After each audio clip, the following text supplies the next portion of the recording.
Tatsachen.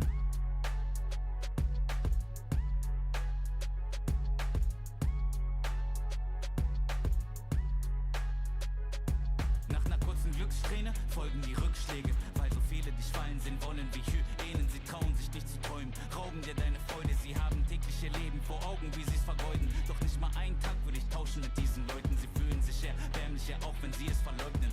Lacht ruhig, ich hab einen Traum, der mir was bedeutet. Los Junge, schau mir in die Augen, siehst du sie leuchten? Bling bling, ich folg meinem Instinkt, so call me the Kingpin. Trag Gold in mir innen drin, dein Motto ist los, los, mein Motto ist win, win. Sie nappen mich, kleiner Versager, Trottel und Winzling. Während sie schliefen, hab ich weiter trainiert. Schreib auf Papier, alles was im Inneren brodelt, keine Zeit zu verlieren. Bin schon einmal krepiert, weil das Leben dir die Zone-Seite zeigt und wieder irgendeine Scheiße passiert. Doch der Street Fighter in mir will weiter marschieren. Vielleicht werde ich mich hin und wieder auf der langen Reise verehren. Er hat dich keine Manieren, vielleicht sind sie schöner, größer, reicher, aber im Ich-Sein bietet mir keiner die Stirn.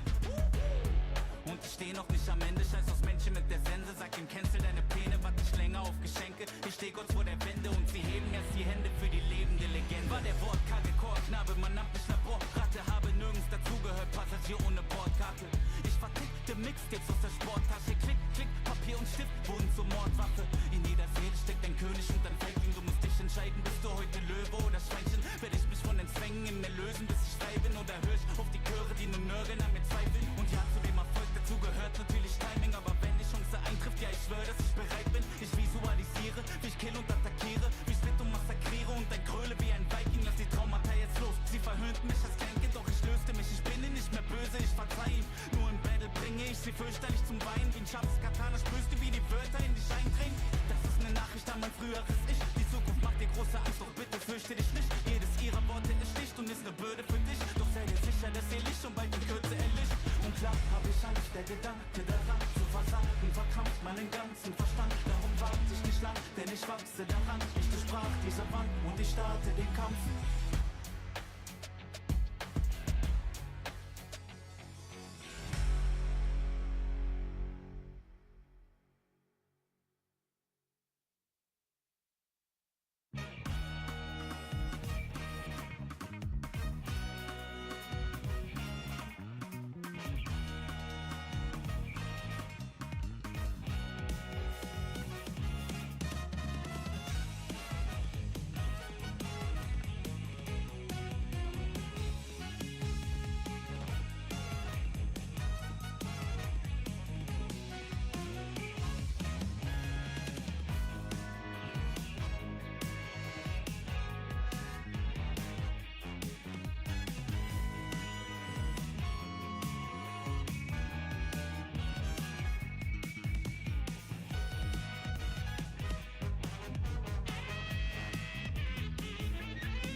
virgin champion.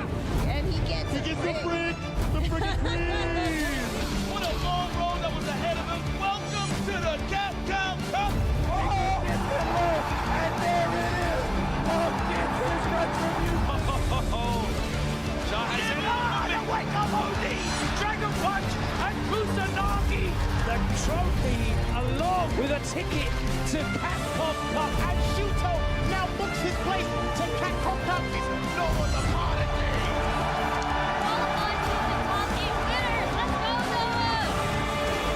The whip on for Abby. Oh, the engine right. Angry bird. Show him the door because, kid, you're in grand finals.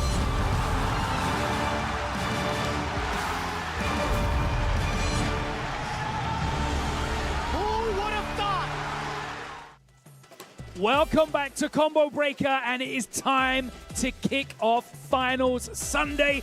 We're at Top 48, and it's my pleasure to bring you the action that has been heating up over the last 2 days, but we are going to be culminating in one more name, booking a place at Capcom Cup next February in Japan. And of course, adding to the points total, my pleasure to be commentating alongside Sherry Jennings. Thank you. It is definitely a pleasure to be commentating with you. Thank it's been you a so long much. time since I've seen you.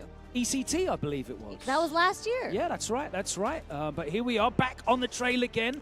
Capcom Pro Tour has already kicked off, and we're at yet another event, as not only the qualification spots are opening, but as I said, we're back offline. We're back with a points leaderboard as well, so there's so much to play for. Of course, alongside EWC qualification as well. That has brought the stars out, Sherry, and we're going to see some incredible international names right now. Yes, we are. But before we go into that, we're going to talk about how CBT is a little different than SEER. Obviously, Combo Breaker is a premier offline tournament, so the winner of this automatically qualifies into Capcom Cup, 2 qualification spots for EWC.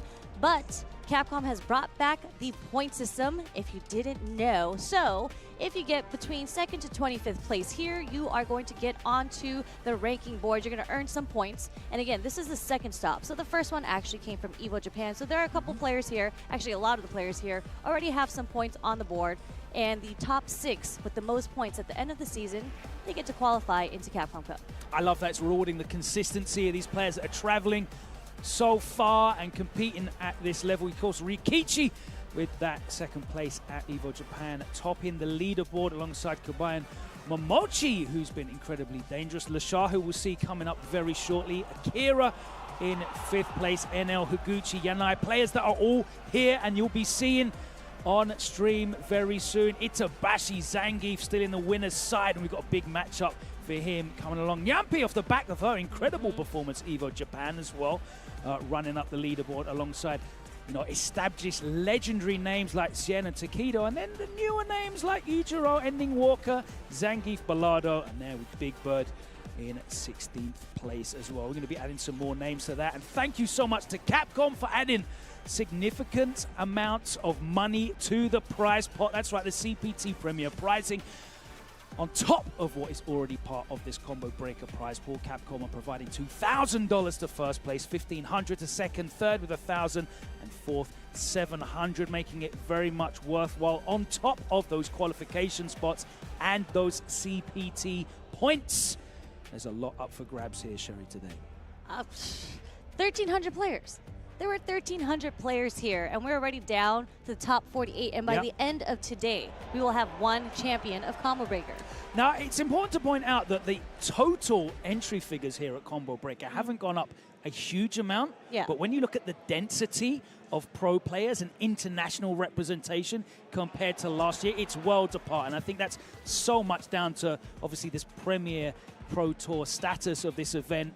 And I can't wait to watch some of these iconic names stepping up in the next 2 hours that we're going to bring you in round 3. And what makes me sad, I mean, not sad, because it's been incredible Street Fighter. I know. We'll let you get to the Problem X, you know, but there have been a lot of upsets leading to this point. And I'm sure we'll have some time to talk about it, because I know the match is coming up soon, but between Shuto and Problem X, you know, to me, you tell me, Problem X, I feel like hasn't found his footing yet, really, in Street Fighter 6. Obviously, he's an incredible player, so he's done well. He's had some great results. But right now, I think this you tell me. I think this is kind of his best performance of CPT so far for Street Fighter 6. Yeah, I think if you look at Problem X's like marquee result, it's going to be that first last chance qualifier in Los Angeles, where he managed to win that and be part of Capcom Cup. Yep. But other than that, I think he would agree as well. His results have not been at the high standards that he holds himself. But I think that is also reflective of the era that we're in of professional players, the density of supported players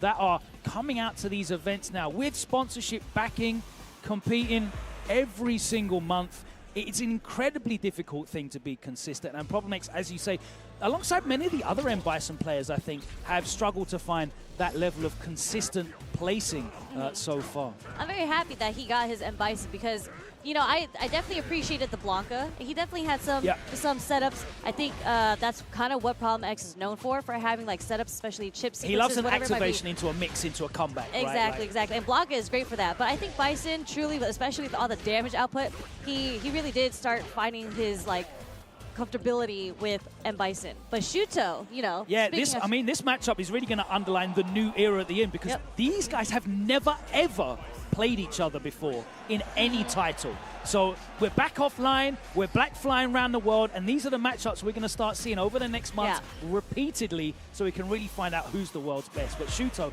tell me a little bit more about him. Of course, you've watched him play offline as well. I did. I did get the pleasure of commentating him at CPT Singapore. He did take that event. He was originally a Marissa player, switched over to Akuma, so he's found a lot of success playing Akuma. Now, he plays a very aggressive style of Akuma, and the fireball is going to be, you know, pretty useful in this matchup until Problem X is able to deal with that with the charge.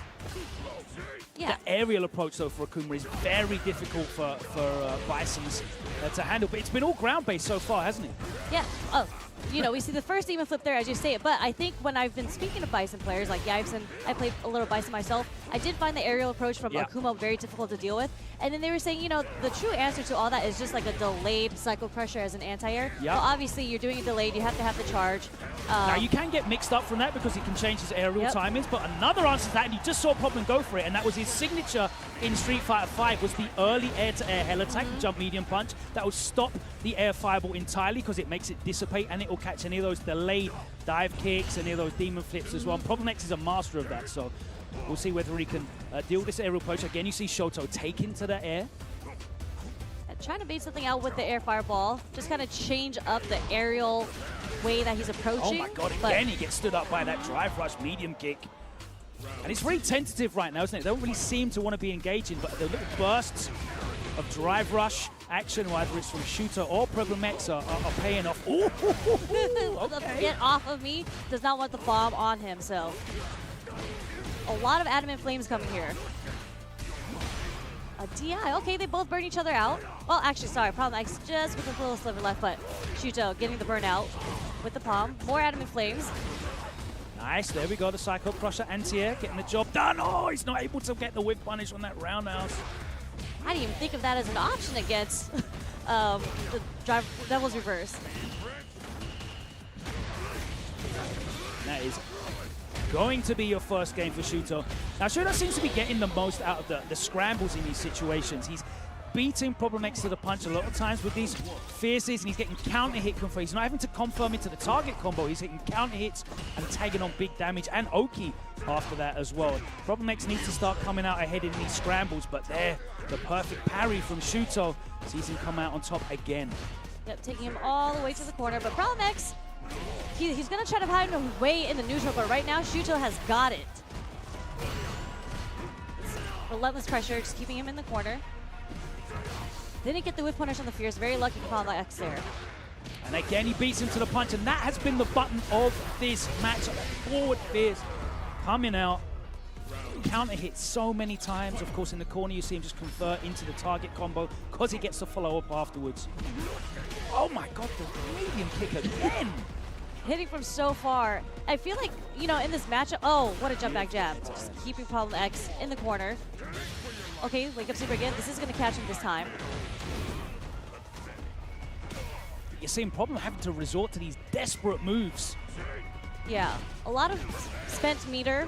Oh, not the drop. Hate to see that. Yeah, very, very crucial time, and Problem X is trying to find a way to get some of his drive meter back. Especially because Bison's so dependent on that looping offense and getting the bomb on.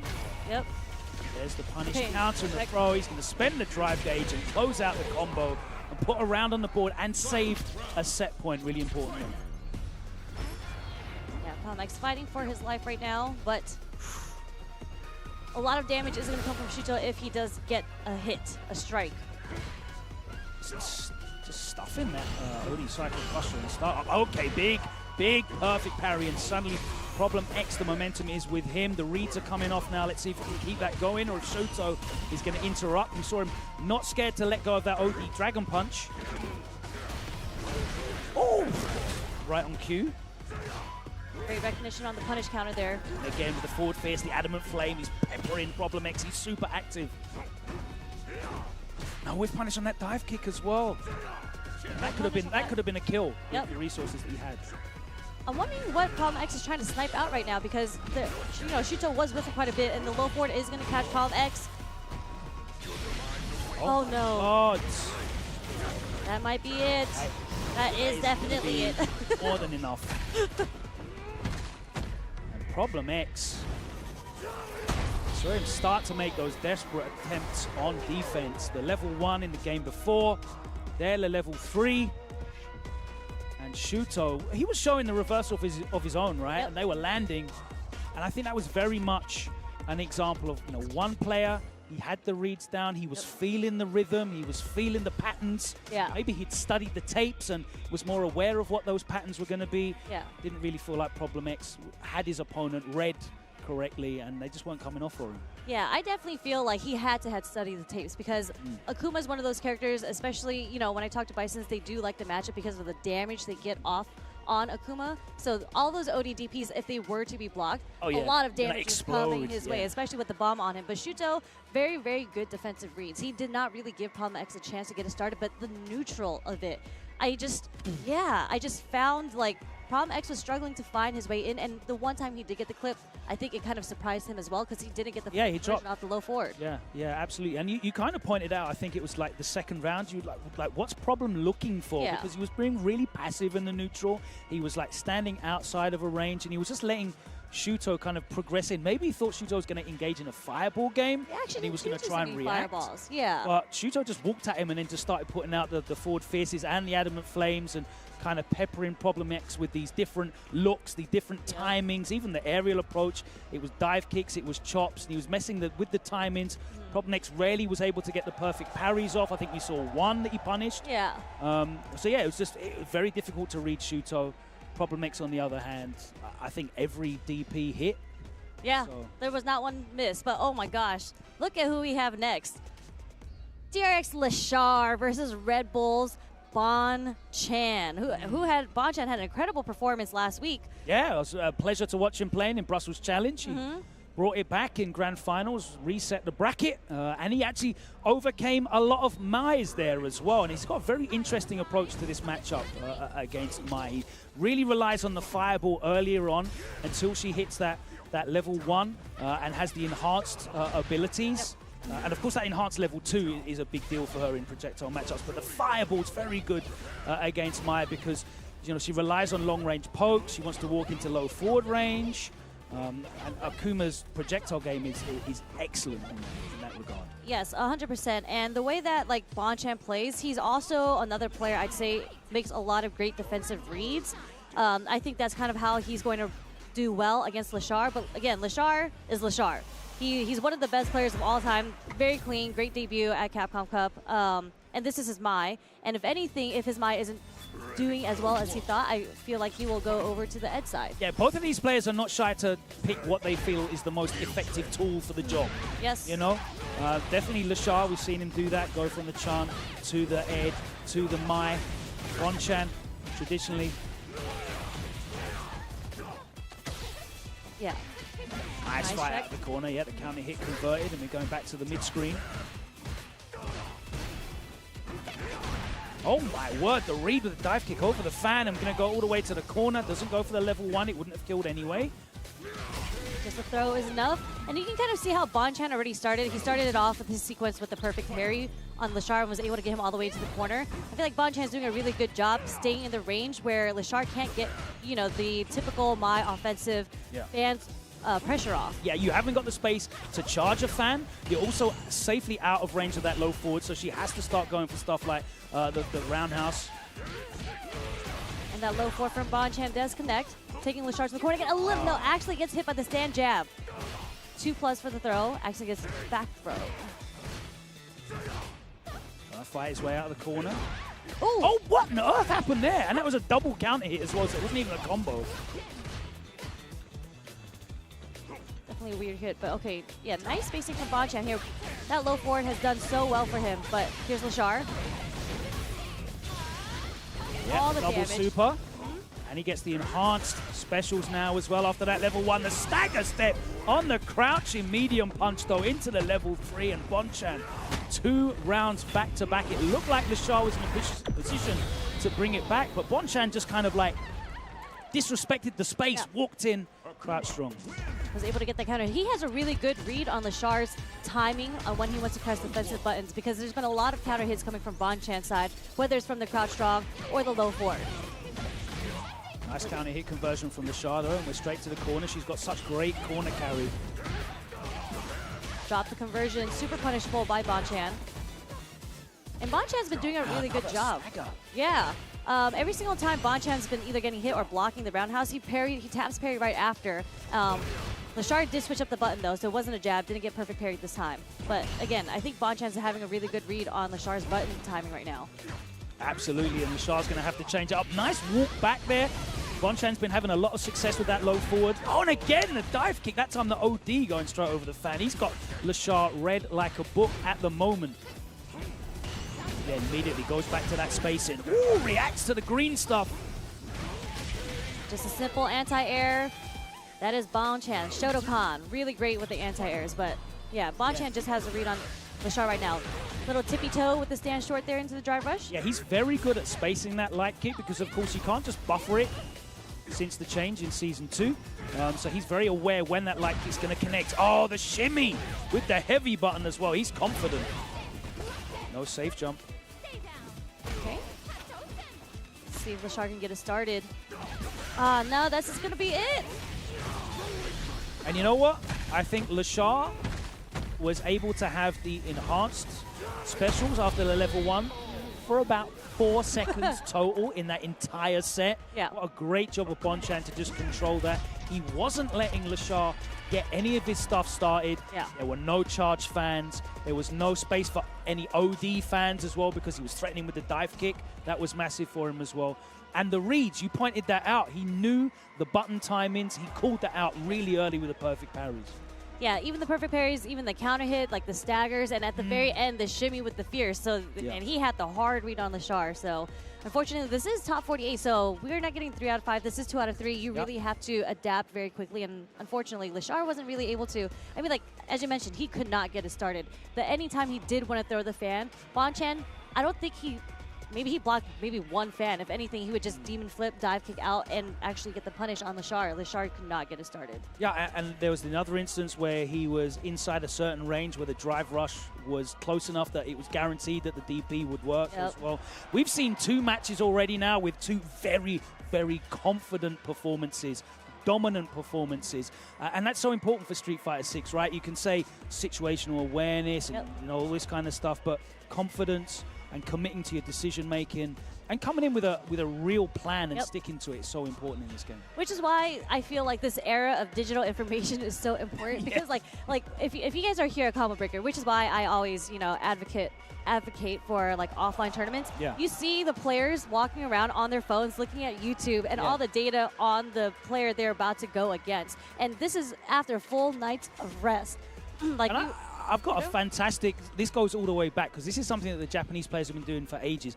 I remember commentating Street Fighter 4 at DreamHack in Sweden. Okay. And Daigo sitting at the side of the stage on his PSP, shout out to our sponsor Sony, PSP, watching replays that he downloaded off YouTube and put onto his PSP so that he could study his next opponent. They've been doing that for 10 plus years. And that's the kind of behavior you need to have as a profession. And we're all professionals here. Definitely in the top 48. This man is. Which one? Because both of them, you're pointing at Tokido. Tokido's a professional guy, you know. He is a professional. His fitness seriously, you know. His sports psychology. I think it was Sajam saying that Tokido has a shirtless commercial of him right now doing fitness. It was real professional right there. Yeah, I mean, he wasn't around last night in the arena. Oh yeah, where they were shirts doing the off there. shirtless. Everyone was definitely shirtless last night, a lot more than you guys would expect. But speaking upon the history between these two, I think we were talking about how we should have a conversation about this because, to me, Tokido has a Zangief problem, right?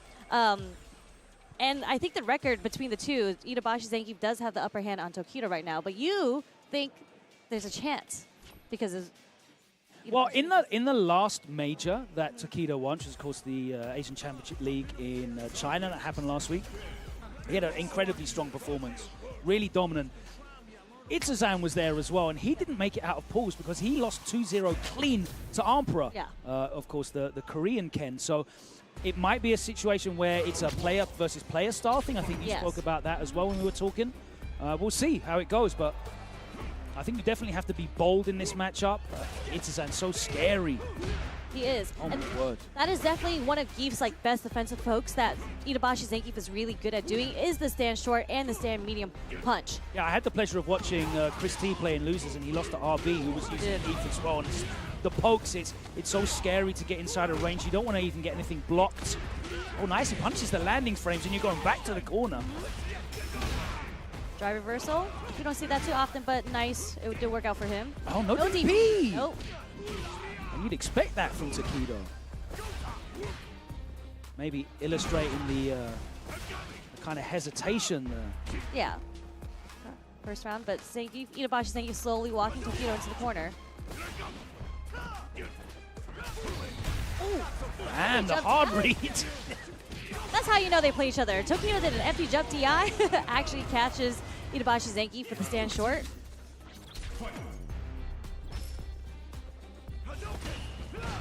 Okay. Nice spacing on the step kick as well. Don't want to get too close with that. Nice boot coming from Itabashi Zangief as well. Those levers. Okay, didn't commit. Oh! The walk back. Wait. Is able to get the target combo off from the punish counter. Again, slowly walking Tokido back into the corner. Not letting him jump. Again, the target combo with the stand medium punch. And he gets out of dodge. He's going to get a big punish here. Is he going to spend the level 3? Probably not. No, there we go. A Dragon Lash, okay. Itabashi Zangief able to escape the corner now, putting Tokido back. Nice. With the stand short, straight into the dry rush. Nice and simple, taking the second round. Yeah, and Itazan has just been punching him up in the neutral, but as you know, Ken, he only needs one big opening. Ooh! Nice check, no. I feel like you don't see that too often, yeah. Only when Justin plays it. I know he's hyped for that. I mean, most of this damage coming from Itabashi Zangief is the target combo from the stand strong. Yeah, or like a single whiff punish light kick. That's about it, but that's all he needs. I don't think he should go to any other button. Yeah, how many medium chops does he need to kill Ken? Let's find out. Oh! A punish counter to the Jinrai with level 3. Itabashi Zangief is so good at buffering that level 3 in between gaps. He does it a lot when you do drive rush low forward. Yep. If you try and throw, if you try and steal any frames, if you're doing anything other than keeping that true string with a light, you're getting 7. That's what I need. And he did it there again, guaranteed against. If you ever had the pleasure of watching Itabashi Zangief play, he must have to get his jail off changed all the time because he's literally churning between every block string when he's blocking. I've never seen anyone who looks as happy as him. Like, he'll do it in between. He bounces up and down. He loves him. He loves him some Zangief. He loves him some Zangief. Nice, a drive rush low forward. Catching him off guard. And now Ken with the momentum. I've seen this one before. The late jab. I don't think he was expecting the third stand jab to clip him. Chained the 2 after the initial one with the plus frames. Ah, no! Fully charged Fierce, just in case Tokido tried to check him, yeah. Drive rush and then the Fierce, and Tokido couldn't stop himself from pressing that stand medium kick. The empty jump into the jump back. Yeah, Itabashi Zangief just doing such a great job walking Tokido down. And there's the stand. He's just not overcommitting at all, is he? He's not pressing anything that's at any kind of risk. We're barely seeing any fierces. Mainly just waiting for Tokido to whiff something. Oh, there it is, the Hell Stab, Drive Rush Hell Stab. Okay, first SBD we see land on Tokido. It's okay situation though. It's been 3 rounds that he's won, and the first SBD in round number 4 is pretty crazy when you think about it. Yeah, that stand medium kick from Itabashi, the Zangief, is just so hard to whiff punish as well. Like you did see the crouch shot come out from Tokido, wasn't able to check it. The footsie's going on right now.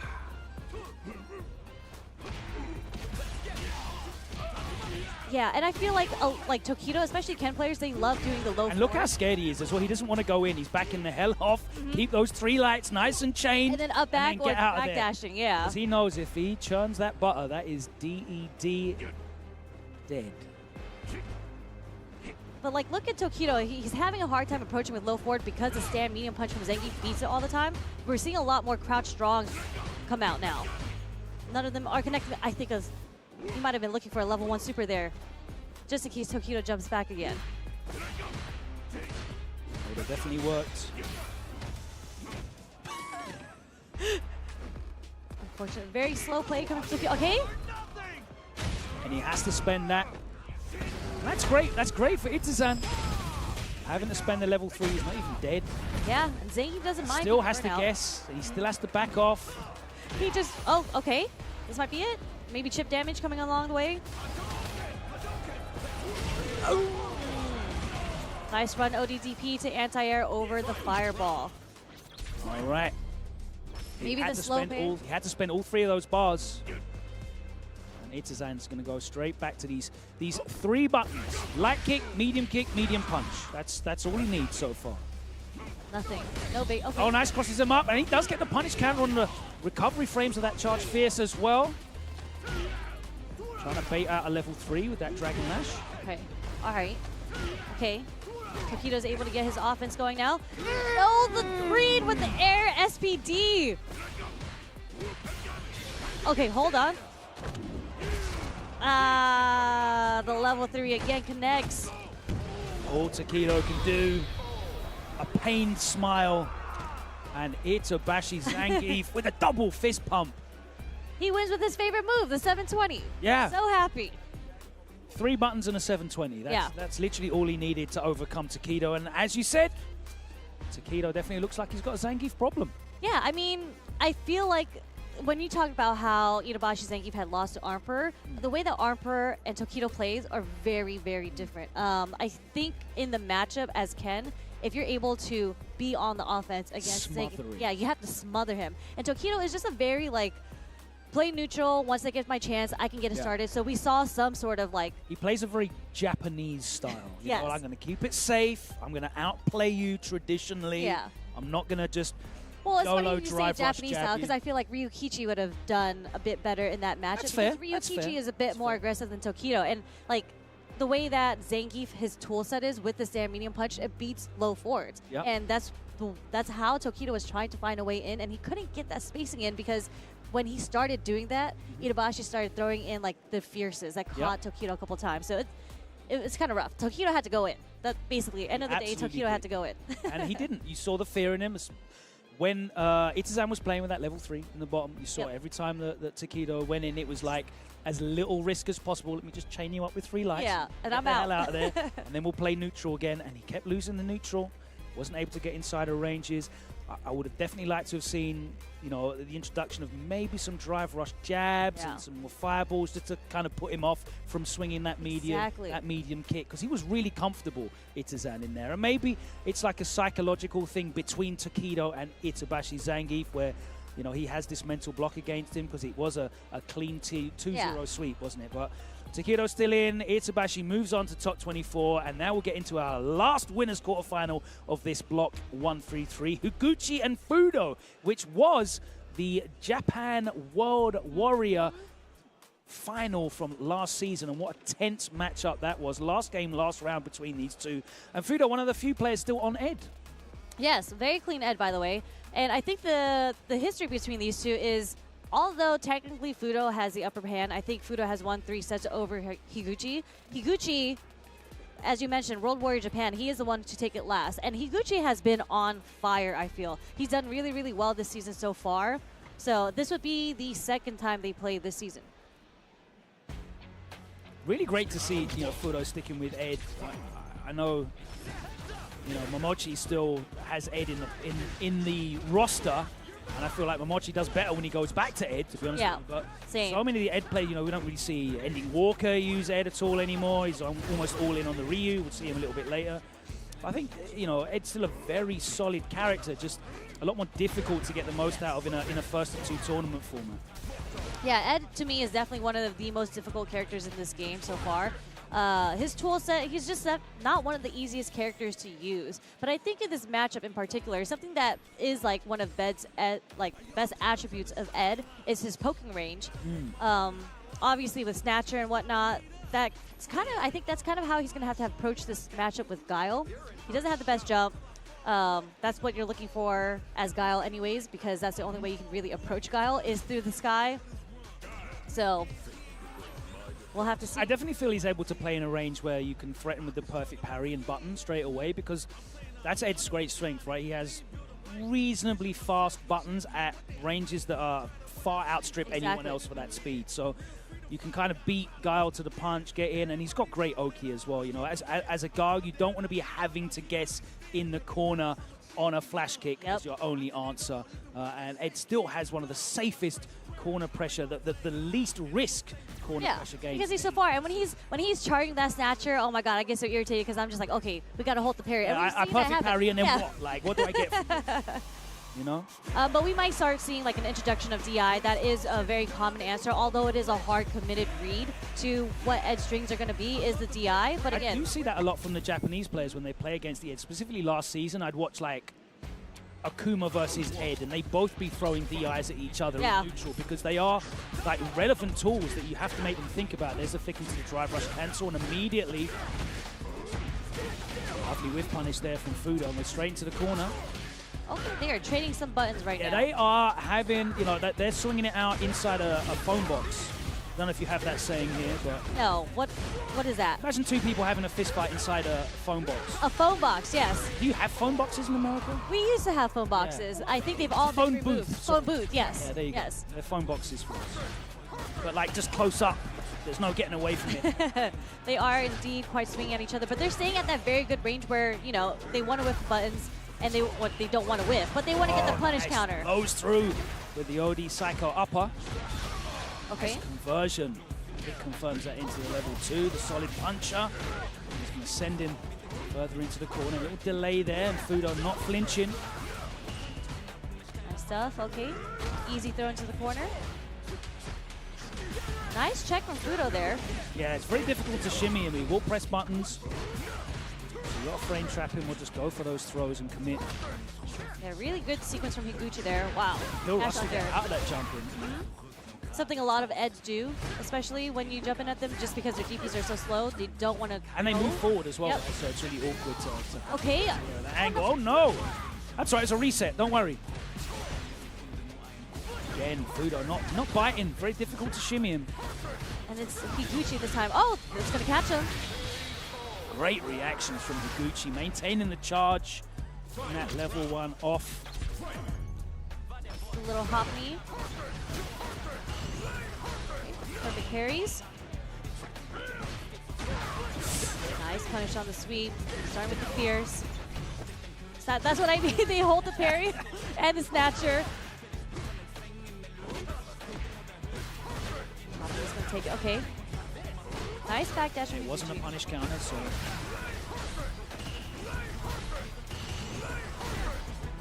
Fudo just showing off there with a back-to-back double perfect parries. I actually think this range, maybe Fudo is comfortable fighting that range. I don't like being that range against Guile because the Sonic Booms are just so fast. And you're not really threatening with normals at this range. Yeah. He's trying to get the snap. Nice. Yeah.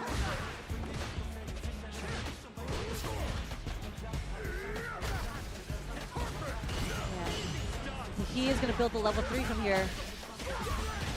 Great patience from Fudo. He just went, oh no! You know what? Maybe he just wants to find a way to activate level 2 and give us a dream combo. Wants to find a way to burn out Higuchi. Higuchi not having it. This is going to be a rough situation for Fudo now. What do you do here? Because you can't block. Yeah. I feel like using that level 3 would have put him in a situation where it would have been a throw for the game. Interesting choice. Nice bait. Yeah, nice chunk of damage here in the corner and maintain that Oki. The auto-spaced? Auto-space fierce, okay. Not the punish counter, but just one more strike there mix up, and we're going to go with the throw. All right, that's a good answer. That certainly, you know, puts us back on track there for Fudo.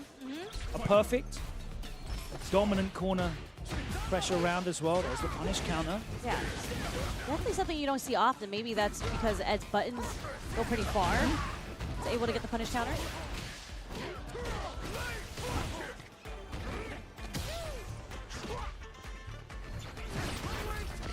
A little closer, nope.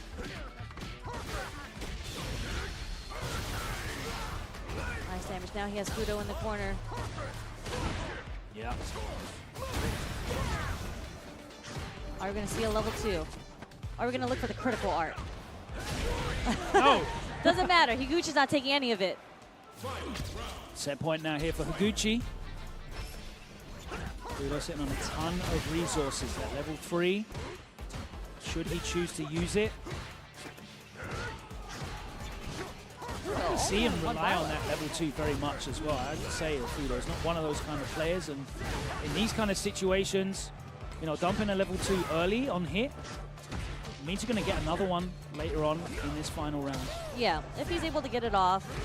I'm wondering at this point he's trying to keep the level 3 just for the damage now. I think now he's like beyond that point of realistically being able to get another one. Ooh. Nice backdash from Higuchi, just escaped the pressure after Snatcher. Okay, back throw, putting him into the corner. Yeah, he's looking for the level 3. He's gonna get it here. He's gonna get it.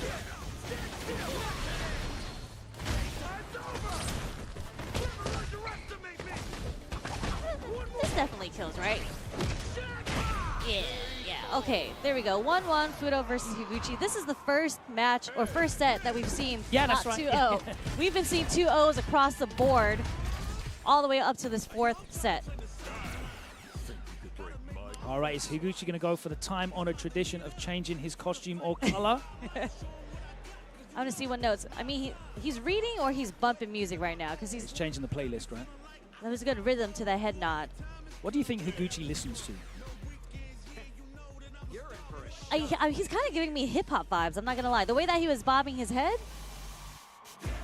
it was actually a pretty fast beat, so it's the way that is what he's doing with Gaia right now. I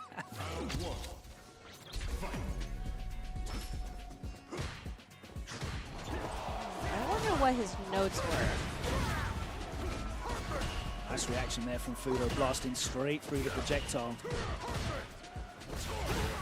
Gucci attacking that drive gauge.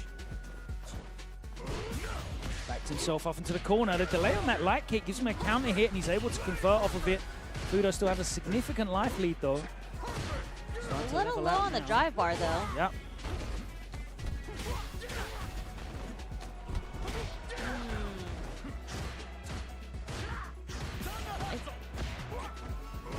Looking for the trade. Huge life lead coming from Fudo. Yeah, he's going to be able to kill him here. Just using the OD meter. Doesn't need to spend any super. Yeah. Fudo bringing it back from set point down. Now he's the one in the driving seat. I feel like it's difficult to whiff punish Ed in general, so I feel like that's not a reliable game plan for Higuchi to stay at that range to look for the whiff punish. You know, the hardest thing to do against Ed is to close that gap and, you know, stay on him. But I think that's really only Higuchi's only option, or to be at a range where Sonic Boom is in his favor. Nice anti-air level 1. Level 1.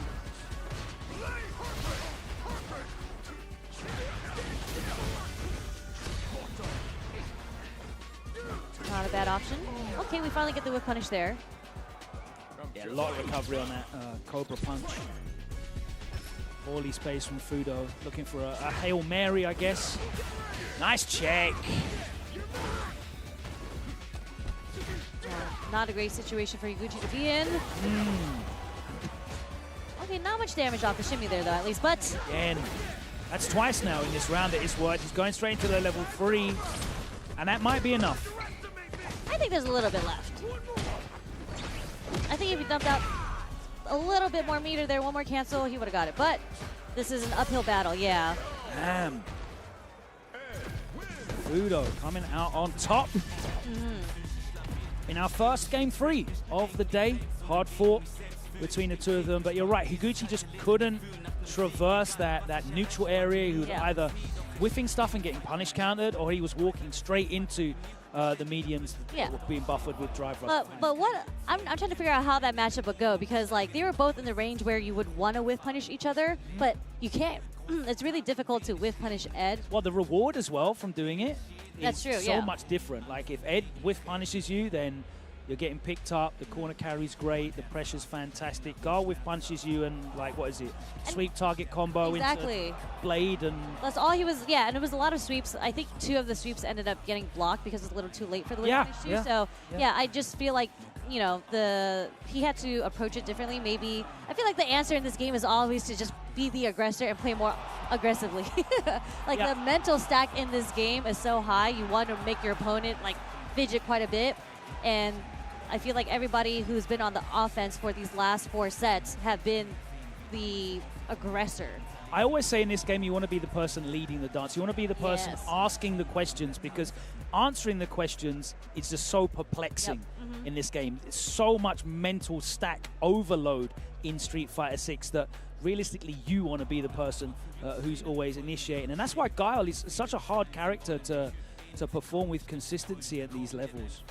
Oh man, so I think this is a losers match. Yes, that's right, because we've had all of our top 24 qualification matches.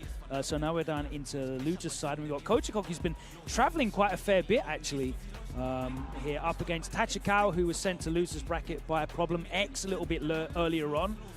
Interestingly, he went for the Ed in the first match against Problem, who certainly has a fair bit of experience there. Then switched back to the Manon, who he's been using a great deal. And KojiKog, he's been taking out my favorites. He took down Just the Kid Jack and Nephew, put them into losers. They're still in, but yeah, he's been taking them down. I think this is to qualify into the top 24. It is, you're right, yeah. So, that means KojiKog also took down another favorite of ours, Shine. He's taking out all our Americans. No comment. All right. Rarely seen Lily. Yeah. I know we've still got... Lily's been putting in work, though. But yeah, his leading is here. And he's got a very straightforward approach to it. Obviously, KojiKog, we remember from Street Fighter 4 days, doing it with T-Hawk, but he's keeping it in the tribe and representing with Lily. And he plays a very straightforward. It's literally just utilizing the wind stocks, getting in, trying to abuse your drive gauge, forcing you to use drive reversal so you're at a drive gauge deficit. And then eventually the burnout, she can start using her light strings and sneaking those command grabs in. Yeah, and I'm sure these two have played each other quite a bit.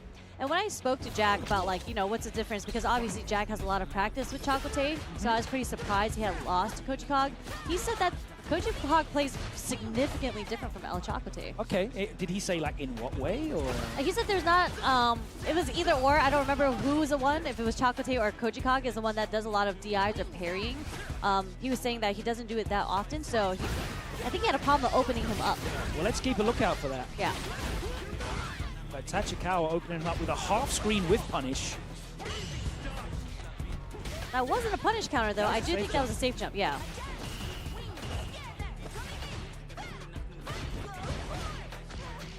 Oh, wow. Okay, interruption there with jab.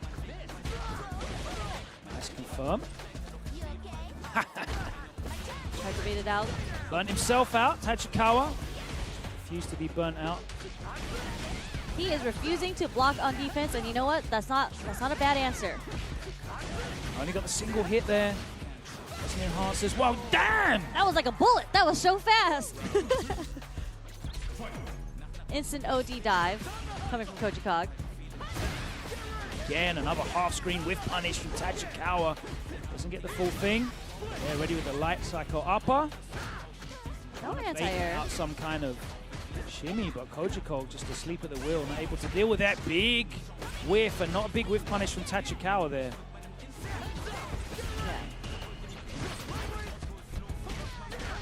Take the throw.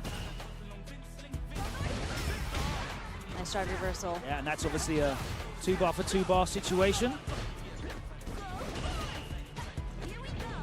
Scoop. Oh my word. Pressing from that far. Interesting. Close to burnout here. One more sequence if he does block it. Okay. KojiKog was trying to bait out a reversal there. They're getting hit, so he's still not burnt out. And wake up buttons again from Tachikawa. As you said, he just refuses to block on wake up. Oh my word, KojiKog burnt himself out, and then the hard read on the command grab. Tachikawa saw it from a mile away, didn't he? Yeah, I mean, as a command grab character, I understand the hard commitments to the 50-50s. You live or die by it.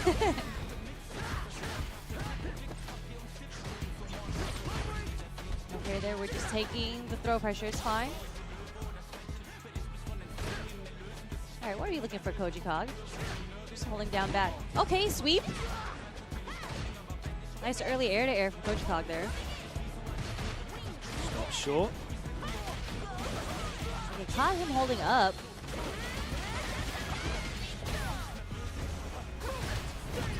That's going to be it. Finally, the call out there from KojiKog and Tachikawa. Going for the reversal. We haven't really seen a lot of that on defense as well. There's a lot of buttons, so I guess that's a good time to show it. Yeah, I think that was the second OD uppercut that he had done there. I think the first one was blocked as well. So we're seeing that KojiKog, like, he's trying to mix it up between the meaty and like the delay, and the delay has been working out for him, and he has been clipped every single time he did try. And well, he missed the meaty, so I think he's actually been going for delay a lot, which is why he's losing. Tachikawa's been clipping him counter hit. Yeah, exactly. You're right. Yeah. Oh, nice nice reactions.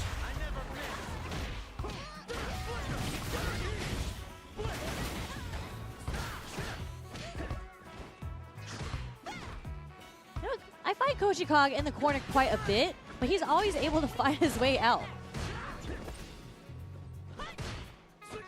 Oh, we're punishing sweep there. Or punish in general. Nice. Making the most of the horizontal range on that upper. But KojiKog still able to maintain control here in the neutral. Now sitting on a life lead, so he doesn't need to overextend. Sits down and takes the command grab because he can afford to do so still. And again, he gets clipped from miles away. He really does. I feel like he just doesn't want to get command grabbed. But that's a really far range. Now he's holding the up, but okay. He's got wake up short as well, like that's in the round right. before. So I'm really not sure what he's doing. Not respecting the Oki here from Lily. KojiKog's burnt himself out, and here we go. He's going to get the side switch. No, he's just going to go for the damage. Oh! Big error. Mm-hmm. Okay. I mean, there's a lot of Tachikawa. I mean, he has the bar to bring this back. We're just going to have to see if he can get the hit. KojiKog is definitely buffering, as you can see him go. Okay. Not a stun either. But we're just going to go straight into the critical art. Okay, yeah. First round on the board for Tachikawa. Yeah, more important to keep yourself in the set than it is to keep yourself rich in resources, because you can always make more bar next round. But there ain't a triple jeopardy here. If you lose this one, you are out of the tournament. It is a little scary seeing all the bar on KojiKog's side, but nice check coming from Tachikawa. Oh, nice. Sends the fierce out, he confirms it. There's the shimmy. All right, this is a massive round now. One more guess. Perfect KO from Tachikawa. And what a turnaround. It looked like he was really floundering and finding it difficult to engage, but that's going to be a big confidence round for Tachikawa as we go into this third and final. Okay. Now he's catching KojiKog trying to hold up. Nice throw punish counter. Wow, that actually got the wall splat. Another Two perfect from back-to-back Tachikawa. perfects. Exactly. Can't ask for more than that. He's going to want one more round. What's going wrong for KojiKog now? So I feel like KojiKog, maybe in the earlier games, Tachikawa was playing a little slower in the neutral to understand, but you can see Tachikawa was pressing way more buttons in the neutral now, and the air-to-airs are starting to work in Tachikawa's favor. KojiKog at least managed to get out of the corner again, as you pointed out. He's so slippery. Oh, the command grab fails him one more time, and he's going to get the level 3. Yeah, slippery again. Tachikawa actually switched up his defensive options too, but a lot of the times he, after the turnaround, he's been on the offense this entire time. He's been drive rushing more. Yeah, I just think he started playing a bit more aggressive in the neutral. Yeah, all gas, no brakes. But KojiKog risking it once again on the command grab. Didn't have a huge amount of success in landing them, did he? Only saw a couple that came off successfully. And Tachikawa, in the moments that mattered, was able to read those grabs and take advantage in closing out the level 3 there to bring it back from the precipice of defeat. Yeah. Swung it back round for a 2-1 victory. So Tachikawa advances into top 24. KojiKog, unfortunately, after eliminating some of your faves. Well, not eliminate, just Shine. He eliminated Shine, which, RIP Shine. There's another term. Overcoming, defeat. Yes. But I believe Just a Kid, Jack, and Nephew are still in, hopefully. I haven't seen. Yeah, Jack has got to go up against one of the rampaging Hondas in Harms. That's so funny. Okay, we're looking at the bracket now. Back-to-back Hondas. Yeah, back-to-back Hondas. So Jack had to go against Bolo, who took out Hikaru and I was Chris commentating Wong, that. I can't even right? remember. Yeah, it was Chris and then Wong. Harms was the other Honda that took out Akira. And put Shine in losers. And unfortunately, it looks like Nephew did drop to Harms. I'm sure Hamada's rejoicing right now that the E-Hondas are doing well, but Jack does reign on top over Bolo. So we're going to see another Honda match that Jack is going to go against Harms, but that might be happening off screen. I believe it's Yamaguchi versus... No. We're seeing Killju. Gen versus Killju. Okay. Another one of your favorites. Unfortunately, we had to have France versus France earlier. We had Killju versus White Black. Yeah, that's right. White Black surprising us a little bit, getting this far in the bracket. Great stuff from him, but Killju with the experience, eliminating 2-1, so it was a close set. But Zhen and Killju going up now for a spot in top 24. Zhen, let's talk a little bit about his performances in Street Fighter 6, because I don't think anyone's had a bigger breakout performance. Well, maybe Blas from this year. That's true. Well, Blas didn't come from LCQ, though. Yeah. So... I talk about Zen's story all the time, but that was also Street Fighter 5, right? So for Street Fighter 6, I think definitely it is Blas. Blas? Blas? Dealer's choice, whatever you feel like, whatever your accent leans into. But Zhen hasn't really been able to translate that over into Street Fighter 6. Now, he has still been obviously very successful in various different regions due to his travel. Yeah, he was also at CPT Singapore. I believe he also made top 8, because I remember his video where he looked into the camera. He's like, I've made top 8, but I'm still not sponsored, by the way. So very happy to see that he is sponsored now, especially with this season starting out very, very strong. There's a lot of tournaments coming up, so I'm sure we're going to see a lot of Zen this year. Killju with a very big sponsor, Carmine Corp, a huge organization in France with a really, really big following of what they would call ultras, like super dedicated fans. So I'm sure they'll be watching in their stream somewhere. I wonder how this is going to go, because Killju to me is an incredibly fundamentally strong player. He gives me like Punk vibes. Yeah, relies very heavily on spike. Very similar kind of player character choices as well. Like he has used Cammy a lot in Street Fighter 6. He used Carrion a lot previously in 5. He does play that kind of style. He has been using Mai a lot recently, but it seems like he's gone for the jury in this, for the pressure, for the mobility, and for the projectile game. And I say the way that Zen plays, he's kind of his own style. He doesn't really play very slow. He finds his ways to get in. I'm expecting a lot of scissor kicks in this matchup as well, just in the neutral. But we'll see if Zen even gets a chance to get it started, because my man is getting shimmied right now. Yeah, and he has no wake-up options at the moment. This is not a button check, by the way. It feels like one, because it is a perfect, straight from the get-go. Didn't even and Chen didn't even get to build a single bar from that as well, by the way. So he's still got no reversal on wake-up. Okay. Oh, my word. What is he? He's refusing to block on wake-up as well. Okay, actually gets back thrown this time. I don't think Kyoji was ready for that. But okay, this is where Zen kind of shines, and Bison in general, right? We have the bomb on. Oh, you know what? Why not? Overhead in the neutral. Yeah, you just need to get that one hit to defuse the bomb. Yeah. But this time Zen is able to get the bomb again off those counter hits. Maybe you're looking for a Psycho Crusher, perhaps? Oh, nice check. Aware of the frame advantage. Do have to respect the bomb explosion, but not in that situation. He's going to let go of the stock and get that last hit for a first game for Killzyu.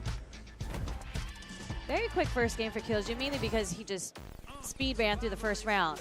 But I think in the second round, Zen's kind of started getting the timing. He started getting the bombs off. He started getting the like counter hits. But very nice check from Killzyu. That drive rush is way too far. Very easy for Jury to check. But we're going to see the switch from Zen going from the M Bison to the DJ. It's very tough, isn't it, in first two sets, like switching characters after a first loss. There's no data really you can take, especially in that game, because it was just like it was over in a blink of an eye. What data can I take from you just being right all the time on Oki? Nice check. Okay, nice side switch. Geez, again, we're catching Killzyu holding up, trying to get out of the corner. Yeah, well, you know, maybe backdashing as well. That's the thing about Street Fighter 6. You can never tell when it's a meaty button, whether it's a jump or a backdash.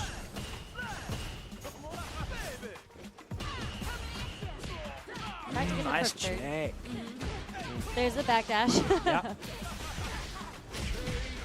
Nice from Zen. Better that time. Able to get some of his offense in. A couple of challenges coming off for him. The backdash, the standing light punch earlier on as well.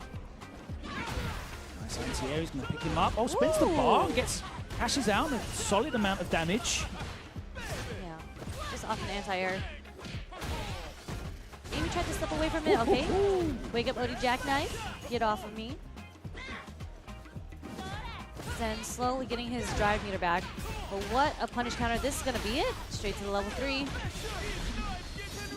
Okay. Very different story that time around, wasn't Very it? different. We're seeing a lot more movement coming out from Zen, which I feel is more difficult for Jury to deal with, because when you have sway, when you have access to a lot of movement to kind of force your buttons to whiff, you get more hesitant on pressing it in neutral. And I feel like when you were playing Bison, you were kind of just like, all right, I'm in there with Jury. Yeah, and you're not just so susceptible on, you know, everything being dependent on, can I get my bomb combo off? Yeah. You know? DJ always has access to big damage if he's got the resources to do so. And Definitely not Killzyu situational. He's having a hard time dealing with the drive rush jabs right now. Oh my word. Okay. Nice wake up jab. Crouch jab does connect. Catches a delayed button there from Shen. He was looking for. Yo! Right over the fireball. Yeah, and basically the equivalent of using the scissors. Yes. Just in case Killzyu wanted to check his drive rush. A nice block of Killzyu there. Catches the walk back on the shimmy. Wake up, crouching, light kick. And I love watching people's decisions on wake up. You know, they start doing crazy stuff that shouldn't work, but it does based on. I mean, the OD Jackknife has working out pretty well for Zen so far. Nice check, but he wasn't able to get anything after it. The jump fierce. Splats him down to the ground. Okay, nice chase And the down. grounded punish as well. There's the burnout in the corner. Has the level 3, so he's not hopeless. Doesn't get the cancel. He went for the target combo. DI is going to take it over. There are a number of things that DJ cannot throw out that are very susceptible to drive impact. I didn't even think about the target combo being one of them. Okay, nice sway backwards just to build a little more space. And there it is. Beats him to the punch. Uh-oh. Killzyu burned himself out for that combo. There's the movement again, you said. The sway, he's just not able to sit still. This is a very difficult situation still here for Zen. This is going to be a cash out into death, into game. Killzyu not able to react. He had the bars there. If he were able to get that level 1 or even the level 3 out, but yeah. Jen, what a turnaround. It was kind of a scramble situation. Yeah. And, you know, we didn't really see a lot of reversals come out. We didn't see any reversals come out from Killzyu, actually, just to get the pressure off of him. So good stuff by Zen. Yeah, I think he did a really good job of not making Kyoji comfortable that he was going to go in, because the movement, you mentioned that, the sways, you know, drive rush and stopping, like backing off. He wasn't predictable on his offense. Yeah. And it made Kyoji kind of reticent to mash on Wake Up, and he got away with a lot more pressure. He was able to consistently put him in situations where he had plus frames and advantage. He saw a load of counter hits as well, didn't he? Yeah, so good stuff on Zen, switching it up. Again, it's pretty difficult to go from M-Bison to DJ and just change the way that you're approaching the matchup. So good stuff to him. He advances on into top 24 through losers, and unfortunately, Killju drops down and is eliminated from the tournament. Absolutely, of course. We are back here at Combo Breaker on the Capcom Pro Tour. And there's plenty more CBT offlines scheduled to happen across the world. The next stop, not very far. We're going to the East Coast down in Florida. CEO is back in Orlando, and registration is still open. We'll see you June 13th to the 15th. You can compete to potentially win your ticket to Capcom Cup 12 in Japan.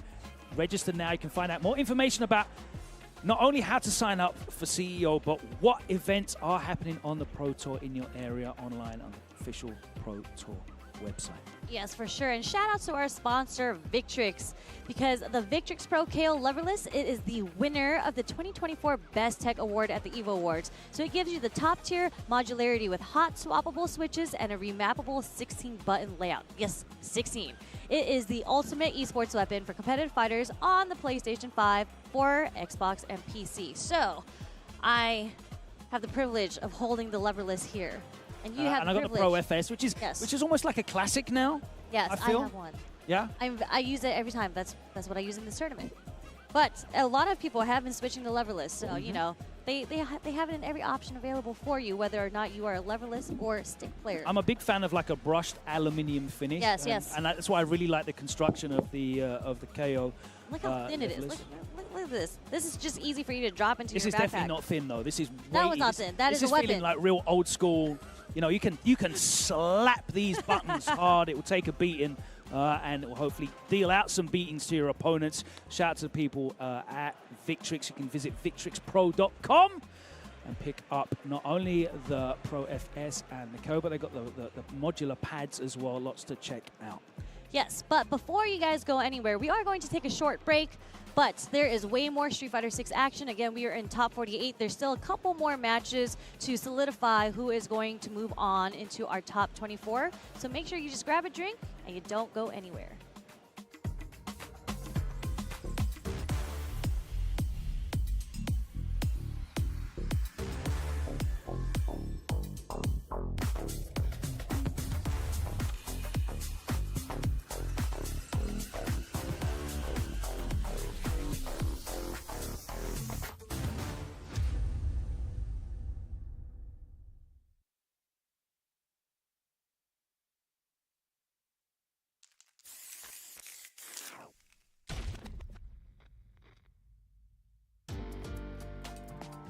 Taking a life and giving life? Fighting and living? I wasn't looking to fight to the death.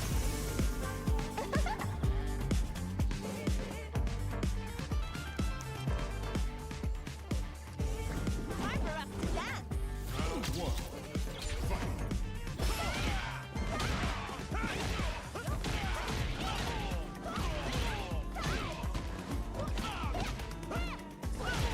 What do you say? How about you dance with me? Relax.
Red Bull gives you wings.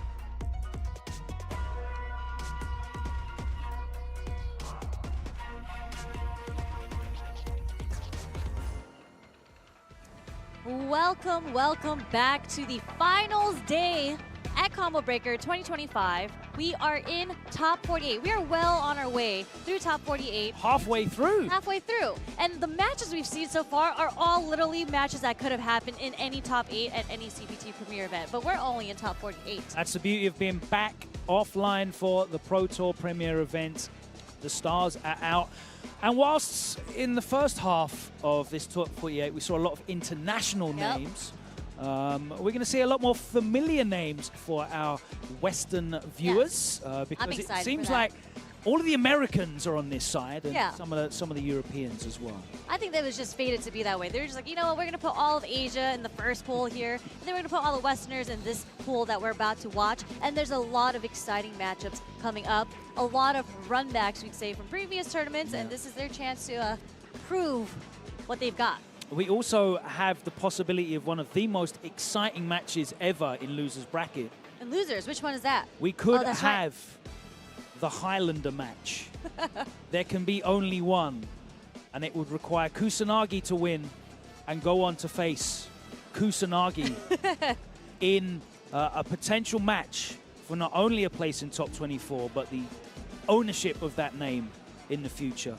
Yes. But that might be coming up a little bit later. But first of all, we've got a run back of a match that I was very fortunate to catch at one of the very first EWC qualifiers that happened in Saudi Arabia recently, the Saudi Esports League, where Ending Walker took on DCQ, and Ending Walker was the one who came out on top that time. Has DCQ brought out his JP? No. I think he's been running... Yeah. Wait.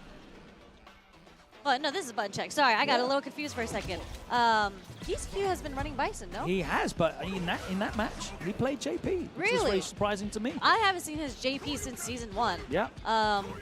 Which is interesting because, you know, we do know that Ending Walker is no longer really on the Ed. He's back on the Ryu, right? He might have also wanted to switch because if anyone knows the Bison matchup, it's that young man down there in the corner. Which is a smart choice, but I do think, I don't know, that's actually pretty difficult. How was the JP matchup? Was it 2-1 or was it 2-0? 2-0. Okay, well, you know what, sometimes Didn't work out for him. Maybe you need to go back to the Bison, go back to your main that you are. Sometimes that can work like against you because you just played this one guy with this one style, literally first to death sets at every event they go to. Then you got to play someone else using the same character. They play a little bit differently, different tendencies, can catch you off guard. So we'll see who he does go for. Oh, wow. It is the JP again. So let's see what bag of tricks. I love it when we do our research and it pays off. Let's see what he's got in his bag of tricks this time round. What's going to go differently here?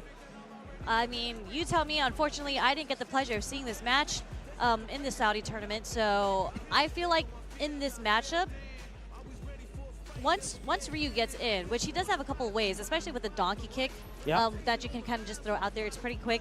And just the Hashogeki pressure, it's really difficult for JP to deal with because he doesn't have a true reversal outside of super. I guess you could try to amnesia in between, and DI is an option, not that much of a reliable option because it does get blown up. Yeah, Ryu's not a character that you really associate with tremendous mobility, but you did point out a really, really great tool that he's got, which is the donkey kick. It has got great horizontal movement. Yeah. And if you can find the gap in the obstacle course that JP's laying down, then it's really threatening because he's going to connect, he's going to get the knockdown, you're going to be able to follow that up. And as you said, he hasn't got great tools to get characters off him. And Ryu's actually got really good pressure. Plus buttons are plenty, great looping offense, fantastic corner pressure for this character that is not really spoken about a great deal. So we'll see. And Ending Walker's always been really successful against JPs. I mean, you guys do have Joe, right? Yeah, we've got Yon Angel as well, but even then, like earlier on in Season 1, he was doing quite well against JPs internationally, so we'll see. Okay, I mean, this JP pick right now is looking pretty strong for DCQ, just off of one pickup. Straight into level 1, that's a perfect. Oh, there you go. So he really did go back and study the tapes then. Absolutely. He just wasn't able to get through. It's all about finding the holes in this obstacle course. But right now, DCQ really beating him to the punch. Ending Walker was able to get the whip punish there with a low forward. And it's now his turn. And this is kind of the range that we were talking about that JP probably struggles with because there's the ODM needing to get it off. Oh, okay.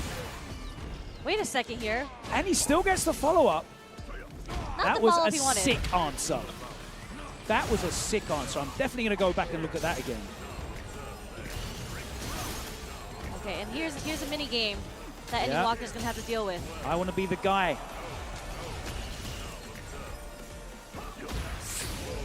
Nice conversion as well.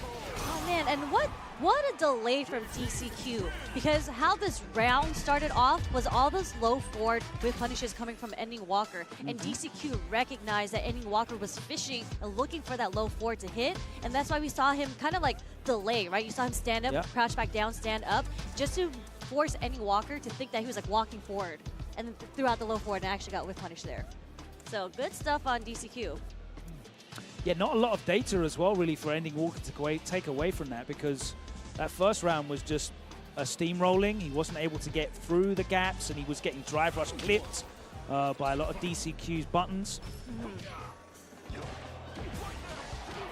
Nice, stand short. Committed to it. Ooh. And DCQ's been representing with that amnesia. Yeah, shimmy with the amnesia. And I feel like a lot of people are so scared to use amnesia because it's so punishable, just in case it doesn't connect. DCQ has no hesitation using it here. Nice.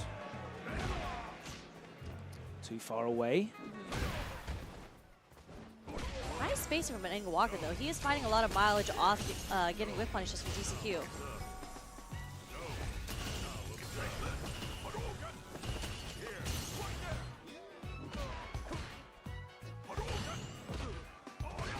Nice toe to the chest with the stand medium kick. Okay. There's a donkey kick. One again. It's going to hurt. Preemptive sweep. Getting blown up. And again beats into him. He's had a lot of success with that button. Yeah. As well. Just walking in and just catching Ending Walker. Trying to encroach into that space. Yeah, and it's funny because you don't see a lot of, we haven't seen a solar plexus come out from Ending Walker yet. That was the very first one, but DCQ was able to walk up because solar plexus is so slow. Stuffs the donkey kick and start up and gets his offense, and he's got all of the stage now to work with. Yeah, DCQ has a really good read on the timing from Ending Walker right now.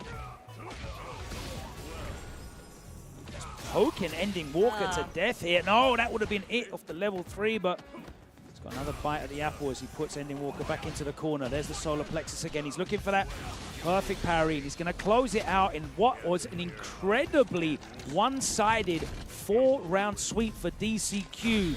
So comfortable, so dominant.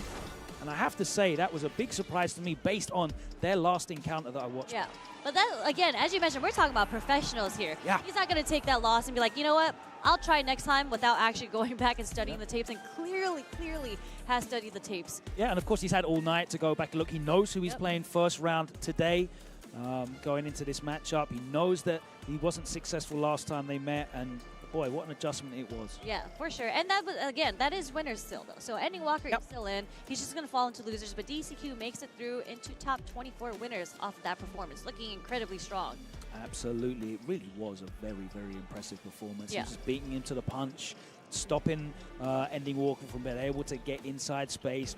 Not really anything off the donkey kicks as well. We saw him representing him, trying to catch him off guard, trying to, you know, show him some different timings. Donkey kick after donkey kick, just some spacing traps. Nothing really worked. Yeah, I think DCQ found like a really comfortable rhythm where he wanted to stay the full screen, force the mini games to happen, and then when it was Ending Walker who was able to close the gap and make him feel uncomfortable a little bit, that's when DCQ started bringing in like dry rushing just to close the gap in his favor, start the offense on his side, and then was able to get like the portal started just to scare Ending Walker from pressing a button. And he got the good read on Ending Walker's buttons. Yeah, he did a really good job of just like walking into space as well and just catching him with the low. And the number of times that he either counter hit or just raw just caught Ending Walker trying to walk forward. No pun intended. But, you know, you could see that Ending was entirely focused on poking in. But let's get entirely focused on this one because I know there's a lot to talk about in this head-to-head. MenaRD and Duel Kevin. Yes. So I actually, obviously everyone knows that this matchup has happened many, many, many times. And I talked to Duel Kevin about how comfortable he was going into this. And I was just like, you know, because Mena has your number, right? He's been cooking you for quite a bit. And Kevin was just like, stop. He was like, everybody needs to stop saying that Mena owns my soul because it's actually been very close. Mena only has it up 3 sets over Kevin's 2. And everybody brings it back to Cream City, right? But actually Cream City, it was 2-1. Like Mena put Mena and Kevin had played. Kevin had taken a set off Mena, but ultimately Mena had beat him in the grand finals, right? Yeah, but Kevin reset the bracket in grand finals. Exactly. Now that was with Geef, and I did want to point out as well that Geef has definitely proved a problem for Duel Kevin. He lost to Zangief Belado at Capcom Cup, but here he is with the Blanca that we've seen a lot more of recently. Yeah, I'm surprised he didn't go with the Geef pick here. And maybe that was to switch it up against Kevin, because I think Kevin's been practicing against Zangief, getting ready for that matchup. So, well, that's the advantage of having such a roster of characters that you're so strong with. Of course, Mena taking some big titles with Blanca so far in Street Fighter 6. Big jump in over the whirlwind. Trying to walk out after that back medium kick. Big life lead here for Mena. Stop short. Counter pokes. Nice spacing on that.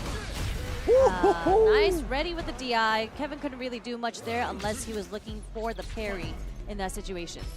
Okay, moving on to the next round. So far with the low forward there. A little foot clipped him.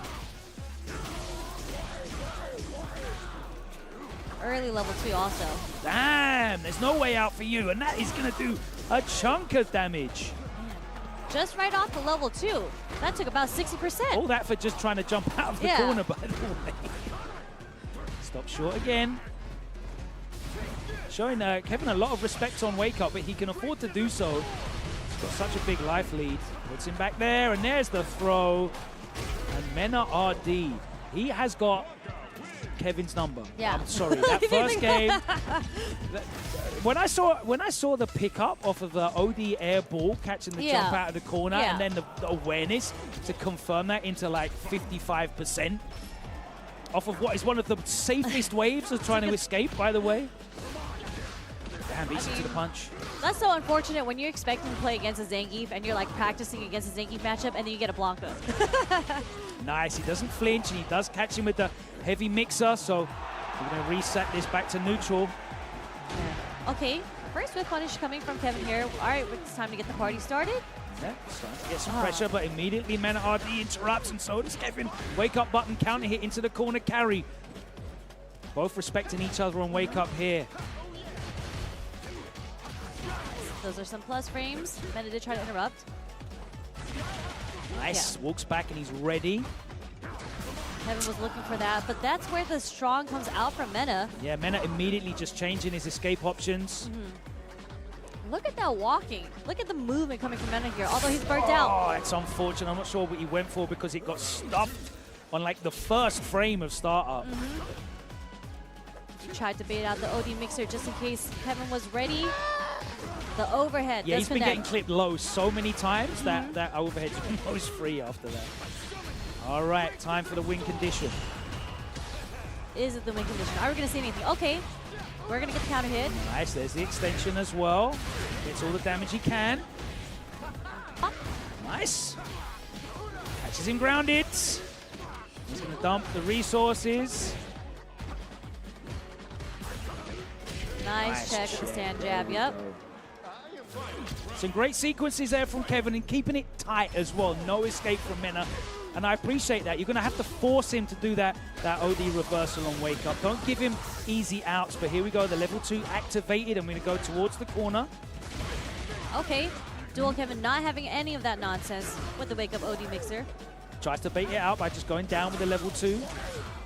Does get clipped by the Oh, Wombo no, ball. goes underneath. Oh! Stand jab interruption there. Uh-oh.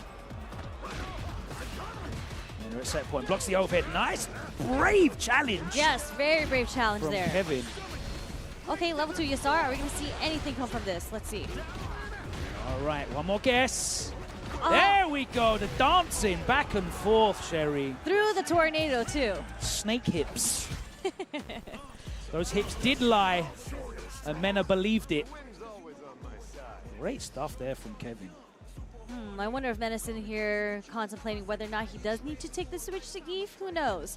And I've seen Mena pull out the M Bison against other Rishis as well. But no, it looks like we are going to stick with the Blanca. I mean, he has been doing well.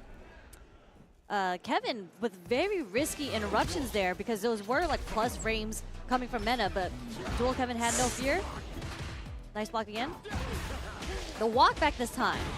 Yeah, and he like micro walk and crouched as well just to try and keep himself safe. Swift punish. Not respecting the plus frames that time off the back medium kick, and he gets a counter hit for it, put in the corner. Mena just maintaining a safe distance so he's able to react to any of Kevin's multiple escape options. We're pressing some buttons here. Okay, nice Yeah, confirmation from into the Kevin chop. there. Okay, just throwing out the crouch strong. One of Blanca's best buttons for sure. And the roundhouse spacing. Really tentative here. Gonna take those plus frames. Yeah, Kevin keeping it tight again. I like this. Yes, force him to reversal. There's no escape there. You're going to have to spend to do it. You're going to have to take risks to get out of this pressure. I like this from Kevin. You got the plus frames. Make the most of it. We're going to see another level 2 activation here. And there was a lot of damage that came from this in the first game. But let's see if... Okay, another... No, he has no fear. Exactly the same situation as well. Ooh, okay, the defense. You got to play unafraid. You have to play with nerves of steel in this game. Again, doesn't really respect. It was a drive rush light, so Finally not too the plus. reversal comes out. Mena walking back. Needs to look out for the drive rush crouch short. Definitely a threat, but here we are in the corner, and he goes for the big haymaker shimmy attempt. That's the risk. Another OD reversal hits. Oh, with punish here. But Kevin's in a position with one drive rush cancel that he can get the kill here. If he's able to get the hit. No. No, not anymore. Well, at least not for drive rush, but... Yeah, this is a 2-hit kill situation here and now for Kevin. Not The enough. chip doesn't come off. Wait. Goes into the level 3. It's going to be the critical art. There's only a single hit of scaling here as well. And most importantly is Mena. Oh my God! Wow. And look how much it means to Kevin. Okay, pop off, Kevin. Tell him he does not have your number. I take it You back. take it back, yes. But what bravery he showed in his decision making. Yeah. He wasn't afraid to challenge. He wasn't afraid to keep those strings tight and force Mena to reversal. He wasn't afraid to go back to the same escape option that cost him 55% health. He played with balls of steel. Yeah.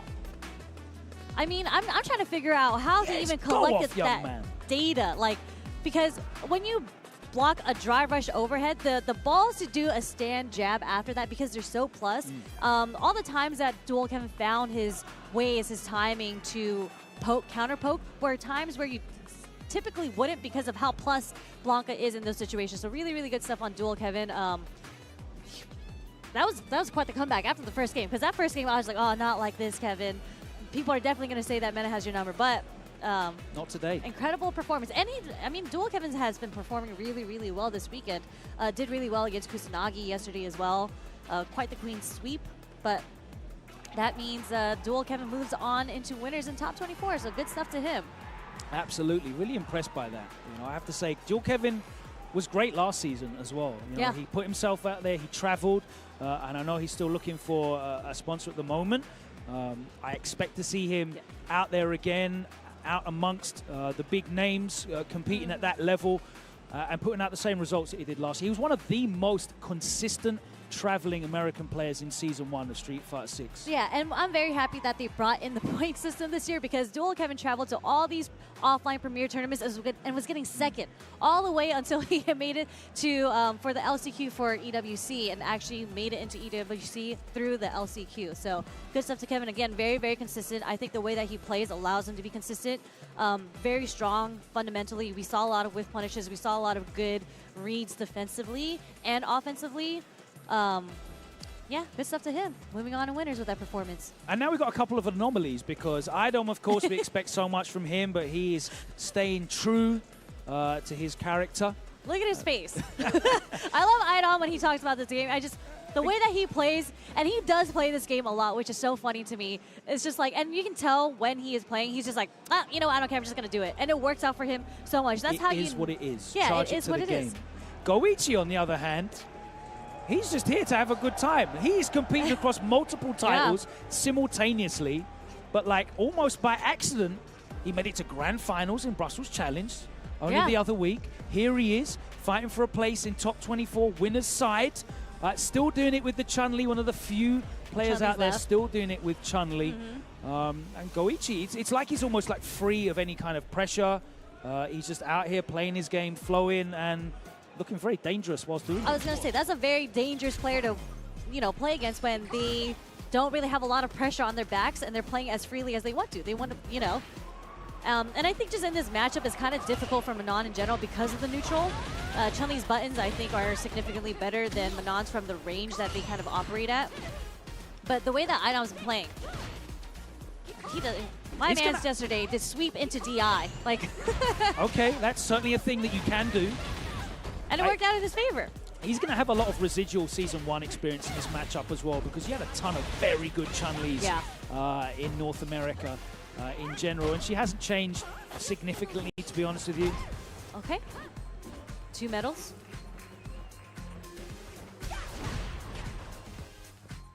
And I think that's kind of how Menon's going to have to approach this matchup, because Menon can't really contest Chun-Li's buttons, is to find that jump in. Yeah, to find that jump roundhouse. Goichi's not really, you know, going for the projectiles either. You look at a lot of Chun-Li's and they'll overly rely on, you know, the drive rush behind the fireball. He's using it very sparingly, and he's a very buttons kind of based Chun-Li, very similar to like Valmaster that we have in Europe. Just playing very much reliant on the forward medium punch, standing light punch, and the crouching medium kick as well. Oh, nice. There's the first anti-air, yep. Oh, what an interruption from Idom. I think that's Idom's best trait, is his defensive reads. Because if you watch his match versus Momochi yesterday, all of that damage came from reading the defensive correctly. And if Goichi gives him the chance to do so, I think that's kind of where Idom will dominate. But Goichi is playing a very, very solid, safe play right now. Just a wake-up up back. Oh, close enough to the corner. We might spend the critical R here. Yeah, gets him over the threshold. It was fun being in Brussels as well, because they sang along to this. I was singing. Apparently it's an old school, a French nursery rhyme. Really? I mean, it is very catchy. It's quite the jingle.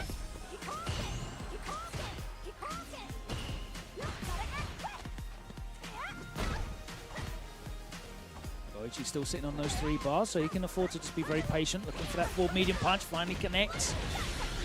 I love the confirmation coming from Goichi, because we saw so many of those come out, and none of them had a drive rush behind it until this one. Pretty easy to hit confirm. It's got like a decently sized window. Okay. Can't remember exactly how many it is, but it's more than 16 frames, so it's not like outside the realm of possibility.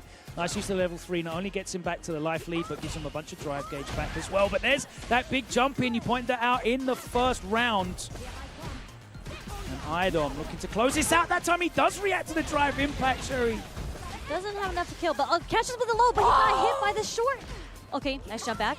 Wait a second. We do have a level 2, just in case he wants to keep throwing projectiles. You got to be careful. Not at this range, but... Oh, damn! You know what? This is what I mean. Idom makes those decisions. He will commit. Yeah, he's not here to do this half-heartedly. Nice roundhouse from Idom. Playing pretty slow in the neutral right now. Okay, Goichi's able to get the counter hit. Oh, a little shimmy coming from Goichi's side. Straight into the corner. Empty jump low. Okay. One more. Those are plus frames. We'll take the trade. Goichi's favor takes the first round in the second game. And we can kind of see how the pace has switched up. Like, Goichi's not waiting back to see what Idom's doing anymore. Like, we can see the drive rush round start from here. Idom's back is still... Oh, no! Oh, no. I think it was Idom's that disconnected. It was definitely Idom's that was disconnected. Okay, we're going to need a ref to step in, but man. Goichi already 1 round up. I'm not sure what happened there. Yeah, so, you know, they're gonna take some time to work out the problems over there, but I think that was a very, very strong round coming back from Goichi there. Yeah, it looked like Goichi was going to level it up 1-1 anyway. And yeah. If they follow what we'd expect the rules to be, that would be the round going to Goichi, and he was already 1 round up, so we've been going to a game number 3. But Idom, unfortunate there, technical issues that happen to all of us. Yep. But he was committing real hard in that first game, and I really enjoyed that. But it's a very risky play style, and not something that is often like replicable. It's not a win condition that you can keep going back to. And you didn't really see Goichi like change. He was playing very, very patient, very, very calm, using that the pokes. Until the second game. That's kind of where like that round that Goichi had just taken, he started off the round with drive rush low forward. Yep. So I think because Idom was kind of playing the neutral and Goichi was kind of sitting back trying to like feel Idom out, that's where Idom was kind of clipping him a little bit and then getting his offense started. And the times that Goichi did knock down Idom, he wasn't really able to keep the offense consistent because, again, Idom on defense is another beast. And when they went back in the neutral, again, he risked it all on the ballerina sweep, the double sweep, which catches people all the time. I get caught on that unranked all the time, and I rage because I'm just like, that's like -24 on block. Are you kidding me? Yeah, but like you're walking back and forwards. Exactly. You're doing this idea of footsies where you just walk back and forwards. Like, what are you doing that for? It catches all of us. Let's take a look at some of the updates of what else is happening in losers bracket whilst we wait for them to sort this out. I've got some bad news as well, by the way. What? We're not getting the Kusanagi head-to-head because they both lost. At the same place. They both lost at the same time. They both had the lost same placings then. Yeah. Because it was Dual Kevin that took out one of the Kusanagis, and it was Mena who took out the other Kusanagi, and then they both had the same placements then because they both lost first into the losers.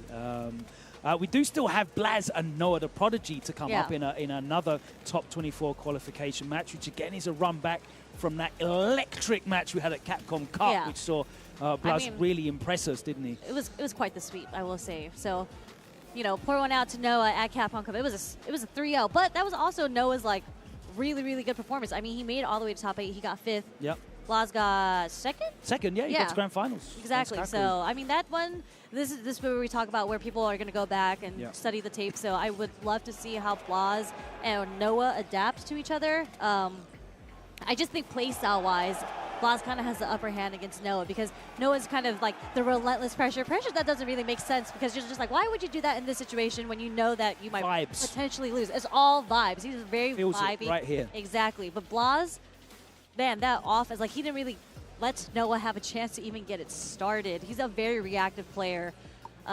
So he was just kind of like, all right, if you want to throw yourself at me, I will react and find the appropriate defensive option against him. That match is still to come here on stream as a top 24 qualification match. We'll also be running a couple matches from losers bracket potentially. We've got Yanai versus Momochi, Moke versus Takamura from Belgium, Psycho and ZJZ, and V-Wisdom against Mothman, who's been having a run after getting sent to losers bracket by Ending Walker.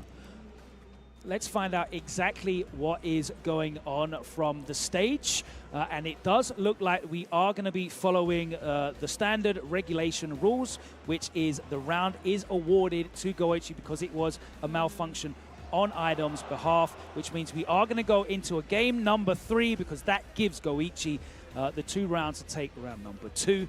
And we're going to go back into this with both these players 1 apiece, fighting for a spot in top 24. It's kind of like a blessing in disguise for us, right? Because we get to see another match where it's not 2-0. We do get to see game 3 and a little bit more high-level Street Fighter 6, which is all we can really ask for. Now, what looks is Goichi going to show here? Because we had the patient style, the sit-back style, the reactive counter-poking style in game number 1. We had the rush-down style in game number 2. Is he going to be able to continue to pressure Idom? Because Idom's built for that, you know, like dealing with like crazy oppressive pressure and shutting it down. He's been doing that on rank for the last 3 years. Exactly, and he's used to playing characters that don't have a reversal. Counter pokes it is. Oh, the shimmy works quite again. Early throws coming from Idom. This time we do get the block on the empty jump low. Doesn't respect the chain though. It's counter hit by the second crouch short.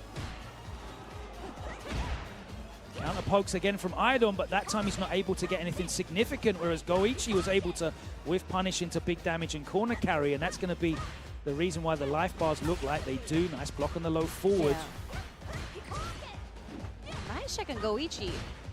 Knowing that that was 0 there. Oh no! DI's not really the best option. You have to do it so early if you're trying to go for the punish on the fireball. Into the level 1 on landing, and that is going to be set point to Goichi. A very big first round, and the difference there was the damage converted from the whiff punishes. I mean, Idom really couldn't do anything off that punish counter. Which is MenaRD's kind of like weakness, right? Like, she's not someone that gets a big conversion off of whiff punishes, especially not against Chun-Li, but... Okay. Damn. Wake up Tensho kicks is going to work on Idom. Seeing a lot more fireballs come out. Oh. What an anti-air. Just the walk-up roundhouse. Okay. Nice. Good awareness there from Idom, and he gets the side switch, which is very important here. They're looking for the big whiff punishes now. Yeah, not able to get the crumple, though. Burned himself out? Oh. Okay. Straight into level 2. Up as well, so it's going to be guess for the game. I mean, at this range, what can you really do? Are we looking for a level 2? What are we looking to do? We've seen these comebacks. Oh my word! He completely stuffs whatever that was. We've seen the comebacks. He about to get his meter back. Oh, he actually jumped. Oh, he committed for the command grab. Idom shakes his head. Goichi with the hard read.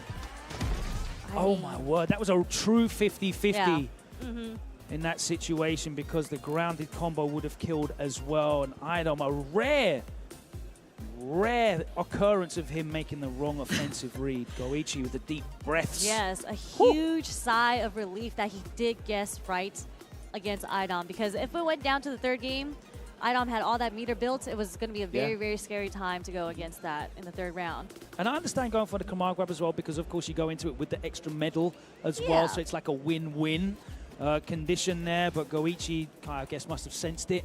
Yeah, We've seen a lot of command grabs jumped, haven't we, today? We have. I mean, yes, and it sucks because I feel like the past 2 sequences before the command grab even came out, Goichi got hit by the strike. He got hit twice, and then still he committed. And that's what you need to do in this game. You really need to make that decision in your mind and commit to it, and it really was a 50-50. That stubbornness has paid off today consistently.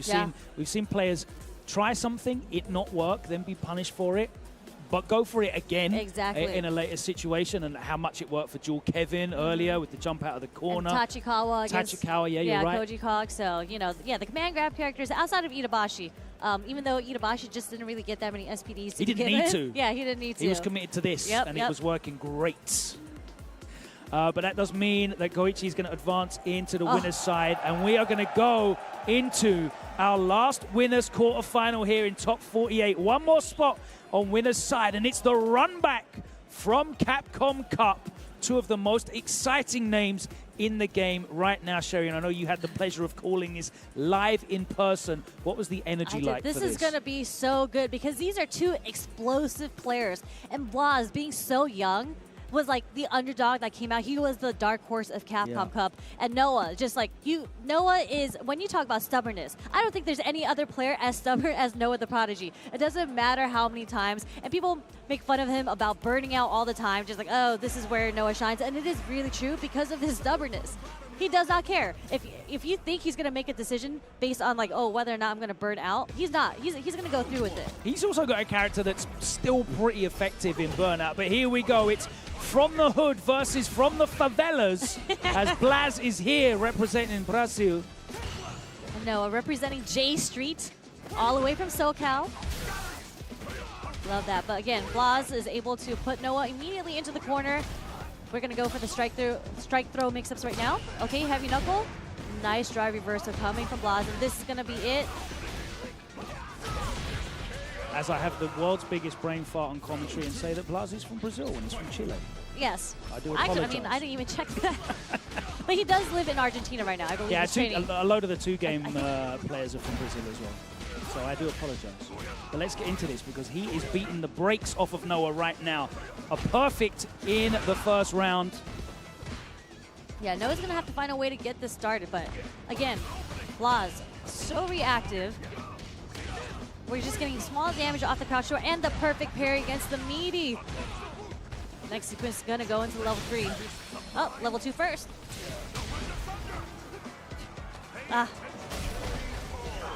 Making very quick work here of Noah, the Prodigy. Blas with the pressure. Everything working for him right now. Yeah. Noah, okay. Does catch low forward, taking Blas all the way to the corner. Okay. Nice. With throw frame trap. And now it is Noah with the corner pressure. He's spending that bar, using the plus frames. Doesn't get the perfect medium. And we're seeing a lot of delays come from Noah right now. Like, we're not seeing a lot of, like, throws, the throw loops. It's a lot of delays, but it might be enough to take this round. Yeah, there's your throws, and finally Blas does tech, gets out of that. Perfect parries. Nice. Uh-oh. Okay, we'll take it with a level 1. All right. Right through the fireball. Yeah, answers with his own first round. Perfect. Does Noah. Yeah, I mean, Noah's going for, like, a lot of shimmies. Uh-oh. Yeah, you can stop that off of the Stand Fierce Drive Rush cancel. Most characters can. Nice bait there from Blas. Noah straight back into it. Again, Noah's, he's not going for the throws. He's doing quite a lot of delays, and it's not working out in his favor. Ooh. But Blas, 1 game away, match points to take the set again against Noah. Let's see if Noah can come back from this. Stop short with the Drive Rush jab. Trying to make Noah flinch. Noah immediately in with the plus frames, and he is going for that throw. He is keeping it tight. Okay, nice counter hit, taking him to the corner. All right, we're starting to see the throws come out. Jump Fierce, just a raw Jump Fierce connects, and we're going to dump it into the level 3. The back dash. Blesses him on top, and there's a little gap on that bandana, and that's exactly where that Jump Fierce came down to catch a recovery of that back dash. Pashes out with the level 3, and we are going to a game number 3 between these two, and it has been electrifying. Very, very explosive. I mean, Blas just speed ran the first game, Noah speed ran the second game, so let's see how they adapt in this third game, because this is it. There's no chance after this.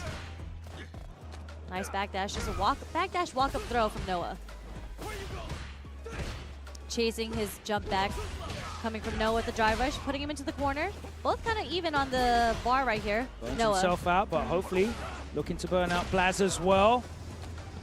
trade, but the heavy knuckle and the stand medium kick from Blas. Okay, throw loops.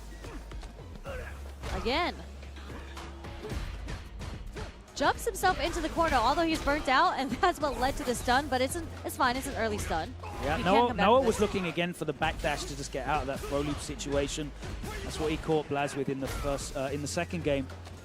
Oh, the walk back still gets thrown by an instant wake-up throw from Blas. Oh my word, and that is going to be the round.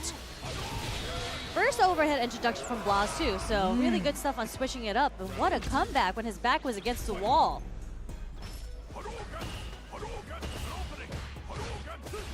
Nice check, really nice stuff, and he cashes out with the 2 bars. It's the OD combo. Powers up. Going back to the zone and showing off for that double perfect parry. No, the suppressor gets suppressed itself, and he's burnt out. Both of them are. There you go, the double donkey kick. Okay. Not a real safe jump there. No punishment sweep, but you are negative. Noah's looking for a way to get Damn. the CA off. Oh, okay. Oh! The shimmy does work out for Blas in the very, very last sequence. Nice defense coming from him.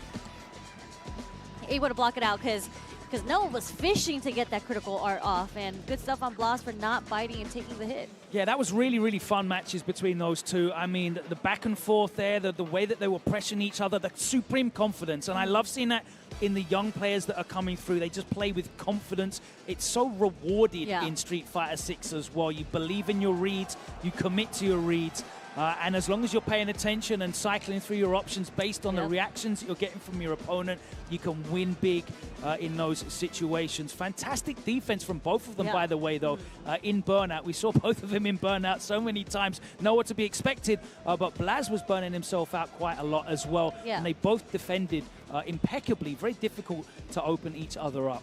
Yeah, and I love the very last round because it was a prime example of how they like adapted to each other immediately, because that first drive rush that came from Noah, he was able to get the drive rush crouch strong, right? Or I'm sorry, no. Blas was able to check it with the crouch strong. So That's Noah right. recognized that in his head, and he was just like, I'm going to go for the suppressor next time just because he wants to check my drive rush. And then you saw the patience from Blas. He waited and was able to get the win Walked punish back on the ever suppressor. so slightly. Exactly. The suppressor was nowhere to be seen, and he got the punish on it as well. That was a sensational little interaction there. And we had a bunch more as well. We're going to get one more game in, and we're in loser's bracket here.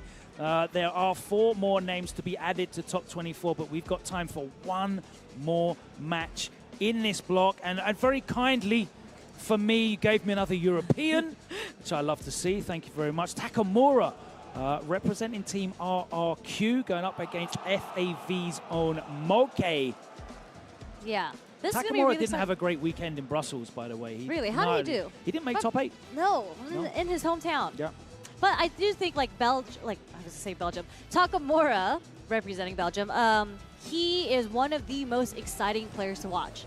Always. Yeah. I talked about it in commentary all the time. It's just he's so innovative in the way that he approaches matchups. And it's more so, I feel like it's not necessarily a matchup thing. It's more so of a player-to-player thing. So Takamura loves studying players and their habits, and he finds these weird ways of how to blow up these players for their habits. Yeah, I mean, I was there for Street Fighter League Europe. Yeah. I remember, what he specifically said. He called out Problem X4.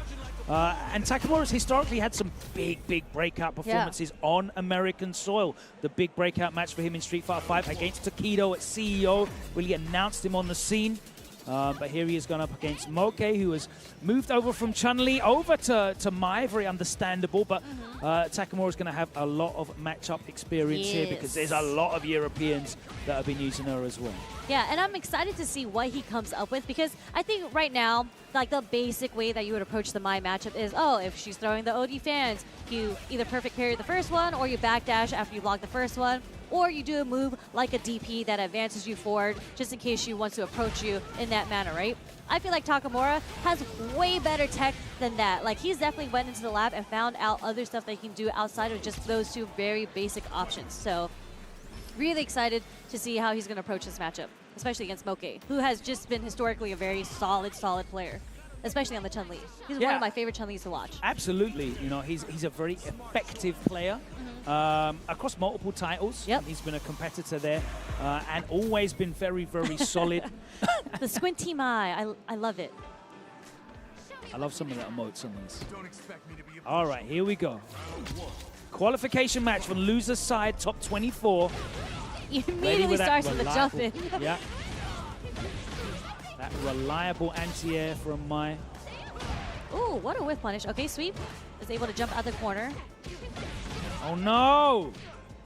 And this is exactly the same thing that happened with Idom on the same side as well. And he uses pad as well. I was going to say, do you think they would just restart the match because it literally just started? But, you well, know. that is going to be entirely up to the judges and not on us to decide. Thank but, God. we get to talk a little bit more about, you know, Mai and Ken. They're both two very, very effective characters at the moment in this tournament meta. They both certainly provide you with a lot of tools in this 2 out of 3 format as well, because they've always got great win conditions that are very, you know, quick to snowball, aren't they? Yeah, the way that I think Mai, that's what makes her such a strong character, is that if you play it a little slow, I think you'll lose against Mai for sure. And the way that she gets her offense off is obviously through the fan pressure. She does have the roundhouse, which is like a really, really long poke. But if and a great low forward as well, like tremendous range on that. Especially if the fact that you get the drive rush cancel off of it, right? So I think the way that it's going to go is if you give Moki just a little room to breathe, that's kind of where the Mai's like throwing out the OD fans just so they can immediately like quickly steal their turn back. But I think Takamura will know that. He's played this matchup a whole bunch. That really plays into his style as well. Like that tempo, I want to be the one leading the dance, asking the questions, as you said earlier on, and put her under pressure. Now, whilst Mai does have good answers, she's got the tools that you want on defense in this game. She's got an OD reversal, you know, hitting you with the level 1. I was going to say, hitting you with the level 1 is great because not only is it an interruption, but she gets better for using it as well. She just becomes a super enhanced character with the level 1 stock. So I feel like Mai's they're one of the characters that you see a lot of wake-up level 1s for because it gets so much, even on block. If you do it early enough, you can sacrifice just in case your opponent does block. You at least get the stocks. You can take the damage, but you move on in the match with enhanced moves, enhanced fans. So really good option for Mai's, but we'll see how Takamura deals with it. Again, as you mentioned, there's a lot of Mai's in the UK or in Europe in general. So he knows what to do. Absolutely. We have to see if Moki gives him the opportunity to do it. And what little we saw in the first match, he didn't get a chance to do it. He did test Moki's reactions with the immediately round start, jump forward. Moki was already ready with the anti-air and was able to get the party started for him with the drive rush low forward. Yeah, it's a really reliable anti-air for her as well. Some of her moves like have issues with horizontal range, but as long as you are really aware of where they're jumping from and what kind of horizontal position they're going to be in, you can do it quite late, which she needs because she's got a lot of like buttons with a lot of recovery, you know, putting that stand fierce out. Does the jump Tatsu from Ken, since you are Ken Masters, does that kind of evade the DP? There's a really big hitbox on jump Tatsu, and it doesn't really. It's not like in older games where the air jump Tatsu like almost comes across like a dive kick, right? So if you do it late enough, it will just go straight up rather than go, because the jump Tatsu generally evades because your reversal will go forward slightly and he'll go behind you. But hers goes like straight up. Hers goes kind of straight up, so it's very difficult to make with. So she's pretty reliable in that sense. The jump is effective against her predominantly because she's got buttons that she's incentivized to use that have a ton of recovery, or just throwing a fan out. We saw Bonchan play earlier on, and he's able to get the demon flip dive kick as a punish counter on the fan. She's very susceptible to being jumped in, or if she's using the forward roundhouse. A lot of them will throw out the heavy button, the heavy punch to cancel into the fan as well. And there's a lot of recovery on those, so she can be susceptible to that. But she can still do it kind of late as well because it is quite a fast reversal as an anti-air, and it's very reliable in that sense. Yeah, so I'm excited to see it. I think Takamura probably won't get a lot of jump-ins because the DP is so reliable. And I feel like as a Mai player, you're always looking for the jump because people don't want to contest you on the ground because Roundhouse and Fierce are so strong. They get jumpy. They don't want to deal with the fan. And I think that's why it's important to show it, because it's very similar. You go back to like the Guile matchup and you think, he's just going to dominate the ground and throw booms. And as a Ken, you're like, I'm just going to stand here and how am I going to get through this? You have to show the fear of the jump to make them not want to use those tools that dominate the ground, because there is a risk associated with it, right? Yeah. And then you start kind of contesting on the ground by using Ken's stuff like drive rush jab to kind of beat her to the punch. You use his fireball, which is really what it is. That's like a poke, really, Ken's poke, because it gets the party started. It earns him that horizontal space to like drive rush in instead. So a lot of Ken stuff is just like not on its own in a vacuum strong, but when he's got all of these tools, I mean, you know, you've been playing long enough to know that he's just got so many things to deal with. You can't cover them all, and if one hits, that's all he needs. You know where you're ending up if you get clipped. And you know what happens It's in time to that get the corner. party started. Yeah, Yep. exactly. So that's a threat that's always there. But, you know, Mai is very, very solid. If you are just going to stick to those buttons that have, you know, less risk associated with them, she can get the OD fan out as well. It's Yeah. kind of quick as well, Yeah. right? And like it's pretty cool. You can swat away the regular fans because they're Yeah. not true projectiles. Yeah. But I'm kind of thinking about the matchup now, and within like the small little seconds that we got to see, I'm wondering if Takamura also downloaded the data and it's just like, you know what? Instead of waiting to, because he was able to get the whip punish just with the sweep off the roundhouse.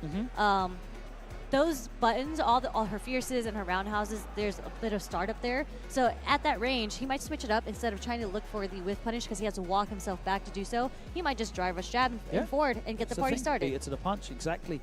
You know, she's also got situations wherein, you know, we saw Marke do the low forward drive rush cancel, and normally they'd go straight into the back roundhouse and then the crouching medium into the level 1, and then immediately she's powered up as well. Of course, that was like the first interaction of the game, so he didn't have the level 1 stack yet though. But something again for Takamura to think about: if he puts himself inside that low forward range, he's opening himself up to making life way harder for himself, because Marke is going to clip him with that low forward. He is going to drive rush cancel and cancel into the level 1. And again, you know, the fans become much better. You have access to enhanced level 2 as well, which you can just react to any projectile last minute, and it just zooms through and like Phoenix. So much damage, so much. And she can do it in the air. So yeah, and she's got an aerial version of it as well. So definitely you don't want to be exposing yourself to that. So even though it was, like you said, a short little interaction, you already saw that Moke's ready with the anti-airs. He's also going to clip his ankles if he walks inside that low forward range. So that's stuff for Takamura to be thinking about outside of thinking about whatever technical issues are going on. Yeah, exactly. And I think I'm wondering if it's going to happen, but when you talk about the low forward that Mai likes doing a lot, like Ken's usually like responding to that with the Dragon Lash. Oh, just to like low crush it. Yeah, just to get over the low forward. And if that, I mean, there's just so many tools that Ken can use to go through a lot of characters' normals. So yeah, I just want to see the match get started. I want to see the offense and the tech that Takamura has in this matchup. I'm trying to see it ASAP. But as they're sorting through the technical issues, I'm sure they're going to be Shall we take a look at what else is happening in the losers bracket? Because I said this is the last match of this block. Vivasum representing for the Middle East has managed to make it into top 24, defeating Mothman 2-1, and Psycho has eliminated ZJZ. Psycho, you know, a player that has had a very successful last year or so. Now with Virtus as well, with the sponsorship. So great to see him overcoming in a player that, you know, is as strong as ZJZ and earning a place in top 24. And right now, Yanai and Momochi playing off stream, and they are 1-1. So Momochi battling his way through losers bracket, but he's got to overcome. I kind of want to see what's in the other pool too, because some of the losers matches were still going on in the other pool when we switched over to this one. Yeah, sure thing. Let's pull that up. So I can confirm that Jack made it out past harms. Then, of course, we saw beat Kills You. Mago overcoming Yamaguchi. Mago still doing it for us old men. And, of course, we saw Tachikawa overcome KojiKog. We're going to go back into the match that we were so rudely interrupted by, and it is going to be first round awarded to Moke because of that technical fall on Takamura's controller. So as we go back into it, I think they're going to try and engineer a situation where the first round is awarded to Moke with as accurate a reflection of the super meter, as much as possible. But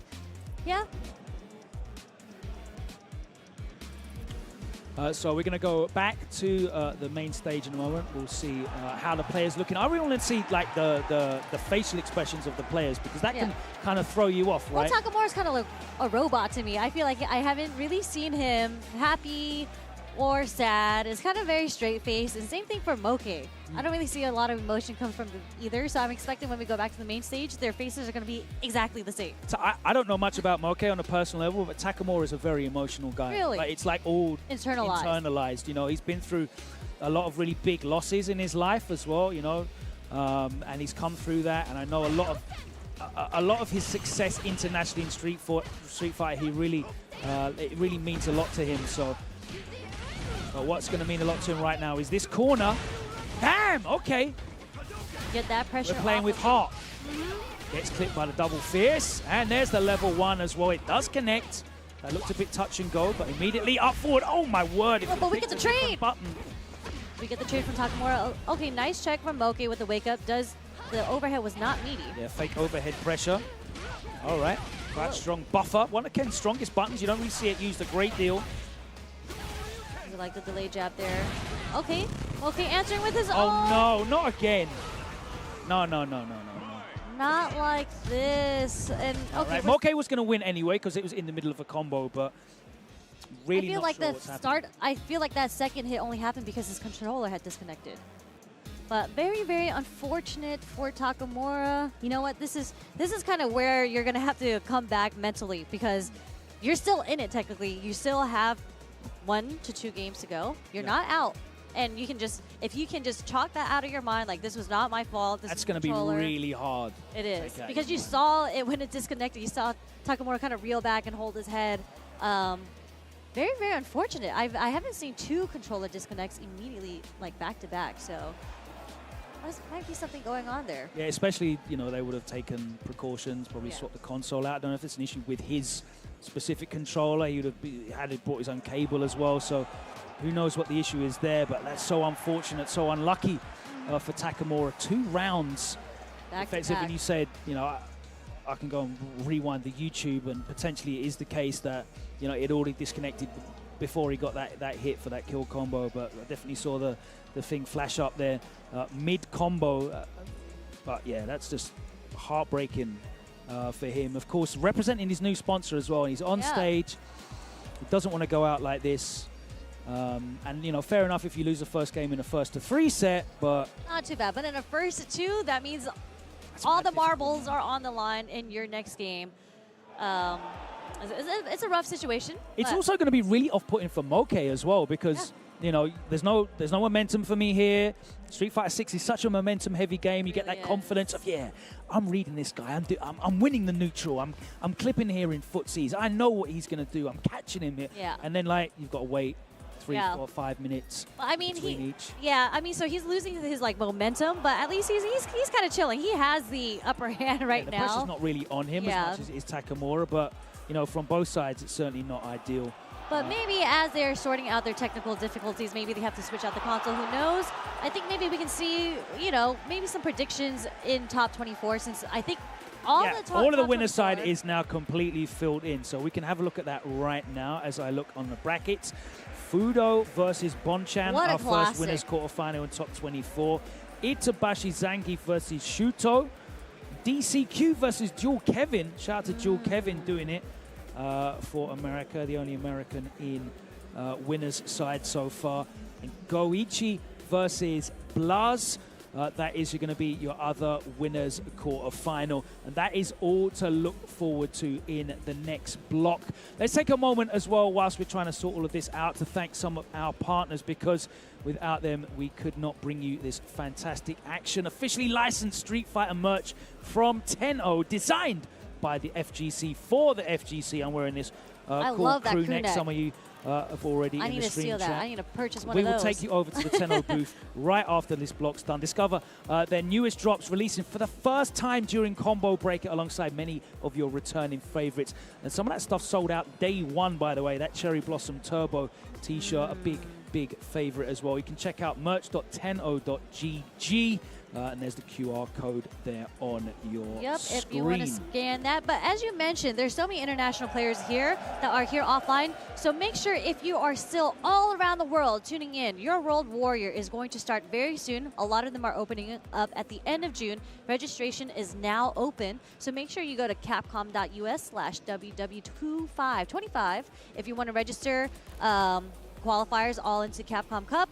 It is going to happen soon. So Yeah, find out your schedules as well, because obviously it's a season of It is a season. back-to-back-to-back events, rewarding consistency, which we love to see Yes. as well. A real route, a path to greatness for players that maybe don't have the kind of sponsor backing that some of these big names do here. And we've already seen some breakout performances from players that were given this opportunity by the World Warrior program. One of my personal favorite additions to the competitive scene here in the FGC. Same. You know how much I love international representation, so very, very happy that the World Warrior is still continuing on.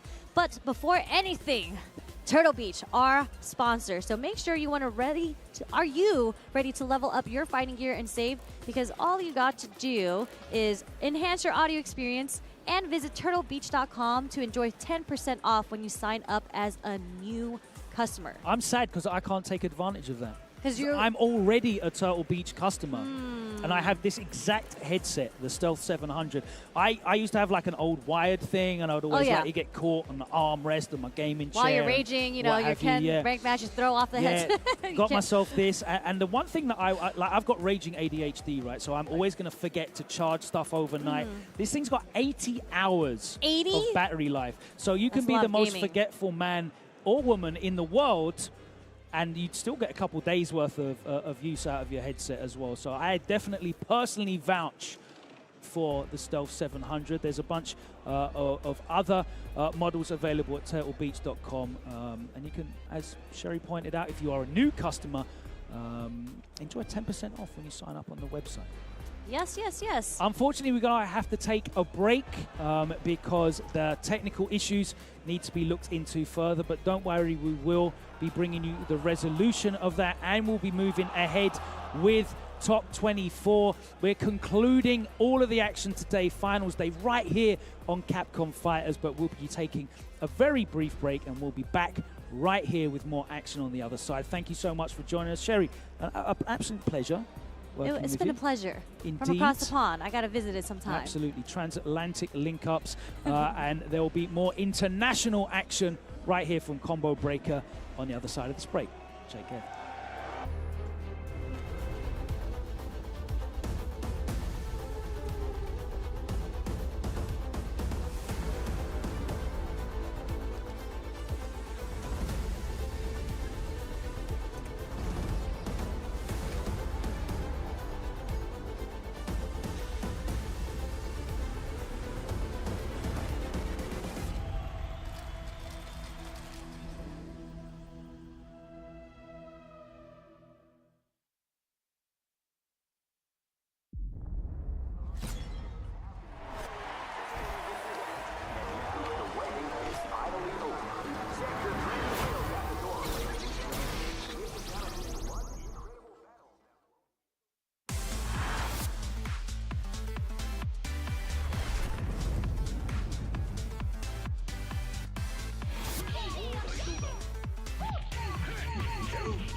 This is gonna be a match to remember. Fight!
challenger. Here comes a new challenger. Here comes a new challenger.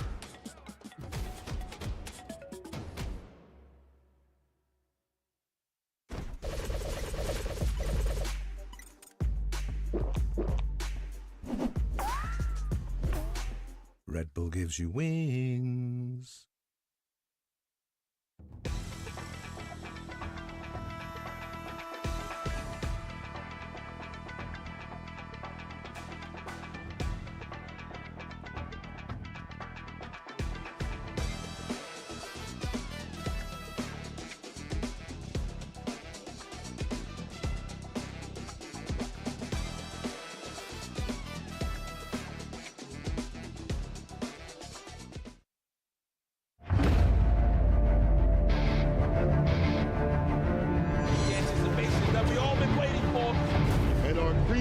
Convergence champion. And he gets the freaking cream. What a long road that was ahead of him. Welcome to the Capcom Cup. Oh, and there it is. Punk gets his retribution. The wake up OD, Dragon Punch, and Kusanagi. The trophy along with a ticket to Capcom Cup, and Shuto now books his place to Capcom Cup. No one's a Prodigy. Qualified to the top 8 winners. Let's go, Noah. The whip runs with the heavy on the engine right. Angry Bird. Show him the door because, kid, you're in grand finals.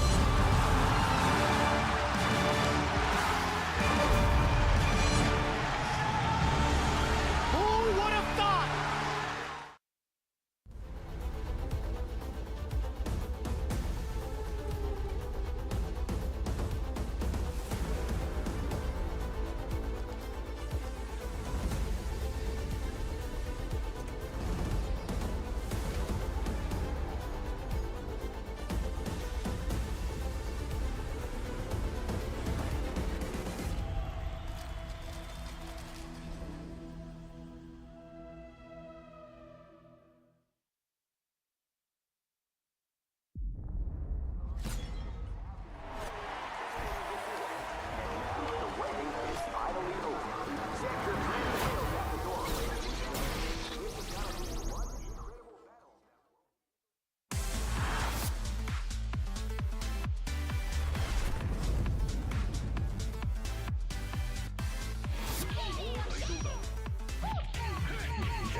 This is gonna be a match to remember. Fight!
Red Bull gives you wings.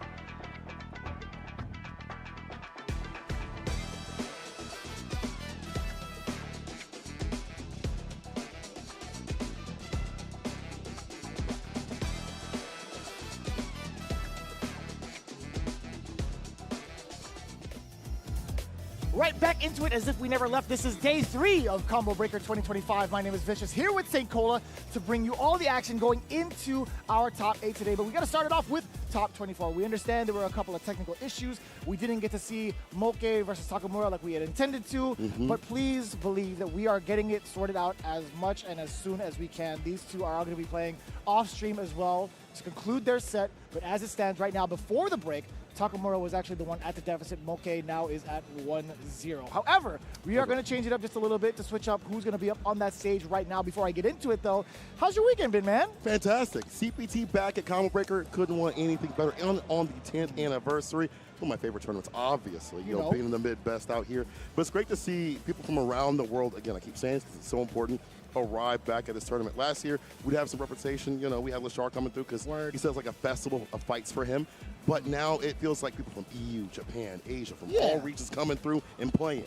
And it's been a long time since we've seen that, right? Like, you've been a part of so many different, like, events with like Street Fighter 5, Street Fighter 6, like you've had your handful of like top 8s as well. Like, this is the first time we've seen really significant international presence, right? That's true, and for good reason. Having points out here for the top 64 up to that top spot until the first place, which will be solidified over at the Capcom Cup Finals. There's a good reason to come out here and play, right? And get as many points as possible and get further in the brackets. But speaking of these brackets, man, these are nasty brackets. These are marquee matches. Yeah, I mean, if there's a way we can kind of see the bracket, if not, no worries. I do have it all here just in case. But this is kind of a doozy, man. Fudo versus Bonchan to start off things in the quarterfinals of it all. Itabashi Zangief has been on a tear, by the way, going into his route. Now he gets rewarded by facing off against Shuto. Then, of course, DCQ versus Dual Kevin, making his mark against MenaRD for the first time in a long time. Because if you look at the history, it's always been MenaRD between the two, but not by like a very large margin, right? I think every single round has been very close. And then, of course, to round things off, at the bottom of that winner's part, it's going to be Goichi versus Blas, which I do believe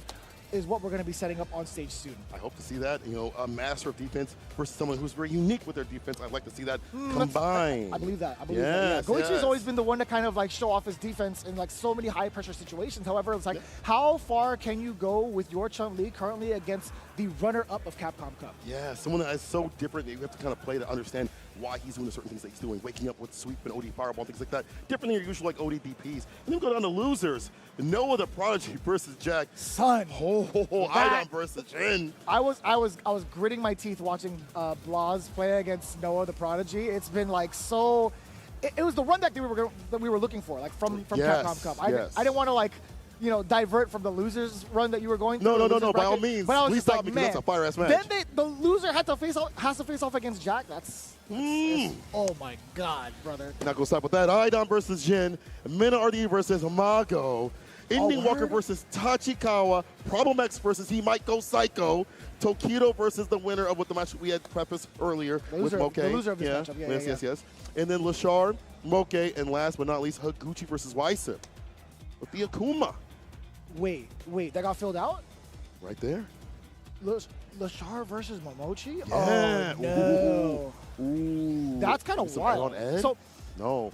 Is it going to be like, I was just about to ask, is it going to be like the Ed Mirror match? Is it going to be the My Mirror match? I feel like Lashar's been kind of shaky with the My. I know he's like testing it out, but it's just like, the Ed is like too powerful to pass up on. And like, honestly, the last couple of interactions we had done, like Street Fighter League Japan together, there were so many interactions where I feel like Lashar had been the better Ed in the mirror match in comparison to Momochi. I think so. I think it's the way he plays is so technical, but talking with him, he's such a big troll. I'm like, hey man, what are you going to play? He's like, Bison, Geef. I'm like, okay, Geef is the real deal. So straight faced. He's actually one of the funniest people if you talk to him. He's great. Yeah. But on some real stuff though, it might be the My versus My, but we've also seen Momochi switch a lot. In fact, there was a time where he was fighting Reinhardt actually yesterday, where he was on the mic, he loses, switches to Ed, and gets the victory that way. And people are like, well, why not just go with Ed the entire time, it feels? Yeah, right. Like, I didn't get that. But, and, you know, we talk about, like, these kind of things in the Capcom Pro Tour. We talk about longevity, being able to, like, exercise your secondaries, your tertiaries for that long run. I mean, for a guy as competent as Lashar, it's like, I think it's acceptable for him to like show off that Mai on these grand stages, whether or not it costs him the ticket to Capcom Cup. I think it's like there's so many events where he can make it through, right? Like, yeah, he can travel for a lot more, as we mentioned, with the points and things like that. But even through like Street Fighter League as well, right? Oh, that's true. There's so many different ways to kind of like get into Capcom Cup this time, right? Right. So, getting the word from production, we are going to get instead Fudo versus Bonchan. Word, okay. Moving on to that. So, I got to give big props to Bonchan to come through with the Akuma. Hell yeah, man. That guy has been cooking in Street Fighter League, and it's good to see him in a tournament setting also cooking out here with the Akuma, where a lot of Akuma players are like, I don't know how to run this character in the first 2 scenario. He's found the game plan to land himself a significant victory. Shouts out to Fudo. On the other side of things, though, he's still rocking with that Ed. He still has found his way with that character that people kind of, we've mentioned, left to this side a little bit. Maybe had some other characters, Tri-Terry characters to back it up, but it's just been Ed for him. It absolutely has, and I think it's been his mainstay for a while now, right? He's found the most success with that character, and I think it just blends well with like how he wants to play the game of Street Fighter, right? In terms of like what his kind of archetypal play style is, right? But looking back at it though, I was thinking about like just Bonchan so far, like Bonchan and his current momentum, right? With his most recent win over at like Brussels Challenge. Yeah, right? that's actually pretty significant. It's just like he's changed the way he kind of views Akuma in certain matchups, and you can kind of see in like his decision making, which we will get into specifics in eventually, hopefully.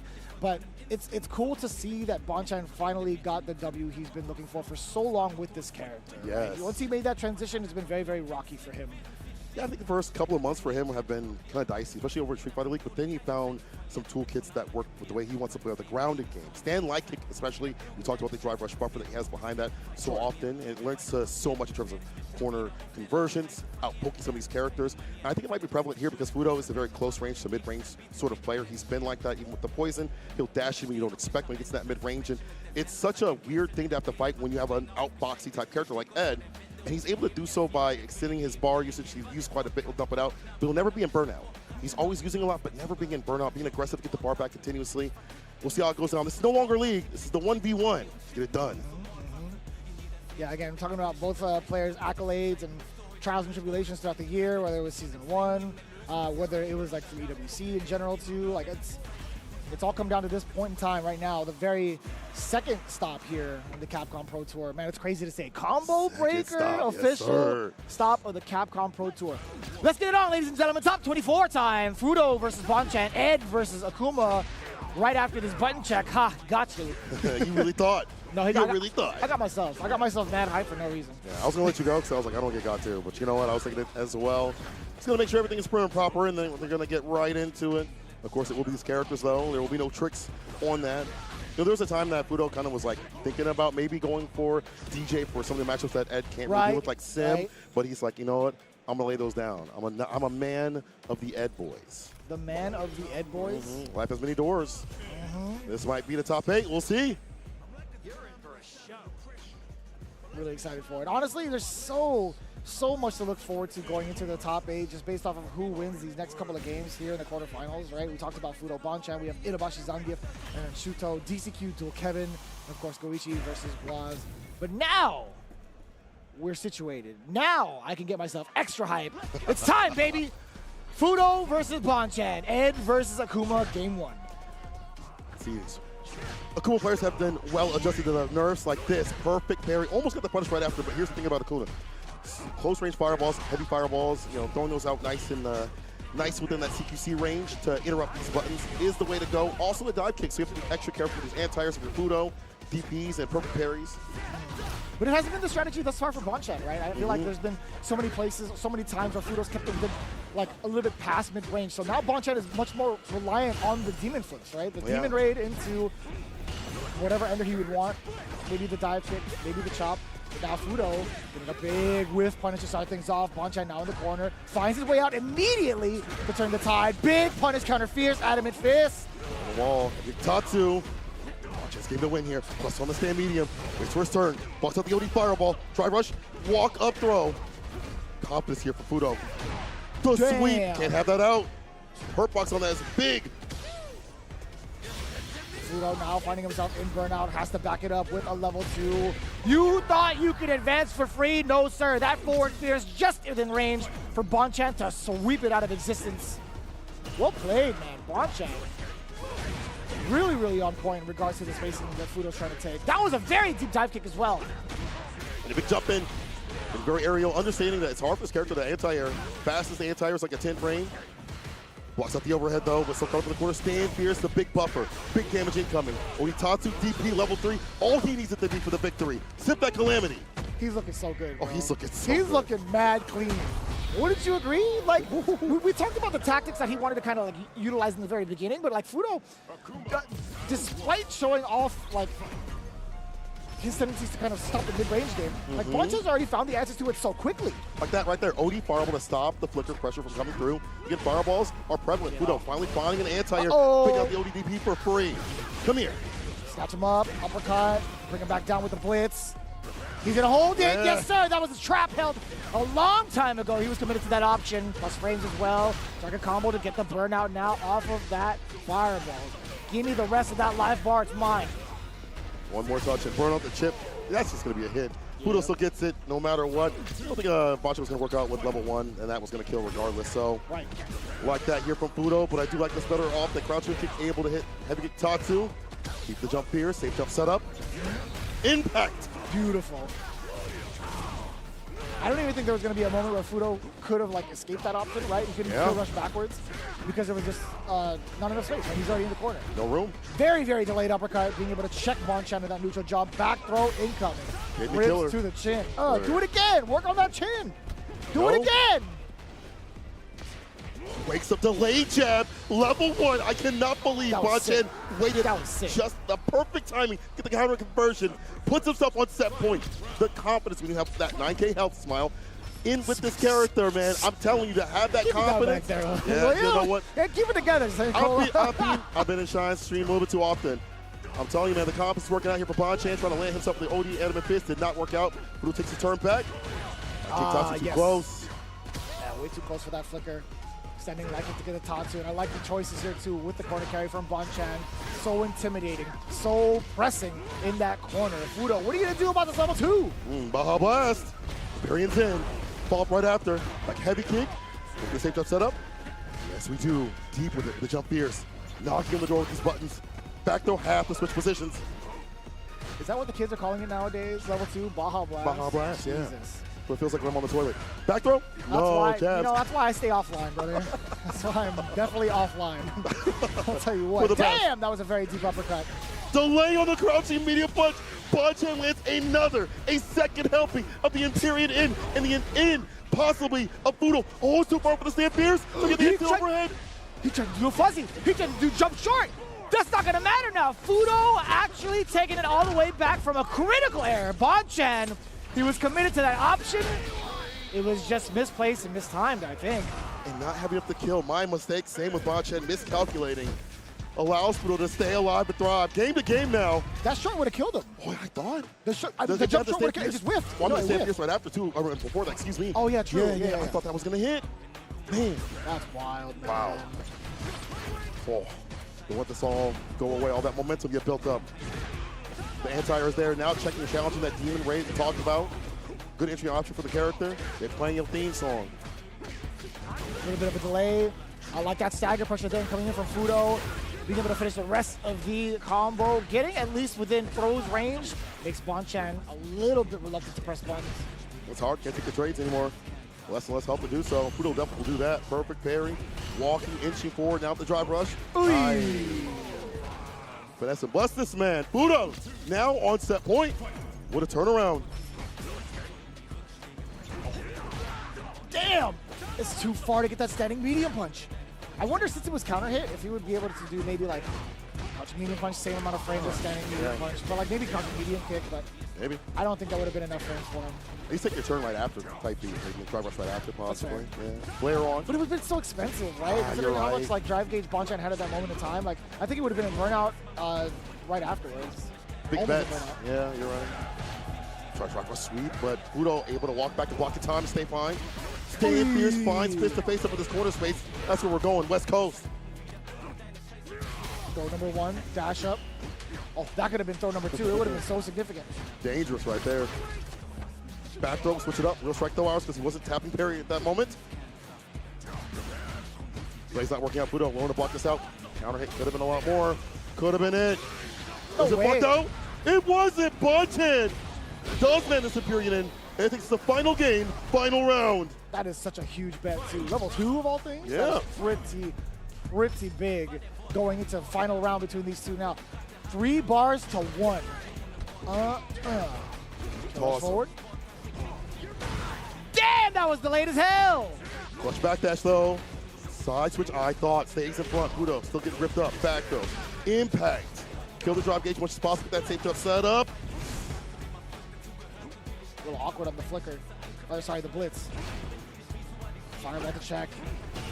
Response from Fudo. What are you going to do after this drive rush? Forward throw. Bonchan, what are you going to do to pursue? Nothing, actually. You're going to back away. Try throwing those fireballs. Fudo trying to get some of these flickers in. Gets a forward throw. Lands it. Bonchan, what are you going to do? Airborne? No. Not cleared for takeoff. Another set of throws coming in from Fudo. The barrage of lights, still sitting at 3 bars. 1 single hit confirm will be lights out for Bonchan. He can only take 2 more throws, maybe 2.5. Oh, he's trying to go for the throw right there. Fudo gripping nothing but air right there. Hold this level 3. It's a demon from the darkness. He puts him in losers. Bonchan moving on in the bracket. Wow. He was so sturdy with it too. He was absolutely so sturdy. Fudo was trying to change the pacing of his normals, possibly catch Bonchan slipping. Big cup of Bonchan. He took the first throw and he was like, you know what? I'm gonna wait it out. I'm definitely gonna wait it out. Well executed, man. Bonchan he's looking well on his way, man. In the top 8, he's looking well on his way. For his age, still playing like that. Hell yeah. It takes a lot of work to grind up to this point and stay solid in these minute decision-making scenarios that we saw, the late jabs we saw previously when it popped up for level 2, which is going to work out against like the fireball pressure that's presented with the flickers and things like that. But still, to find the timing, someone so aggressive and active like Fudo, it's a lot of work to stay up like that. Wow. Winner's side of all things, he continues on. Yeah, so it's not going to be the last time we see Fudo either, right? He's going to be awaiting his fate, I do believe. Let me see if I'm doing this correctly. He'll be waiting for a while, actually. He's going to be all the way down in losers round 3, so we still have so many other players to go through. But as it stands right now, if I'm not mistaken, we might be gearing up for Itabashi Zangief versus Shuto. Ooh, so Kuma and Gief. Now watching Itabashi Zangief walk down the likes of Tokido previously. Oh, excuse me, let me get that on out of here. It's going to be DCQ versus Dual Kevin? Y'all want something biased. That's why they're like, oh, say Cole up here in the Midwest. Let's go. But I will keep it a lockdown. Dual Kevin, though, definitely, as you mentioned, got his win against MenaRD, had some issues over Cream City, getting second and knocked out of, at least at that point, Capcom Cup placement. But now got his revenge and now trying to get another one squared away here at Combo Breaker. But DCQ, man, this guy on the Bison and JP, some of the best defensive timings in the business with that crouching light delay a little bit. I feel like every time I need to have that inspiration on defense for Bison, I look to him. Because he feels like, it feels like he gets out of the corner more often than not. So now the question is going to be, who is he going to play versus Dual Kevin's Rashid, right? Is it going to be the Bison? Is it going to be the JP? Personally, I think it's going to be the JP. He's just been looking so strong all weekend with that character. True. I do like the things that Bison does present in the Rashid matchup, specifically for some of the normals that he has, specifically for getting around level 2 if need be, the overall pressure that he can present up close. And yeah, I think that's majority of it, right? I think that's how I feel like Bison can do against Rashid. I think he does all right in that matchup. Yeah, which is good for him. I get kind of scared with like JP. Yeah, sometimes. Because you can't really wake up with like amnesia that you like to, that defensive tactic that you have on the deck, because they can just meaty fireball, get a fat punish right after. There are some angles where it's hard to anti, I mean for both characters, but the air-to-air is better for Bison. The reward on a hit is better for Bison, the bomb right after it. If you're in the corner, JP can double out the damage, but will that happen often against someone like Dual Kevin, who might hit OD, equal spike the side switch? I think so. There's so many moments where JP can land a single hit. Maybe it's like a counter hit, punish counter, etc., whiff punish. I think there's going to be plenty of moments where JP can land that kind of damage, get the corner carry, and not even have to pursue that corner carry, because most of the time he wants to play either full screen, 3/4 of the screen, so long as Rashid's just not in his face, right? So we are going to see the JP. I see it right here on the screen. I mean, I want to go back to your point about him playing JP. It's cool to see him resurrect the character, and he kind of was even before Kakeru was doing so. But I feel like all the JP players are emboldened. I can anti with crouch fierce. My forward heavy kick has more damage in the corner with any juggle points. He was in the same camp as like all of them as soon as JP got that last set of changes. Yeah, Yeah, so I mean, I think they all hopped back in at the same time, but it's going to be Rosinante coming in with Lord Bison as the pick against Rashid. So my initial guess of him picking up Bison, I guess it came true. We'll see what happens, though. See if it become easy cake trying to drive rush crouching light kick. I get that in the right range, but the fireball starts things off. Going to the corner right now, though. Back fist ender. The bomb is on. Fakes out and baits out the ODDP. God, he's so sick. Look at how much damage. Ooh. He's actually going to be dead. Stand fierce after this if you want it. Level 1? Yeah, I get it. Done. It's a nightmare right now for Dual Kevin. DCQ with the quickness. Very, very impressive start. Yeah, scissor kick so hard to punish for Rashid. You got to be nice and close, but he's going to punish that crouching medium kick. That was beautiful, too. Ooh. Hovering around that medium kick range, getting the punish counter stand jab for the link into low medium. That was actually kind of nice. Plus frames off the back roundhouse. Barraging again.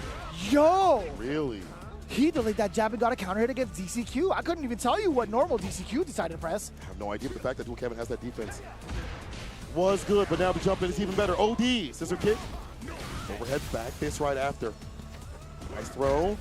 This adds up to real bad things right here for Dual Kevin. Perfect parry. That's what I would say. But no medium into OD Eagle Spike or anything right after the side switch. Level 2 coming through. It's a punishing level 2 of that. First game of DCQ. If he had linked the stand medium into some sort of OD. Eagle Spike the side switch or whatever sort of knockdown, even like an Arabian Cyclone. That would have been great, but that's not the multiverse we're in right now. So he had the perfect parry. I actually didn't see what the interaction was specifically. What did the normal whiff? Am I tripping? I don't think he pressed a button after the stand medium. He did the stand medium punch, but no stand light punch and anything right after. Or he was mad far though. Like Bison was really, really far. Maybe he was too far to link into that and just, it's like, I can't do anything. Well, I mean, if it's a punish counter, he doesn't necessarily need to link it to a light, right? He can just go into a low medium kick if need be. But you can't get like low medium kick into OD Eagle Spike, right? Yeah, you'd have to go for like a Raven Cyclone or just any sort of knockdown at that point. Or like light mixer or something. You can still get like a Eagle Spike, just or an Eagle Spike. Wow, English, hello. You can still get an Eagle Spike, just not like the OD one. Nice, at least a knockdown. So Kevin, get it back in blood with the shimmy. That's where this character definitely falters.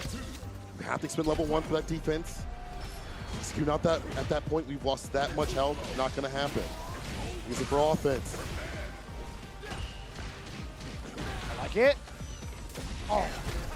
Kind of tough to manage, right? Especially with the bomb on you. I think Dual Kevin more than willing to take that throw, but now we get to see that offense shine. Bison, not the best on defense without bar, but seeing as it stands with two down below, could possibly whip out 2 level 1s if need be on that knockdown. It's true. It's a kick, right? The perfect range is hard again for Rashid to punish those. The stand is not being introduced. Nice. ODDP in between the drive rush. Wake up jab, the 5 frame. Reversal jabs right back at him. I got those too. Oh, just within range for that low medium kick to connect. DCQ with the footsies, man. That was at like the heel of it. Wiping the shoes off. Gonna march forward to a set point scenario. There's the knockdown. Quick Desert Storm, my win condition. Push this man. Oh, can't do work that. My way. Knockdown. Another big whiff punish into the low medium kick. Dual Kevin. One more throw, one more light. Either way it goes, it is a perfect for Midwest's own Dual Kevin. DCQ, a little bit of a timeout here. Okay, go ahead. I don't know what the decision was with the level 1 trying to go past the level 2, or at least like hit Dual Kevin and then try to go into the whirlwind. I couldn't even figure out what that decision was all about. Like, it's gonna benefit you regardless. Like, you knock him away, but yeah, you would have got smoked either way. Yeah. The win's still there, brother. Like, I don't know what he was really looking for right there. A little bit of a panic scenario. And then I gotta say though, beyond that, the corner pressure that Dual Kevin's presenting has been fantastic. To space himself out, to have that crouching middle kick, to be ready for any sort of button that's coming out, to whip punish these typical buttons that would come out from DCQ in a corner position. It's been something different right here. In terms of offense, now you might be seeing something different on the screen. The JP, is it selected? Is it locked in? Will he go for this? He's thinking. He's ruminating. It's back to Bison. He's locked in. He's staying on with the Bison, and I respect it. Honestly, there's some sort of comfort with DCQ's pick into Bison. I would have loved to see the JP genuinely, but yeah, he feels confident in it, so he's going to stick with it. Final game between the two. We'll see if this is the right pick. So decision making honestly wasn't like a problematic thing for the character more so than DCQ's decision making. So drop that back, maybe get more on. Offense has always been strong for him, just like right now. Damn, it felt like it was so delayed. From the light to the light. I like that. We do get the side switch off with the punish counter, dash up. What's the pressure going to be like? DCQ does get thrown for the first time. Dual Kevin now applying continuous pressure off some of these lights being delayed. Caution light kick to catch him walking back. Perfect range on the scissor kick. Knows how to space those out. Not a bad trade on either side, to be honest. And this is such a hard spot for DCQ to kind of contest with if Dual Kevin's willing to throw out those fireballs just like that. They are a poke for the character. Not gonna go for the anti right there. The mixer might have been a little too late. And Dual Kevin is kind of like goading DCQ on into trying to whiff punish, right? He's just outside of the range where Bison would be comfortable throwing out some of these mediums and to the space where standing heavy punch would actually whiff. Yes. Excellent block on the overhead. Counter hit as well. Dual Kevin, bang! Number one. Super Rashid kick. Looking at match point. Close at level 2 as well. Slowing things down. Less whiffing, less letting DCQ come through. Introducing the fireballs as you mentioned. I get the counter conversion, no big deal. Driver's throw, down and out. That could have been a big whiff punish for the side of DCQ, but a little bit too late. Dual Kevin's the one that responds in kind because of that blocked scissor kick. Forward throw DCQ, drive rush forward. Back out again. Out the mix. Give me sweet chin music on your knees. Wow, 1-3 immediately. Wants a huge lead, take the drive gauge away. Trying to take us to final game fun round as much as possible. Also avoid level 2 activation in this round if you can. Charge up. Left the parry, back throw. Can you do it now? Yes, you can. Can I kick it? No, he's gonna hang out with it. Now he can kick it. So right after, no enhance it, but no big problem here for Dual Kevin. Another throw. Single hit sinkhole into level 1 from Dual Kevin. Actually, technically from both. Just a single hit. Oh my God! He reacted to the drive rush appropriately. We talk about active defense. That's that boy, Dual Kevin. He's definitely got those. What an interruption to take down DCQ.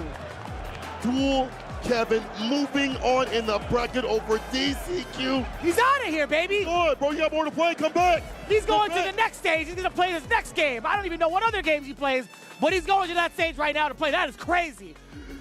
Marvelous. If you do not know, that is both Kevins walking out of here. Dual Kevin. That boy good. That boy clean. That's a movement right there. The Midwest sort. Dual Kevin with the defense. We've seen it in so many games. We saw it in 5. We see it in 6. And you mentioned, you prophesized how he was waiting down, baiting outside that perfect range, around that Stand Fierce range, to let him overextend and then check a drive rush with a proper button, a counter conversion to convert properly to get that damage that he needed to. Dual Kevin, well done. Whew. Wow. As an expert class in how to deal with Bison, and also how to play Rashid at the highest of ranks and levels. And honestly, what is it for him? Top 8 for him a little bit later on. We'll see who he fights. But man, oh man, that crowd was popping for him. Brother, I know. I mean, even if you weren't a Dual Kevin fan, like if you were just like a Street Fighter fan in general, like what a play. Yes. Man, like at the last second, I never thought like DCQ would kind of succumb to that moment where he was like, you know what, I'm going to try to steal a drive rush here. I'm going to try to steal a moment with a drive rush. It might work, type beat. We haven't really seen those type of interruptions that consistently throughout the weekend, I feel like. Oh. I feel like that's also not a common thing, even at high levels sometimes. You feel like there's so much going on that you're worried about in terms of, oh, is it going to be a good button or whatever. But at the highest level, the people who are able to stay solid and solidify their wins and continuously be at like top 8s or winning or whatever, those people are checking drive rush more continuously. They're getting counter conversions. They're stabilizing what happens in the neutral. It is possible, and you're seeing it right here. Yeah, that's been like I feel like that's been such a very big focal point at one portion of like season 2, where a lot of the players are starting to do like, hey, like, what are my character's buttons to interrupt like drive rushes? And there's been a lot of content around that on social media to the point where it's just like, okay, this is part of the new meta. Like, if people are starting to just like abuse drive rush, what are the normals that we can use to stop that, right? So I want to say, like, even for like the players that are currently playing through ranked that are not necessarily like high-end tournament players are not traveling as much. They just want to kind of like play the game. You kind of see that even at like master ranks and grandmaster ranks as well. You're starting to see that more consistently. So the fact that we had seen it in this moment on the stage with DCQ being the one to initiate like that. To close it out. That's kind of wild, man. I love it. I love it. See that also, you see the support right there. Dual Kevin giving some love to Jack before his match. Jin on the screen too as well. Oh, this is just hurtful, man. Yeah, the two young boys. Seeing these two face off against each other. Yeah, so it feels bad for sure. Previously, it looked like Jack took down Noah 2-1 to get here. Oh, it's already that part of the pool. That's right. Yeah. No, I know that's your boy. Yeah. I understand that's your boy. Yes. But man, that feels bad, low key. They really do. It really do. You know, that's what happens, man. You can I love watching Jack man. play. I genuinely love watching Jack play. But why you got to do that to Noah, man? Came the wrong hood. That's all it is. He just came to the wrong hood at the wrong time. I mean, this guy, he's a returning champion right here from Street Fighter 5, trying to get it with 6, bro. I get it. Facts. But Jin, I mean, he's been grinding, you know, in the background with the Bison and the DJ. And he took down Idom on the way over. That's true. Yes, he did. Oh, 2 of my favorites already down, man. Go play a card game, bro. Huh? Yeah. What do you mean? Oh. I'm definitely not trying to play no card games. Well. I'm trying to get him to play card games. He won't do it? I don't think. I mean, like, he's focusing on the CPD. Let's be honest. Yeah. You're right. I'm not gonna take that away from like all the fans, right? I'm not gonna be like, yo, it's time to play some other games right now. Like other card games, I should say. But no, he's been grinding it out, right? As much fun as he has with the game, I still think, you know, there's a lot of like merit to all his hard work. He's found himself into like top 24, so shout outs to him. But as it stands right now, this is technically losers round 2. Just a Kid versus Jen. DJ versus Jury. So not able to punish the Fwaj and stock ups nearly as much as they used to. Makes this matchup at least a little more stable for her, so she can stock up a little more on the safer side compared to Season 1. Fireball's still going to be a prevalent problem for her. Ooh. She became the Fireball. Still one of my favorite DJs to watch, man. Like, Jen has always been so aggressive with this character, but also very innovative in terms of like what defensive options he has. Yeah. When he chooses to bust out, it's always very weird how much bar he spends to as well. It's spacing. You see how fast he's moving? He is moving all over the place, man. He was going in with the drive rush and then also backdash as soon as he saw Jury go airborne and set himself up for like a whiff punish. Right? Took a lot of drive gauge from that heavy and now takes the rest with that sequence. And burnout. It's a battering incoming. Slight walk back the shimmy, the finesse and bless. Put him to rest. Jin making the first round. This boy good, man. This boy Jen be cooking with DJ. Oh, it's so sick. We were literally just talking about what happens when you try to check a drive rush. Like most of the time you try to find that button to do so. But DJ and a plethora of other characters have like a special move to kind of halt their momentum. Akuma is another big example. Right? Drive rush forward, adamant fist, right? Then you're seeing the second layer of that tactic. So yeah, a little bit of RPS. Never a solid answer all the time. That's why fighting games are what they are. Back throw. Try to get the crouch hit. Luckily recovered. That's a big hurt box. Able to retract right back. Try to parry it. Doesn't get it. Let's throw. Goal with interruption. Ready? It's this one. No button behind it. And sometimes I feel like people do like delay button off the drive rush. And Jack ready a little bit faster on the draw. Wasn't going to counter it, but just in general, Jack had that button out and about. All tied up. 1 round apiece. Jen can be very explosive with the amount of meter he has. Also tried to rebuttal his drive rush into Jack's butt. A little bit of a mishap. We're going right into the feng shui. Back on drive gauge. Rumbling is coming. Oh. Time on the recovery. The tap parry. Pressure City. Overhead. Knocked down with the Fwajin. Jump medium. It reaches so deep. Very deep. The damage is being dealt down and it's done. Jack, one of the progenitors of level 2. One of the people that has really brought this character to the highest echelon, and I feel like it's because of that super. to help solidify the mix-up in the corner. Not too bad, man. I feel like he got so much utility out of that level 2. I mean, Zhen spent pretty much majority of that round in the corner, right? So maybe we'll get to see Zhen kind of rebuttal. Like, it's always been who's initiating their offense first, right? Who's going to be the one to drown out the noise from the other player? Zhen looking to be that candidate first right now, but Jack does find the escape just off of the jump. Damn! Really? The axe kick to stop the drive rush. Still, Jin, not the turn at all. Plus on the stand medium. Combo that time, the sway play set up for success right there. No stand pierce to route things back, and typically that range, even mid-range, just in general, stand pierce such a good initiating tool. Jin knew what to do. Sweep him. It's so tricky. It is so tricky. My man is stealing turns at this point, right? Zhen is no longer playing by the book. It's yours is mine. The dash up throw. Dash up fireball, lock him down. Yeah, stop that driver from happening using that fireball to lock down the grounded approach. Now finds a foot to face up in the corner.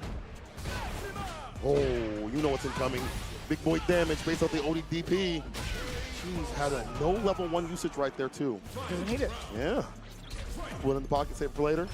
I mean, like, if the target combo didn't kill, then level 1 for sure. Oh, you thought it was your turn. No, sir, the perfect parry. The first one actually from a sequence like Zhen putting himself into negatives. Where you want him. In the corner with drop gauge utilized. First part of the target combo knocked him down. The throw. Oh! Not able to get an option select off of the whiff grab. Maybe like a roundhouse. There's a fireball sidewalk underneath to avoid the drop kick. The foot dive.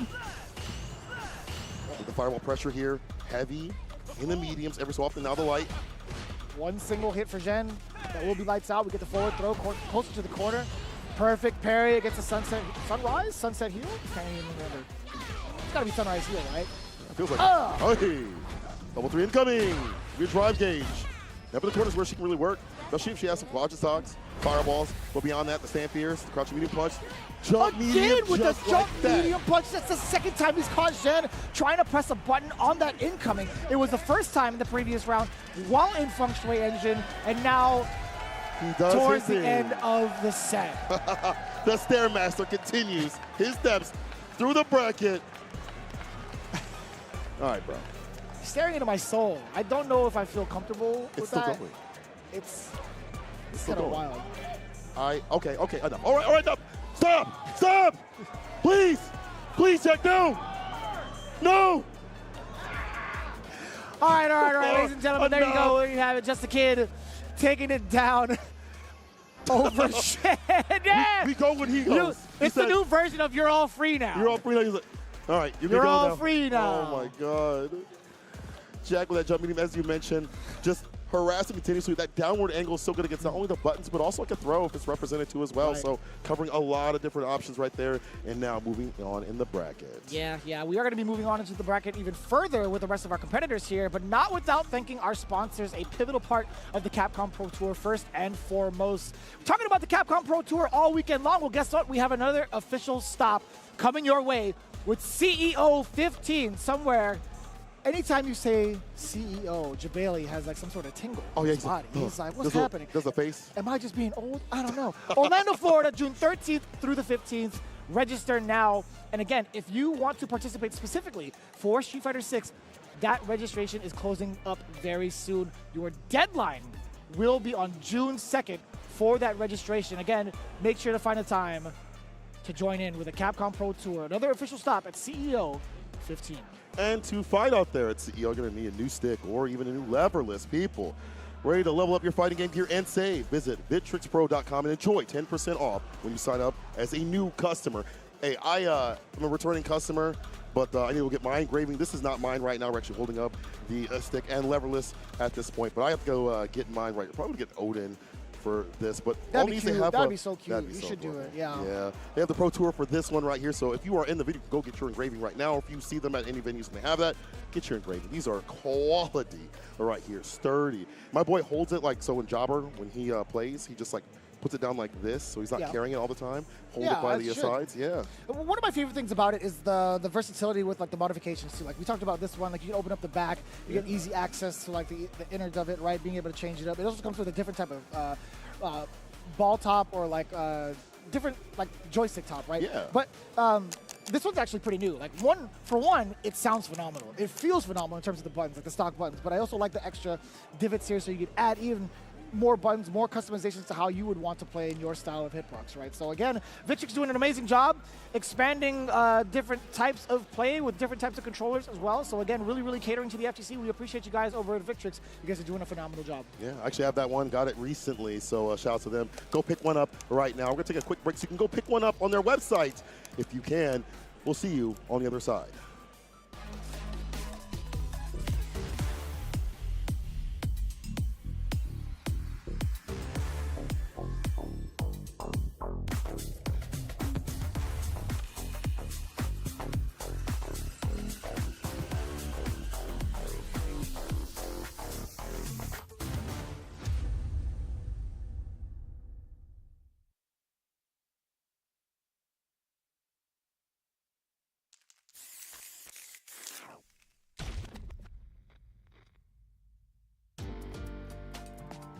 Taking a life and giving life? Fighting and living? I wasn't looking to fight to the death.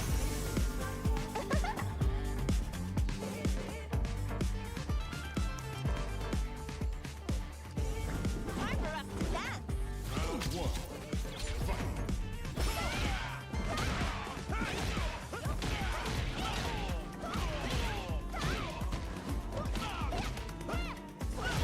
What do you say? How about you dance with me? Relax.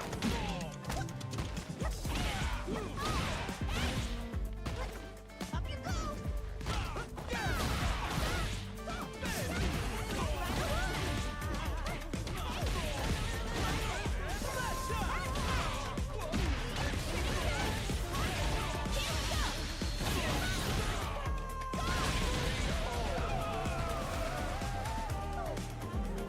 Oh, thanks.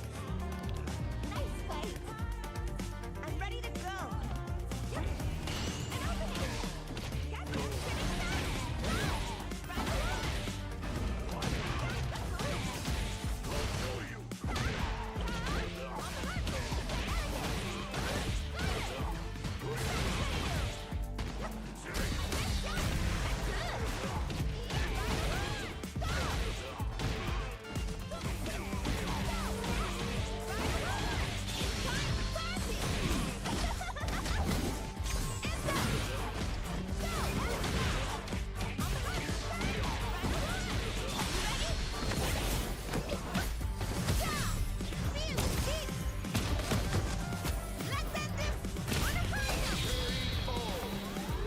All right.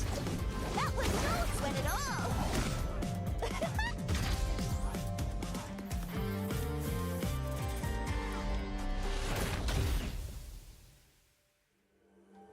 It's time to party. Healing.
Here comes a new challenger. Here comes a new challenger. Here comes a new challenger.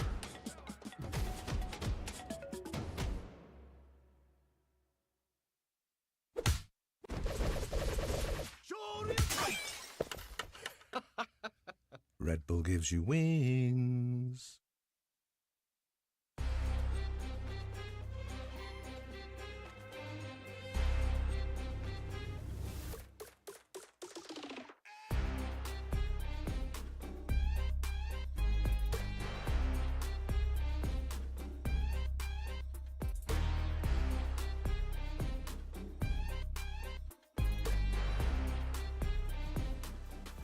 And we're back with even more action here at Combo Breaker as a CPT event. And I cannot believe I am saying it. It is a CPT event. And we're about to see who's going to get that victory as we move towards that top 8 spot. My name is St. Cola. I'm doing Vicious. My dog. Have every match been amazing? Has every match been incredible? Has every match been absolutely entertaining from this point to last night to damn near every single match we've seen thus far on the stream? I'm going to just stop you right there. That's a silly question, man. Yeah, Hell yeah, dude. There's been so many things that I've been talking about all weekend in regards to, like, even the basics of pool play. Right? It's been a very, very interesting kind of development, even from, like, a very, like, average to, like, above average standpoint. A lot of the players that are participating in this open bracket have improved significantly, right? All the pools that you had gone through, you would kind of, like, notice how competent a lot of the player base has been because of all the pretty much overall, like, leveling up of the scene.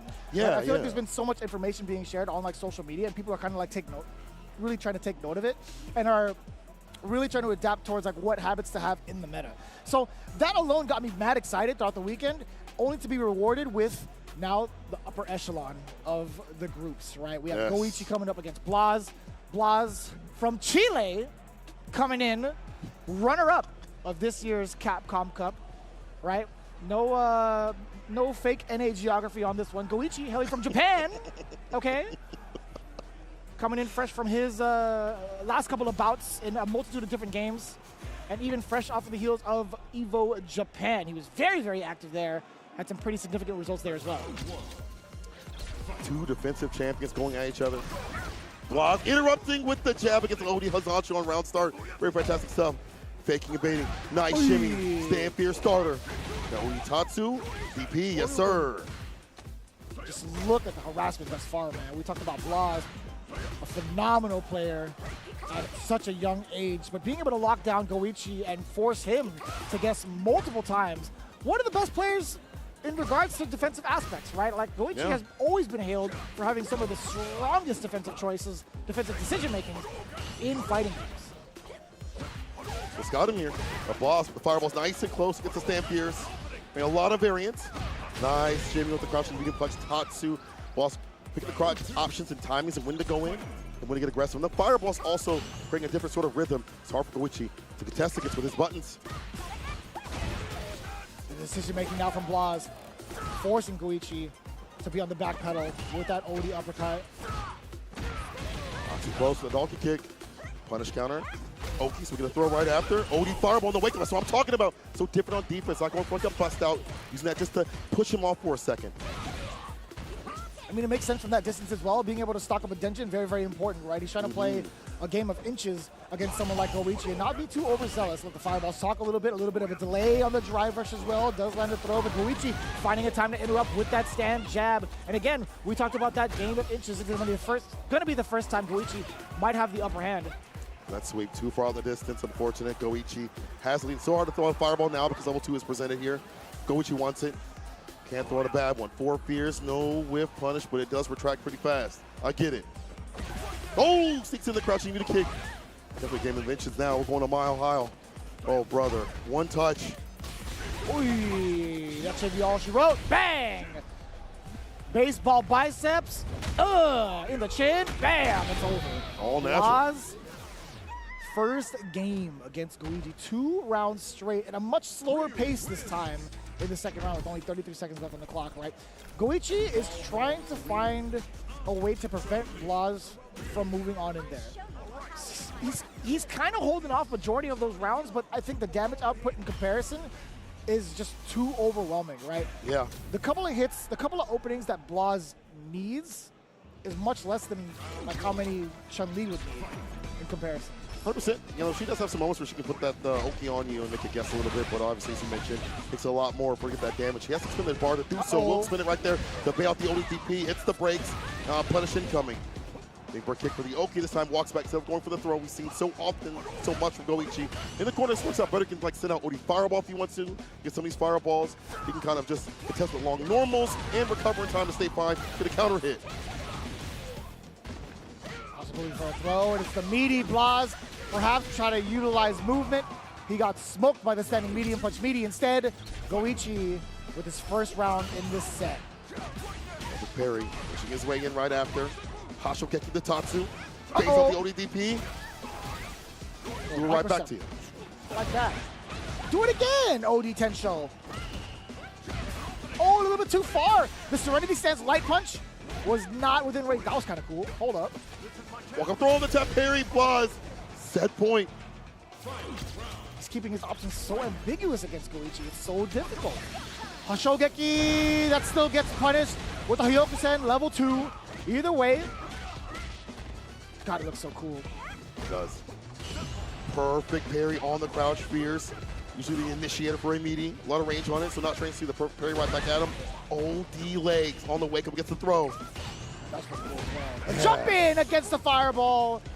Not going to be as explosive just yet. It could have led to so much more. Goichi actually gets away scot-free with that jump out. But now, into the overhead. You are definitely deader than dead. Here it comes. Bang! Another one to the gut, now to the chin. Shinsho from Blas. 2 games to 0.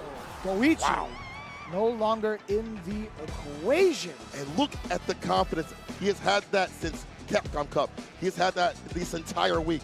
Not a bit of fear in his walk, in his aura, nothing at all. And we see it in his gameplay too as well. We saw the options of the OD Fireball. Somewhere along the lines we saw sweep as well, you know, against a possible dash up and things like that are so different, your usual things, and Goichi just not ready prepared. And then when Goichi tried to run his defense on waking with ODPP, it hit once, you know, obviously after the second one it whipped, but not enough where it will deter the pressure that Blas was presenting. Right. Yeah, I mean, like with the amount of risk that Blas can take, it's so rewarding in comparison, right? He's just going to have so much explosive damage to it, but also the corner carry that he does possibly get off of like a Tatsu, even off of a donkey kick, and also being able to charge up with the Denjin. He gets so much control, I feel like, in the aspects where Chun-Li would want to play it. But either way, I did mention Goichi being out of the equation. That's not entirely true. We still have Goichi being able to play off into the loser side, at least within round 3. So with that in mind, Blas solidifying his spot into top 8. Now we get the rest of our winners matches. Itabashi Zangief versus Shuto. Is this Street Fighter League or what? Pretty much. Going up against Itabashi Zangief. You know, I feel like every time I hear about this matchup on both sides of the ring, you know, the Akuma players are like, damn, bro, I die in 2 blows. The Geek players are like, I can't even press the button. What are you talking about? There's Demon Flip Fireball in front of my face. You do the same amount of damage. So I think it's about even. Either way, Shuto definitely has put his mark with this character. Kind of evolved the concept of Demon Flips just in general, showcasing how powerful that could be in the early stages of Akuma. Itabashi, though, has been on a tear. Again, recently taking down Tokido, being able to dog walk that cat to the corner and make the magic happen. It's going to happen here, though. I want to check out who he had to face off in his path to top 8. I wanted to double check just because he's had a very impressive run over at Evo Japan as well not too long ago. But hopefully this loads up before they get into the game. But as it stands right now, Itabashi Zangief has really been on a big tear lately. He actually was the one to put Tokido into losers. Yes. He took down El Chicote, Uriel Valorio as well.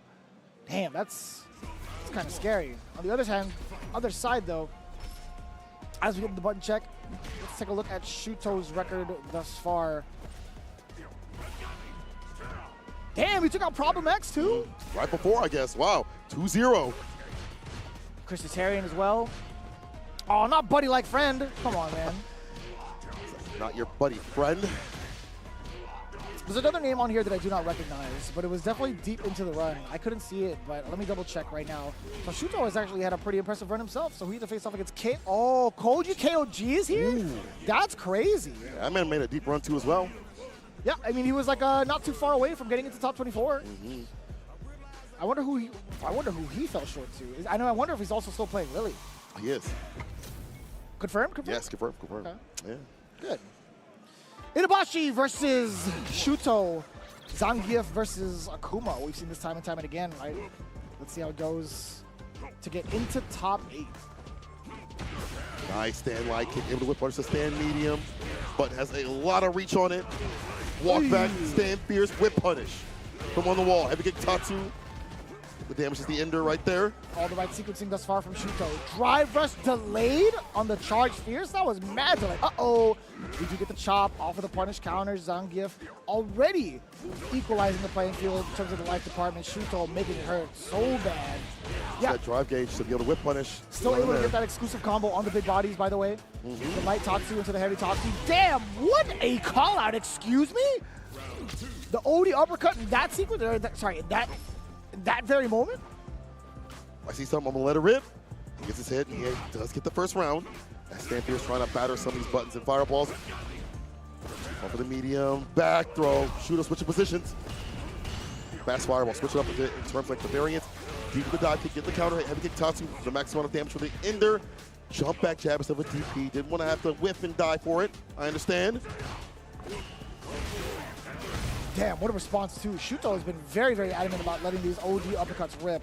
I hope it doesn't bite him in the end right now. Oh yeah. Uh-oh, level 2, not gonna work out for Itabashi Zangief. Baited.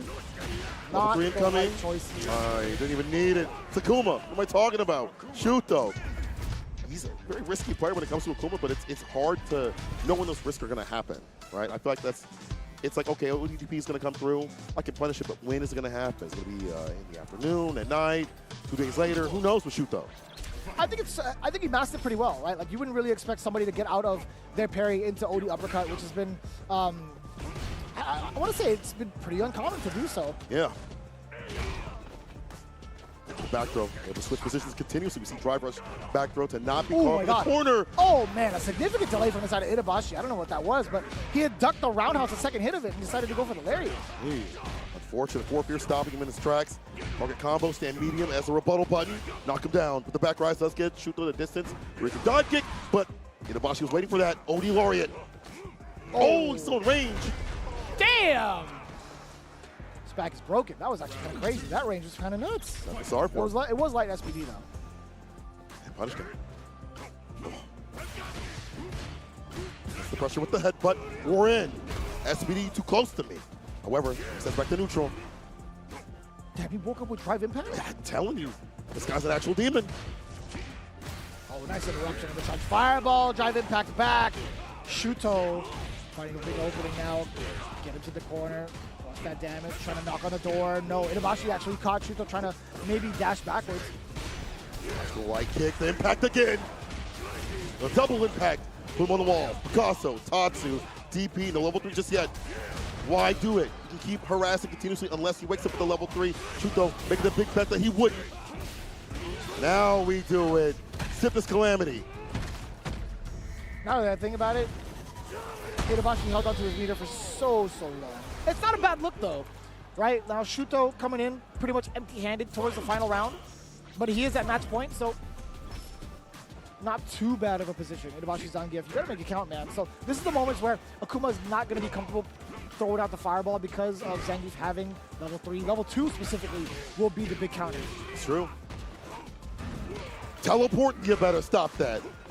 Wake up teleport. ODDP, the wake up options are so different here from Shuto. Trying to target combo dive kick. Blocks it out, takes a turn back. Itabashi getting hit with the forward fierce. Big damage incoming.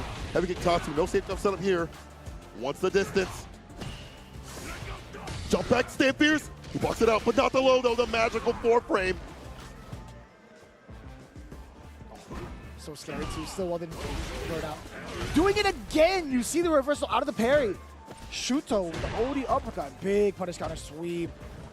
No, out of there. I like Itabashi just not even trying to contest what's gonna be coming up from that jump in. Overhead though? You're hella dead. GG's level 1 coming through. No! No! What do you mean it didn't hit? Itabashi Zangief, blessed by the gaming gods. Tatsu level 1 usually hits even. Shuto has hands on head. Like what? Oh my god. What in the hell just happened? What in the world was that? Itabashi's smiling. Itabashi's just like right behind him. He's like, he's just, no way, man. Look at him. This camera angle is so devious, dude. It looks like he's like, well, yeah, you're right, playing right behind him, over his shoulder. He's like whispering sweet nothing. He's like, you're gonna miss that play, boy. Yeah. Hey, you want to try to hit that level 1? Yeah. Hit that DP again, bro. I dare you. I dare you. Oh, Shuto still getting aggressive, undeterred. With an unfortunate drop that would have ended the game. Having Tatsu coming through, or excuse me. So much range. There's having Tatsu I was looking for at the end of meaty crouch fears. And led into OD Fireball for plus range. City teleports back to avoid all that. No drive impact. Rebuttal for Shuto to get himself the rest of that round. Itabashi Zangief, what are you gonna do, man, to get Shuto off your back? You also have like what? Couple of touches away. There it is. Yeah. 2 touches specifically. Shuto now looking at match point again. Look how he gets aggressive and then pulls back. And then, like, as you try to inch forward, he's got the 4 fears to catch you trying to press buttons. Now, once again, we go to the corner. Itabashi gonna have to work even more so. No jump cancel SPD. Whoa, that's a mistake. That should have been OD Fireball. Had to have been. Again, all right, cool. Give him the benefit of the roundhouse. And continuously. Drop back into the -3. Oh, my God. Mistakes are adding up. The counter conversion, so you get the hell stab right after. Final game, final round, brother. I couldn't tell you what's going on through Shuto's mind. Drive rush forward into what, the DP? I mean, it could have been an error where he wanted the fireball. I really couldn't tell you. But as it stands right now, Itabashi might be able to run away with it. He does have a level 3. Ooh. No Borscht Dynamite here. Yeah, catch an error right there. And then with his demons, Shuto might be another one. The teleport. Gliding through the parry. I can't believe that actually worked out. Stand meet him, stuff him out. I can't believe he used parry as a response towards teleport, because that's never an option. Yeah, really. Oh. Just inventive with this character. So scary. Brother, if he dashes up super, if he dashes up critical art, I'm leaving. Please don't. Please I'm don't do gonna it, do Shuto. it. Uh-oh, uh-oh. Stand light kick the bumper. OD, only for my loyal fans will I bring it back for the breach and put his ass in losers. What's really messed up is as soon as he landed the sequence, Itabashi was laughing his ass off. He was just like, I can't believe you gave that to me. He's still laughing about it, bro. In front of his face. That just feels so bad. He's like, I can't believe you let me have that. But thanks, brother. Hey, I'll see you for the next one, man. I'm gonna go hang out over there in the top 8 lounge. I'll see you at CEO. That's crazy. Oh man, Itabashi should have done that level 1, survived to the miss input, whatever it may have been, and then crawling back from the brink, landing that level 3 for the victory. It's Itabashi Zangief moving on that top spot. God dang. That was actually pretty messed up, man. My man Shuto did a Tatsu level 1. It was just like, okay, it's time to go. He's like, all right, I got this. So let's go. He's like, oh. But wait. Oh, but wait, Can't there's believe more. it, dude. You must be wondering how I got here. Just like the entire record scratch just happened, and it was just like, that's Itabashi's turn to shine. Like, how often does that really happen? Not often. Not often. I feel like the Tatsu in level 1 is a very easy confirm, right? Out of anybody it could have happened to. Anywhere, too. It being against Itabashi Zangief, giving him another chance to play is so. That's so messed up. There were so many other words I wanted to use for that sentence. But Can't do this broadcast. It's so messed up, man. But I'm with you. Oh, Lord. What a way. What a way. Yeah, that's 2-1. Itabashi Zangief moving on to top 8. So to kind of fill out the winner's side, it's Bonchan took down Fudo 2-1. Itabashi Zangief took down Shuto 2-1.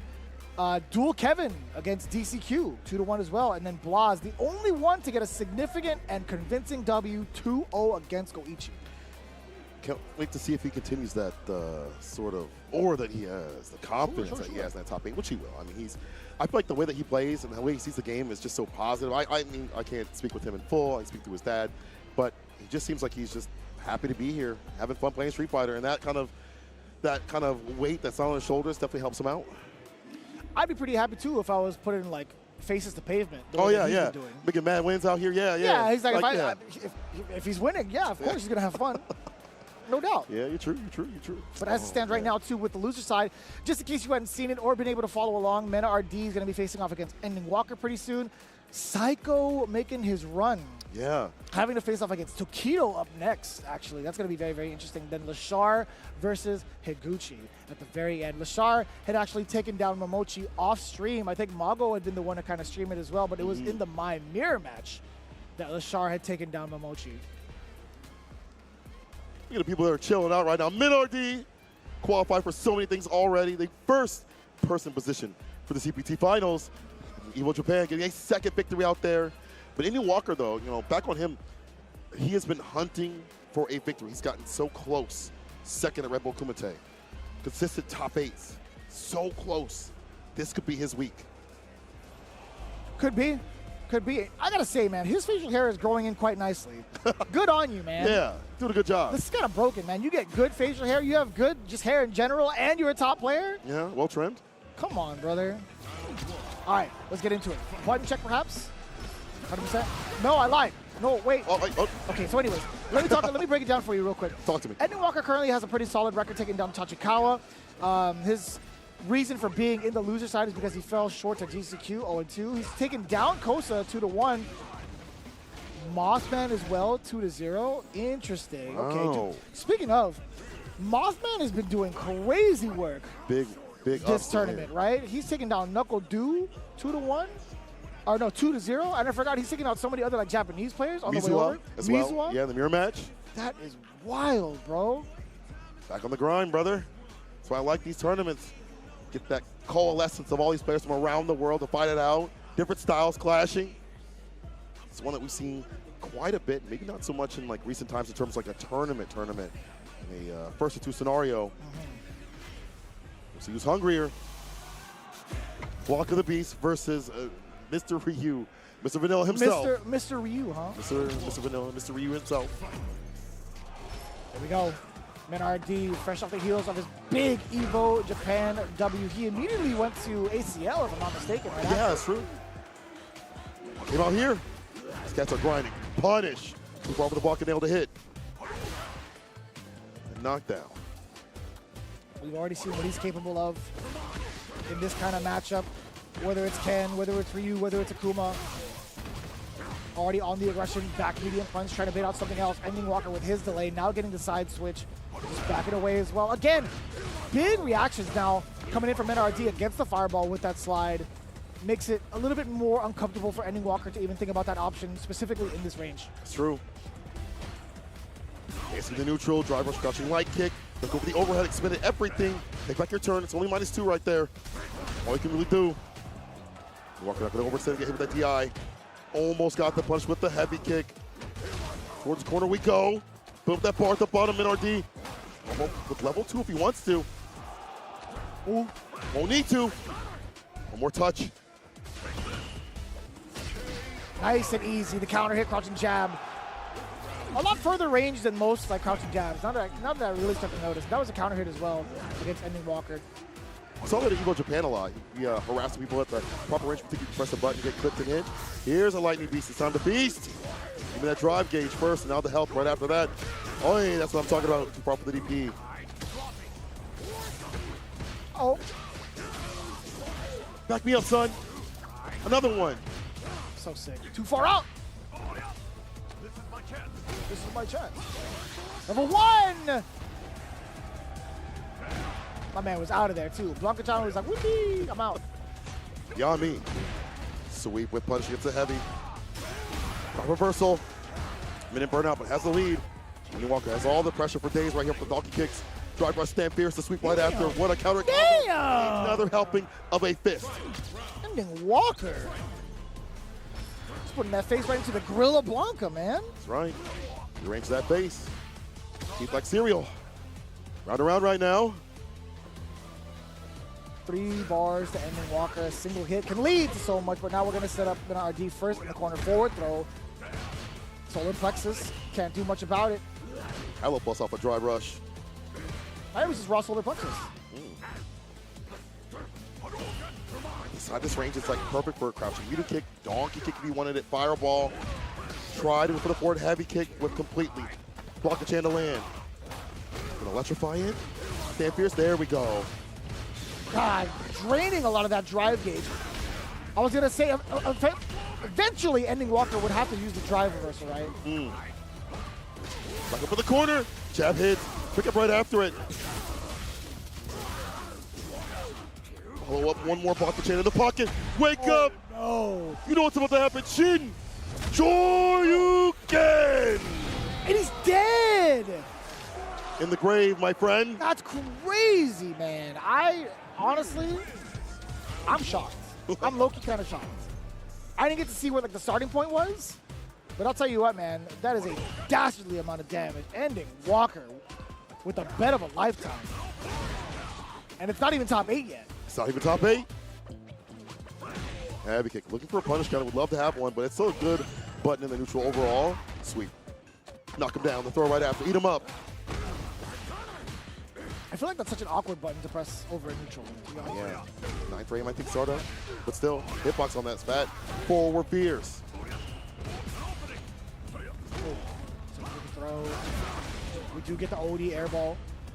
Going in for MenaRD. Now a little bit more active with the mid-range. Solar plexus again. No conversion from Ending Walker. Weapon of choice right there, especially with the fireballs. A lot of variance. That's killing the drive gauge. Might do it again. Oh, heavy instead. Again, a button we've seen use as a poke here from MenaRD. Not common for blocker players, I feel. Oh, he tried to get away with setting up the solar plexus yet again, but MenaRD a little bit quicker on the draw. The first time we've seen OD Blanca Ball. It's that button. OD, Stand Fierce, activation. The drive gauge as much as possible. Holding parry, had to drive rush up or would have been punish counter. But still, eating a throw. Perfect parry, and the punish right after. My favorite book. So got Lightning Beast intact.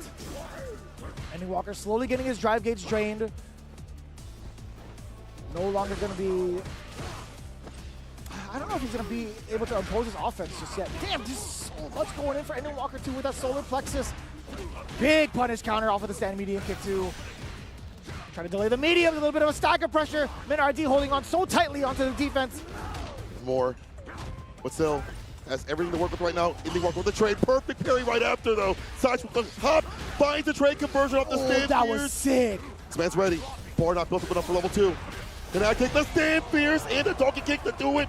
Ending Walker looking to end the walk of MenaRD. Set point. Very tricky stuff. Ending Walker being able to avoid any of the Blanca-Chan pressure towards the end of that with that neutral jump, being able to get the rest of it against MenaRD. Hold on, wait a minute. Shogeki. Had to do it. Drive gauge, we can deplete it and delete it. We're back in business with the bar. It's a fireball. Ending Walker's got a lot of green he want to play with. He can OD fireball, drive rush forward fierce if he wants. Consider it, doesn't matter. When it takes to the skies for the jump in. Good read on the fireball as well. Trade works out better this time. Bonchan, assist me. Another one. What's a wake up? ODDP. Overhead delayed from Ending Walker. Wait a minute, he has another extra cancel. He's got more than enough damage in the tank. Ending Walker, eliminating MenaRD with that critical art. Withstanding all that pressure from Blanca prior. The tenacity in that last bit of the set. Rewarding him fully. Ending Walker moving on in losers. Preventative health, man.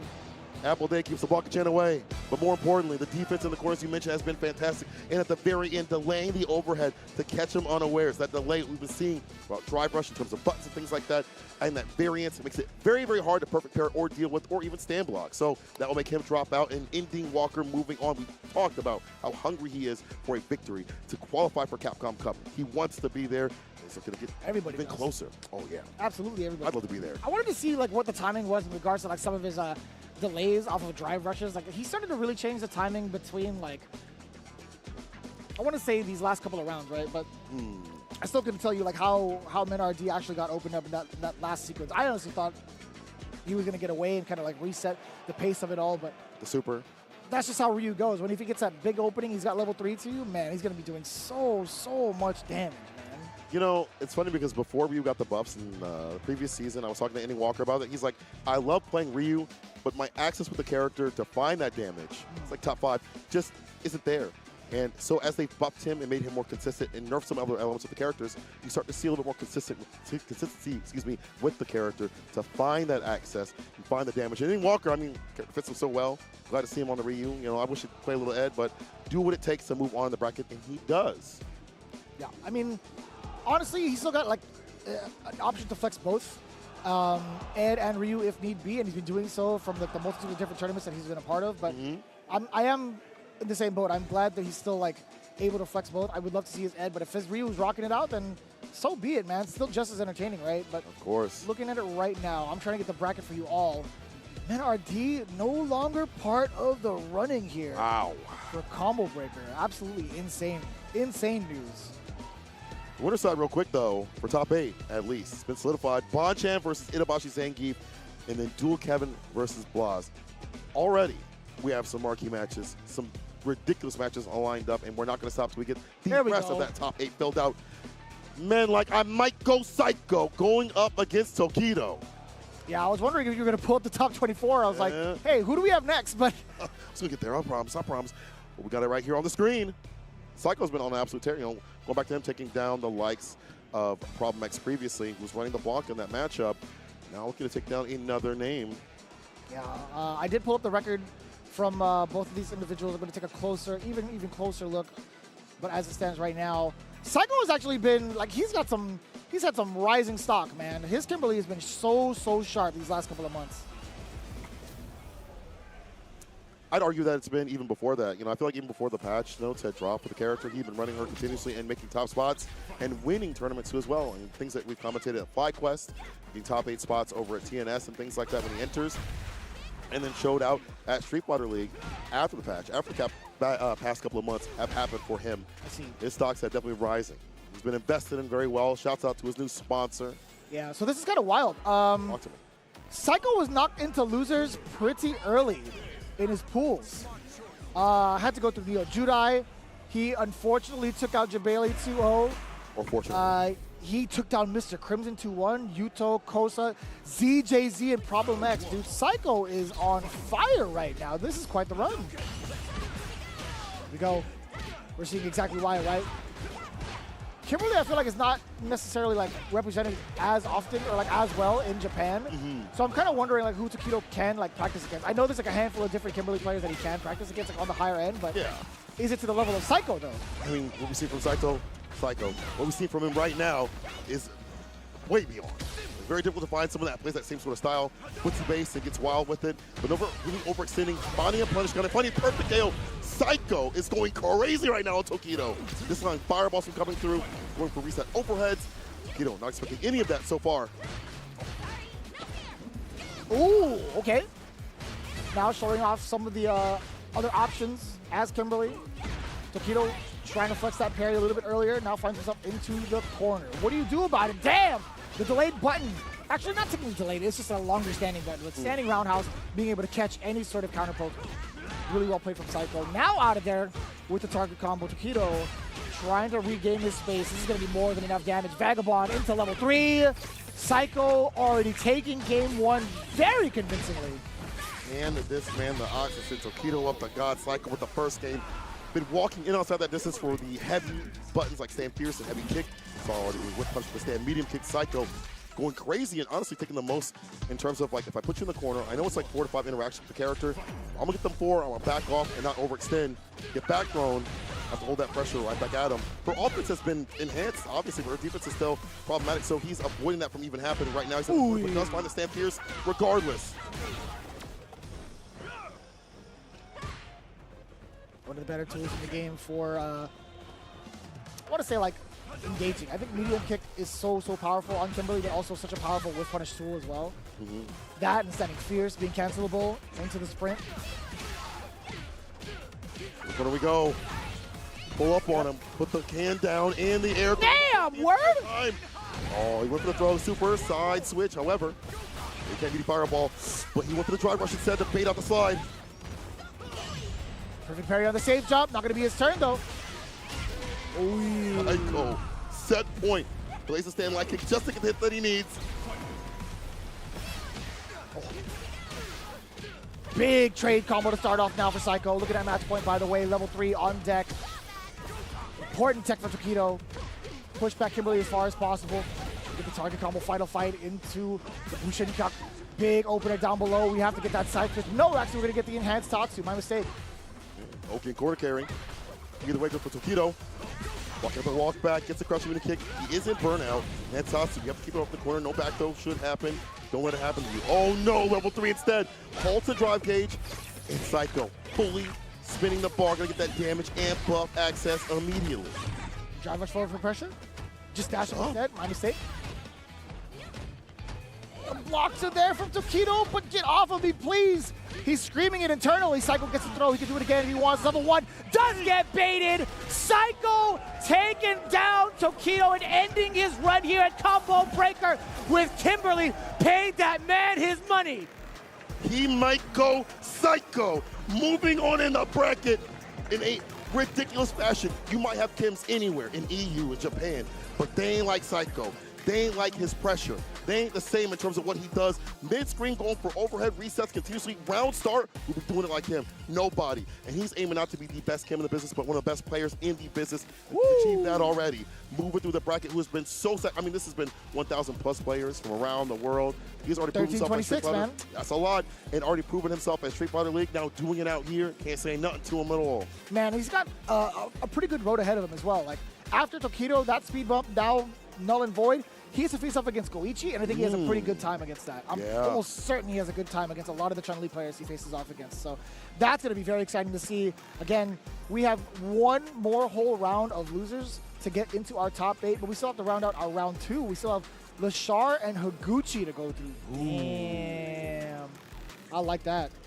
Yeah, that's going to be a fun one right there. I think back when Lashar and Higuchi were playing over at EWC, it was Higuchi that was like, I know how to deal with that matchup with Ed.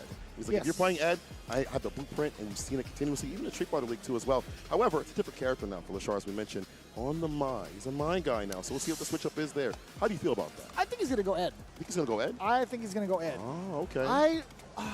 I don't really feel comfortable in explaining out how the Mai and Guile matchup goes. I think it's one of those things like of who can get their fireball started first. It sounds very shallow at first, but hear me out. Okay. So Mai's fans are so detrimental to a lot of players' gameplay. Right? If it's fully charged up, they have to pretty much hold that. There are answers to it, as Shoryu Sengon had pointed out multiple times over, but it's just like you have to take your turn defensively to just stop that tactic alone, right? Like, and that's going to be a little bit problematic, I feel like, for Guile players, because what do they want to do, right? They want to be able to counter poke you with their normals and their special normals. They want to play their fireball game first and not have their timing reset. It's very, very difficult, but it's one of those moments, it's like, who can score that knockdown first to get that game plan started, right? True, true. And I think that the way that Lashar uses his OD gauge in terms of like spinning out the OD immediately, like round start. Oh, and she can just do it. Yeah, yeah, she can just kind of send out, and that kind of dissuades you from throwing out your normal boom. So you're not having to, now you're having to spin OD on your side or go for Blade, which has startup. So it's harder for you to kind of throw out the Sonic booms like you like to. And as you mentioned with the buttons, for medium kick, upside down kick, those are usually good pokes. But again, the fans and the stand fierce and the stand medium around that same distance make it very difficult to put those out. You might get punished. That's very fair. With how many rewards, like how strong of a reward she gets off some of those whiff punishes is pretty dastardly, right? Yeah, it adds up. Continuous amount of pressure. It's not the damage. It's the damage and the corner carry. And the corner carry. Yeah, meaningless half the damn time. So, someone like Lashar has labbed that all out. This man is like a machine.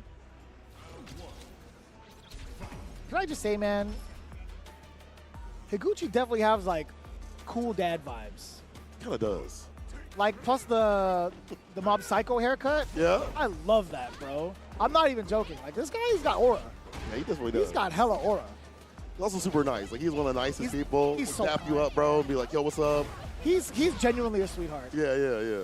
Love talking to him. He's definitely willing to talk about matchups and things like that. I haven't got a chance to talk about the Mai matchup, which I'm surprised I really didn't do so, considering there's so many Mai's out there, and should have got his thoughts, but I guess we'll see it in the gameplay. Unless we see the Ed, Lashar has been a man of many characters. He does have the Terry, but I feel like that doesn't come out right now.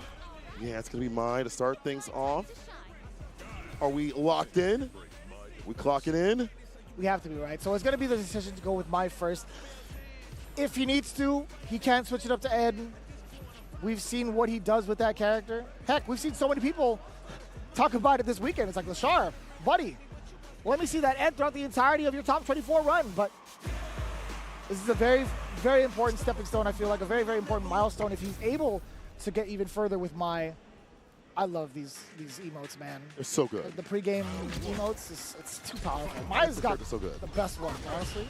The Actually, Suslook one, I like that one. Wing 2 as well. I'm down with it. I'm down with it. Lashar, Higuchi. Let's get it. Drive rush, jab, tech that throw, but there's the OD fan.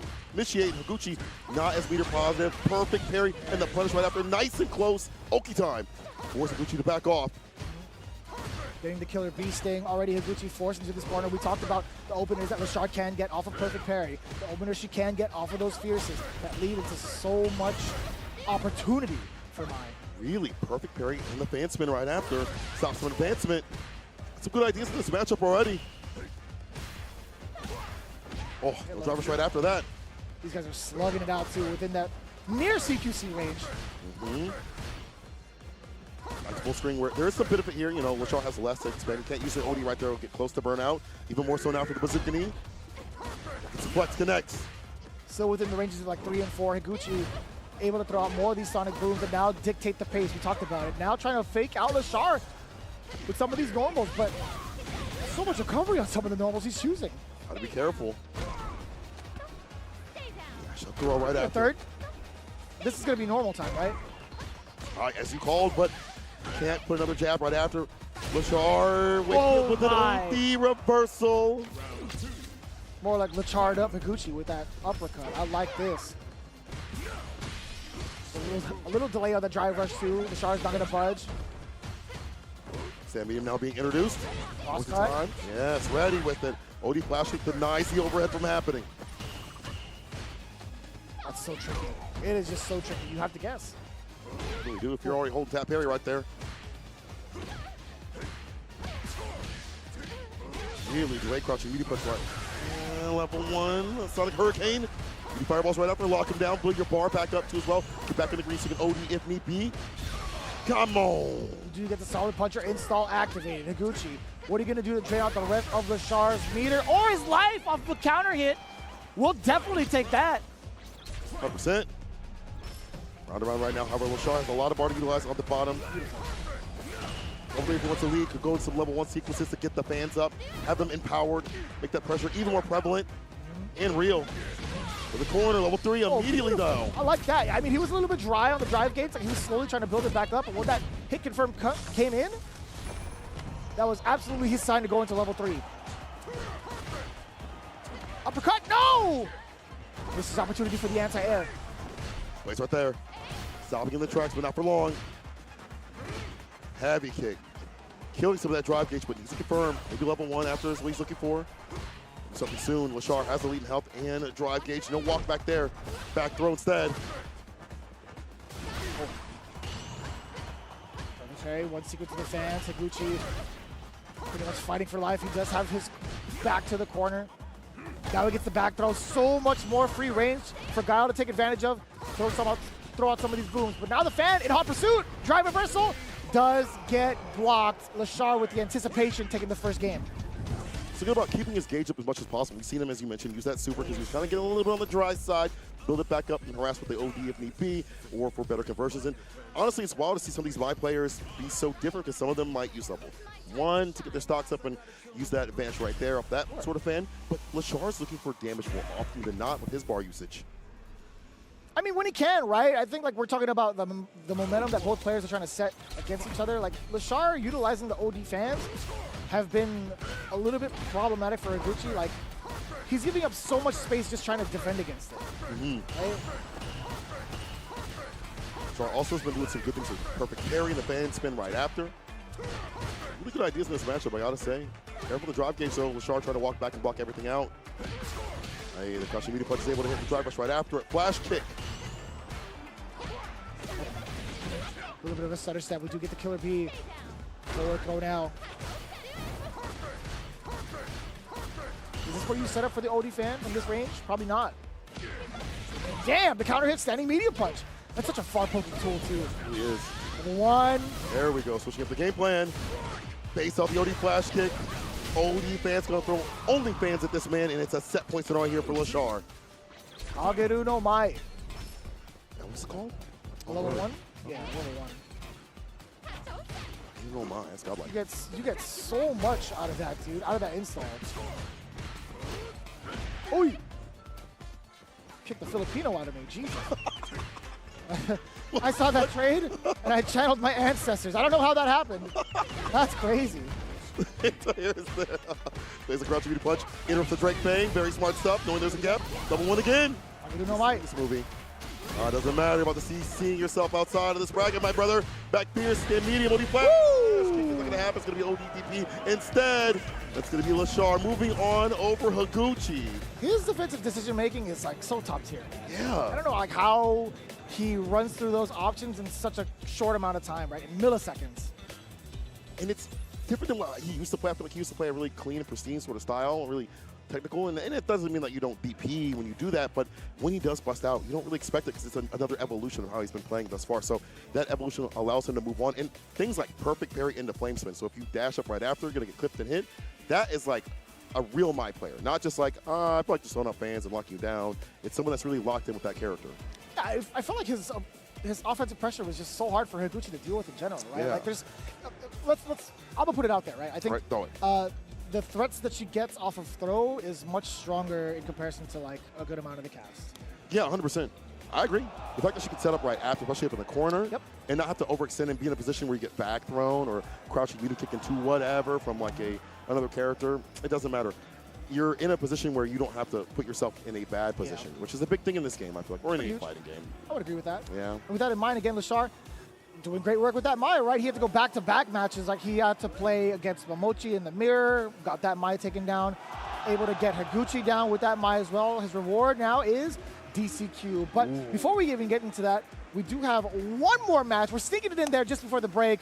Mothership is providing us with more content and more entertainment, which we appreciate. So we are going to get that settled away in just a bit. But just to kind of remind you folks as to who's in the current round of losers. Okay. Shuto versus Jack. Fudo versus Ending Walker. Goichi versus Psycho. DCQ versus Lashar. That is insane. And what's funny is Jack said he wanted to fight Shuto. He was like, you know what? I want to fight this cat. I feel like I can do really well. So he's able to get his shot to do so. Fudo versus Ending Walker, I'm so curious about having to fight a character that you played previously, but a different sort of style, though. Very different sort of style.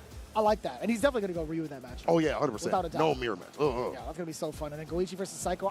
I'm more so concerned for Goichi's future, but in the sense that, like, I don't know what other Kimberly players he gets to practice against. It's kind of like the same storyline when it comes to, like, Tokido. But when was the last time we've seen Goichi in talks of, like, top 16? It's Street Fighter 6.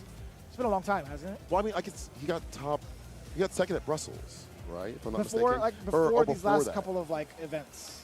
Right, he's not been on much. He's actually caught a good amount of momentum, and it came out from seemingly nowhere. Yeah, really. Because he's been playing a lot of other games on his stream. Like I watched him specifically, like a good amount of times throughout the week, and he's just been practicing like everything lately. To be that solid out here to be at this top spot is insane. I think there's something about like one of the newer games for him where it's just like kind of refreshing his competitive spirit and also like carrying over like what he wants to do pretty well in Street Fighter 6 as well. So it's like, like. There's definitely something going on with like how much he's practicing other games that allow him to still be this consistent in Street Fighter 6.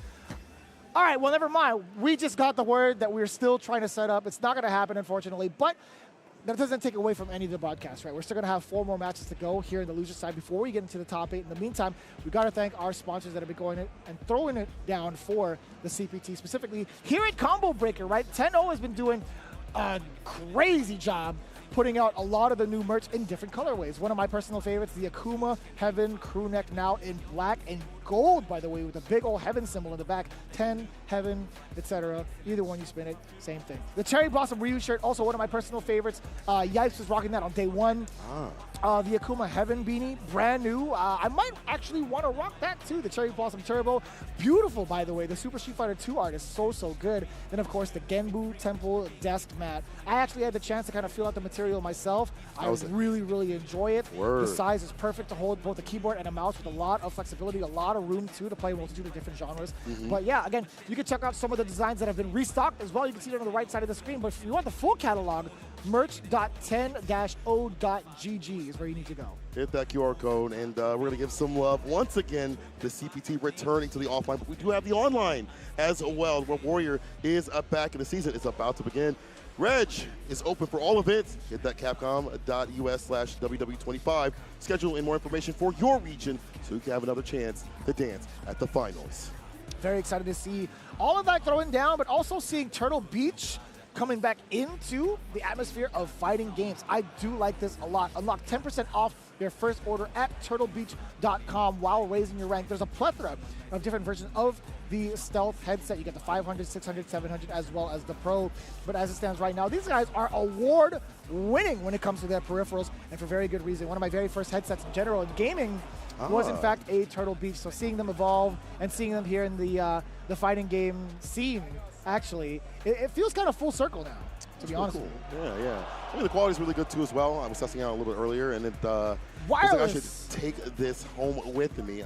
Yo, glad it's wireless too as well, so I can move around a little bit. So once again, shouts out to them for supporting the scene, supporting the Capcom Pro Tour, and the people at home. So support them because they're pure quality. You ain't wrong. You ain't wrong. Yoink. I'm just kidding. We're never going to play for this off stream, but no, all jokes aside, we are going to continue on here in our top 24 to see who fills out the loser side of top 8 immediately after this. So do not go anywhere. Get some snacks perhaps, get some water, but when we come back, we'll have that action for you here at Combo Breaker for the CPT.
This is gonna be a match to remember. Fight!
Red Bull gives you wings.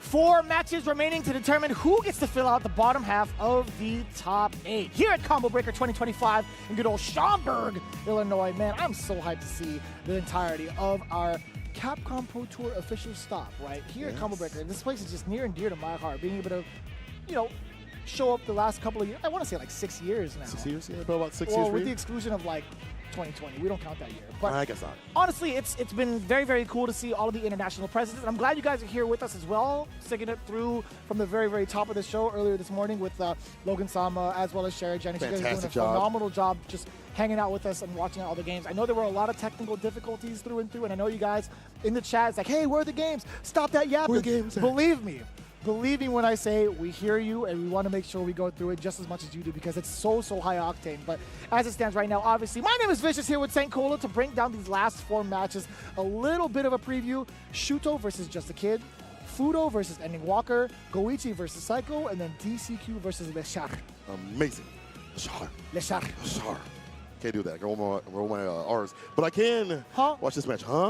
Okay, Ending Walker versus Fudo. So that's something in my mouth. It doesn't work. It doesn't work for me. Ending Walker Fudo. Just go, man. Just go, man. That's going to be a battle of a person that's been playing Ed since time memorial, and with this character has not deviated at all, even in the face of bad matchups like Sim and things like that. But Ending Walker has switched to a character that represents him best and his game plan best. So he's going to understand how to play against Ed. However, this is a different sort of Ed, a very more close range and mid-range sort of Ed, and a very different sort of style in terms of bar usage, fireball usage, things like that. Yeah, it's so funny because like Ending Walker, he's been Ed Boy, right? Since like Street Fighter V. Like his very first event was so dominant with this character. But now, seeing the switch up into Ryu, we do really admire that. So let's take a look. Wait, actually, no, I'm tripping. I'm definitely tripping. He's been playing Ryu, I think, technically longer. In Street Fighter 6, at least. Oh, yeah, because Ryu came out. Yeah. I mean, obviously the game came out and Ryu was there for him. He didn't have Ed, and he switched off of Ed right after. So they only had like a couple months on that character, it felt like. I'm tripping. That was my mistake. I'm definitely tripping. You know what? It's like the expectation of him playing after 5. I understand. Fudo is going to be rocking the Ed like as expected. Yeah. But Ending Walker, again, just doing a phenomenal job. He had taken down a little bit earlier, right? He had taken down MenaRD 2-0. That's actually insane. That matchup was super sick. Defensive habits, his timings, as you mentioned, off the drive rush, the variance, too hard to stop. See what he does against the likes of Fudo's going to be ready for drive rush. I feel like one thing I like from Ed players that are playing the character currently is that they're adapted to the new changes of the crouching light kick. That isn't as strong as it used to be. They know when to use crouching light kick to stop a closer drive rush, further drive rush like jab and things like that. They understand the variance. That's actually one of the reasons why Ending Walker doesn't play Ed. He's like, I don't feel like I'm stuffing drive rush the way I want to. Right. I'm like controlling people the way I want to. I want to see if that amount of control is going to be present specifically in this matchup. Like when he's talking about like how much control that Fudo can have and how threatening he can be from like mid ranges with both like his normals, his movement, and flicker, or like I guess the flicker. Yeah. Those are the main things I kind of like fear in trying to inch in towards Ed. But I think Ryu still does a pretty good job. Like his fireballs are much more significant in comparison to someone like Ken's. Yeah. Similar to Akuma's, and I feel like a lot of the Ed players now don't really enjoy facing off against Akuma. But like the caveat is like if Akuma gets touched once, he explodes. I kind of wonder how this is going to be like for Fudo's behalf more so than Ending Walker's. See what he has for him. Fudo, Ending Walker. Let's get it. I didn't realize there's like always a spotlight on Ed as he gets in. Oh, Like okay. his entrance. I'm like, oh. All eyes on me. These fireballs right now, as we mentioned, that's kind of hard to deal with the slower buttons, so it's going to connect and reach before maybe the likes of Ed's can. Oh, I don't know what that was for the jump fierce. No idea what that was. Oh, counter hit? Did you get the juggle? Again! On that one, that crumple, meaty heavy kick, counter incoming. Caught his way button. Oy, We do get the reversal uppercut to the side of Fudo. Ending Walker still with the commanding lead. Oh, yes. Reacting to the DI with the button first. Cancelable into his own DI. Excellent start for Ending Walker. First round of him. Perfect distance to play at. You can donkey kick, fireball if need be. Shout outs to Mama and Papa Walker, by the way. I'm sure they're having a phenomenal time, like watching their son. And whatever time zone they're in, whatever time it is, we appreciate you for sure. Now getting the big momentum boost that he needed. Ending Walker on his way with a couple of throws. The third one, no, it's gonna be the light. And so Fudo thought he was gonna have a chance to maybe tech the incoming throw. Ending Walker with a little bit of a backstep and the back blow into the game, the first game over Fudo. If they were asleep before, they're awoken now. Big jump in on the flicker. Unfortunate. Drive rush stand fierce. The big right after, though. Couldn't tell you, Single. I really couldn't tell you.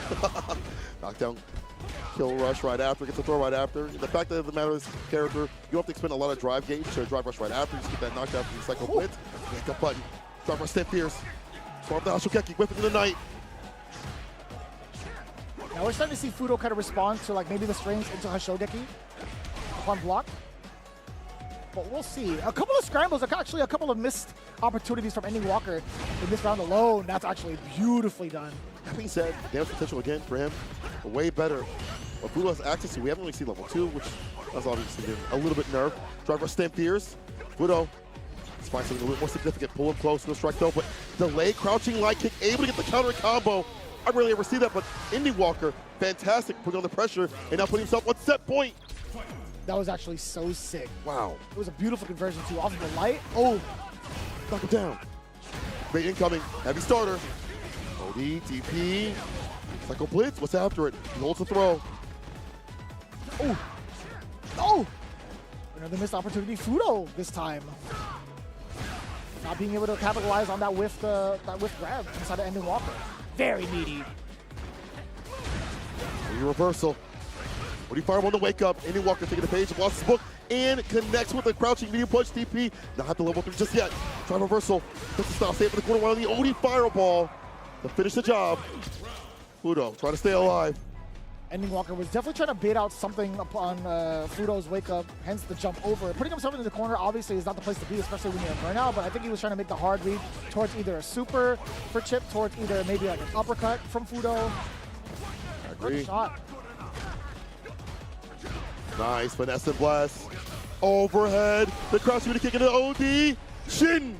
Shoryuken. Ending Walker takes down Fudo. It's just too ridiculous when it comes to the corner pressure with this character. That's the most I've seen Fudo press on defense.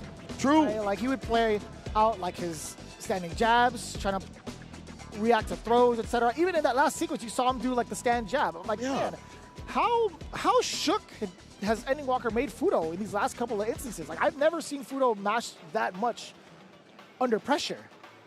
Rarely do I ever see ODDP from him, even as like a wake-up opportunity. Usually it's like against like a fireball, things like that. Like it's just, you can't throw out the buttons you'd like to. Donkey kicks there. Or he'll drive rush stand fierce or forward fierce. Or find a fantastic jump that leads to like 40% of your life. Ending Walker, this guy's good. Even playing passively, right? There were moments where Fudo would try to maybe like drive rush forward, try to throw out like a preemptive stand fierce to maybe get something out of Ending Walker, but then Ending Walker always had like the right normals to combat against it where he's not at a deficit, right? He threw out standing medium punch as for that specific example really, really early on to force that trade, and Fudo wasn't able to kind of convert off of that. So it's like, it's been very, very interesting to see like the paces that Ending Walker was playing at to force Fudo to make these really interesting, like, I want to say like interesting, but really, really unorthodox errors with his button choices. Also, wake up OD fireball, not something I typically see from Ending Walker, but I like that he's adding things from other players, other Ryu players, into his book, into his pocket. It's working out very well as he's moving on the bracket. And so are we. Once again, more matches on the way. 3 more. Shuto Jack is our next one. And Shuto coming in from a bad time. If you guys had missed it earlier, he had the game-winning moment versus Itabashi Zangief. All he had to do was light Tatsu into a level 1, which he did. However, the level 1 happened to be a little bit too late, and it whiffed Zangief completely. And he took his headset off already. We definitely got him with the "what are you standing up for?" But, you know, very, very in a very, very short instance. He immediately put it back on. He's like, oh my god, I can't believe I missed it. And then by then it was too late. Yeah. Itabashi Zangief was already laughing. He was laughing at him blatantly. Now he's going to have to get that run back a bit later on if able, but Jack stands in his way. And Jack, again, he said he was looking forward to this match. You know, he thinks he has a game plan against the likes of Shuto, who is ever aggressive on the wake-ups, definitely different when it comes to applying pressure with the pool. We saw the teleport against some of these like tap parry instances and things like that. Wake up heavy kick, wake up stand fierce. Wild things that you don't expect from Akuma. And like wake up ODVP continuously, where a character would die for that, but Shuto plays like he has 1,000,000 health. He kind of does, yeah, I can see that. And it's in the sense that he's willing to take some of these risks, right? We saw him really take advantage of being in that parry state to confuse his opponents and go into like ODDP multiple times, specifically against Itabashi Zangief, right? This is going to be the second time we see Shuto on screen, but just a kid, he's been doing a pretty good job since he's started here in the loser side, right? He took down Noah the Prodigy 2-1. He took down Zhen 2-0, which is kind of a surprise because I felt like Zhen had like, he had Jack dead to rights in the first couple of instances. Oh, yeah. Also, it was great for him. After that, Jack's able to ride back that jumping medium, as we mentioned. Doing corner pressure, he knows how to utilize that character with the level 2 as well. Punch, right? But it looks like it's going to be the Mai. Interesting. Oh. How do you feel about that? That's your boy right here. Just a kid going with the Mai pick? I mean, he's been developing this character for a while, but if you're in Asia, you play a ton of Mai, so I hope this character's up to par. I mean, Jury versus Akuma, definitely not the funnest match for the character. Can't even do anything because the fireballs are too fast. Hard to stock up. I don't know if it's ready. Prove me a liar, Jack. Perfect parry, that forward fierce, lurching forward. Very good option. Adamant fist. You gonna get the rest of that? Watch out for the throw. No. Shuto with a very, very meaty standing medium punch. Jack, how are you gonna get out of the corner? It's on in. The pressure does it in. The overhead. Old Spirit gets that, starting up with the throw. It's a no-go. Stand fierce, forward fierce, dive kick, spiral balls. Talking about the corner pressure of Jury. Hell, Akuma is one of the best in the business. The reward is so much. Oh. Ah, but that was counter hit too. Throw. OD is there. Wants at the bounce, but Jack, not a lot of gauge to play with now. Is back in the green. Perfect parry. Needs to throw up the forward fierce. Yeah, has to drive a shot. Was holding parry right there, trying to be predictably calling a button. It's not really working out. Sending light kick as a counter hit as well. Big conversion in terms of the damage, in terms of the burnout, and in terms of the overall presence that Kuma's going to have, while Just a Kid has to play defense in this corner. Counter hit. Dead. Yeah. Switch. Switch. You know, he's played in tournament. He's done well in tournament. Straight up. Switch. Switch. Switch. Okay, all right. You heard the man. I got no say in this. That's your boy. It's just like, you know, your Mai is probably good, but you're playing against people who are mainlining Mai, only playing Mai. You're running into Mai breakfast, noon, lunch, any time of the day, at night, on the weekends. Seeing that character everywhere in the Asian region. They're going to have a game plan against that. And clearly, Shuto did. He had perfect parry, forward fierce to stop that. And you have to have more of a game plan with the character. That's why I feel like people like Lashar are thriving with the character. They're just playing him, or her, excuse me, like 70% at minimum, you know? So either way, switch. Why do you think he's reluctant to even go towards Jury? Like, why do you think he wanted to exercise the Mai first? You know, in your opinion? It's just a matchup thing, I feel like. You know, you can't really stock up like you'd like to. He's got fast fireballs off the heavy, drivers for fierce, stand fierce, things like that. Even the aerial approach is hard. Pinwheel covers a lot of range, but like light demon flip can bait things out. Heavy can go over. It's difficult. I agree with that. I agree with that. That's all on paper, but go with what's comfortable. That might take you further. We'll see if that ever is like truly a factor with the way that Shuto's been playing. Just a kid now going with his tried and true Jury in the onesie. I like that. Oh. Trying to take his turn, but a little bit too much time to do so, right? That standing heavy punch really was kind of a shot in the dark, in my opinion. Clean jump in, stocks up right after. I like the Guajin. Try to get him in the corner, crouching with a kick. Finds a stand medium. Shuto on the defensive and pressing when he shouldn't. Jack, no level 1 necessary, and feeling a lot more comfortable with this character. You see a lot more advancement, a lot more ideation in terms of jumping, where to jump, looking out for buttons and things like that. Oh, a little too far out. That walk speed is just too much for a lot of people to handle.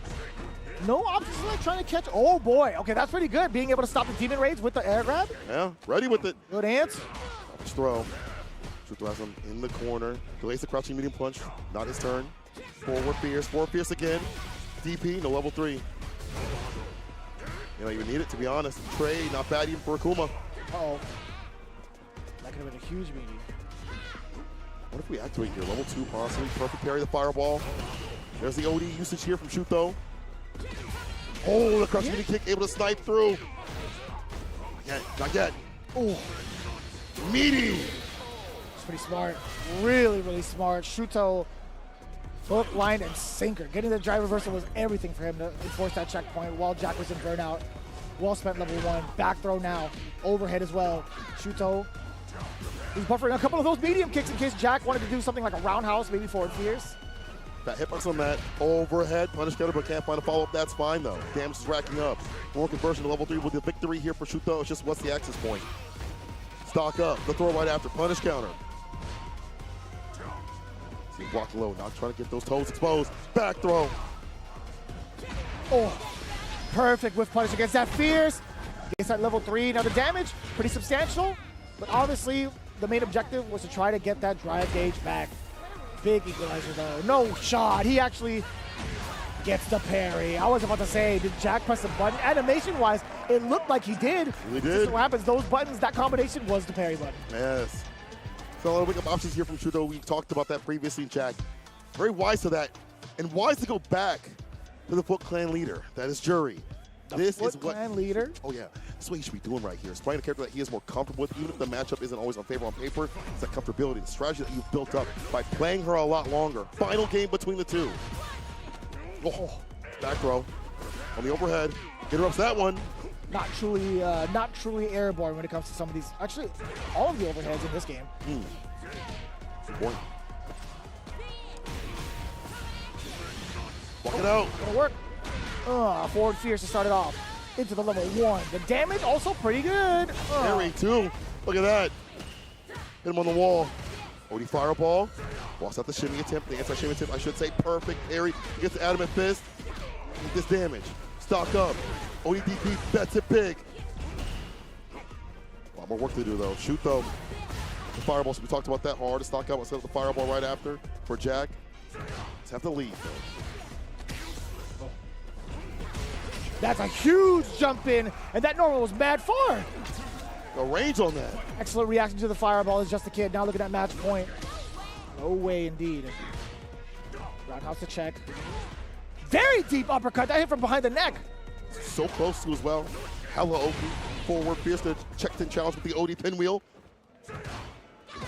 Expect the turn with the stand fierce. Stocks up in between. I like that from Jack. Yeah, kill that drive gauge as much as possible. Walks back, gets a forward fierce though. Shuto using that button still. Forward the shimmy. Right. Oh, he was a medium demon, but excuse me. Perfect parry. It's mine. Adam fist. Finishing out with the Tatsu. What's the play going to be on offense? Jack tried to utilize movement, but he gets caught with the meaty. The decision making not in his favor. Shuto tying it up. Final game, final round. 3 bars in Shuto's name. Just a kid, possibly sitting on feng shui, but also at level 3 now with the momentum on his side. Shuto back facing the corner. An excellent time to throw out that counter poke button with the crouching medium. Well, loves that reset up to Adam and Fist continuously, but Jack was able to block it out. Walk up throw. Yeah, baits out the reaction right there from Shuto, trying to get predictive. That's a stand medium. That should be a super. That's going to be Jack. Mid-besto taking down Shuto. Promptly switching to the character that has led him here, has led him to the top spots, that has led him to the victory over at Combo Breaker, looking to secure one for Street Fighter 6. Jack, the Stairmaster, you deserve this. Go on and do what you gotta do, brother. Go on and do what you gotta do. He's getting a little bit too intimate, man. He is. I can smell your brother. Shoot. Oi. Can I get one? Oh, the stare right back at him. Oh, come on, man. Commit to the bit. I love Shuto. I really do. He really is a great guy. But I love how he's creeping up. Jack is a really tall guy. He's really like, you guys don't understand. This guy is like a 6-footer. Shuto is just like, oi. Hey, you been down a little bit, brother? Excuse me, sir. Can I get in there too? It's like you're watching a match somewhere. Oh, man. Jack, this is what I'm talking about. Yeah. What's on paper doesn't always determine what happens in the match. Yes, it's bad on paper, but if you develop that character, you have a strategy, you're going to be way more comfortable decision-making opportunities, and that's what we saw. I feel like it's kind of all right, but like sometimes, man, there are moments where it just kind of like goes back and forth in regards to what we see in the overall tours, or sorry, not the overall tours, I should say, just overall events that we've had in Season 1 and like towards the ends of Season 2. But man, I love the way that both of them have been playing. I'm glad that Shuto is finally really finding his groove with Akuma even more so now, like in this part of Season 2, and then also Just a Kid. I love that he's being able to represent himself so well in his hometown. Right. Putting on for the mid-best out here. That's 2 moving through the top 8. Dual Kevin and him being able to solidify some top spots. We'll see later. Yes, that's right. Nice work. Then, of course, we have Goichi going up against Psycho real soon. Then DCQ versus Lashar. Man, this overall representation is so strong in terms of the regions, right? That's going to be cool. But I am very curious to see how this next one comes up. If it is Goichi versus Psycho.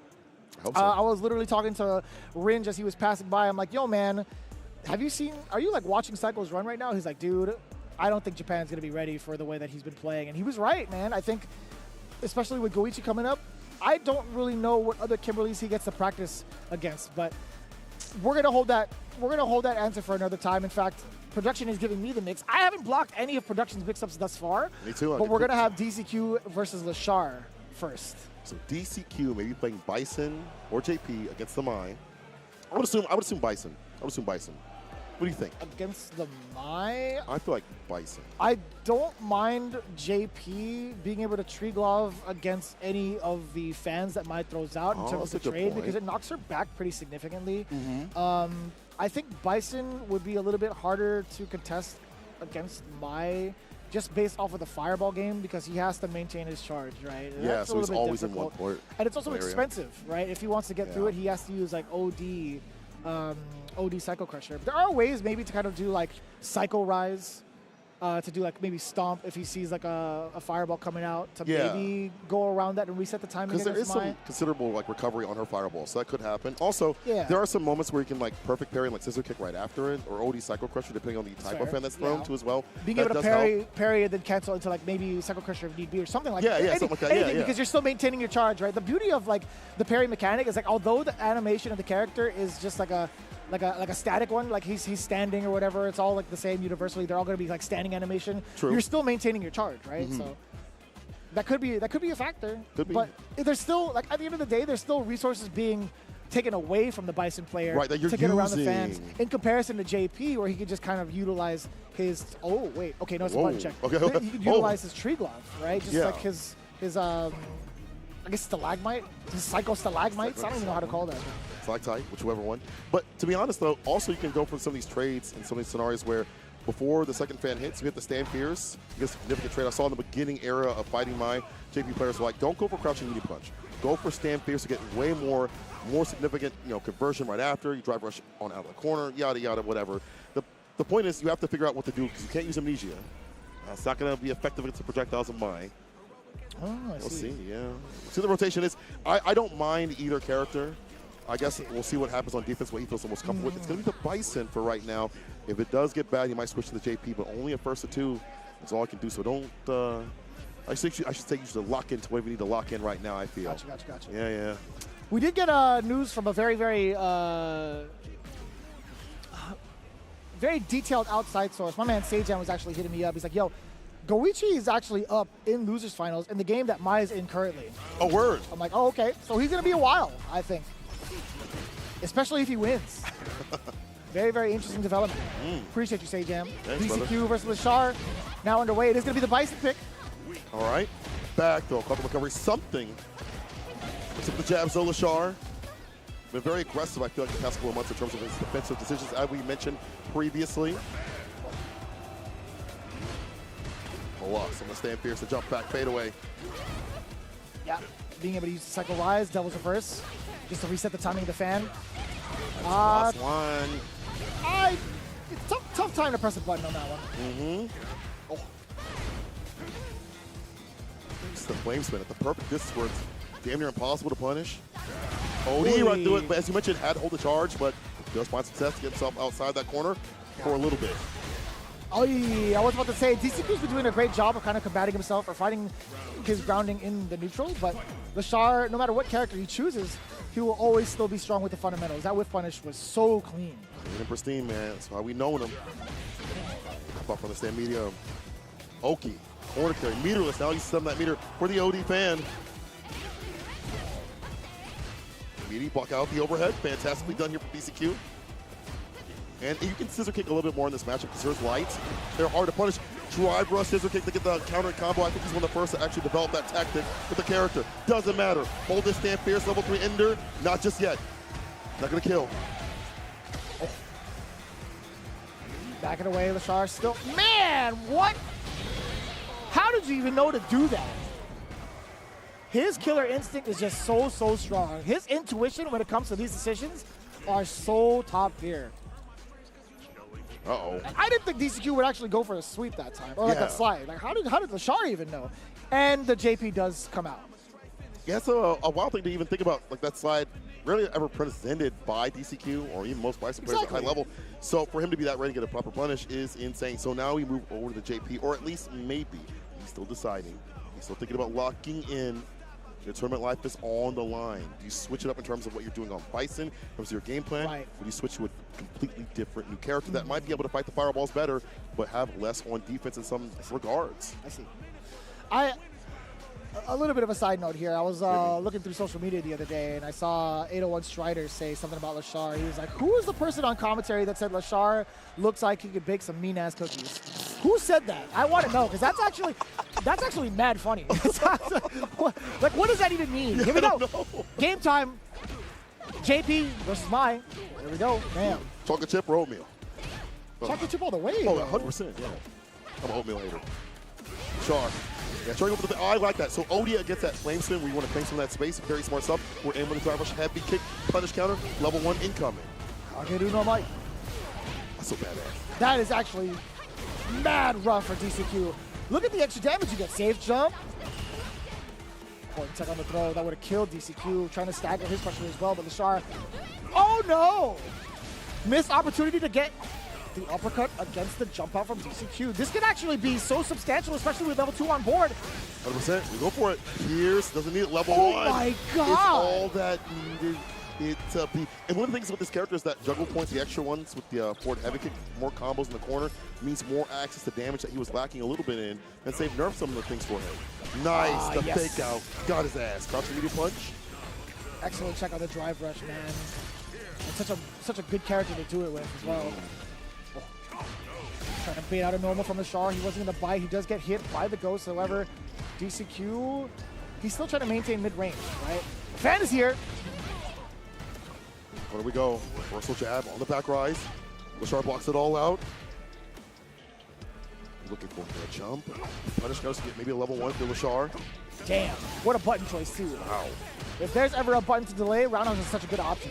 Plus. Neutral jump to bait out the throw. Kageru no Mai again for the install. Forward throw, could do it again, but it's got to be a normal. Oh! Wake up heavy again, the Banana Kid. This leads right into super. Fantastic stuff. Put it on the chin. DCQ, evening things out, game to game. What a wake-up decision. I mean, it's good if they're trying to go for like crouching to kick too far outside the range, but against the flame spin, being able to convert right after. What happened though? I mean, that wasn't even meaty enough. I mean, it might have just been like something this time from the side of Lashar, because you 100% saw punish counter from the side of DCQ off of that instance. Good way. The switch is working out here so far. That was the time to stay fine, get that DP off. Drive rush throw. Lashar having to use a little bit more bar instead of OD fan, but the drive rush up or an extract throw now. Whatever it takes, perfect parry and the punish right after. OD departure. Side switch. Overhead departure, connecting the combos. Roundhouse as well. Do it again. Spin it to win it. Now it's departure right above Lashar. Excellent block. Excellent parry, I should say. Excellent from the throw. The jump back medium as well. Getting a little bit of damage right there. Proper range, we can use OD Fireball if you want to. As long as he's got that gauge in the green, he's looking good, but unfortunately got caught whipping. Level 1 now, mid-screen. Go, my fans. We got 4 stocks left. DCQ now in burnout. Level 2 has to rip. Lashar, what's the defense like? Excellent. Most excellent. 100% prepared for that. No damage taken. That's the throw. The fan, but in burnout. That flame spin, what she wants. Drive rush DP, knock him down. Stand fierce, that's the round. After the impact, set point Lashar. Excellent work. Sitting at 1 bar. Damn, what a fierce. Walk back, slugging. And another whiff punish. DCQ thought he was going to be within range of that crouching medium punch. Lashar with a better normal with the crouching medium kick from the side of Mai. Very extensive. Fierce to check. Anti-air is there. DCQ now out of the corner. Catching a punish counter against the fan. Archer sets up again. Side rush.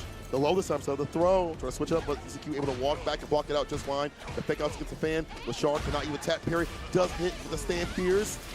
OD Pierce up for this. It's a normal one to get it done. Final game, final round, and DCQ has such good defensive timing. Walk back stand Pierce. Blocking out the lows when need be.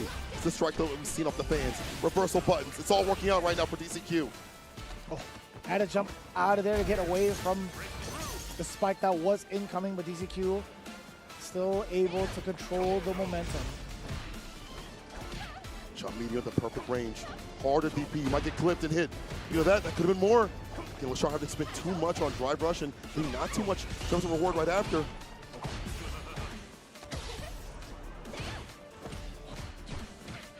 July kick, nothing after it really. That's fine though. He's at level 2 if he wants it. Perfect parry. Also an active plus rims on the drive rush crouching Pierce. Damn! Drive rush sweep, that's how you feel? Uh-huh. Dash up on in there. We do got 3 bars to Lashar's name. DCQ also in a very good position to get a block streak into level 2. The jump read from Lashar against the fireball of DCQ. We get the level 2 going. Level 1, Kagadu no Mai, now within throw range. Hold that fan. It is the throw. Lashar gets it off of the mix. DCQ in a bit of a shock, leaning back. That was actually super rough for DCQ to just have to sit back and take it. That was just like, after that setup, airborne level 2 into the Kagadu no Mai level 1. As soon as that fan was ripped, you already knew he only had one guess to make. One guess to make, and that was it. I feel like that sometimes. But he just sat back. He was like, all right, oh, man. You got it, bro. You got it, bro. Yeah.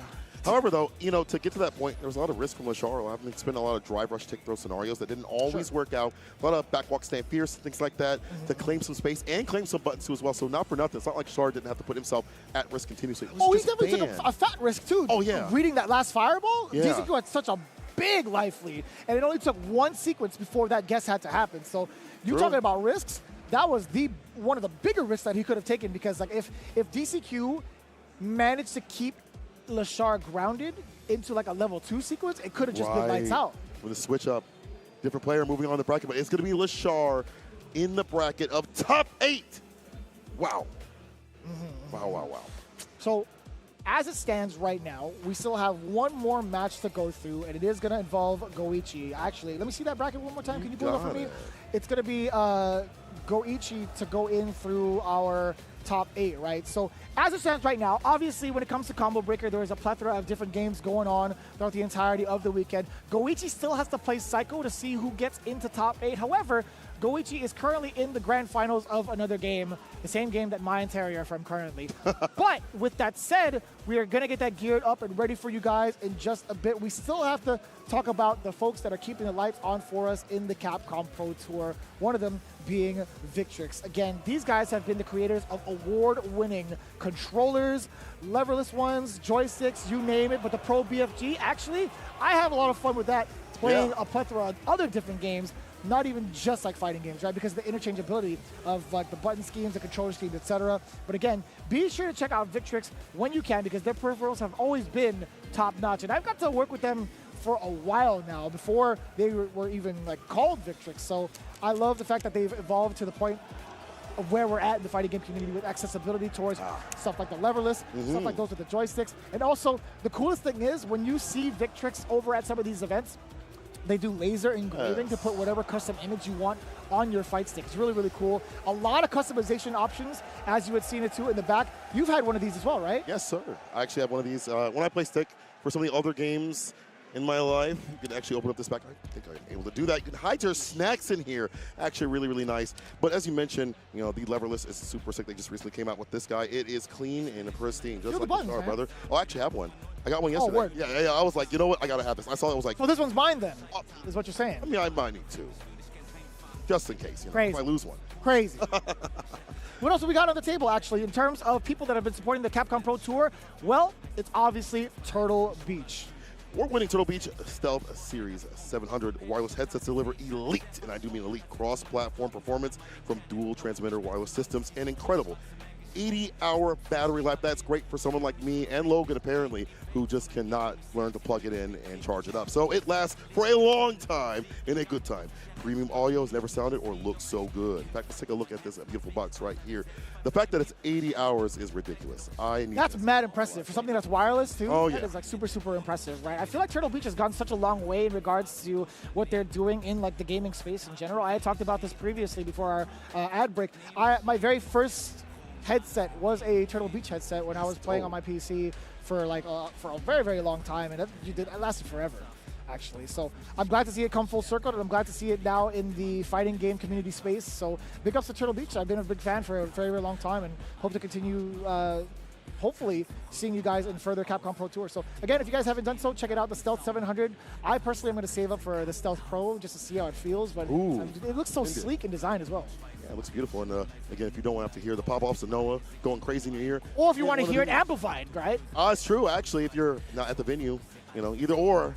Pick up one of these guys right here. Shout out to all the sponsors coming through for the Capcom Pro Tour and supporting Combo Breaker as well. I mean, we've seen a lot. There's pistachio supporters over there too as well. I've been munching on continuously. It's good to see some non-endemic ones, like some food ones, helping out too as well. There's been a lot of stuff out at Combo Breaker. So again, I say this every year. I'm going to keep saying it even more so. If you weren't here this year, you better come here next year. It is fantastic. You wash your salt out by going to the artist alley that we have over there and up there and all around. And the many things that you can do out here. Get your controller fixed if need be. Go play casuals as well. I think after this, I'm going to try to, if they haven't packed everything up, at least run on 1 or 2 sets or something like that. Yeah, there's plenty of setups, that's for sure. But anyways, we are going to stall just a little bit longer. We have an ad coming up real quick. We are going to get Goichi versus Psycho immediately afterwards. So stay tuned. When we come back, we got that finale to get ourselves into top 8. We'll see you soon.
Red Bull gives you wings.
This is gonna be a match to remember. Fight!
challenger. Here comes a new challenger.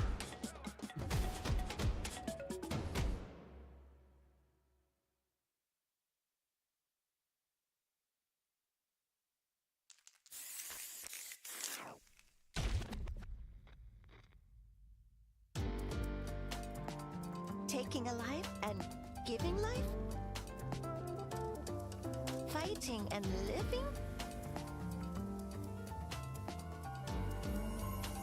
I wasn't looking to fight to the death.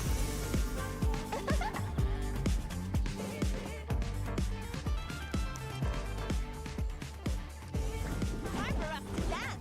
Round one. Fight.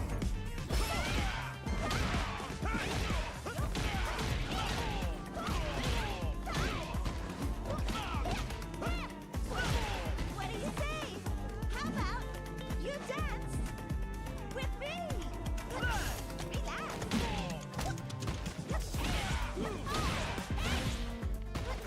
Up you go.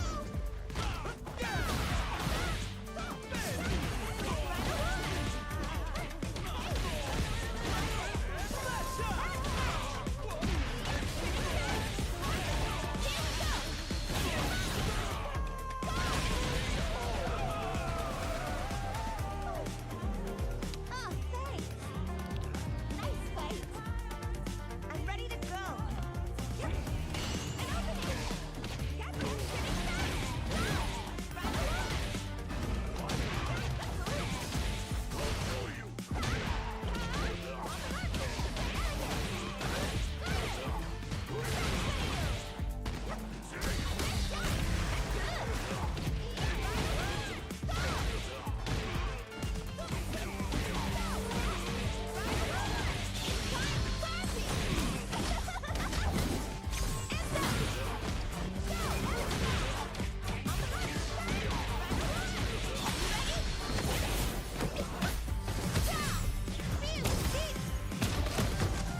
Let's end this on a high note.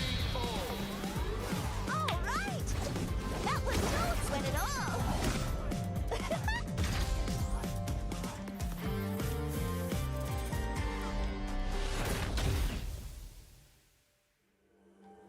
It's time to party. Healing.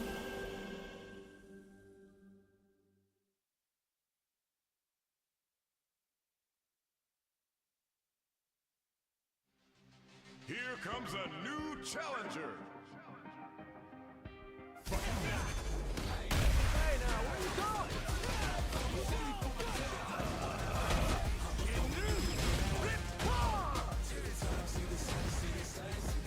World Tour. Fighting ground.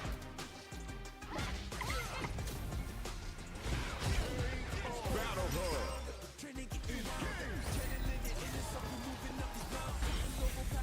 Local violence match.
one more match to determine who makes it into the loser side of top 8 for very good reason. We had a little bit of a stalling match, I feel like, between Goichi and Psycho. But again, when it comes to Combo Breaker, it is a celebration of all the different fighting games currently in the scope of 2025, right? So one of them being one of the games that Terry and Maya are from. Goichi happened to be in the grand finals. He took out one of my boys, Reynold, you know, RIP, SoCal, but it is what it is. Goichi will be hurrying himself back into the stage to face off against Psycho after a couple of words. Like, he's talking to the crowd right now. I don't know if you can hear it in the background, but he's getting like his first place trophy. He's talking to the crowd right now, taking a few pictures. But man, very, very multi-talented when it comes to different fighting games. We talked about Goichi and his prowess when it comes to his defensive decision-making, but man, that was the most offensive I've seen him. He took it down 6 games straight. He was active. That was actually so sick. But now we're tuning in back into all the action here for the Capcom Pro Tour for Combo Breaker for Street Fighter 6. Goichi still needs to face off against Psycho in a 2 out of 3 in loser side. But for the most part, let's take a look and guide you along the way of what our top 8 is already looking like for tonight. I hope we have that graphic up and ready, but just in case we don't, I could just say it right here. Boom! I like it. Damn, production, I see you. Bonchan versus Itabashi Zangief in the semis to start things off. Dual Kevin facing off against Blas. Wow. Defensive players again going at it until Kevin in that top spot. Midwestern representation. But talking about that Midwestern representation, continuing on the loser side with Jack going up against Ending Walker and Lashar, waiting in the wings, waiting for the winner. That we said before, Goichi and Psycho. But man, you mentioned this previously. I'm very excited to see how Goichi's going to deal with such an oppressive player that is Psycho. As we mentioned, it's hard for anyone to get ready for that type of player and that character, that sort of style.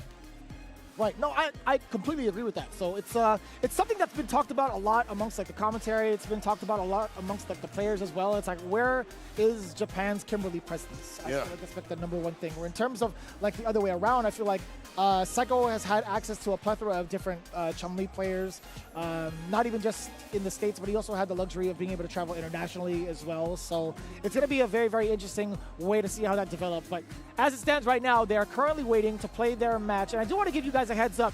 We only have one more match to fill in the top 8, and I do want to apologize and thank you at the same time for being as patient as ever. We did run that ad break. We wanted to make sure that Goichi gets the flowers he deserves for being a champion here at Combo Breaker. But now is the time. Psycho versus Goichi, our final match to get us ready before our top 8 later on at 7:30 p.m.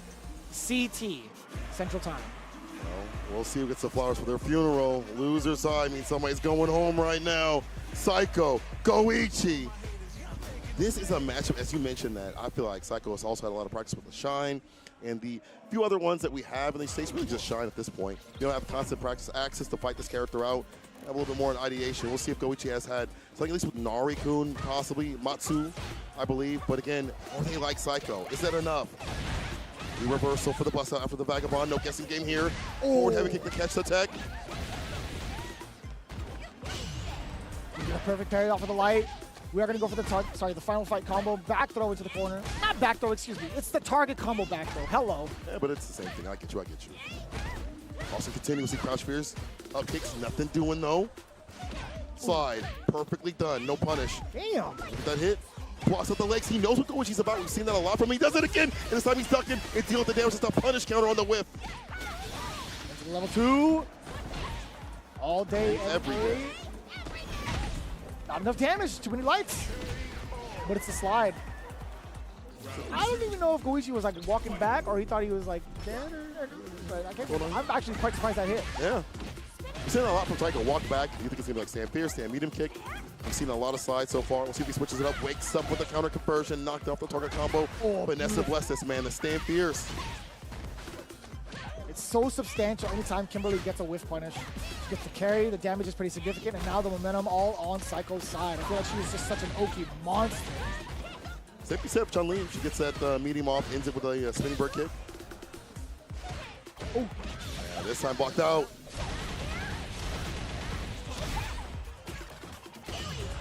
Yeah, the perfect parry. That covers each side either way, right? Oh, parry from the side of Goichi as well to stop the overhead. One hit will do it actually for Psycho if he gets that super, but that's the same coin. Goichi, level 1, mid-air. You already know it. He still had drive rush in the tank just in case. Stayed alive. Realizing Better about what Psycho's doing in terms of like his run cancel pressure. The stamina kick is there. Fantastic buttons you mentioned previously. Run cancel right there, looking for a button. This time goes for the throw. I like this switch up. It's like the pressure that he's presenting on Goichi. Throw, it's gonna be a strike. Do it again. Oh, he was way out of there too. Backwalk speed, flip out, overhead, we ODDP that. No neck cutter here. Plus, we break the throw right after. Oh, that is a huge anti-air too, within the right space. Goichi now on the prowl, or so we thought. That overhead just a little bit too long to prevent Psycho from pressing the button on wake up. Again, that startup, Psycho had all the time in the world to react to it. 100%. Ready with, I mean, that's his wheelhouse too. He's like, I've been doing that since I picked up the character. And Psycho, I gotta give Goichi credit to how he's playing against Psycho, because I feel like there's times where he's pressing, he's understanding what's fake, but she gets the run cancel stuff. But overall, Psycho's been switching it up so much that it's hard to contest against everything. First game and possible final game here. And Psycho has it his way. Falls to the fireball now, however, Goichi gets in. Whip punish. The pressure looking like wake up buttons now from Psycho. An immediate dash out to the tech. Goichi ready for that interception, excuse me. Okay, so with drive rush, I get it. You don't want to be in burnout, lose it for the OD for the kill. Legs. Much more convincing of a round from Goichi in terms of the offensive pressure. And also, Psycho has been leaving himself rather vulnerable for some of these big whiff punishes. But now Goichi a little overzealous with the OD 10 show. Instead of the spray can, jump out of the corner. But Psycho's still trying to be in hot pursuit. Luckily enough, Goichi, although getting hit on the way down, didn't suffer too much out of it, right? He still has a lot of life to give. He also has a lot of space to work with. I can interrupt to these fireballs every so often, like in the mid-range and close range. Trying to calm Psycho down just a little bit, cool him off. Crouching meter kick able to hit. Spinning bird kick after swinging stance cancel. Cancel and delay buttons this time instead of like an immediate button or throw. Legs does hit. Oh my god! That Crushers has so much range. So not strange to see it as a shimmy. Level 3. Sit him down with that Soten. God, I still love the repeated fists from the Sultan Ranka. Just reminds me of Ip Man. The animation was so damn cool. When I first saw it, they added it in. I'm like, dude, you guys are going crazy with these critical arts. Or level 3s, whatever. Either one. Yeah, same thing. Game to game now. All comes down to this. Goichi getting a little more active on defense and putting out the fireballs too as well. Just putting some dampers on what Psycho wants to do. On the throw, interrupts the overhead though. Counter it, incoming. Reversal. Not afraid to let it rip. Could go for another. Yeah. Yeah, now the overhead catches Psycho from that far. Perfectly timed too from Goichi. Match point now. What a swing. OD Tencho yet again finding the mark against Psycho. Lack of fear from this cat. The defensive time is the reads. To be honest, here comes Super this time. Goichi saves the drive gauge. Maybe spin OD fireball if you want. Walks into his eyes, the perfect parry, and the button right after. Oh, that's true. I was so hoping Goichi was just repeatedly going for like a wake up option. I'm gonna do it again. I think it would have worked too, because Psycho went for immediate pressure, no? Yeah, that's true. Oh, see the fireballs and the swift thrust. Quickly to the corner. Expeditionally getting Grizzly, but we're whipping the throw. Psycho able to get a punish. Oh no!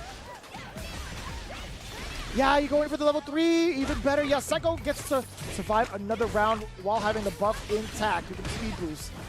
The damage, I guess, normalized damage now. So that means less interactions. What would be 4 to 5, maybe 3, depending on the drop gauge behind. Swift thrust, the round start. Drive rushing right after. Half bar use, but well done here.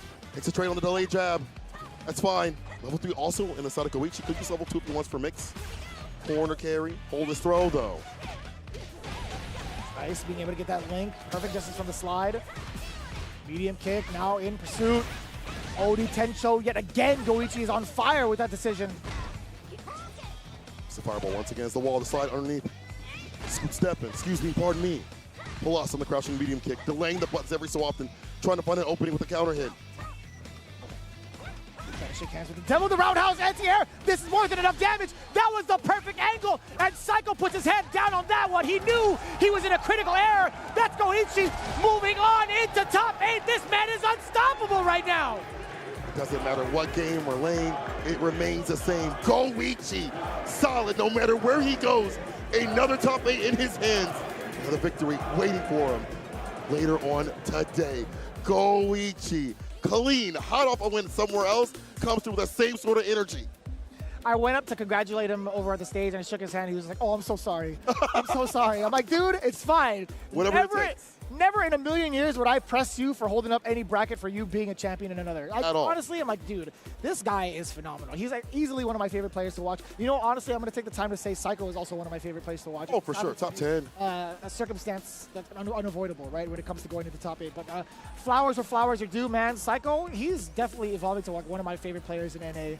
And seeing Goichi now getting back into competitive shape for Street Fighter 6 really is something so special. It is so great to see someone say so solid with a defensive sort of mindset and game plan, considering modern games are a little more on the aggressive side, not in a bad way or a good way, but that's just the way it is, and he's able to exercise the way he wants to play, no matter where he is at. So, good stuff to Goichi. That solidifies our top 8. Can we get a look? Yes, we can.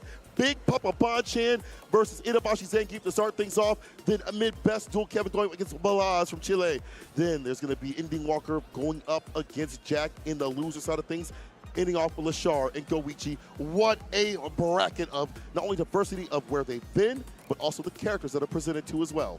So sick, man. The diversity all around in terms of the character selection, in terms of the regions. You already know this is truly in top-tier spirit with the Capcom Pro Tour now in full effect. Combo Breaker being an official stop. Man, what a good time to get into the game. I'll tell you what, man. Oh, yeah. Just in time in preparation for Season 3. But with that in mind, I know we have our top 8 solidified. Sure. I understand we've had a couple of breaks here and there, and I know that we had a little bit of a stall for Goichi versus Psycho, but I do want to inform you guys, myself and St. Cola, we have a very, very big surprise for you as to who's going to be going into the top 8, but we're not going to reveal it ourselves. But that does conclude our time. I appreciate you, big dog, for all sure, love, man. brother, So thank you for always throwing it down each and every year. I got to be honest with you guys. We have our top 8 happening at 7:30 Central Time. I know right now it's a few hours, but we do have a little bit of a surprise to kind of throw to you guys. Not in that way, but we want to pay homage to a lot of the games in the past and also some of the strongest scenes that we've ever had in terms of third strikes. So as we get ready for our top 8, we're going to continue the broadcast, so stay tuned for the entirety of it because we have our top 24 of Street Fighter 3 Third Strike from the Midwest coming in, specialty from Combo Breaker, because again, they have some of the strongest third strike players that you could ever ask for, but that is all in preparation for our top 8. So with that said, any final words, any final thoughts, Sincola, before we send it off to our third strike brethren? You know what I gotta say, stay safe, we'll see you in the streets, and Yaro Crew forever.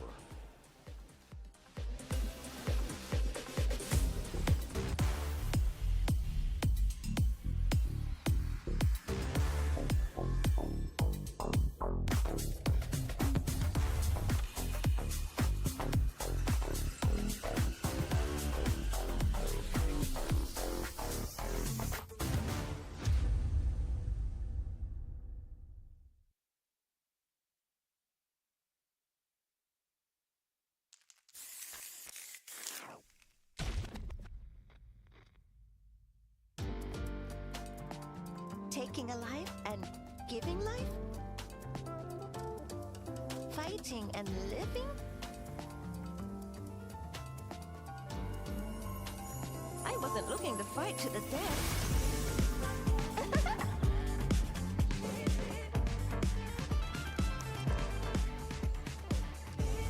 Time for us to dance! Round 1. Fight.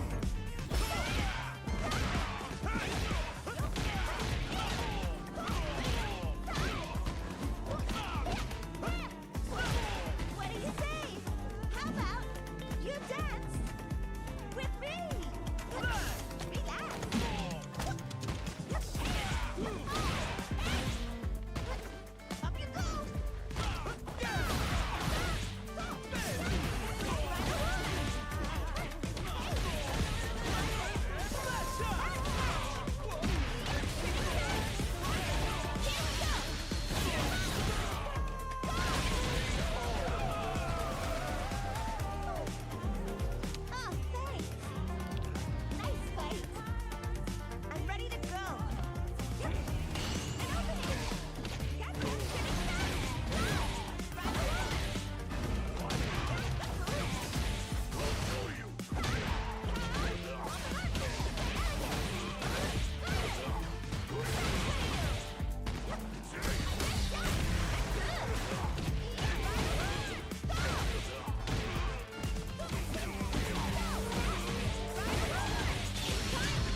blast.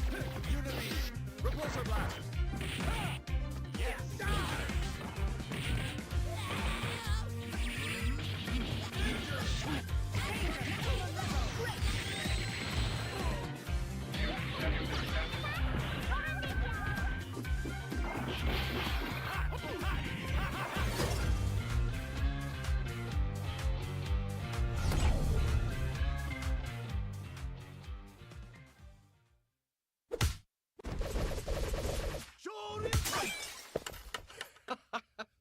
Red Bull gives you wings.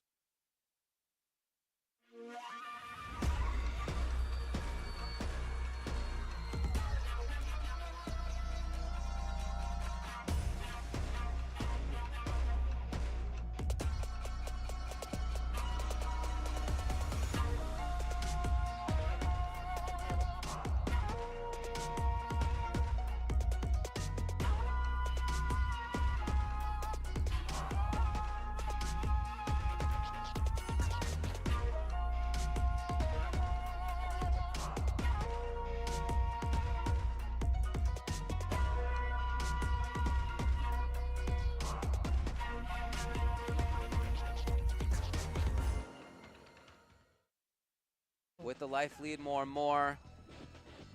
Nipperman, if he gets confirmed into Super, he's not going to get a chance. Chris G will make top 8 winners side. Yeah, again, that neutral game that he was playing. So good. Was so good. Yeah, he played great. So good. And honestly, like, I think it's really interesting because for me, the Street Fighter 3 series, I feel like really is the perfect transition point from like the classic style of footsies in like Street Fighter 2 and Alpha to what we have in like Street Fighter 4 and in 5 and 6 actually. A lot more of the focus on whiff punishing. Oh, sure. You know, I've always said like I call the older games hitbox fighter. You know, it was like, oh, I know you're going to crouching medium kick. I'll do my crouching strong, which just beats that. Yep. And I still remember the first tournament I played in New Generation, I got to grand finals against Alex Valle. And he just did Ryu back roundhouse, and I couldn't do anything with Alex, right? I just tried to find every button that would beat it, and Nice. every button lost. Yeah.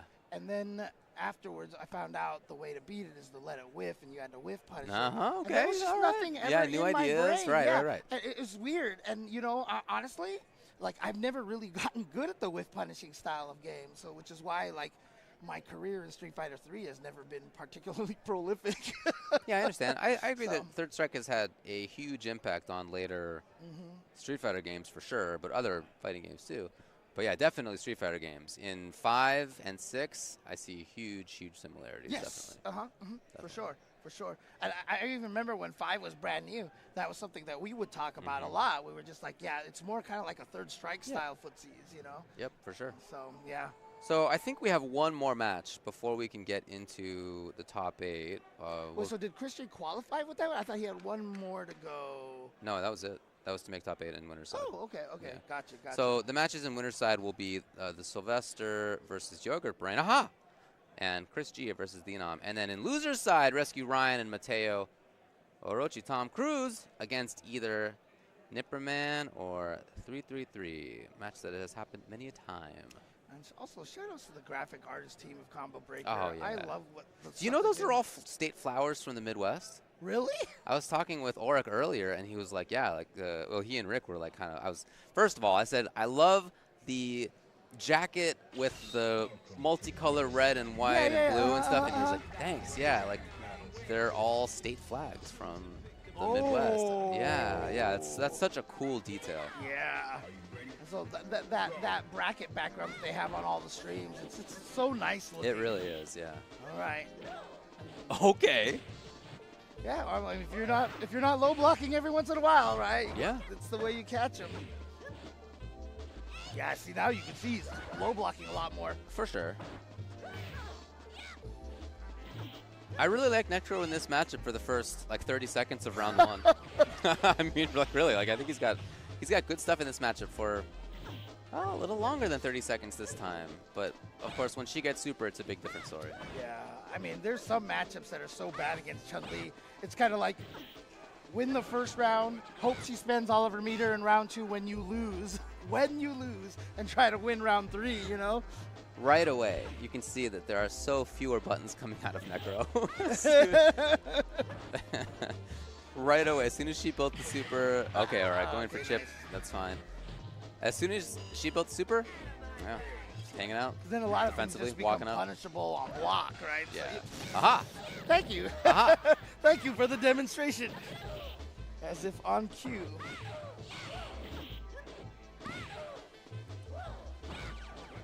Super again. Ready to go. Nipperman playing really strong in that Footsie's range, looking for confirm on Roundhouse. God, He no really needs life, anything. Yeah, it's so tough. It's so tough. But yeah, I mean, we talked about this in Super Turbo, how there's matches that are, you know, before Super, Yeah, after man. Super. And this one, just like that. And the hardest thing about it is that Chun-Li can build 2 of them. And so now, she hits you with one of them, and we're not back to the without Super game. She still has that Super. Oh, not another hit confirmed there. Yeah, and now you're so scared that the Kara throw becomes a problem. Oh, no, it wasn't Super. A couple of chances on hitting from Super. A couple of moments in there that could have been different stories. Nipperman still hunting for the final hits. Sneaks in with the drill, gets some drill pressure, backs off again a little bit, trying to find his moment to get in. Nipperman doesn't really need to be too aggressive here. No, that huge range between them, that like half screen. Yep. Yes, that's the danger zone, man. Yeah. Like, you don't want to be there as almost anybody, almost any character. Like that is Versus uncomfortable. Chun? Yeah, versus Yeah, Chun. Yeah, like, yep. who wants to be there? Again, fighting games are all about that distance, right? The danger zone. Move into the advantageous decision. I always call it like a heat index. Ooh, okay, here we go. There's a huge opportunity here. Which side? That was the question. Yeah, Yeah, but smart. Spinning bird kick, flash kick move, hits both sides, doesn't care, not gonna lose charge. But yeah, I often talk about that. Like, once you start realizing the advantages of distances and really play a game with distances, especially for like emotional players, when you get into the danger zones, you can feel warmer. Like there's that heat index. That's why I call it that, you know. And you move into certain ranges and you feel a little calmer. It's a really important part of fighting games.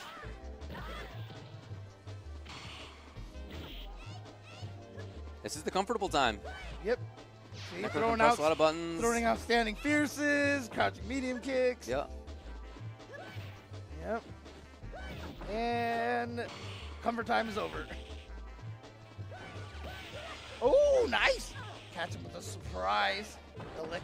Electricity into the snake.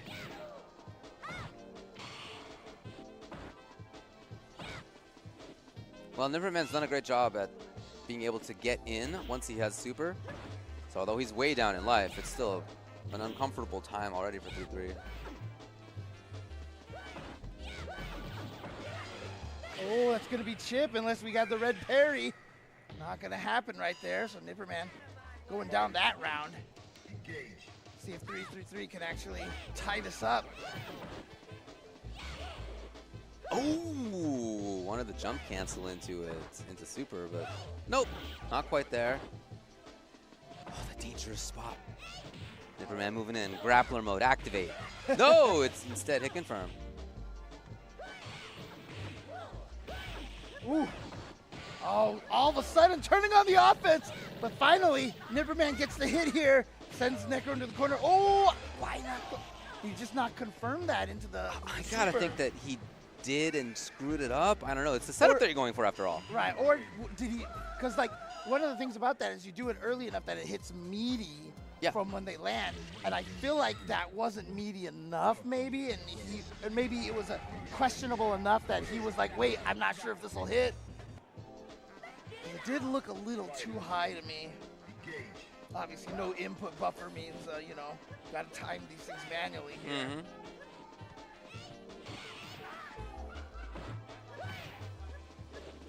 Playing a distance game, Necro big normals, and with his super already, yeah, I'm happy to see him go in, try some hit confirms before Chun can really fight back dangerously. No. Just missed. So gets top. Oh no! The classic. There it is. Yeah. saw Corey Bell never really get that going. Good throw. And now back in the corner. Oh, missed the carry throw. Might have actually been too close up. Might have triggered the close medium kick. Bam. Ooh, okay. Gets out of there with a bird kick. But she's got a full bar again. Oh, no. Where's the super? Oh, that was it right there for Nipperman. Now there's a chance for 333 to steal this one. A chance, but that's a fortress that you're approaching over there on the other side. She's got buzzsaws for limbs. Oh, jeez. Okay. Really trying to be above or behind. Oh, okay. Well, it's but not enough. What's gonna happen here? Regular? What a genius. No chip. No way. What a read. Yo, regular is genius. But Wow. It didn't kill. So 333 is going to get the jump. He's going to get the Necro Sniper. No, that's not the Necro Sniper. That's on the way down. That's not a sniper. Match point. I just want every excuse to say Necro Sniper. Nice. Held on to it for a long time. Hoping to have seen a standing button, but really smart play by Nipperman. Go low. And now corner pressure. Corner pressure. Or not. Not for long. Oh, okay. Now we'd have to call that the shimmy. Super. Yes. It's a risk to have taken. But, you know, in a way, it's like you take that risk, but you got that super out of the next round. You know. In a way, so. A lot it's going to be maybe 10, 15 seconds until she's got it again. Better than what you got to deal with Yun, right? So, actually, that's debatable, honestly. It is. Man looking for confirms, of course. Yeah. Threatening into that left corner. Yeah, I was talking about, you know, Necro being squirrely and like hard. It's really that drill. That drill is like it hits at weird angles and like you try to counter it. It just doesn't seem to. It's so hard to hit. Oh man, caged on the left side. Nipperman's here. Looking for stuff. Confirms. Ooh, okay, roundhouse. Didn't go into the electric snake like that afterwards. I love that. Basically using that as a low crush. Stand strong. Hoping to have seen standing buttons from Nipperman, but that just didn't come. Oh. And with this slow approach, match point on both sides. Hoping to maybe get over something. Oh, so close. The scary part is that Nipperman has that full 2 stocks right here. Ooh. All that time spent scheming on the forward approach. And it was still Nipperman who got it. Super close match between these two. Awesome to see again. And Nipperman, as he often has, makes it deep into another tournament. Top 8, like loser side. I mean, with these retro communities here, these players have been playing for so long. These guys know each other so well. And yeah, I mean, it's hard not to become just like a really tight-knit group. For sure. You know, when you've seen these guys and you guys love the same game and promoting the same game. It's just, like I said, fighting games don't get old, man. Nope. Like, you can play them forever. Planning to do that. Yep.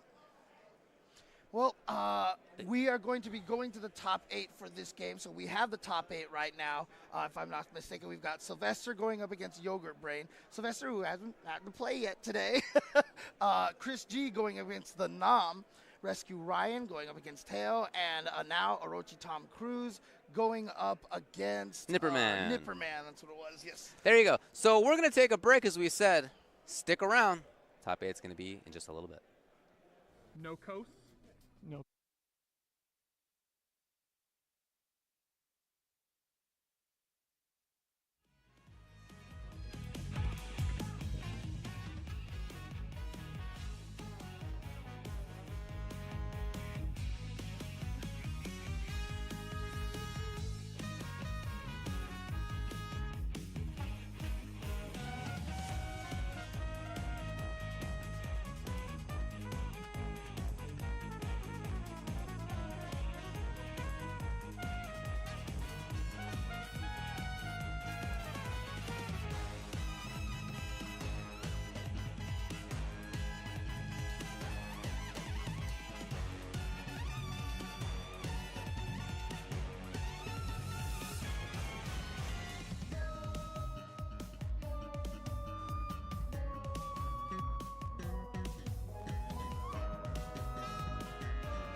But now when I hit the jumper, I knew that I had the shot before anybody could trust it. So let the lights hit the summit and swing the drop it and rush him and run the set until you become everything that you wanted. Come on!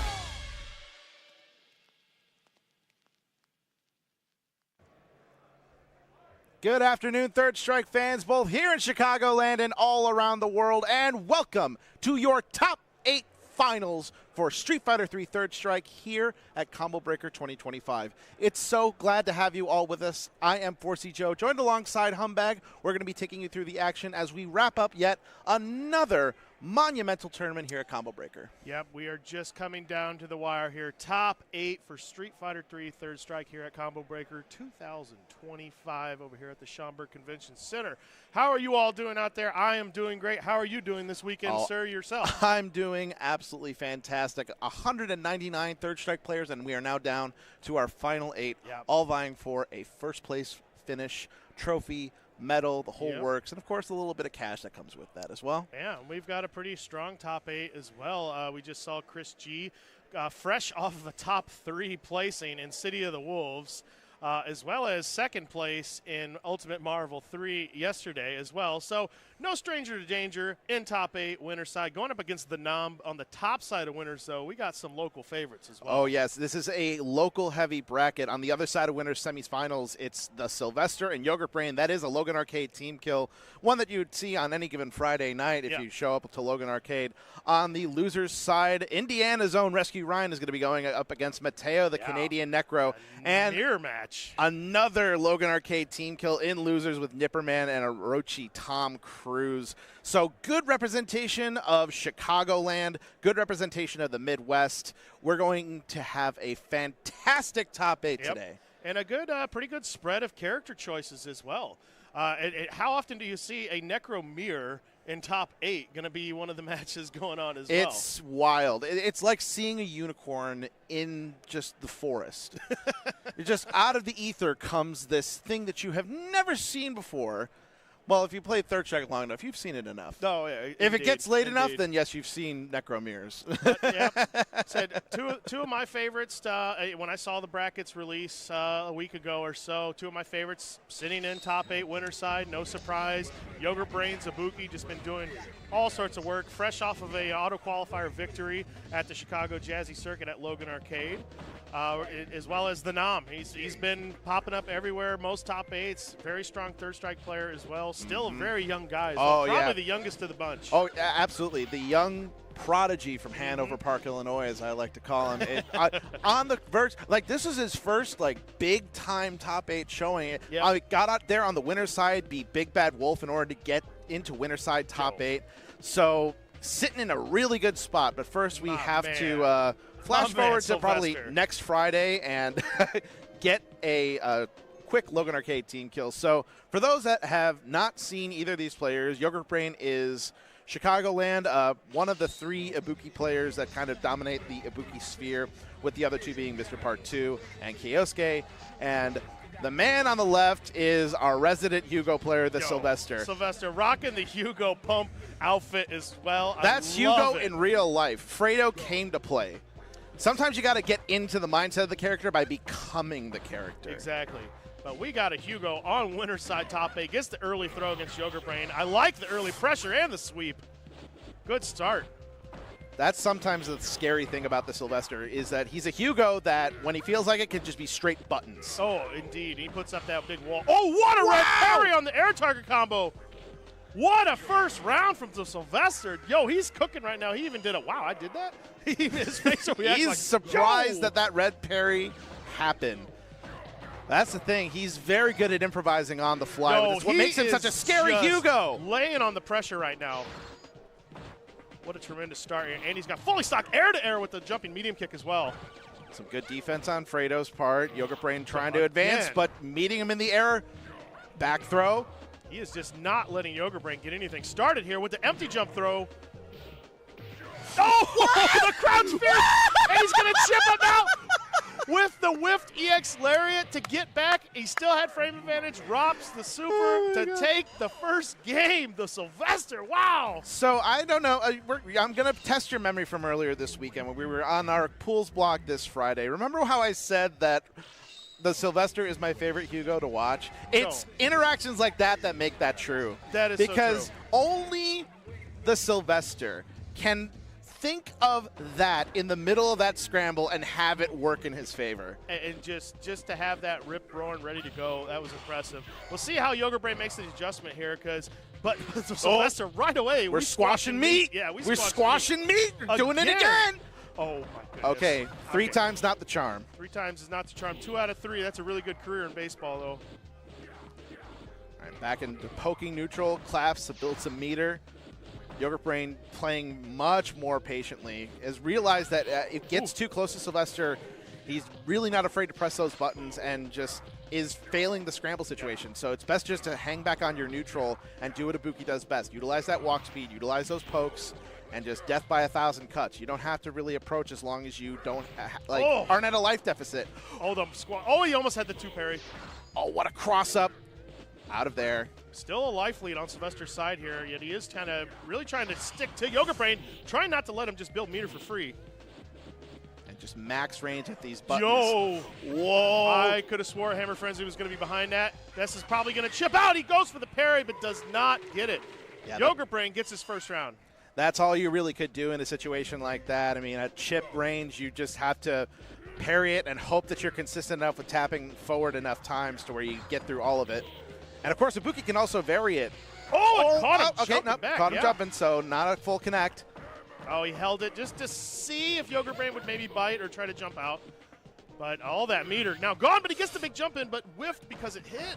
I'm pretty sure if he actually decided to go with Meat Squasher there, it would have connected instead. It probably would have, yeah. Slowing things down here. This is what Yogurt Brain wants. Oh, no! Wow! The Sylvester's been doing that to try to catch Yogurt Brain jumping back. That wall, that jumping heavy kick wall has been working right now.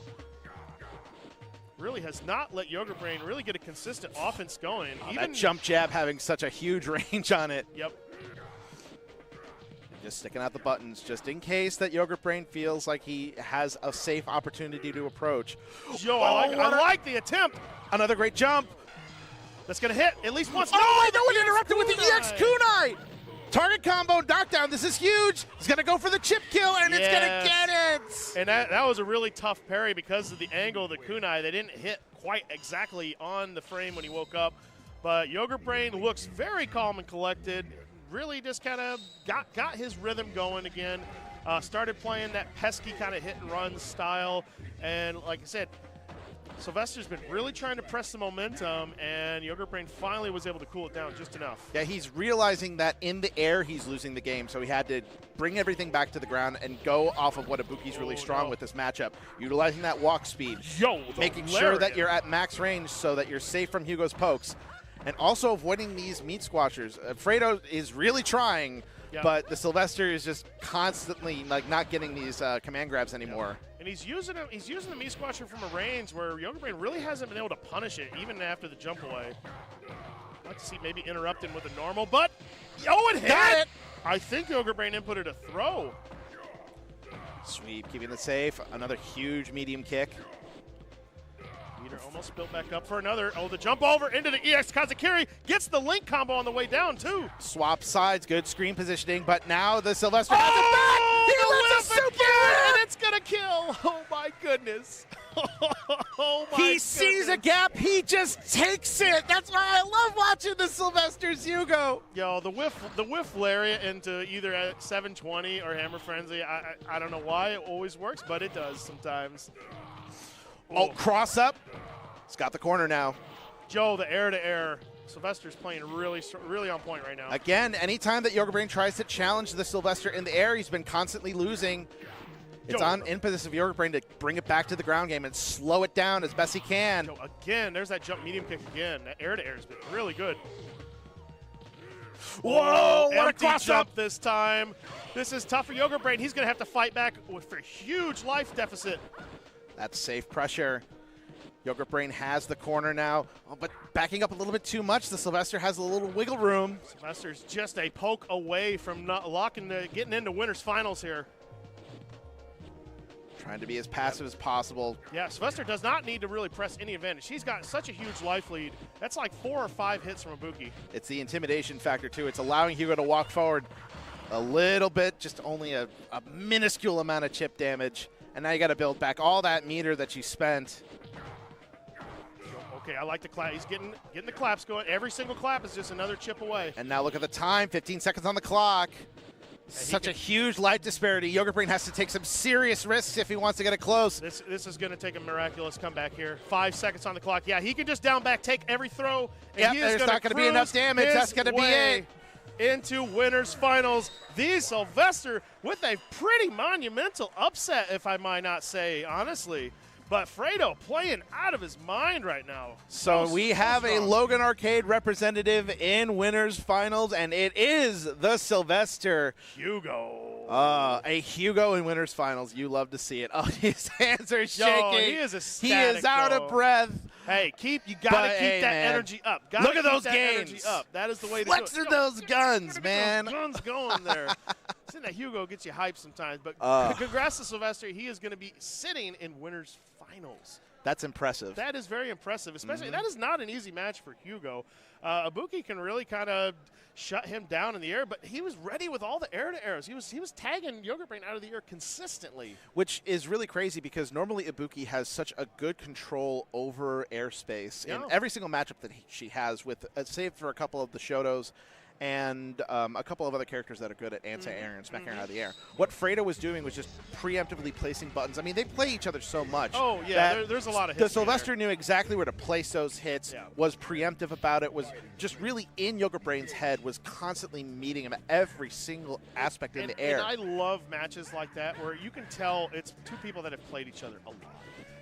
It's sometimes you see things that are like, oh, why that's so unorthodox. So it's like, yeah, because if they're going to go for the orthodox sayings, that's not going to work against somebody you've played against continuously. The best way that I've heard describe it to me is a Makoto player by the name of Arliath, which shout out to Arliath, by the way, basically puts it as a rock, paper, scissors of mentality where execution beats like the correct guess. Yeah. The correct guess beats the wild card, and the wild card beats like the technical.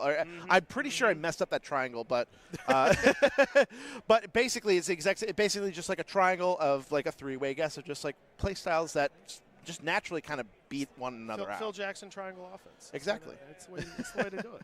Hey, we're in Chicago. We rocking that. We rocking that offense style, you know. But good stuff once again. I think we're going to have our next winners semis match, which is going to be Chris G against the Nam, and I'm anticipating a Ken Mir potentially, or maybe Chris G goes maybe a little different with like a Yang pick.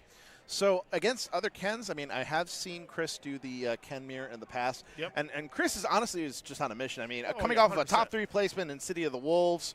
I mean, Chris is one of those legacy players where as soon as a major comes around, he is a name that signs up for everything. And when I mean everything, I mean everything. And if you're a TO, you're going to run into the Chris G dilemma where it's not the pools that's the issue. It's once you get into these later bracket rounds, you're going to see Chris G's name all over the paper on multiple games. And once again, like we've seen, Chris G in the winner's side of Third Strike coming up against the Nam.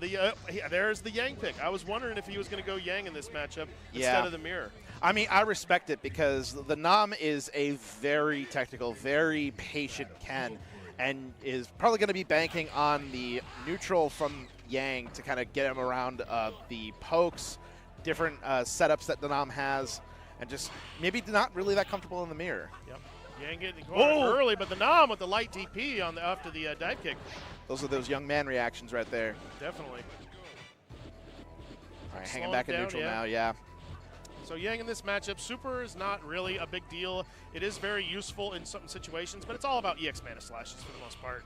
This character is a stun machine built up. They can land that consistently, and he gets the target combo into super. He's going to get a nice setup potentially off of this. Stays in front. Yeah, that's a Chris G classic. The medium Tatsu to break the throw, that was a really weird interaction. Chris G often loves to just play, slow, builds meter. Lights. Oh, a little bit too antsy. He thought he had the confirm. Jab, reset, no.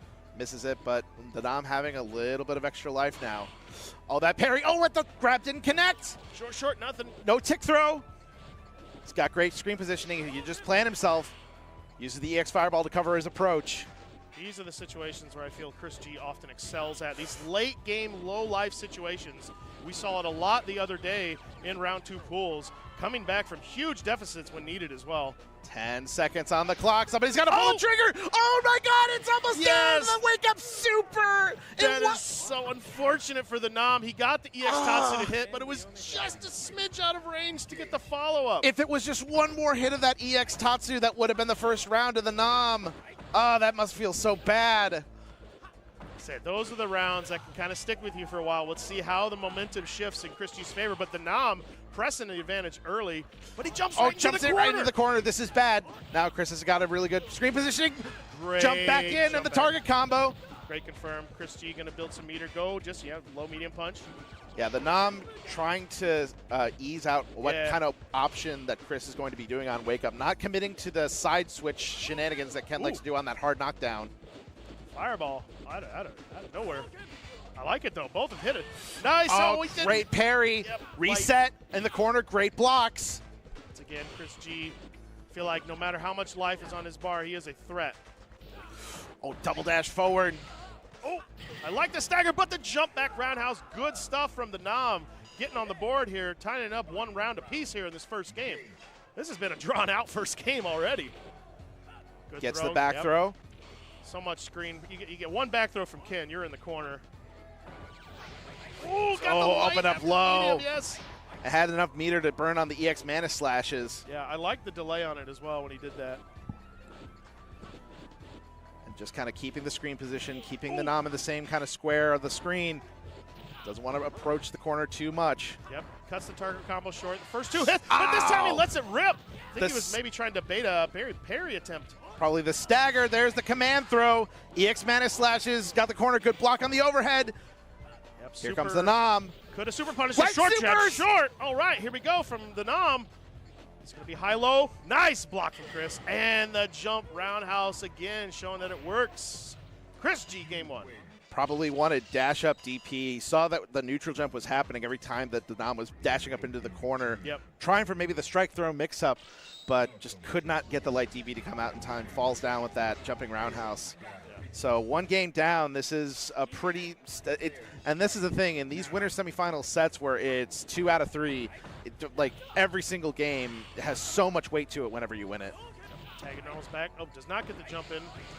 That time just goes right into the. Oh my gosh, the command throw keeps him in the corner. Gets out though. Neutral punish. throw. Yep, high dive kick and get the throw after. Oh, interrupts the medium kick. Stays in front, but he doesn't get the link. It pushed too far back. Sweep. Great neutral jump. Yeah, I like the jump light kick anti-air. Oh, probably wanted the dash up DP again, but it didn't work. Gets caught low with the crouch medium EX Mana Slashes. Chris G on match point, potentially to lock himself up in the winners finals. Nice throw. Neutral throw. Great throw tech. Pushed into the corner here. Nice parry into the standing medium kick with the reset into the cross up after the teleport dash. That teleport dash was so crazy to put himself back into the corner for that mix up. The Nam being able to jump out of that command throw attempt was huge. He's basically reset the whole situation here. But Chris G using that far standing medium punch, really actually a really good normal from Yang in this. Really far reaching, but doesn't get a cancel. He's managing to walk out of the corner. Here's the pressure. That stagger. No dice. The good blocks, but opened up low. Yep, the delay. And the crows. Yes, that is a frame bait. That crouch medium punch is safe on block and was close enough to get the close fierce into the EX Mana Slashes. Chris G, 2-0. I mean, wow. you hate to see the young kid lose, but you know what? That was a really well fought match by Chris G. Still alive though. The Nam been knocked into the loser's side of top 8, but winners finals is set. We're gonna have the Hugo Sylvester God himself, the Sylvester, coming up against Chris G. That is not the winners finals I had written down on my predicted bracket. Not but at hey, all. I am happy for it. But we're gonna be moving into the loser side bracket here coming up soon. And potentially our next match might be a Necro Mirror. Yes, so right now in the losers bracket, we have Rescue Ryan versus Mateo. That is our Necro Mirror. Rescue Ryan, a stalwart Midwest name from Indiana, one of the top Necro players in the lower 48, going up against Mateo, another really high-level Necro main from Canada. And then, of course, the other side of that losers bracket is Nipperman versus Orochi Tom Cruise, our resident Chun versus one of 2 of our resident Akuma players. So that ought to be a really fantastic match. So this whole entire bracket, Hugo, Ibuki, Ken Yang, Chris, Ken, so 2 Kens. And then on loser side, 2 Necros. 2 Necros. A Chun and an Akuma. Chun and Akuma. Hey, where's that top tier Yun character? Where's that no, top tier Makoto character? No Yun to be. Well, I mean, it's because I'm stuck working. Gotta love it. Hey, you probably would have had a really good run in this as well. I mean, it's one of the things that I've learned about myself in the past couple of years, where it's like whenever I go to an event and I'm working at it, I can't play at the same time. You know what I mean? It's tough. It's tough. Doing both is definitely really hard. All right, so here we go. The duel of fates of the 2 Necros. On the left is Rescue Ryan. On the right is Mateo. And this is going to be very interesting. So I have no idea how, like, I have a vague idea of how the Necro mirror goes down. Yeah. But the intricacies is definitely something that I'm not completely keen on. So this is going to be very interesting to watch. I'm interested to see because both of them play a very solid, grounded Necro. I feel like Rescue Ryan's ability to use crouching medium kick and far fierce, he uses that a lot more often than Mateo usually. But Mateo's his single hit confirm ability is just off the charts. Nice like that. Oh, just back medium punch over and over again. I feel like we're going to be seeing a lot of back medium punch into tornado hooks. It's one of Necro's really good buttons, so you definitely are going to see it a lot in this match. Yep. Pretty tough to even get the parry on the drill. It's pretty tough to even punish it half the time. And Necros always use that as a check to see if you're paying attention to neutral. Yep. There we go. Reversal, reversal. You might be seeing that a little bit as well. Stays on the same side. Pretty much even life lead here. Nice anti-air medium punch. Whoa. That fierce punch from downtown. I love it. I'm actually curious how well each of them can punish each other from one of those far normals off of a parry. I think you pretty much have to parry and then rip immediately into electric snake to get a pretty punish. Much. I mean, from full screen, I believe that if you have meter, that is the ideal punish. Possibly a sweep, but Necro sweep a little on the slow side. But it does go far. It goes across the screen. Yep, both sitting at that range. Yeah, that jumping heavy kick is really, really tricky normal to time because of how slow it is. You have to hit it pretty high up in the air. Yeah, in combination with Necro's floaty jump, it's so hard to hit sometimes. Great confirm off the dash. Gets the knee bazooka link. Medium punch, medium punch, medium punch. Doesn't need it. Back, down, back, fierce. Mateo, what a round. Goodness. That was clean.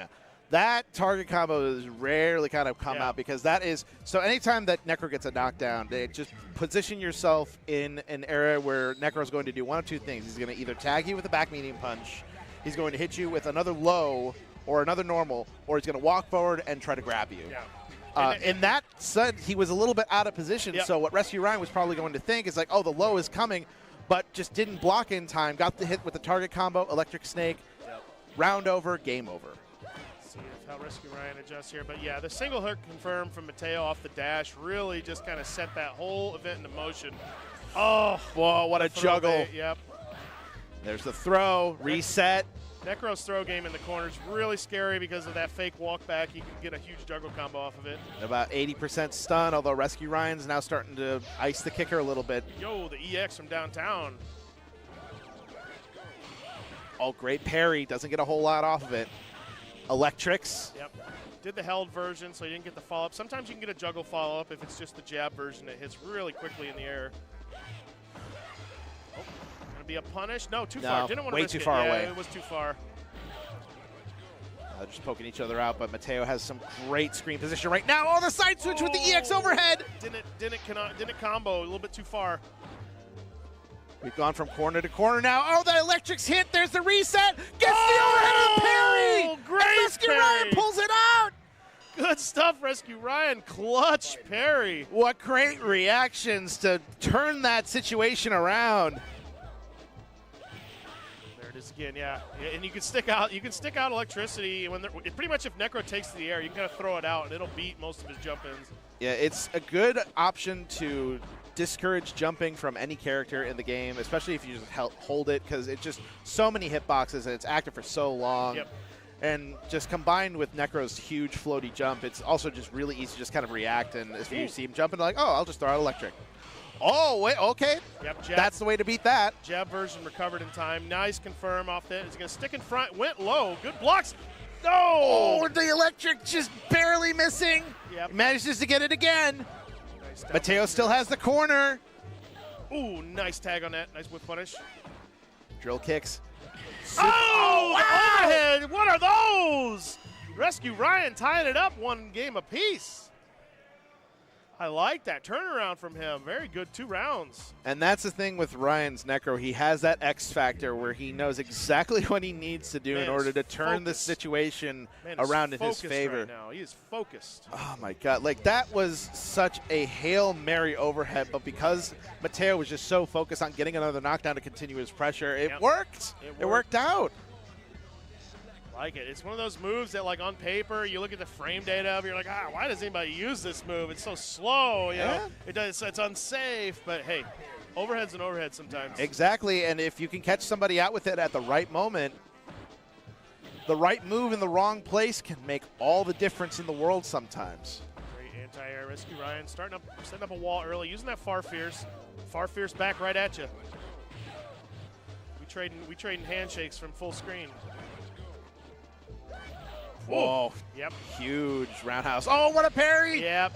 You can recover in time if they parry it that high up. Oh, the walk back! Max range! And he gets the electric snake, and now all of a sudden Rescue Ryan is on the doorstep. He's on match point. Yo, I love the Necro crouch light immediately into super. It catches so many people, and it does, when you're in that stun territory, it works so often, so strong. Rescue Ryan now turning it around, potentially on match point here. I like that Ryan is starting to apply the brakes. He knows that he's in a very good position. All he needs. Oh, good confirm. Here comes Mateo. Nice good block on the overhead. His other weird, funky overhead. Oh, just electrics in each other's faces. Just, it's like taunting. Just like, are you going to hit me? Both standing at that far medium punch range where if any of them tries to stick anything out, didn't get the confirm on the back medium. Throw the walk back, but no combo. This is huge. Mateo still has the corner. He's in a great position. It's right there. No cancel into super from those electrics. Oh, he gets a jump over. This is huge. He gets the knockdown. Which side is going to be? Same side. Oh, no. Got the back medium into it. Didn't combo, actually. No, that didn't combo at all. It just clipped him low. We're tied up here going into the final round here. Both almost fully stocked up. Rescue Ryan has 1 bar meter. Ooh, caught him in the Yeah, he was able to block that because it knocked him out of the air in the overhead. Coming down with the kick, yeah. Wolf trying to punish it. Mateo really trying to pressure into the corner here. No hook punch to get out potentially, but he's right back in it. Oh, the elbow cannon. Yeah, elbow cannon from downtown. Trying to snipe him out with that jumping medium punch. More pokes. Yeah, more pokes. Oh, wow, it hit him. He gets the back medium punch. He's got the knockdown reset. And the X overhead's going to get it. Just like how we finished him in the other round, but this time he says right back at you. I'm going to use the EX version overhead. Mateo taking it in an exciting 2-1 over Rescue Ryan. That was a hell of a set. What an amazing Necro mirror. Like, that was, honestly, that was poetry because, like, to get to that Game 3 situation, that's how Rescue Ryan closed out the game. And then all of a sudden, well, Mateo's just like, okay, well, you know, I'm just going to condition to the exact same situation to make sure that once the chips are down, you commit to that decision, and that's sometimes all you need from your opponent. Sometimes that's the way it goes, but before we continue along, we're going to take a quick, short ad break, get a word from our sponsors, but we're going to be continuing along with more Top 8 of Third Strike in just a moment. You got to get right and sit tight, because when we come back, more combo breaker action coming right at you. Don't go nowhere. This is the best Chipotle order. I would like a bowl. Triple wrap. Mild, medium, hot. Then dip it in.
More Third Strike Top 8. I'm Humbag, joined here with 4C Joe. Once again, how are you doing this weekend, man? I'm doing fantastic, Humbag. It's been a good It's weekend been another great combo breaker, one for the books, and now we are very deep into our Third Strike Top 8. We got some more high-level action coming your way, and we got the next losers match on deck. It's going to be Nipperman versus Orochi Tom Cruise. We just saw the Necro Duel of Fates with Rescue Ryan and Mateo, but now we get to the other Logan Arcade team kill in this bracket. Now, these two have played together a bunch of times. For those that are unfamiliar with the Jazzy circuit, we are allowed to host ranking events for the Jazzy circuit in order to get points to go towards a spot in the finals weekend. Every single month at Logan Arcade, on the third Sunday, we host a tournament, and that goes to ranking events. And that always brings Nipperman out, and that always brings Orochi Tom Cruise out. They have played together. They have played in bracket many times before, and in recent times, it has become close in terms of set count. Well, here we go. And here they're finding themselves on the loser side of top 8 at Combo Breaker. 199-person bracket down to our final 8. Oh, the huge close heavy kick. See how this is a matchup. Akuma has a lot of good tools against Chun-Li, but it ain't going to matter if the Great Equalizer gets confirmed from Nipperman. Pretty dominant round 1. Yep, Akuma is made of glass bones and paper skin, and this matchup is definitely a showcase of that. Now, Orochi Tom Cruise is very, very precise and ruthless with his aggression. As we can see right here, as soon as he's got the rush down, does not let up for a second. Oh, big trade. Another throw. Comes a little riskier. Oh, does not get to confirm off the medium kick, but he's sitting pretty with a lot of meter here. The choice is, do you want to burn one to try to go for a chip kill or not? I like that. Playing a little bit patient, trying to put the brakes on Nipperman now. Oh, wow. Wow, really? Fake demon flip into the Tatsu on landing, knowing that it would low profile the back roundhouse. That was really nice. Good play from Orochi Tom Cruise, and more importantly, he's sitting here with 2 bars, so he does have demon stocked up. Oh, that Far Fierce, though, tagging him. I mean, just look at how much life that Far Fierce has taken off just one interaction. Like, that doesn't look like a lot, but for a lot of characters, that's just like a jump-in combo. Yep. Putting up a wall with that Far standing medium punch. Another throw. Now Nipperman's got the corner. Oh, no confirm there. This is huge. But a confirm from Nipperman. Look at the damage built Reset up in another meter. Moonwalk in the corner, but doesn't pull the trigger on trying to super him out of it. Yep. Oh, my goodness. Air fireballs to cover the approach. Orochi Tom Cruise does have some really good demon setups, but now he's in very scary chip damage territory. Does Nipperman let it rock? We'll see here. Nipperman, not known for really going for the chip that often. He likes to keep to his steady play. He's not going to go for the chip. Yeah. No reason to put yourself at any risk in this situation. And, like I said, stuck to his game, stuck to the neutral, back fierced him out of the dive kick. Good stuff, Nipperman taking game 1. Yeah, Nipperman just has that patience that knows that, I mean, Joey's going to be looking for any sort of avenue to go in and get his approaches down. So all you got to do is just wait for, like, literally just watch Akuma, and if it's forward movement, just be ready with whatever button is going to be coming down on the landing. Yep. Nipperman, just before top 8, was knocked into losers by Chris G. Pretty close match as well. And Orochi Tom Cruise now trying to play a little bit more of the ground game. But the problem is that when you start to play that exact same game, Akuma starts to fall behind a little bit. Oh, no, that's a huge whiff. Oh, but no, super cancel off of the close heavy kick. Yep. Nipperman missed the close heavy kick, but he gets the back fierce fireball confirm, and he is sitting pretty. 69 seconds every time. Nipperman on match point potentially here. Yeah, sitting on the doorstep right now, and this is rough because, you know, Orochi Tom Cruise has seen what happens when he gets his off. Oh, no. Big whiff. He's so lucky that he didn't have meter there. There's the confirm. Yep, crouching damage. Big hit from him. Nice cross. Oh, wow. I did not think that crossed up. I thought he was going to stay on the same side. Nice demon flip throw here. Almost has a meter built up here, but Nipperman sitting on plenty of bar. He's got to watch out for the ground fireballs, though. Now it's Tricky's territory. Under this amount of health, if he gets caught low and crouching, one super could potentially kill Akuma. Oh, wow, what a clutch demon flip grab. Try to go for chip. Nice, I like that. Playing safe. Superman's just playing super patient. Knows that he doesn't need to commit to anything. Ooh. He's just got to watch out for one unsafe grab. Oh, that was it right there. Goodness. That was it. That's what he was looking for. Yep, trying to test the reaction of Nipperman. It looked like Nipperman maybe tried to rip Super, but got a jump instead on accident, but goodness. Whoa, what a huge background house. So much damage on too. Demon flip, gets the link. No, was standing. He did it but a no little bit super too to late. punish it. That's huge. Gets another combo. He's got the corner. Block. Nice air. No, my goodness. Interrupts the demon flip with the roundhouse. And then Reset. Again. Great blocks. Oh, right there. It's almost stunned. That fireball was so scary. Interrupted the sweep. Oh, what a whiff punish off the confirm. He whiff punished the Farfear. 69 on the clock again. Oh, my goodness, Orochi Tom Cruise. Nice. Oh, man, my boy is sliding over cars while he shoots. And that is not a really easy button to whiff punish as well. That was on point. Good reactions there from Orochi Tom Cruise. Ties it up one game apiece. We're going into the final game here. Good parries. Oh, reactions with the dive kick. And again. Oh, this time he parries. All right, that's enough roundhouse for you. I'm sick of taking that knee to the face. Puts himself into the corner, but now meter is built up. Oh, that could have been a link, yeah. Oh, so many opportunities to rip into super, but Nipperman doesn't need it. Oh, tried to parry out of it, but couldn't get all the hits of the lightning legs. Fortunately, a little bit of spaghetti there from Tom Cruise with the whiff DP there. We'll see if he can regroup here quickly. Air fireballs. I really appreciate, Tom Cruise slowed it down just a little bit. But here's the corner. Oh, that roundhouse again. Tatsu out. Yeah, that close roundhouse just does so much work in this matchup. Deep flip throw again. Oh, that was so nice.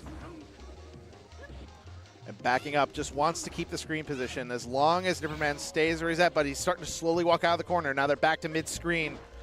Tries for the dive kick, no confirm. Yep, a little bit tougher to confirm on standing hit. Signs of life. We saw a drop earlier. Oh, he goes under the fireball, throws him to the corner here. Fully stocked up with meter, gets the universal overhead link. This could be guess for game right here. What's it going to be? And the trade with the crouching medium kicks. Yep, it was smart from Nipperman there. He chose not to go for a meaty to risk getting hit by a wake-up DP into super. Did the delay crouching medium kick. Might have been canceled into super just to go for the chip at that point. Would have been a red parry. But Nipperman takes it 2-1. Very smart and patient play. Honestly, I love that at least Orochi Tom Cruise kind of showed his stuff on stream. Oh, 100%. I mean, had a really great losers run to get into this loser side top 8. Fantastic tournament run in general for Orochi Tom Cruise and pretty much a lot of the Logan Arcade crew. We're seeing a lot of representation from the local scene here in this top 8, and it's good to see. Yeah, I mean, it always. I mean, I'm biased because I'm there pretty much every single Friday, and all these people are my friends, and I love seeing my friends succeed, especially Orochi Tom Cruise, because it is all fair to I was actually the person that introduced Orochi Tom Cruise into the game. Oh, he was my protege, nice, and I taught. I literally ever since he was fresh out of his undergrad in college. He picked up the game when he was just a teenager, and I taught him everything I know. And now he's evolved into a great third strike player, a greater one than me, possibly. People have really got, like I said, a lot of new players in the last under a decade or even sooner have picked up the game and really excelled at it. And it's definitely part of the Fight K generation that's now picking up this. 100%. You're able to it's really a beautiful thing to see. In, all the different versions with great rollback netcode that have come out as well. Oh, yeah. Like I said, there's so many different ways to play the game now and get stronger and better at it, even from just sitting at home, But hey, there's something different about coming to events like this and tournaments, hitting up your local scene. That's what keeps everything going as well. It's getting. Show up to your locals every once in a while and just to meet people. You never know who might become your next best friend or your next protege. Your locals are very, very important, so always try to support them as best you can. And if you want to start third strike at your own local, honestly, all it takes is just bringing a setup and just running the game. Yeah. People will naturally gravitate. Like a game like Third Strike, people naturally gravitate towards it. So if you want to start a scene in your area, just grab a PS, even if it's a PS4 with 30th Annie, just grab it, start running it. All right, we're going to have a doozy of a losers quarters match here. The Nam going with Yun. Interesting. I've heard he's been learning Yun and playing Yun more frequently. Going with the Yun pick against Necro. Oh, here we go. Yo, we doing the keeper gen. We doing the keeper gen. Whoa! I like it. The kid's nice with it. He's got those Steph Curry combos, man. Yeah, a lot of you have been seeing the Daipon loop with the heavy punch, but that's the even older version, the keeper gen loop. Love seeing it from the Nam right away. Gets the low forward into the dash punch. I'm about to say, how cool is it that a high school kid is doing old school Yun? The combo might be older than him at this point. I'm pretty sure the actual created combo is older than him. Oh, gets the dive kick with the Canadian. He's going to get to the corner. What is the ender going to be to finish? Keeps it simple with the dash punch. Wow, the Nam's Yun looking really sharp. Good to see. Mateo, though. Okay. Yep. Getting a little bit too antsy there. I was like, I like the fire, young man, but you gotta calm down sometime. Okay, now it's time to actually bring it back into the match and start to play a little bit more patient now. Yep, no real punish on that, unfortunately. Almost got meter on deck for another Canadian. Oh, great dive kick, lands it in there. Keeps it simple with shoulders.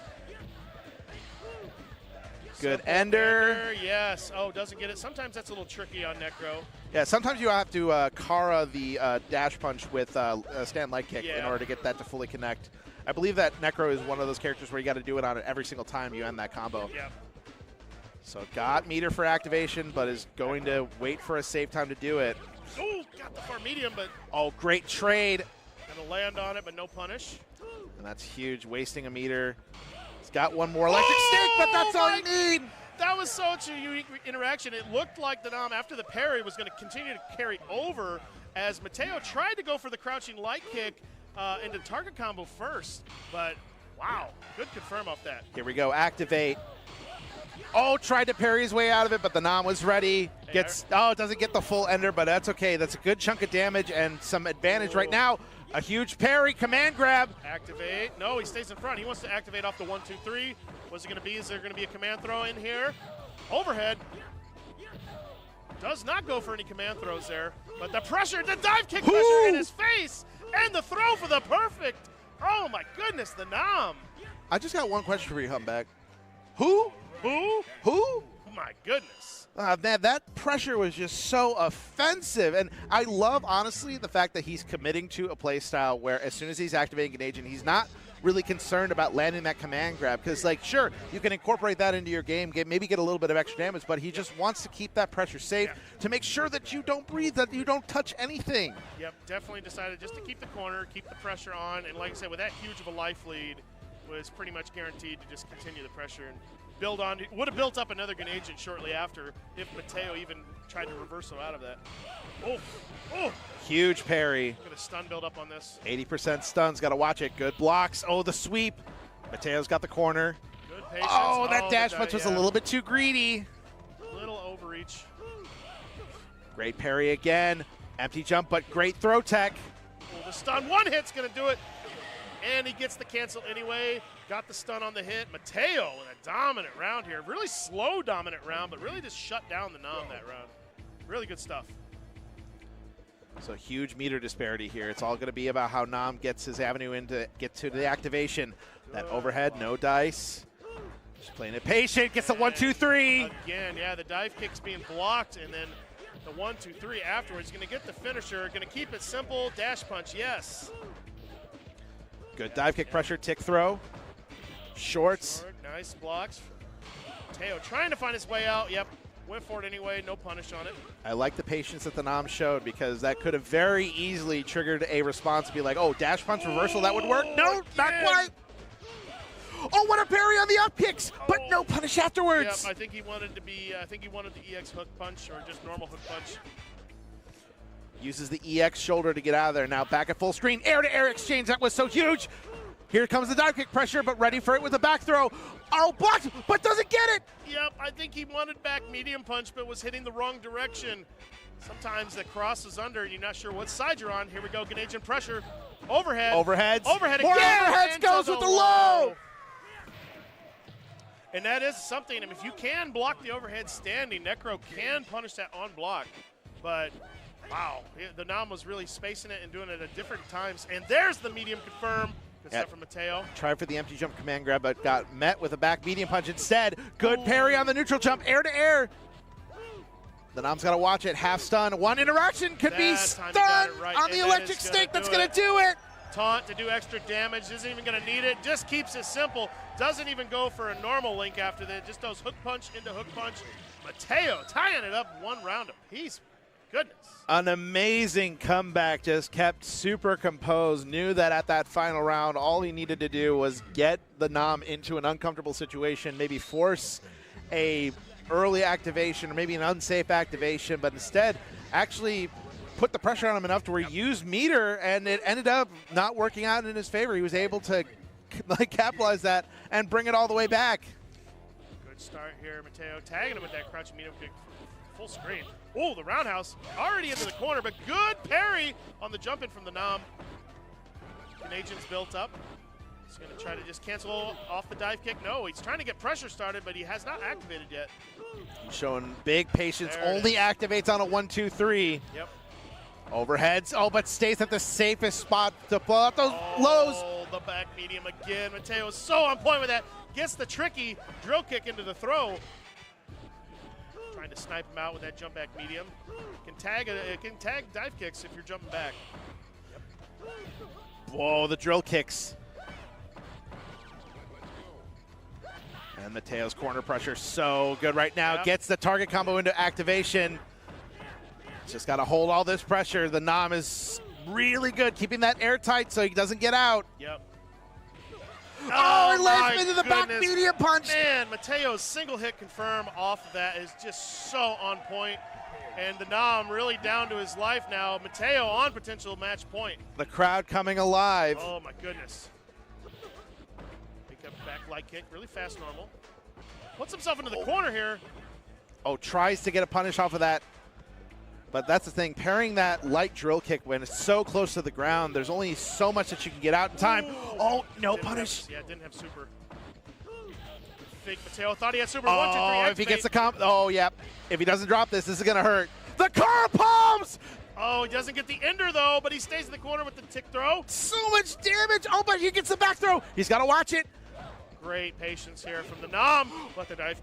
Oh, how did that shoulder not connect? He was right on top of him. Oh, it's not going to be punished. Yes, too far to punish. Good attempt with the jab, though. The throw. Oh, my God. Let her rip with the EX up kicks. We're going to the final round. Sometimes Yun's got to let it know. I have EX up kicks. You know, sometimes got to do it. See, this is a problem now. Huge meter disparity. All Mateo has to do is play patient, but here comes the Nam. Yep. Almost there. He's going to get the meter in this next interaction. He's just got to find his way to activate. Throw. I like this patience. Bob's defense has been pretty solid. Oh, and again. Mateo has guessed right on every single one of those empty jumps in this game.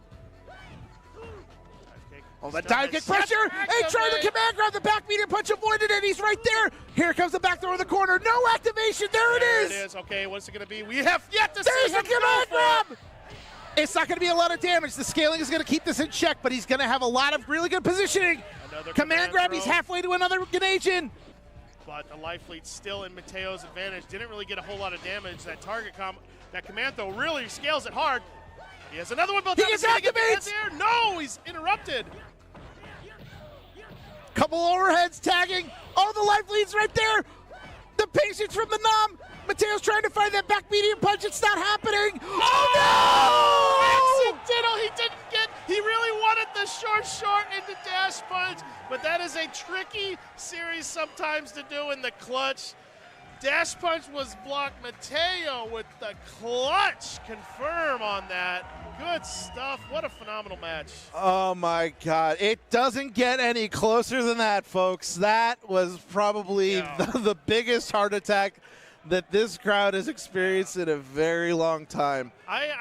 You hate to see a set end like that, especially because the Nam was so adamant on getting that comeback, was playing so well, but then it was just that one mistake right at the end that is such a heartbreaker. So I said one thing, the Nam definitely, we've known him as a Ken player for the majority of the time, but busting out the Yun here against the Necro, I really like the pick, but one thing I didn't see, he wasn't really going for neutral activations that much. His only time he ever went into Grenadium was on hit or block, doing the 1-2-3 target combo. Which I like that because, I mean, that's a lot of Japanese Yuns like to do that a lot. they do that as well. There's a resident Yun player that goes to Logan Arcade, Patty Got Bands, which shout out to Patty Got Bands, is one of those Yuns where if he sees a safe window to activate, you activate because that's how you earn respect from your opponent. Because once you're in Grenadian, you got to respect it. You got to respect it. The Nam was no nonsense, no joke. I'm going to wait until I am on block 1-2-3 in order to activate to keep myself 100% safe. You get the most amount of frame advantage off of that target combo after the activation. On hit, it's the easiest way to link as well. You can do single hit normals into activation and still link, but it ends up being like a 1 or 2 frame link. But here we go, a Logan Arcade team kill, Nipperman and Yogurt Brain.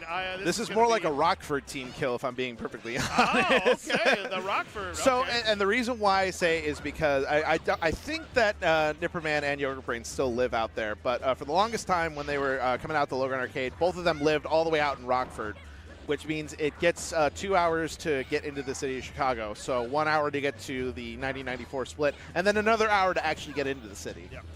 So Ibuki kind of has similar-ish tricks in her trade, kind of like with Akuma to fight Chun-Li from the air to the ground fairly decently. The air kunai can really kind of interrupt, but once again, the crouching medium confirmed from Nipperman. Yeah, that range is no joke. Oh, the Kara throw. Here we go. Another max one. Range on that too.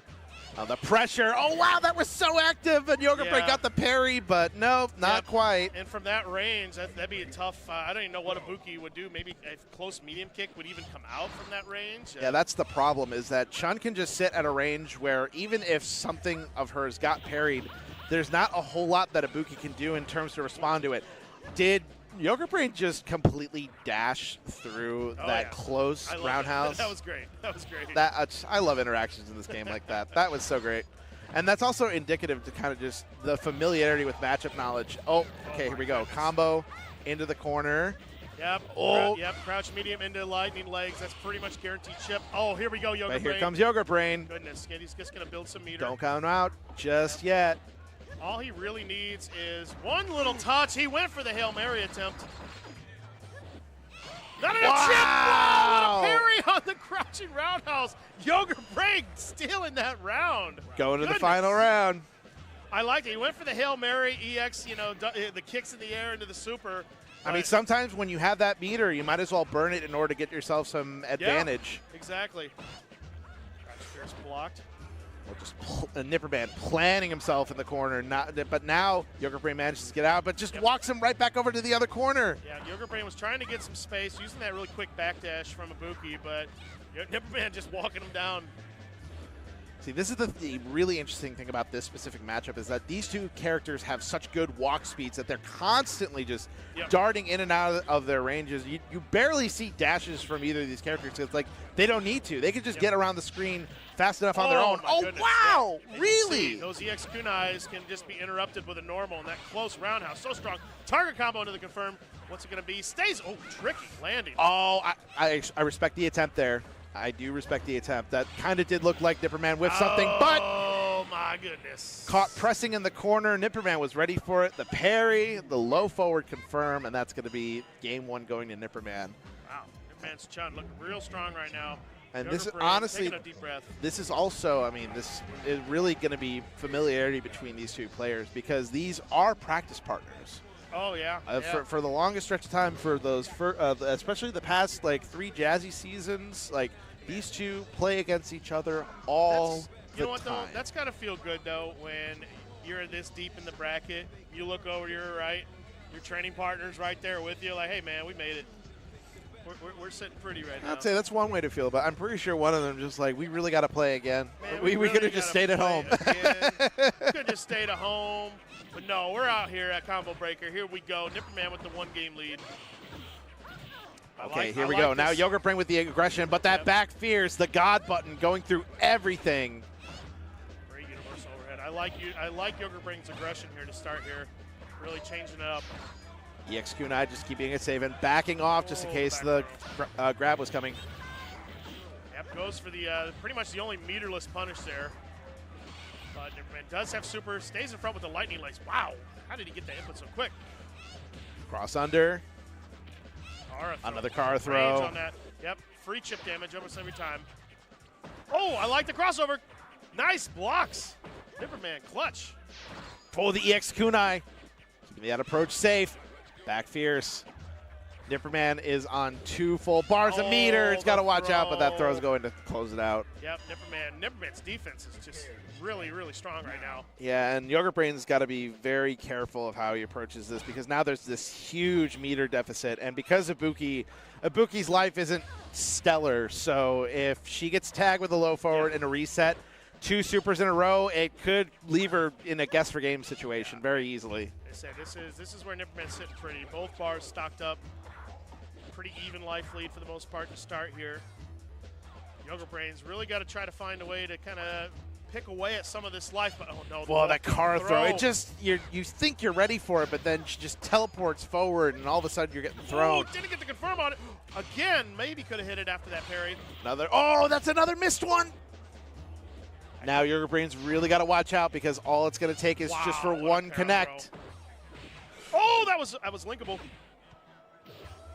Anti-air jab, throw tech. Oh! Nope. Back Fierce tagged him out of the air after that. Oh, Back Fierce again. Wow. Wow. Nipperman taking it 2-0 over Yogurt Brain with his Chun-Li and moves on. Big hug from the two. Like I said, they'll probably battle it out later to decide, decide who buys dinner or something later. But good stuff. Nipperman moves on. And Yogurt Brain, one of my picks to possibly win the event, has been knocked out. Yeah, out at, I believe, 5th place. Yeah, 5th place. That was, an amazing run by Yogurt Brain. And just everybody has been playing so well in this top 8. It's kind of hard to tell who is going to come out of this top 8 the winner. Yeah. Because there's just so much talent, and everybody is playing like a man possessed. It's going to be very interesting to see these matches going forward. I'm excited for winners finals. Yeah, personally. I'm hoping Sylvester is still possessed himself because he's got a mountain of Chris G to manage right now, and he plays a mountain of a character. So we'll see if that comes into play or not. But Chris G, also in winners finals, a very strong player, very strong fundamentals in multiple games. And no stranger to being in this position. Remember, this is your Combo Breaker 2022 champion for Street Fighter 3 Third Strike. He's been there, done that, rented the timeshare, sold the stocks. He knows what he needs to do in order to get that first place trophy. But at the same time, you can never, ever count out the wild card. No. So we're just going to have to wait and see what wild card, baby. We're just going to have to wait and see what the Sylvester has in store for Chris G. No, I love that he's repping that the Hugo puffed up shirt. That's so good. Fredo, he's having some fun, man. Okay, so very interesting pick, and I actually like that Chris G is going with Super Art 1 Ryu. So Denjin Ryu, can be used in this matchup pretty well, but the thing is, Hugo has a big stun bar, so you definitely need some assurance whenever you go for a Denjin setup. This one, you just have the EX meter to play with. You can use fireballs. Hugo definitely is a character that gets zoned out by fireballs, so having also the EX on hand to get some really good moves out, get some EX donkey kick juggles as well. Yep. Can't punish clap with sweep like that from that range. Ooh, the big elbow. Block. Top rope elbow. What a parry on the jump in, but doesn't get anything off of it. I don't think he expected that to hit. He went right into the 360 air. Good block on the sweep again, but Sylvester with a pretty good life lead right here. Nice tech on the jump cross under. Just that dash up short. Just as Hugo was about to clap, that's the thing that's the thing that scares me at playing neutral against Hugo, because there's so many times where you can clip him before he finishes the clap, but just like, is it going to hit in time? Oh, no. Oh, okay. Great whiff punish. Great whiff punish. Block of the overhead. Sylvester still huge life lead. Air to air with the jumping medium punch. Nice block on the overhead as well. Okay, there. That's the first time he didn't parry that, actually. That's standing around us. Really good anti-air button. Another sweep, claps. Oh, that pressure. Oh, the EX clap. goodness gracious, hold my hand. Oh, the stutter step and then just throwing it out at max range.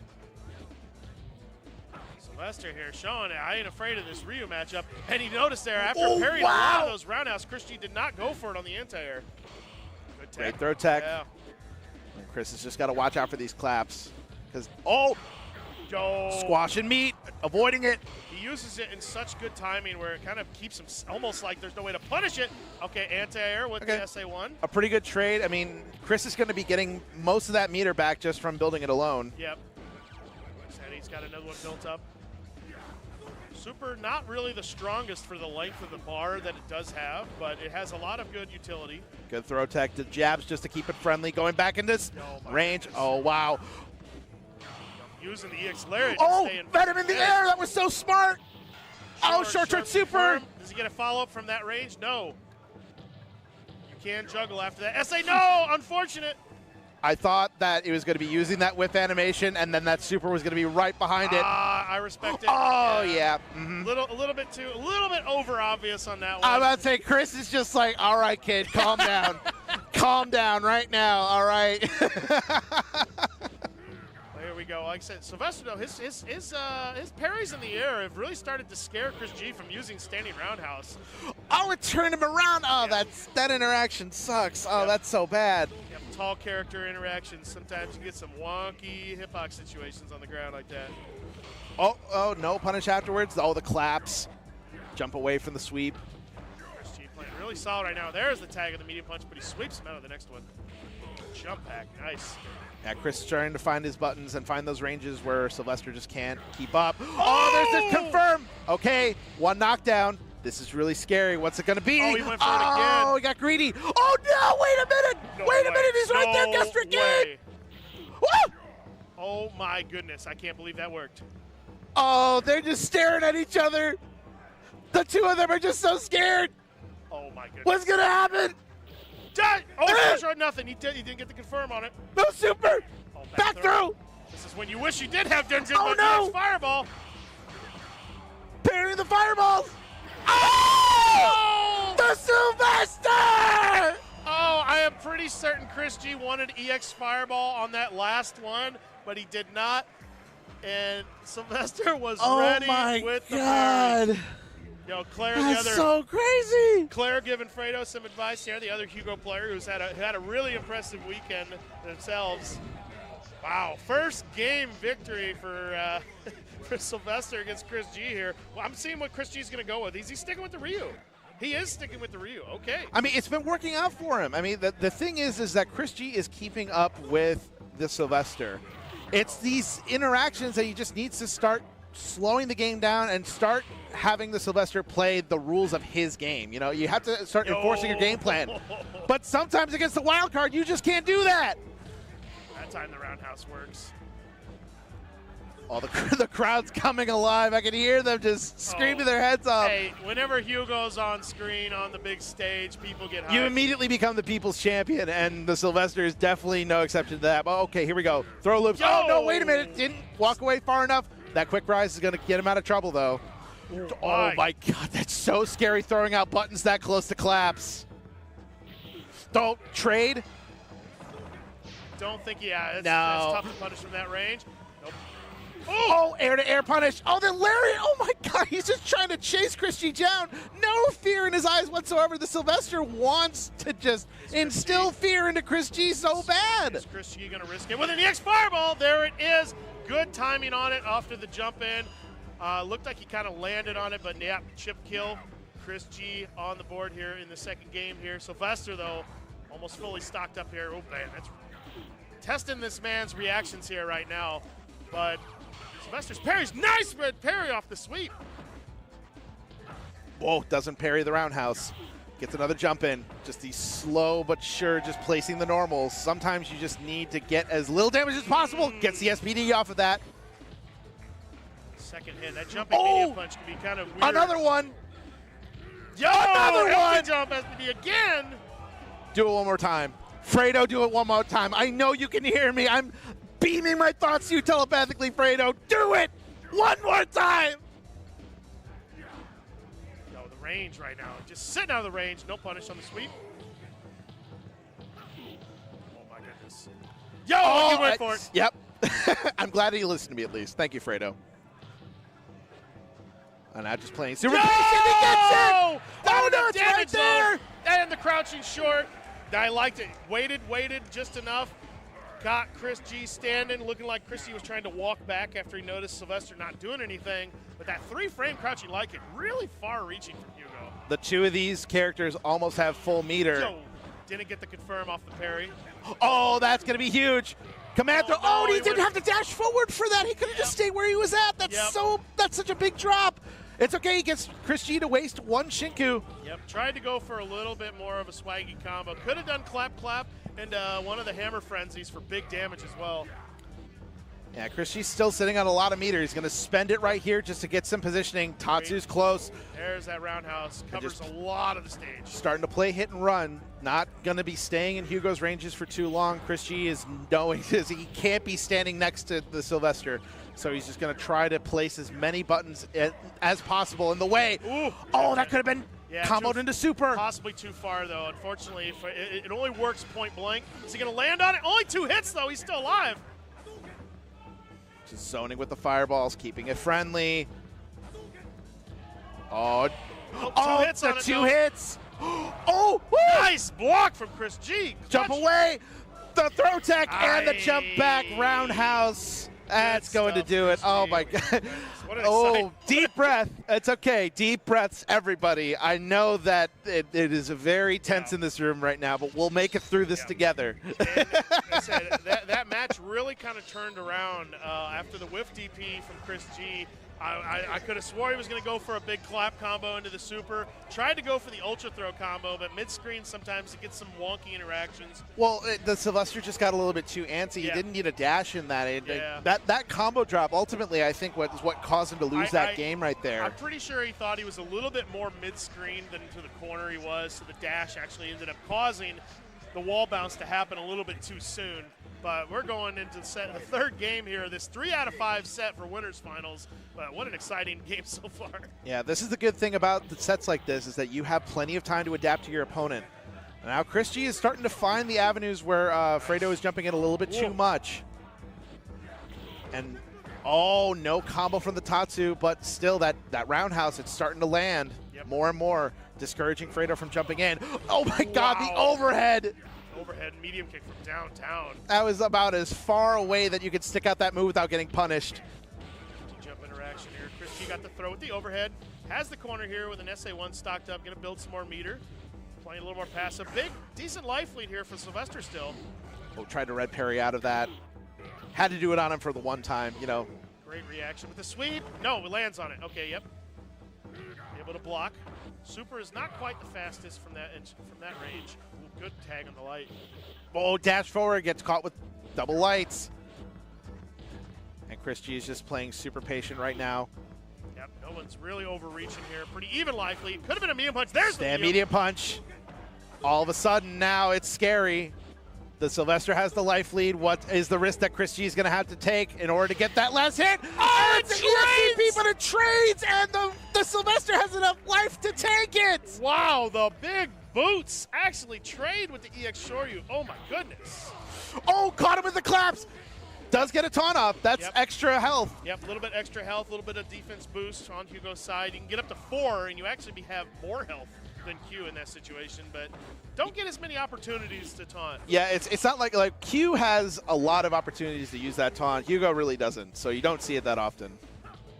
Whoa, just barely out of the range of that stand roundhouse. Woo! Jumping away. Oh, he's got Chris G so scared anytime that he's right next to him.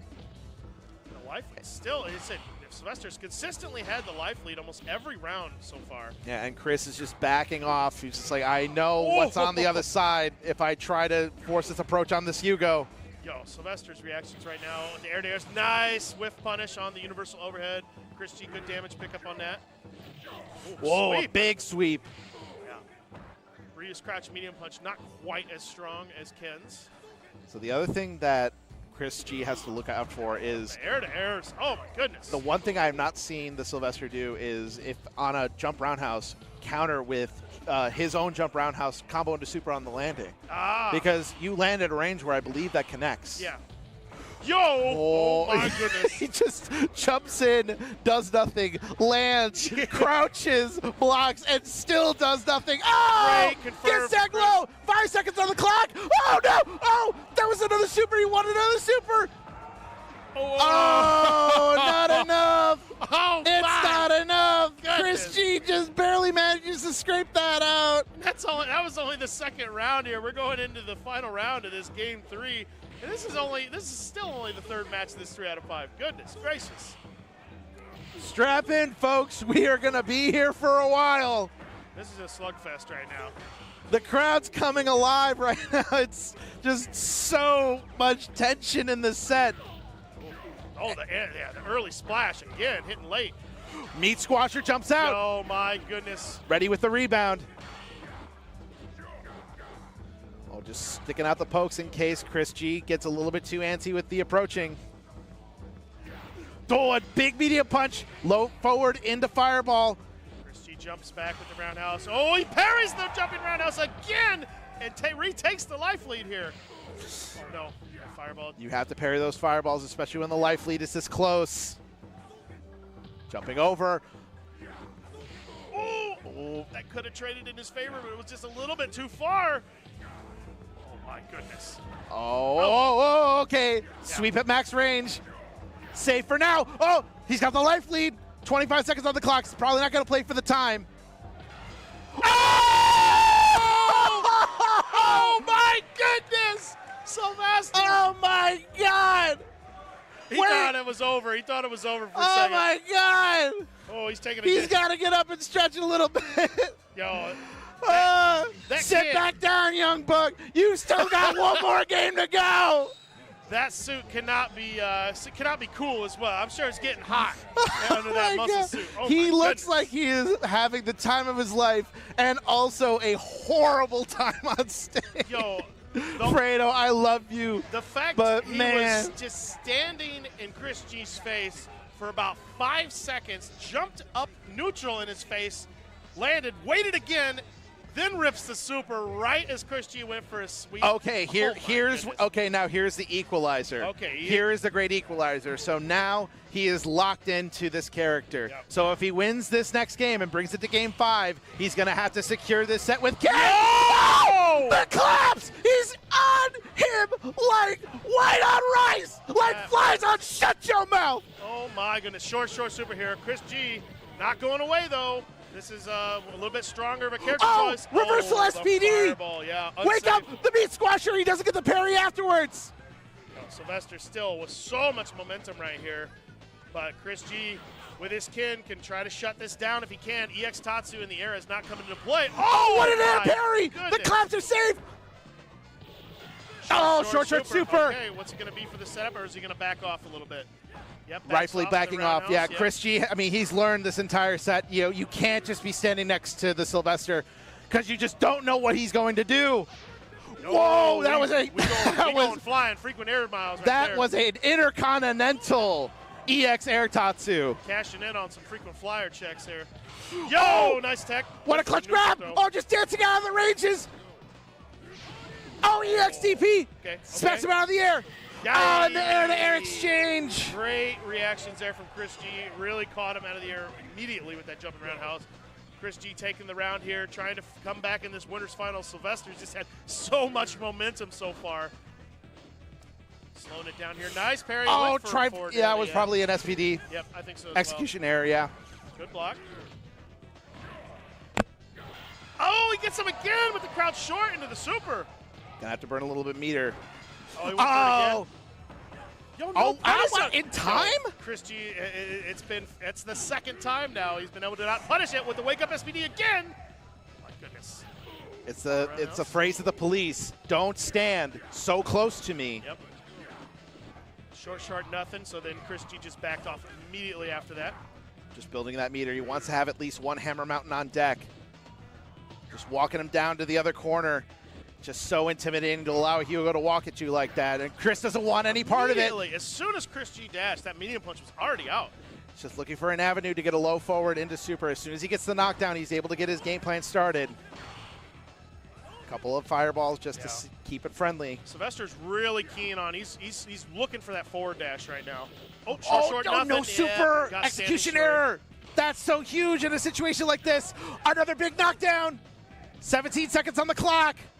Time starting to become a factor, and there's the clap. Chris G dashes in again, and Sylvester, he is just keen on that ground dash right now, and he's been reacting majority of the time. He's right there. The Sylvester's on the doorstep. One more round, and he's going to be in Grand Finals of Combo Breaker 2025. Can the wild card pull it off? We will see here. Sylvester with a nice little life lead to start. EX Tatsu, but he puts himself in the corner and jumps immediately out. Good stuff from Chris. Great Throws back him throw. Right back into the corner. Backs off because Confirm. Okay, here we go. He's got the meter to do another one. Cross up. Oh, no! Right. He just wakes up with it! I love it. Folgers! EXCP. Yep, 4 hits on that. Has to spend that meter. Short, and off again. the walk under. Good stuff from Chris G. Good confirm. Doesn't What's have the another setup super gonna on be? deck. He's just probably going to back off. Oh, wait, but another great empty throw. Wow. The big elbow. That elbow. It's so close for both of them. Oh, only one hit of the EX Tatsu. Just got to watch it. Yep, one jump roundhouse. Yep, can confirm into Hammer Frenzy. We'll see what happens here. Oh, there was the Big roundhouse. trade. Oh, my goodness! With the DD! Sylvester takes it 3-1 over Chris G. Oh, my goodness! Logan Arcade is now in Grand Finals of Combo Breaker 2025. Wild card, baby! Oh, yeah! my goodness. What a Woo! Oh, my God, what a set! What a set! Man, oh just my the God! thing Sylvester was picking up on in that match, and his reactions to the forward dash, I think just started to fluster Chris G just enough. And then also, like I said, Chris G started going for more and more heavy and EX anti-air uppercuts. What was Sylvester ready for right at the end there? Gets exactly all the 3 same. parries. Oh my goodness, what a phenomenal set from him. Goodness gracious. It's like a man said, fool me once, shame on you. Fool me twice, shame on me. Fool me 3 times, hold this SPD. Exactly. But before that, we're going to take a quick break. I'm We got about to to say, cool I need off. a quick we got to break. get a water here, but we're going to have a word from our sponsors, and then we're going to be wrapping up the end of Top 8 for Third Strike, so stay tuned. Don't go anywhere. We will be right back.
into the top 8 bracket. We just got our winner side of Grand Finals secured, and now we're going to find out who's going to join the Sylvester on the loser's side. I am 4C Joe, joined alongside Humbag. We're going to be taking you through the remainder of the action as we get to the last few matches of our Third Strike top 8. Now, Chris G sitting firmly in loser's final, and Nipperman has the opportunity to get the run back. Yeah, that's the important thing. Lost to Chris G in the winner's side in the top 24. Pretty close match as well, but going to come up against Mateo here. Mateo's been on quite a run. His Necros looked really strong. Had a pretty intense match against the Nam, who went with the Yun pick in that losers bracket match, and Mateo came out the victor. Yeah, I mean, that Necro Mirror, I call it the Duel of Fates, because whoever wins that was going to make a very, very deep run, possibly into losers finals. I mean, Mateo winning that mirror, now in a very good position. All he's got to do is get around Nipperman and has a pretty good shot at beating Chris G. Yeah, I think so. I said, kind of got to test Chris G's knowledge of the game. Like, he is very, very good at this game, but he's not like super actively playing quite as much. And with the Bag of Tricks character, kind of like Necro, might catch him off guard. Yeah, and Chris G has also admitted himself in a lot of different times that while a big fan of Third Strike, it is not his main game, and doesn't have the time to kind of focus on it as much as he would like to. When you're a multiple threat at multiple games, winning championships, it's tough to be 100% every single game you play, and he has his focus on certain but the titles. fact that his fundamentals has carried him this far, 100%. He's such a talented player. But here we go, Nipperman Mateo gonna have Chicago versus Canada coming up here. See how this matchup plays. Like I said, in this matchup, Necro actually does fairly well at round start up until when Chun-Li gets meter, and then a lot of those far range options kind of get shut down, and we're going to maybe possibly see it here starting now. Yeah, right now the positioning that Mateo's in, very nice right now. Didn't get to confirm off the parry. Overhead whiffs in his face. Oh, wow, that was a huge so whip tricky. on the jump Even in. when you jump in and you get the parry, it's tough for Necro to actually get a big jump in combo from that range. Oh, no confirm on it. At least gets the super jump cancel to keep himself safe. Nipperman now back at mid-screen. Doesn't need to over Mateo slowly walking Nipperman over to the other corner. What a confirm. And the whiff jab and the throw. Mateo kind of sneakily taking this round. I thought Nipperman was sitting pretty there, but wow. And that's huge to have, because now you have an electric snake on deck. But on the other hand, I mean, look at that. 2 supers on deck. Oh. Tried to go for possibly on hit punish, but did not get it. Uses the EX for screen push and good damage.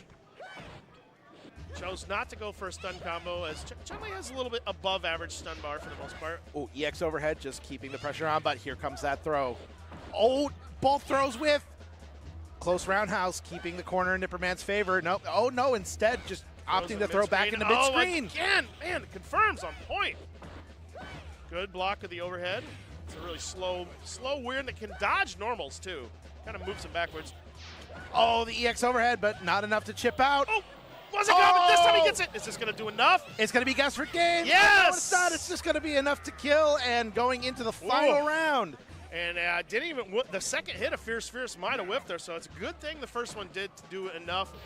Tied up 1 round apiece here. Good throw. Nipperman getting the corner presence down. Mateo trying to just jump out. Back fierce fireball, nothing. Nipperman's doing a great job of just keeping his spot on the screen, not allowing Mateo to get out of the corner. But here, now there's a huge opportunity. Now it's Mateo's turn. Oh, big block of the crouching forward. I think he was really confident he had the whiff punish. That back medium from Necro recovers really fast. Good blocking from Nipperman, but the throw, stun damage is starting to pile up a little bit. Might not even matter. Elbow cannon reset, overhead, good blocks though, right there. Doesn't have super stock though, unfortunate. Back fierce parried. But it lands just in time to recover, and that's going to do it. That's a tough call sometimes. When you get that parry, you think you're going to tag him out of the recovery, but drill kicks just be doing drill kick things sometimes. The drill kicks recover so fast. There's only a handful of things that'll beat it out successfully to hit it on the recovery. For example, in the Makoto matchup, the most I can get off of that if I parry it, and specifically, I have to low parry the drills. Yeah. That's another thing. You can low parry those drill kicks. They're not, And on landing, all I get if I'm close enough, is maybe a crouch short into Hayate. Yeah. But that's about it. It's got to be something fast. Good start, Nipperman. No, using that far roundhouse. Aye, there we go. Gets the confirm. Nipperman getting him into the corner here. Big damage, life lead. Nice parry at the low medium. Mateo's now got the knock corner him out, unlocked. yeah. Reset. Oh, sweep. Oh, crouching fierce. medium punch. Yeah. Oh, that's crouch fierce. Yeah, that big that's crouch swing medium fierce, punch. yeah.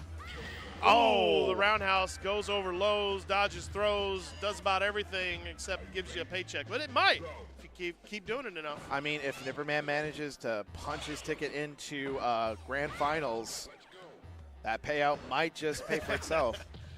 All right, good stuff from Mateo again. Gets the corner. With normal into the grab. That was so tricky. Oh, didn't get the confirm again. Had the low medium. Good block. Oh, another parry. And yeah, see, it just has so much recovery that you really can't get anything more than maybe just a crouching light. I would imagine that two-frame jab that Chun-Li has would be a good answer to that, but even off of that, you don't really get a whole lot. Great card throw from Nipperman. Fully stocked up with 2 bars. Keeps, sometimes you can just start mashing the jab in the anti-air with the parry. Really annoying to deal with. Back fierce. Oh, I wanted to punish on that. Just out of range. Oh, another Jab great again. anti-air jab. Walks in forward after the parry of the standing heavy punch. Tried to go for that low short confirm. Oh my goodness! Is he gonna get the full follow-up? No, just back medium touch to reset. Goodness. Oh my gosh, nice block again from Nipperman. Just holding down the corner. Oh, that air-to-air exchange, and he gets it. I was really wondering if we were going to maybe see an EX spinning bird kick, as it was kind of getting to a little bit of a scramble zone situation there. I felt it in the water a little bit, but it just was too afraid to pull the trigger on it. Yo, that drill kick, what did it even hit? My goodness. Oh, starting to get hit with these drill kicks, it's so crucial that he needs to have good defense against that. Oh, the back throw into the this corner. is bad. Again, Ibuzuka whiffs over crouching Chun-Li. Oh, my Oh, goodness. 2 missed supers in a row. Throw again. This No is medium dangerous. punch. Mateo's right there. He's on the doorstep. Another whiff.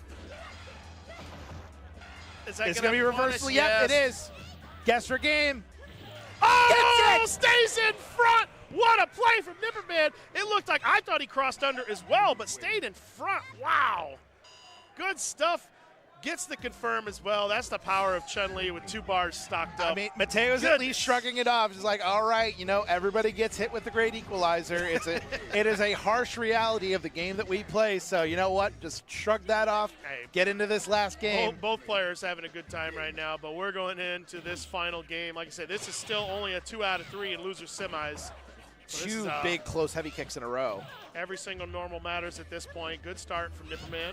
Oh, tags him out of the sweep. And wow. there's the limbs problem with Necro rearing its ugly head. Yeah. Lack of active frames. Oh, it didn't counter, but it's okay. I guess didn't have super online. Nipperman didn't manage to confirm it. Probably just got the meter for it. Throw kick again. Yep. Hook punch. Oh, whiff wow. grab. That's a huge whiff grab. Now Mateo's got the corner again. Back throw into the corner here. This is big for Nipperman. Oh, gets caught low trying to walk backwards. Gets the damage boost from the taunt. And SA through punish. Yes, unfortunate. I think he thought that roundhouse actually hit, but yeah, unfortunately too close, my friend. You can't be doing that when Chun has meter stocked up. yeah, possibly a potential big mistake here. Allowed Nipperman to take that first round of this 3rd game. Back fierce again. Oh my goodness, with the dash and blow parry. Here comes Nipperman on the corner. Is going to be able to build another super soon, but wait, Mateo's going to bust out with a couple more drill kicks. Oh, great parry out there, but no commitment. Nice block on the EX overhead. Oh, the far fierce. Just one more hit's going to do it, and there it is. And Nipperman is going to get his run back against Chris G. He is in losers finals of Combo Breaker 2025. Fantastic set. Good stuff to Mateo. What a great run. What a great Necro coming down from Canada as well. But his tournament life has been ended in 4th place, I believe. And Nipperman has advanced to losers finals. Going to get that run back against Chris G. So this is going to be very interesting to see because I was listening to him talk about that set as soon as he was done. It's like the thing, I don't know if you, for those that are just tuning in, the set that Nipperman and Chris G had to get to this position was it was clinical. Yep. It was ground game only. Nobody was jumping. Nobody was getting close to each other except for on the ground. Fundies. It is fundies, footsies. It was Street Fighter at its core. And a little bit of third strike thrown in just to give it a little zing.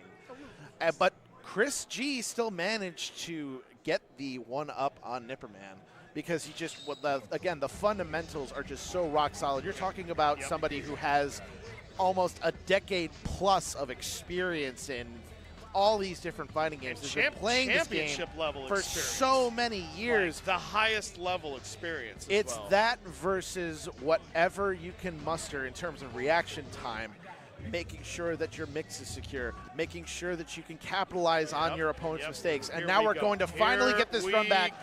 Let's see if the adaptation has taken hold, and let's see how this set goes out. Losers finals here. 3 out of 5, Nipperman. Chris G, got a local favorite from the Logan Arcade crew. See how he advances this match. Good throw, pushes Chris into the corner.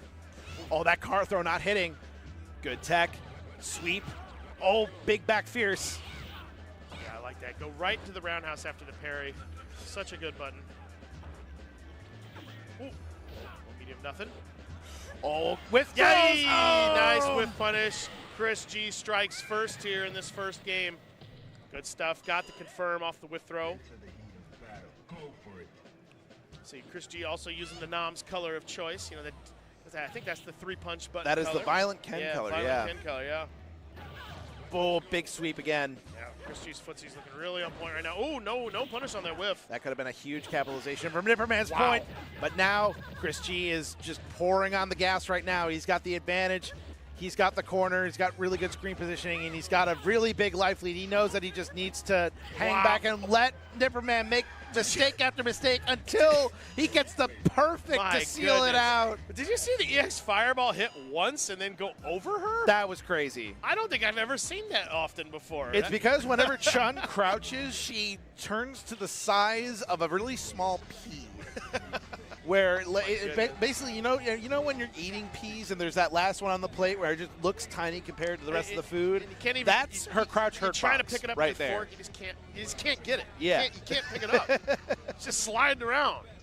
But Chris G sprinkling it on there in game 1 there. Good stuff to him. Round 1, Nipperman trying to get his run back here. Gonna have to take it down here, but this is a 3 out of 5, so you got an extra game or so to work with. But you want to start off strong here this round. But Chris G with the early throw. Oh my goodness, baited out the throw with the low forward. Goodness. Oh, another great confirm. Chris G just pouring on the pressure. Okay, good parry on the normal there. Almost to another super. Nipperman's going to be able to get his game plan started here. Oh, tried to super through the fireball. You saw the duck under twice, but just couldn't connect on it. Again, that's 3 regular fireballs in Nipperman's face, and the low forward again, catching him, dashing in. Oh my goodness, Chris G is looking really strong right now. He looks like he's turned it on to another level. Yeah, Nipperman is on the same avenue. He's just playing a little bit too antsy. He's too eager to get in there. He really has to remember what helped him out in the set. Oh, got the parry, but the second hit of the target combo tagged him. That's always so tricky to defend against, especially when you get that first parry. You think, oh, okay, it's my turn to act now. I got the parry, but you know, there's 2 hits to that target combo, and even then, you can cancel into super and add even more hits behind it. Great. This time he got the parry on the dash in, crouching short. Got the confirm. Oh, DP out of it. No respect. I like it. Oh, wow. No. What a punish on the whiff roundhouse. Chris G on point right now. Didn't get the second parry. We saw that again with the target combo. Gets the first, but nothing. Oh, my goodness. Chris G is playing so fundamentally sound right now. Really setting up these situations, causing Nipperman to whiff throws. And he's ready for it. He's punishing him with the crouching medium and EX. And you can kind of see it in Nipperman's face. It's just like just trying to find a way in. It's like, and this is honestly the hard part. I mean, you've been playing for so long, and your mind is just so focused on getting the W and trying to force something. But you know, you gotta pace yourself. You really have to make Chris G play your game. Sweeps right now. Yes, Chris G's footsy's really on point right now. Again, yeah, he's just been getting that walk back delay. Crouching medium kicks working. Well, just dancing in and out of each other's ranges right now. I respect I respect trying to whiff punish crouching medium kick. That's hard, though. That's real hard. Well, Chris G trying to just ekes out some approaches. He's been very brave with his dash forwards. He's knowing that he can't really. He's not getting any punishing from Nipperman. Like right there, he's just dashing into his face. 4-0 again. This time he got the parry again on the dash in. Not going to do enough to kill. Is he going to go for lightning legs? No. Yes. This time he did the walk-up lightning legs. Wow. That is hard to do. To get the that nice out delay on that. You have to piano the buttons to do that. Oh, no. Round start. Low forward. Super. Sometimes can't. You just got to do it. That's the old reliable. If they move forward an inch, it's going to come out. Oh, big back fierce. Yeah, parry. Oh, my goodness. Nipperman. Full damage combo. Now got the corner. Kara throw. Great. Another one. Again. This round is looking like all Nipperman at the moment here. He can kind of sit pretty right now. Get that last bar to almost kind of seal the deal. Yeah, he's hanging in really good screen positioning. Ooh, and there it is. What a whiff punish to the farm. Standing medium punch. Nipperman taking game 3 here on the board. That's what you got to get It's on not the board. over yet. It's not over yet. There is a lot of third strike to play, but it is by no stretch of the imagination over yet. That was a very clean. That was really good to see on Nipperman's side. That builds a lot of confidence. That was a really clean victory that we get that game. That's far stand medium punch again, putting in some work. Now Nipperman starting to find those counter poke buttons at those ranges. Nice dash back with the sweep. Fireball, yep, can't really punish Fireball. I say Fireball actually is not that bad against Chun-Li without meter in this situation. Can effectively be kind of like a half-screen poke. Oh, there's the throw. throw. Boy, another dash up the target combo. Oh, that's not safe. That's going to be a big punish. No, he tried to do super cancel. roundhouse. Yep, could have done just back fierce, but he wanted that little extra damage of that close roundhouse. Pretty even life, though, at the moment. Does have the super sock. Nice. Oh, wow, tech what a tech on that throw. Far fierce, just kind of keeping things friendly. Whoa, that was a huge roundhouse. Oh! Again, he has been ready to whiff punish that far roundhouse. Knockdown, stays on the same side in the target combo. Same side, yep. Player 2, Ken, does not have the kind of crossover shenanigans. So I wonder if Nipperman purposely did choose player 1. Whoa, just sticking out the buttons. Oh, good sweep. Just dashing in and out of the ranges. Chris G is getting more and more comfortable with his movement, which is dangerous right now. Oh, that was supposed to be a car throw, but it was just out of range. Oh, target throw. Got the target combo into super here. Good confirm. On the doorstep. Potentially trying to get his way back into grand finals against Sylvester.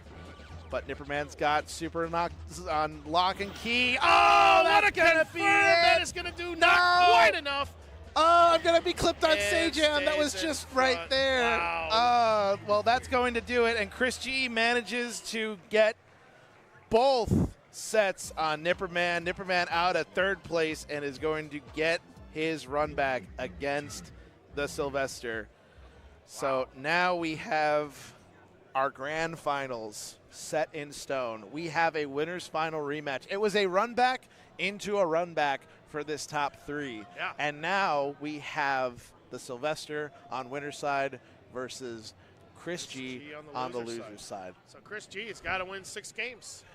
That is a tall order, especially against a Hugo like the Sylvester. I mean, we have seen that he is playing on another level that I've ever seen him play. We have seen the Sylvester pull off miracles. And I think, you know what, for this grand final set, I think the Sylvester has one more miracle to pull off. He's got that one more, or maybe he's just going to resort to that solid play we've also been seeing him as well. But hey, sometimes you got to have that little extra thing. I was about to say, it's that X factor that you have. Got to get it. Where sometimes you just decide to commit to an option, and if it works out, you just say, hey, that's just how the game works sometimes. I will take that. Thank you very much. From 199 entrants for third strike down to 2. Sylvester on the winner's side with his Hugo. We're going to come up against Chris G. This is going to be a fun rematch. Chris G, I'm sure wants to run this back. Sylvester took it 3-1 over Chris in winners. Now, I think the difference here is, so that set, Chris G started with Ryu. I think he is not going to mess around in this set. No, I don't think I think we are going to see Ken from the jump, because you did see He was making some more gains with Ken than he was with Ryu. So now it's going to be and no jokes, no messing around. One critical thing that changes in that matchup from sure. EX air Tatsu. Yep, the best air move in the game. One of the best air moves in the entire game, and especially against tall characters like Hugo. But here we go, the Sylvester representing Logan Arcade versus Chris G. It's Chicago versus New York in grand finals of Combo Breaker. Let's go. Yep. Sylvester on the Hugo side. Chris G rocking the kin. Get the names swapped over in just a second. Good low forward. Punishes the whiff body splash. Good stuff from Chris. Good start. He wanted this fast start, I want to say. Yeah, he's going to – the key is momentum and keeping that momentum. Oh, big claps. Now it's time for the Sylvester to pull down that pressure. And Sylvester's been sitting on the ropes for a while. Had to watch the last few matches after beating Chris G, so maybe a little cooled off, but we'll see. Chris G definitely coming off a hot match. Squashing meats, but he's in chip damage territory. He's going to try to do a zoom. He catches the Axe Tatsu with the splash. That was supposed to like be it, yeah. Oh, my goodness. Oh, man, you even see putting so much fear. I mean, in a situation like that, in our Logan Arcade Discord, we do have a sound that is the Fredo sound effect, and it sounds like, oh. Everybody in the call will be spamming that right now. Okay, here we go. There we go. Short super. All right. Got the, okay, combo, corner. What you got to do? Yo! That button sucks. Time drop kick. See, that's the wild card and effect right there. You don't know what's going to happen. I love it. I love it. Busting out the standing roundhouse early. It is an overhead, too, if it hits late like that. Oh, see, that is at a point where, you know, I'm pretty sure in Fredo's mind, it's just like, all right, I'm going to hit him with the brain destroyer. Heck yeah. That's the way you do it sometimes. Oh, no jump. Yep. Great tech. Yep, normal throw. Maybe SPD works. Short super under the walk under. Good stuff from Chris. Shows the back up. Wow, he's just ready every time with that parry. Oh, and again. Yeah, that cross under short twice now. Good blocking the overhead. Oh, backing off. He just does not want to mess with the Sylvester at all. He's so ready for that jump back. Whoa, big roundhouse just to keep him at bay. Oh! No, he didn't get the splash, though. He wanted to get the splash. Unfortunately, got the jump. Overhead. elbow. Oh, my goodness. Oh, my goodness. Doing the whiff DX Lariat again. Fredo, I love you for that. That was such a great interaction. Oh, my goodness. But that's just the second round of this first game. And we're getting into the bag of tricks that you've never seen before. We could potentially have 10 games of this, folks. You better hold off whatever you're doing right now. You better glue yourself to your seat to see this third strike action. Good patience and good punish there from Chris G. Okay, there's the SPD on Wake Up again. I love it. No fear. No fear from Sylvester. I don't think there's a single ounce of fear behind those. Look at him play. He's just like, you know, I know Chris G's a legacy player. I know that he's got lots of time in the game. Yep. But you know what? I'm just going to play my game, and it's going to work. Ooh, target combo confirmed. Chris G letting it rip. Got the knockdown. Keeping it friendly with that pressure and just immediately backing off. Knows that he doesn't need to commit to anything. Oh, my God. Yep, EX Fireball. Even if you get the parry, there's really nothing you could punish with from that situation. Just literally any interaction that Fredo wins is so scary. There's the stand medium punch. Great. That could throw. That could have been super. Yes. Okay, flex on him for the one time. I like it. This big elbow. Man. Oh, he didn't get all the hits of it. Oh. Okay. Well, nothing happened there, but it certainly was scary. Still has another one stocked up. Chip damage territory. Is Chris going to Pixel go for a low and there forward? it is. Yep. Yeah, and even Chris is just like, all right. What did I tell you that first set, young man? Like, what? Calm down. What can I throw? Calm down. What can I do? What can I do that's not going to get parried? Because Sylvester's just been parrying almost everything. You know what? Win or lose, they're both having the time of their life up on that stage right now. So really, I think we all win tonight. Yeah. Just imagine you're playing against a Hugo player you've never met before, and you look over and he's wearing the Hugo bodysuit. That is an intimidation factor +3 right there. Again, sometimes in order to get into the mindset of the character, you have to become the character. Be the ball. Be the ball. Good start. Sylvester trading normals to start here. Oh, good jump in from Chris G. Yep, goes into the confirmed Jeff TP. Good damage.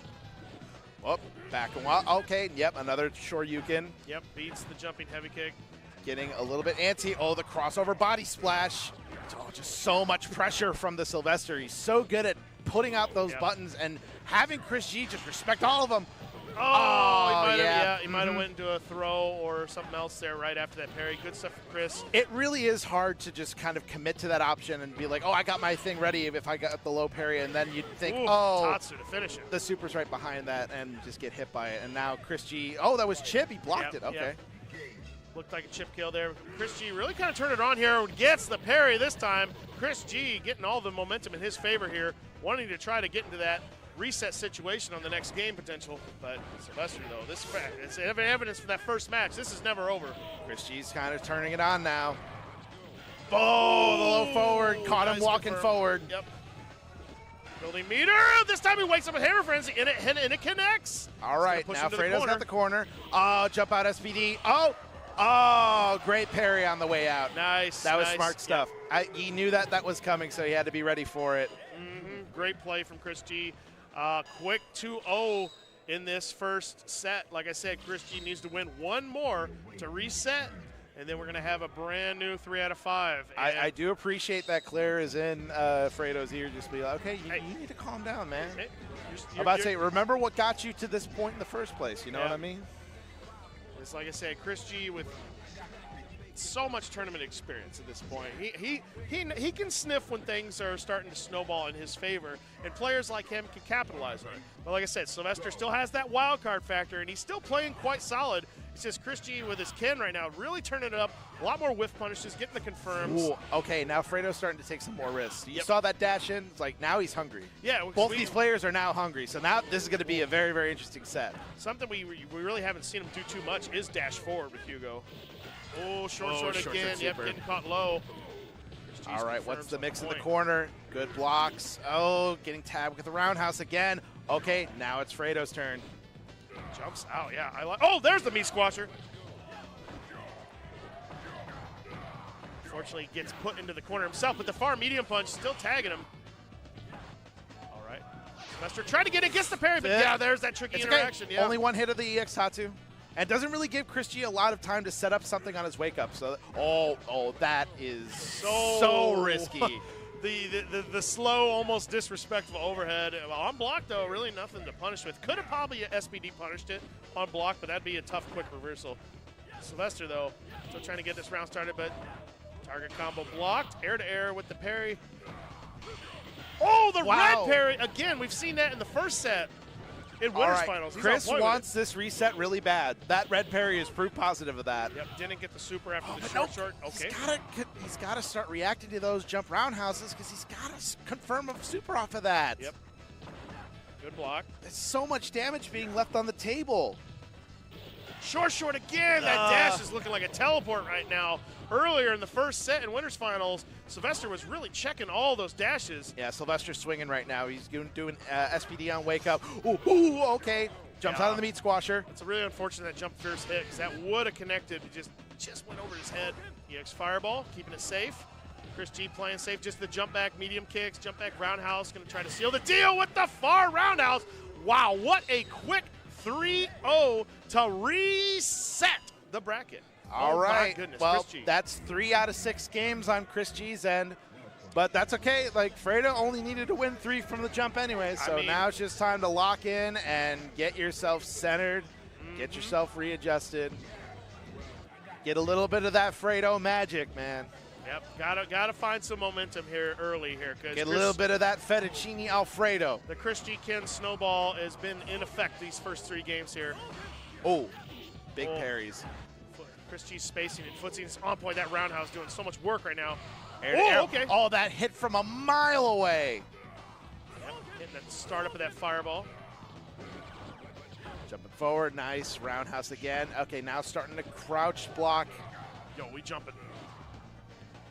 Fredo is just taken to the air. I like that Chris G is just kind of backing off and just letting him have the air. Just like, all right, you can have it. Honestly, like, I'm chilling on the ground right over here. Yep, tried to be cheeky with that SPD.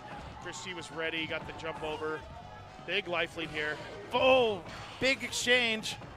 And you've noticed Sylvester went to 720. He's rocking Gigas Breaker. Oh, my God. Aye, the jump. Personally, I think that's a poor life choice. But if he manages to make it work, then I will just something a little different. You know, I'm going to just lose my voice if he manages to make it work. What am I saying? Oh, dash up that's turn huge. combo. I think he was going for a low parry. We've seen that dash up short so many times from Chris, and that close medium punch can only be parried high. Oh, huge jump and doesn't get the combo afterwards. Oh my God, was probably thinking about 720 there. Yep. Was right next to Chris G. Now he's just out of there. Oh, big roundhouse. Yep, big boots. Trying to get some momentum here. Collapse being blocked. Jumps out of the meat squasher. Air-to-air jump roundhouse again. Chris has been really on point with the air-to-air. It's a lot better this set. EX Fireball, yep. keeping it friendly. That sweep max range. There it is again. Interrupt in the air. This time, no fear. Walk sword throw. Oh, that my could have been goodness. SPD right there. Oh, Yeah, wow. We're out of there. We out. We out. Chris is just escaping. He's an escape artist at this point. He does not want to be right next to the Sylvester. Tall hitbox in display there. That jump medium kick. Chris G looking really clean and strong right now, taking the first game of this reset. That's 4 games in a row, and he's starting to learn, okay, I just got to play smart, and that will kind of wrangle in the wild card factor just a little bit. Let's go, hometown crowd. You got to prop him up. Got to prop him the up. Sylvester keep him going. is playing really amazing right now, but he just needs that little bit to push him over the edge. And you see he's back on Hammer Mountain. I mean, I respect at least trying one game. You have time to try. You're on winner's side. You have time to try. But now the time for trying is over. The time for doing is now. Once again, really just interrupting anything. Sylvester trying to get up. Heavy DP this time connects. Good arrow! Got the red parry. There we go. That is a very safe red parry to go for. There's really no risk. Oh, neutral jump, but Chris was ready for it on the way down. Oh, the universal overhead almost getting punished with that. And now gets the low forward super. He's got the corner. Whoa, There we go. Huge exchange. Beat Squasher did not connect, a little too far away, but still safe. Oh, nice tech on the dash up throw. Woo! The walk forward. That's so scary. Just the walk forward. Just like, what is he going to do? Oh, the cross. Dash under. Yep, the dash under. Target combo confirmed. Chris G, once again, just getting everything his way right now. All these cross unders, the short. See how Sylvester makes an adjustment here. Good sweep. Good block on the sweep to start here, but Chris G just sweeping again. Ooh, okay. There we go. Punish. Yep. Gets the double clap. Going to get good damage. Look at the stun build up on that as well. Oh, and probably had a parry after that too, depending on the strength of the meat squasher. Might have to with the parry for parries and the air exchanges. Yeah, might have to start going for a jumping medium or a jumping medium kick to actually tag Chris G because he's recovering and able to parry that jump fierce. He probably needs. Oh my goodness! Oh, okay, yeah, that was good patience on the Sylvester's part, but just open up low. Yeah, that feels bad all the way from over here. Chris G's dash and his timing has been impeccable so far. His way in and out of offense has just been really, just like a lightning. Yeah, just the air-to-air. He's really on point right now. Gets the parry into low forward into the Hammer Frenzy. Here we go. He's going to have a setup after this. Yep. Nope, just dashes away. Chris G gets out. Well, the Sylvester's showing so much patience right now. This is a critical round. Oh, no, low forward EX Fireball. You don't want to be down 2 games in the reset. Oh, he's right there on the doorstep. Throwing more fireballs. Chris G is just going to hang back. He doesn't need to commit to anything. 15 seconds on the clock. He can play for time if he needs to. 10 seconds. The showdown. Smart. Oh, my goodness. Oh. Wow, with the air parry back to your face again. Wow, I actually didn't think that was going to recover in time, but Chris G ready for it. Wow, even the jump jab wasn't fast enough to knock him out of the air, and Chris G was ready for it. And now 5 games in a row, he's very close to that 60 in a handshake. The Chris G steamroll, it might be in full effect at this point. He looks really ready and warmed up. We have seen this happen before. We have seen this happen in 2022. We've seen this happen at a couple of different Frosty Faustings. It might just happen again. No stranger to winning a combo breaker. Now Chris G is on tournament match. He wins this. I mean, he manages to get combo breaker 2025. The door is right there. You just got to reach out and turn the handle. Got 2 rounds to go for Chris G to potentially win this whole tournament. We'll see how Sylvester can keep it going, get that magic back from that winners finals. But Chris G with a really good start. Oh, that's a good way to do it. I like the no respect wake up SPD. Folgers, wake up with it. punish on the sweep early. Oh, just jumps jumping away, back. yeah. Yeah, Chris is now just keeping all of his pressure super safe, and while at the same time avoiding the SPDs. Oh, that dash up, that's so huge. Dash up target combo. Might have been looking for the low parry again. I think Chris G's been picking up on how much Sylvester's been trying to parry after those dash-ins. Oh, low forward fireball. Tatsu is going to hit. Oh, my goodness. Chris G, 1 round away. Got the chip kill on that away. 1 round away from potentially being your Combo Breaker 2025 champion. Chris G is now on the doorstep. We're going into potentially the last round of the entire tournament. Can the Sylvester bring something back? Just one more little hit to magic? Yep. Or is there just no more gas left in that tank? So far, the Sylvester got the life lead, trying to jump in. Oh, jumps right into a target combo. Oh, my goodness. This is pretty big. Walk up throw. Oh, my gosh. No fear. The jump back medium kick. Star far roundhouse. He's going to tag up with low it. again. Short dash There it up. is Target again. combo again. This could be guess for game, but Chris G is going to be smart. He's going to back away like normal. Jump back medium kick. This could be it. One more hit could take it. Oh, the Sylvester almost had something off of that red parry there, but not quite. Chris G's joke walking away. Big roundhouse just keeping at bay. The big jump roundhouse for Fredo. Oh, that's going to hit. Okay, there is a slim chance here. The Sylvester's got one more. Oh, my goodness. But no, it was too far. Too far to connect. Oh, what a heartbreaker. Oh, you really hate to see it end like that, but that is the way that it has to end this year. Chris G is now your 2025 Combo Breaker champion for Street Fighter 3 Third Strike. Sometimes that's just how the cookie crumbles. He got the right read. Just unfortunate the way that super can connect from that range. It pushed him back just a little bit too far to connect. But hey, what a heck of a run for Sylvester. Knocking Chris G into losers, but Chris G showing what a talented player he is. Ran it back 6-0 to take the tournament. Chris G is your Combo Breaker 2025 Third Strike champion yet again. That's life, folks. That's just somehow how it works out. And it's going to be really great to see all the talent come out year in, year out for Combo Breaker. I've always said that Combo Breaker has been a massive friend, not just to the Chicago Third Strike scene, but the entire Third Strike scene in general.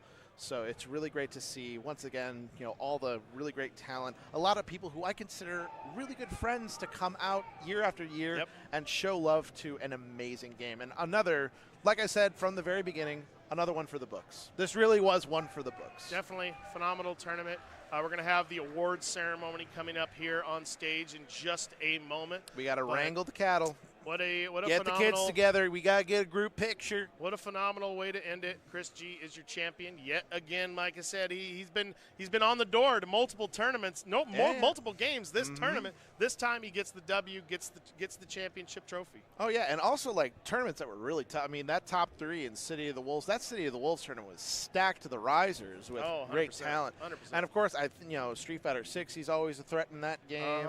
A bunch of other games like Marvel 3 as well. 3, yeah. Like, oh my God, it just an absolute machine. But managing to at least get to the mountaintop on one of them, which is going to be Street Fighter 3 Third Strike. Again, that's why I have respect for him as a player, because even though he's not considered a Third Strike player, he has the skills and he has the respect for the game where he can show up to any tournament in America and just be a threat. And you can definitely see he really does enjoy the game. He has a lot of fun while playing it. But all right, I think we're going to the – I heard the check 1, 2. We're going to the award ceremony, I believe. We're going to be cutting it to it in a second.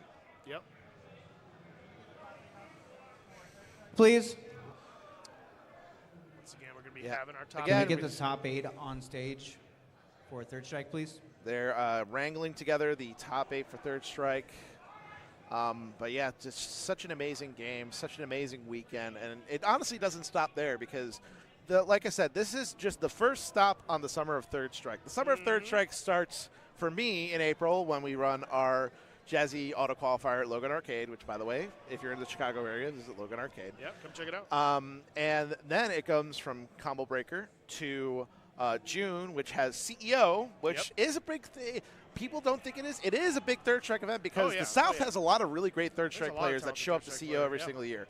And then a week after that, we have in Westminster, Colorado, the Jazzy Circuit Finale weekend at Akihabara Arcade. Registration's still open, by the way, so if you want to get some of the best Third Strike action in the country, go and check it out. And they have the last chance qualifier tournament right before it as well.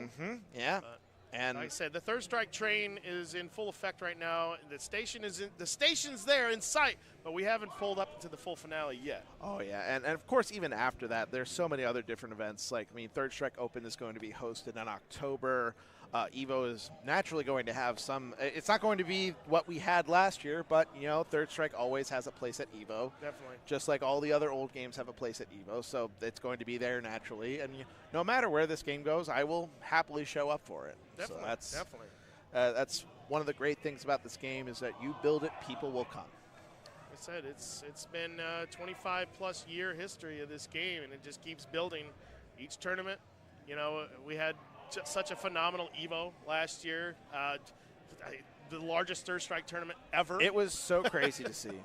I still am in disbelief that not only did it happen, but just the things that all of my friends the things that I've accomplished in that tournament, being here to see that into fruition. Yep. And when I was there, the amount of people that pulled me aside, just oh yeah, you're that Third Strike guy. I'm just I never thought when I started this game that I would be referred to as a big guy for Third Strike. I'm just oh, well, it's nice to be known as something in this world, Definitely. So I can kind of see, I have a little sliver of light between the curtain. They're almost ready. So this is going to be really, honestly, it's going to be such a great, it's going to be such a great top 3 photo because Fredo is still in the Hugo costume. I love it. I love it. Man be having some fun. After he had such a tremendous appearance at Frosty's as well, putting on a good show. Yeah, he actually, that was Frosty this year was his big breakout tournament. And now he basically took that energy and turned it into a second place finish. Second place at Combo Breaker. I'd say silver medal after your huge big breakout. That is a very big improvement. All right, so let's go ahead and I believe now we're ready, so we can throw it over to the stage. Yep, I believe so.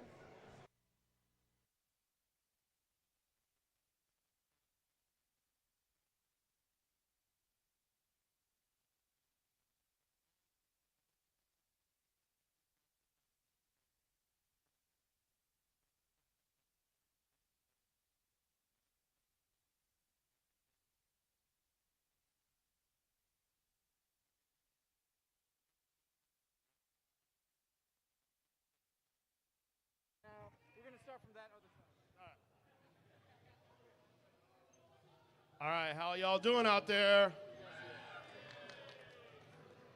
What's going on? All right, our top 8 in 7th place. We got from Indiana, Rescue Ryan, give it up.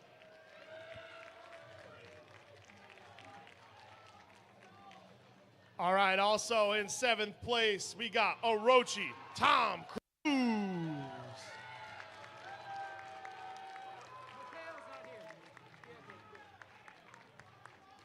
All right, give it up for no stranger here. We got Yogurt Brain.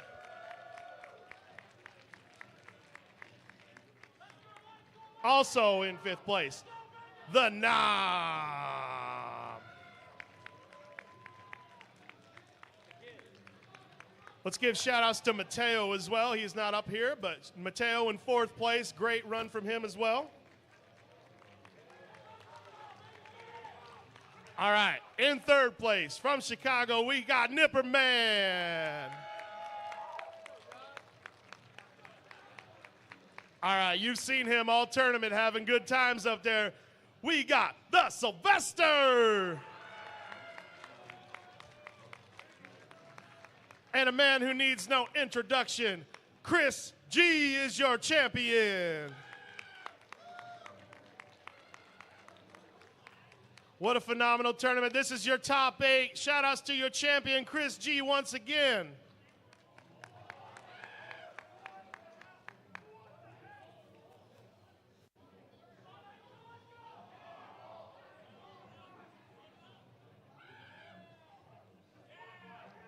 All right, one more time. Give it up for these guys. Top 8, Third Strike, Combo Breaker 2025.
Ich bin nicht allein, doch fühle mich einsam. Bin 0,0 mit meinen Gefühlen im Einklang.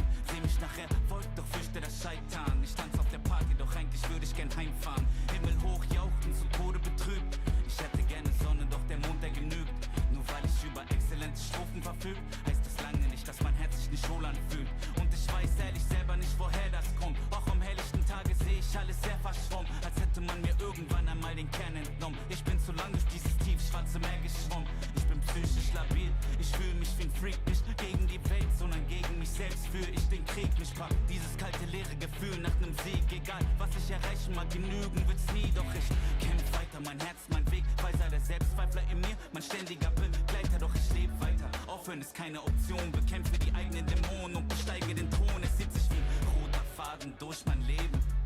Große Taten, wenig reden, denn der Tod erwartet nämlich jeden. Muss der rohen Angst entgegentreten. Mein Herz rast, Erinnerung schmerzhaft. Doch was mich nicht killt, macht mich stärker. Spür die Kraft in meinem Innern, nenn es Kernkraft. Und die Kraft, die mich runterzieht, Schwerkraft. Atme ein, atme aus. Kein Zurück, nur geradeaus. Die Gaffer stehen am Gartenzaun. Wann zerbricht sein Kartenhaus? Der Druck steigt, Junge fragt, wo die Luft bleibt. Blut, Schweiß und Tränen schimmern leise im Moonlight. Braucht nicht mal eine Sekunde, nur einen Bruchteil. Glaub nicht an gut oder böse, wer ist schon schuldfrei? So fokussier alles in Slow Motion. Heder sehen wie Ameisen aus hier von hoch oben. Zerleg sie in Protonen, dreht sie im hohen Bogen durch die Galaxie weg auf dem Betonboden der Tatsachen.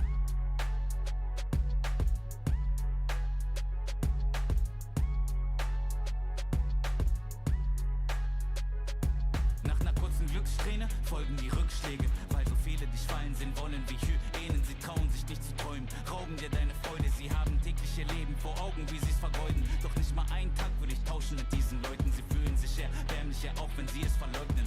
Lacht ruhig, ich hab einen Traum, der mir was bedeutet. Los Junge, schau mir in die Augen, siehst du sie leuchten? Bling, bling, ich folg meinem Instinkt, so call me the Kingpin. Trag Gold in mir innen drin, dein Motto ist los, los, mein Motto ist win, win. Sie nappen mich, kleiner Versager, Trottel und Winzling. Während sie schliefen, hab ich weiter trainiert. Schreib auf Papier, alles was im Inneren brodelt, keine Zeit zu verlieren. Bin schon einmal krepiert, weil das Leben dir die Sonnenseite zeigt und wieder irgendeine Scheiße passiert. Doch der Street Fighter in mir will weiter marschieren. Vielleicht werde ich mich hin und wieder auf der langen Reise verehren. Er hat nicht keine Manieren, vielleicht sind sie schöner, größer, reicher, aber im Ich-Sein bietet mir keiner die Stirn. Und ich steh noch nicht am Ende, scheiß aufs Männchen mit der Sense. Sag ihm, cancel deine Pläne, warte ich länger auf Geschenke. Ich steh kurz vor der Wende und sie heben erst die Hände für die lebende Legende. War der wortkarge Chorknabe, man ab mich Labor. Ratte, habe nirgends dazugehört, Passagier ohne Bordkarte.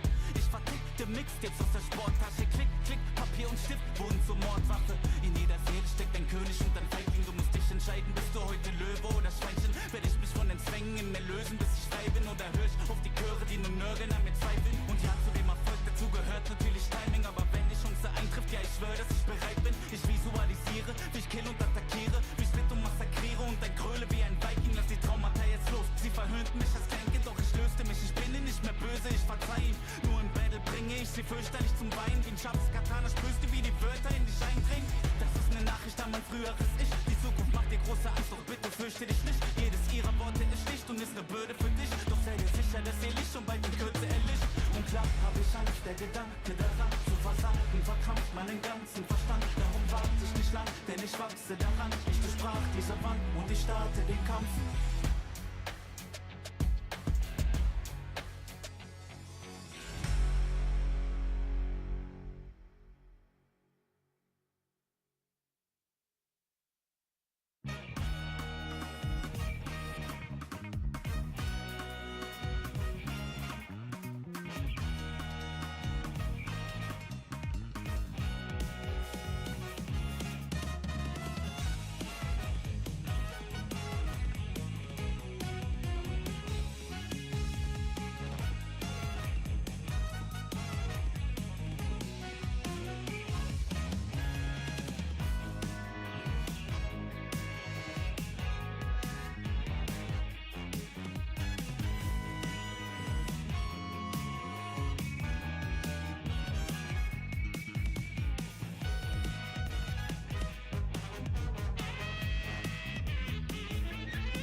Convergence champion. And he gets the brick. The freaking queen. What a long road that was ahead of him. Welcome to the Capcom Cup. And there it is. Punk gets his retribution. Wake up, OD! Dragon Punch and Kusanagi! The trophy along with a ticket to Capcom Cup, and Shuto now books his place to Capcom Cup. No one's a Prodigy!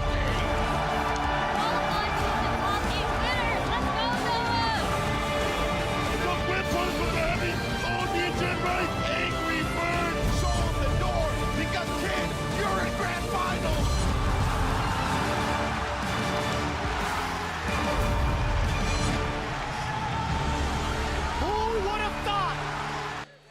Welcome everybody here to Combo Breaker 2025. We are live, of course, with CBT Qualifier Offline. 10-year anniversary of Combo Breaker. It started back in 2015. It is now 10 years later, and of course, it is myself, joined by Tasty Steve on the microphone, the legend himself. They very rarely let us do Rare. this. They don't let us do this. So since they don't let me do this too often, and we got a lot of people in here, we've been doing this for 10 years, and whether it's your first time or your third time, make it sound like your last time. Combo Breaker, make some noise! Yeah! Y'all know why I'm here. And I can't wait to talk about some Street Fighter 6 CPT that's on the docket. People are trying to get to Capcom Cup, and it goes through the Midwest. I love to say it. You know, sometimes you want to flame, you want to call them the mid at best. I don't. But That's the not Midwest is the mid-best this weekend. They have multiple people in top 8 of the tournament. The Midwest is cooking. I see what you were trying to do, but yeah, see, look. They're cooking. We are cooking. You're damn right we're cooking. The Midwest is going crazy. They're going wild this weekend in top 8. Look, I'm going to tell you right now, look, we got Dual Kevin in this bad boy. That's right. We got Just a Kid in this bad That's boy. right. We got Goichi holding up brackets in this bad boy. He's from the Midwest, too? But on the stage, Bonchan versus Itabashi, but let's take a look at the bracket that we have so far. We're going to start off on this winner's side. Bonchan on a crazy run, starting off himself, but that first match, like I said before, is going to be him versus Zangief, the Itabashi Zangief. And then, of course, we got the Midwest showing up on that next one. Dual Kevin going up against Blas, the new kid. Even if you didn't know, my man is dangerous, but who do we have on the lower bracket? We have Ending Walker versus Just a Kid representing. I saw the Midwest getting hyped for him, of course. So I'm saying multiple people in the top 8.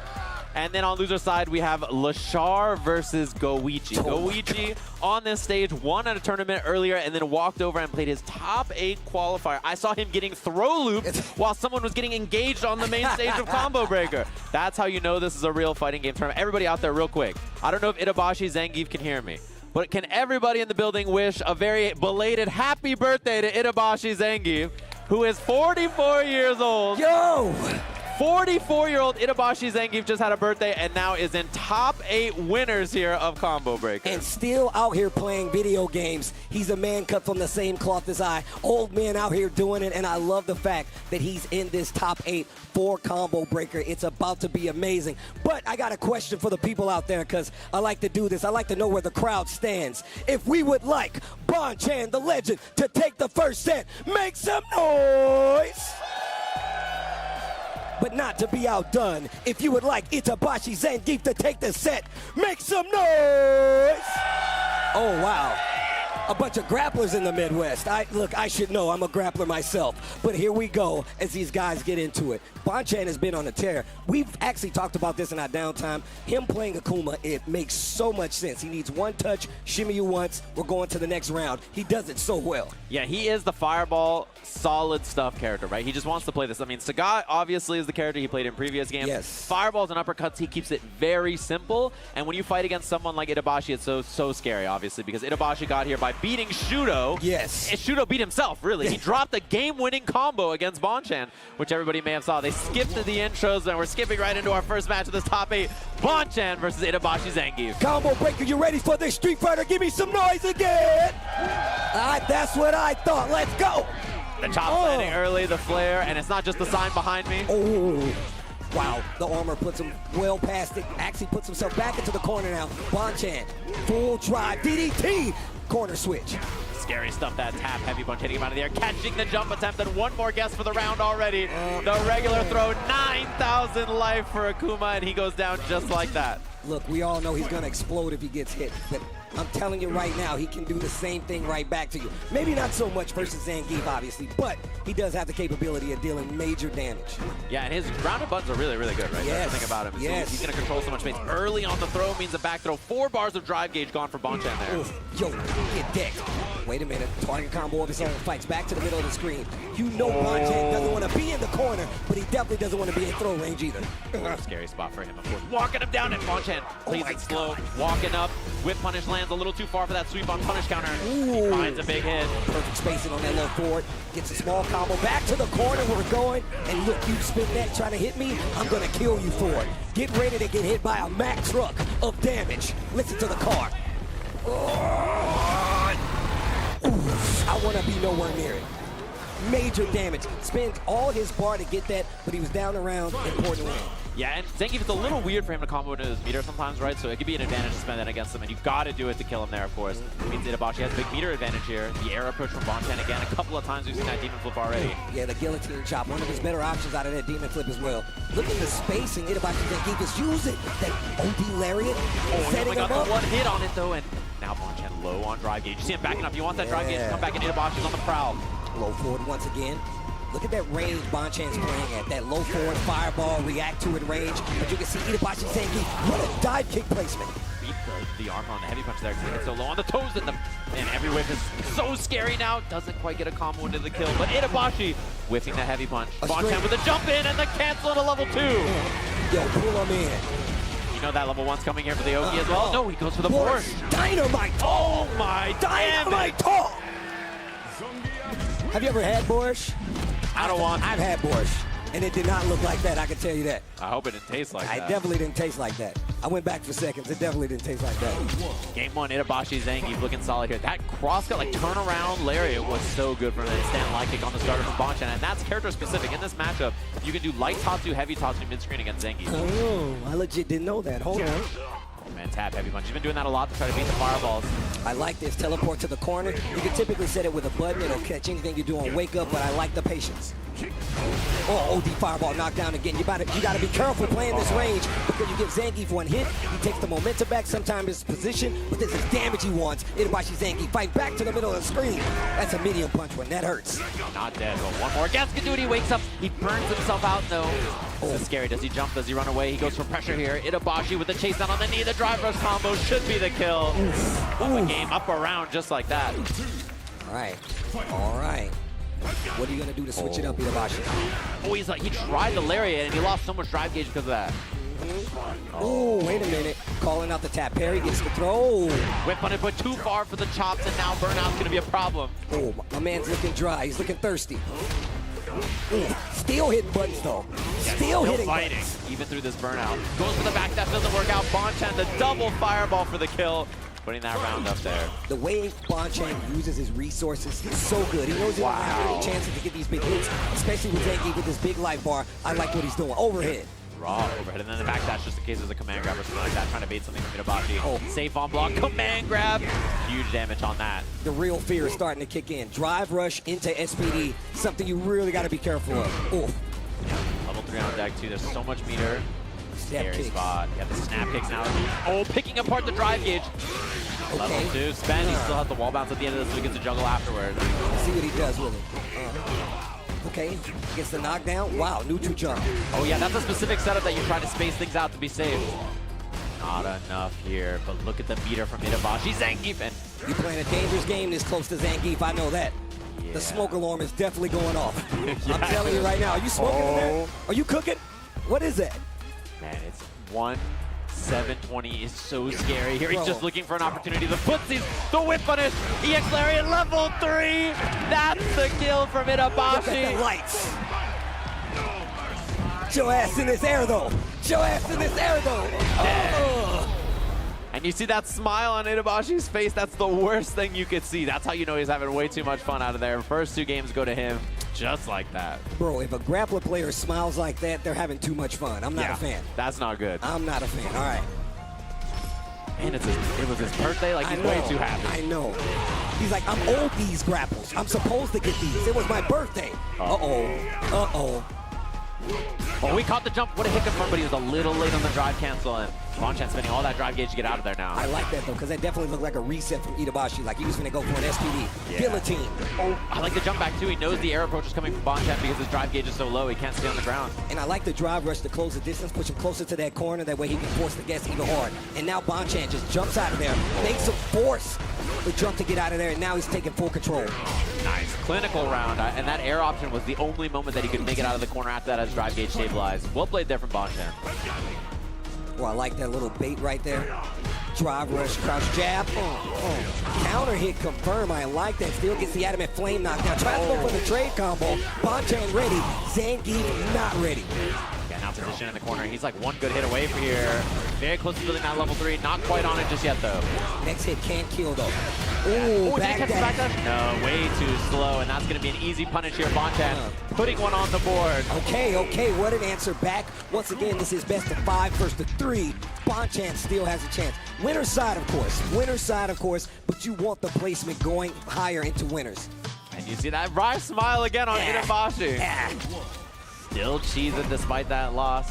And Bonchan doing a better job of like catching the approaches of Itabashi Zangief here and not getting kind of put into a slugfest. I also like the fact that he's kind of staggering his offense, mixing in the throws, making him use that tap parry to take advantage of it.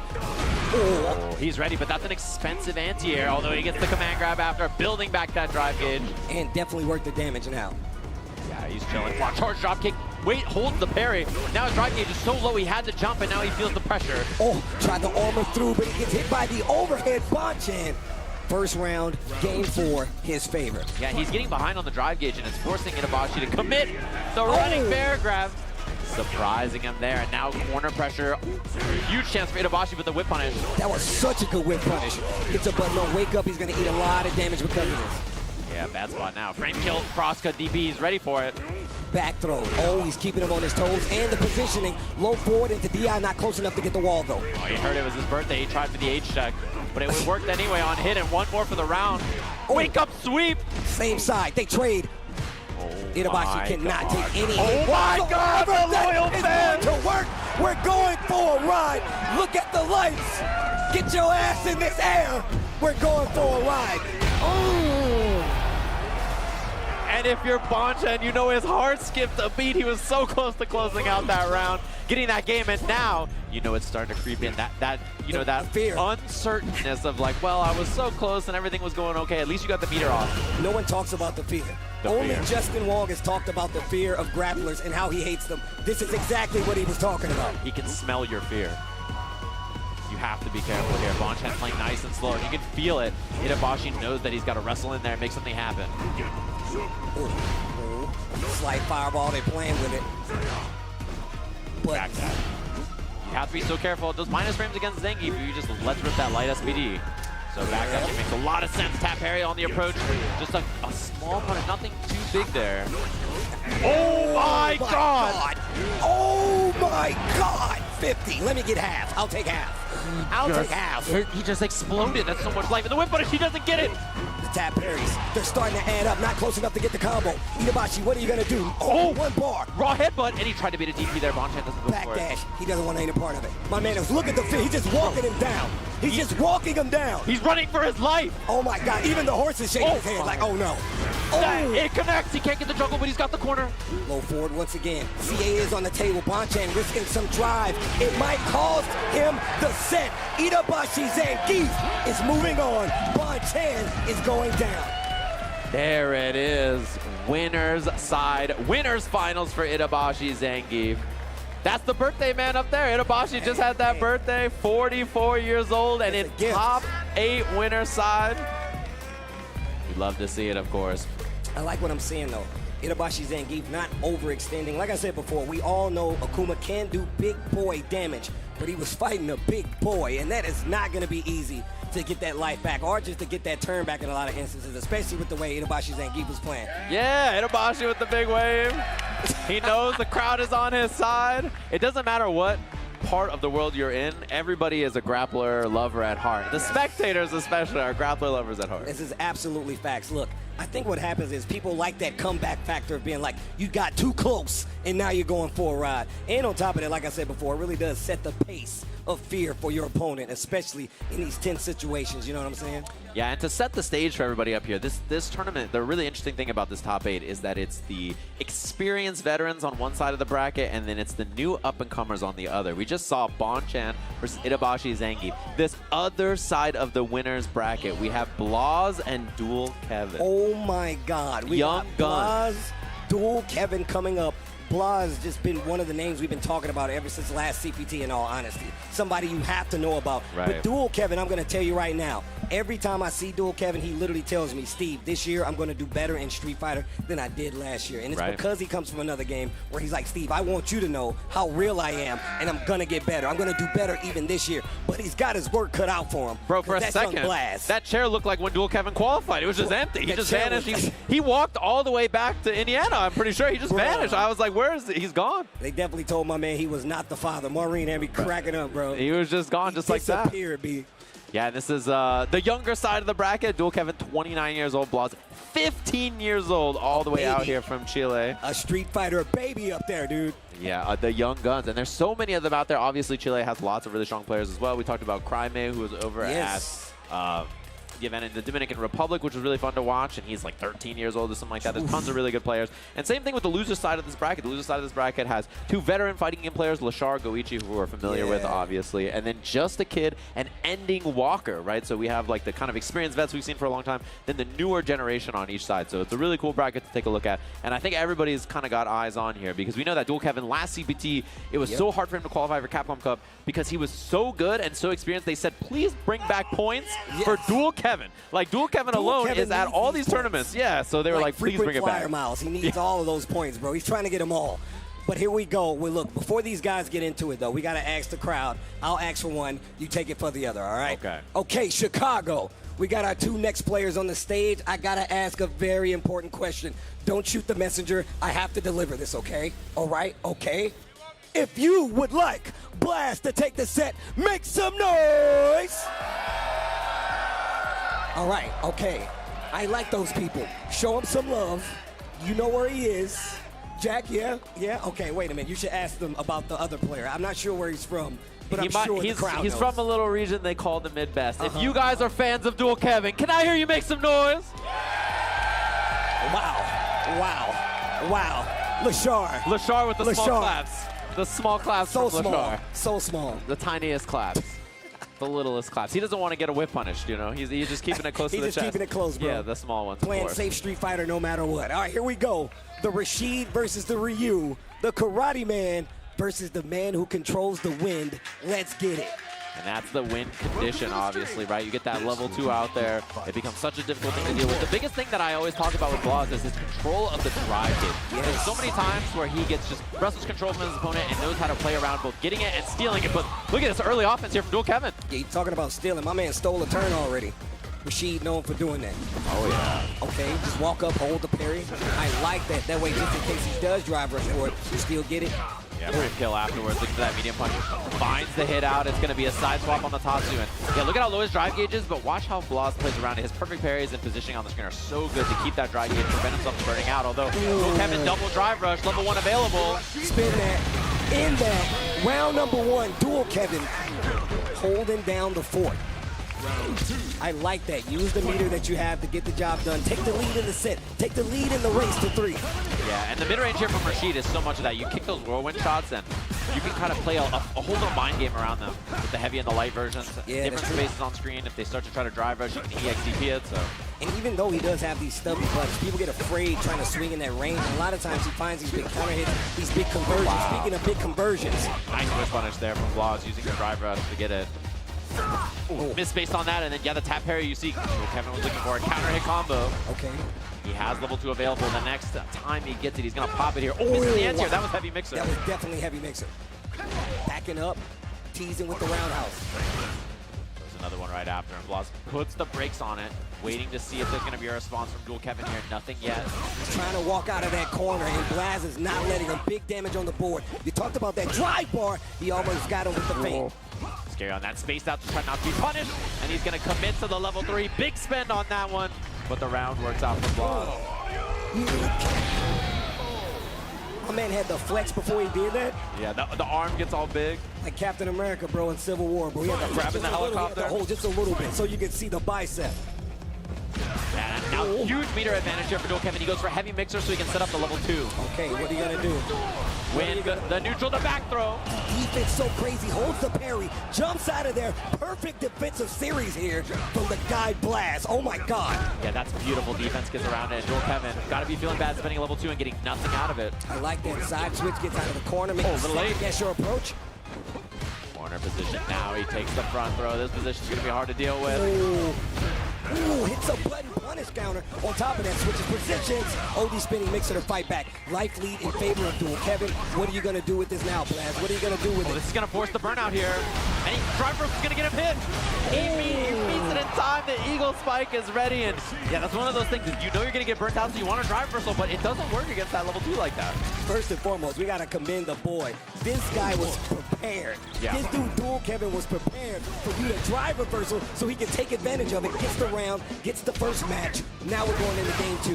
What do you switch up? I like that response early from Blas with the drive. In fact, that's a pretty good choice against whirlwind shots if you have the right spacing. They have a lot of recovery if you can blow through like that. Counter hit combo here off the solar plexus. Nicely done. The meaty stuff is going to be huge damage, and the kill for Blas. A lot more offense. Okay. Trying to take back that momentum. Blas going to the fireball game. The first time we've seen this from him, right? Like, we haven't really seen an extended series like that, and I like it. Adjustment into the corner. I like him switching up, though. I like him switching up the pace that way.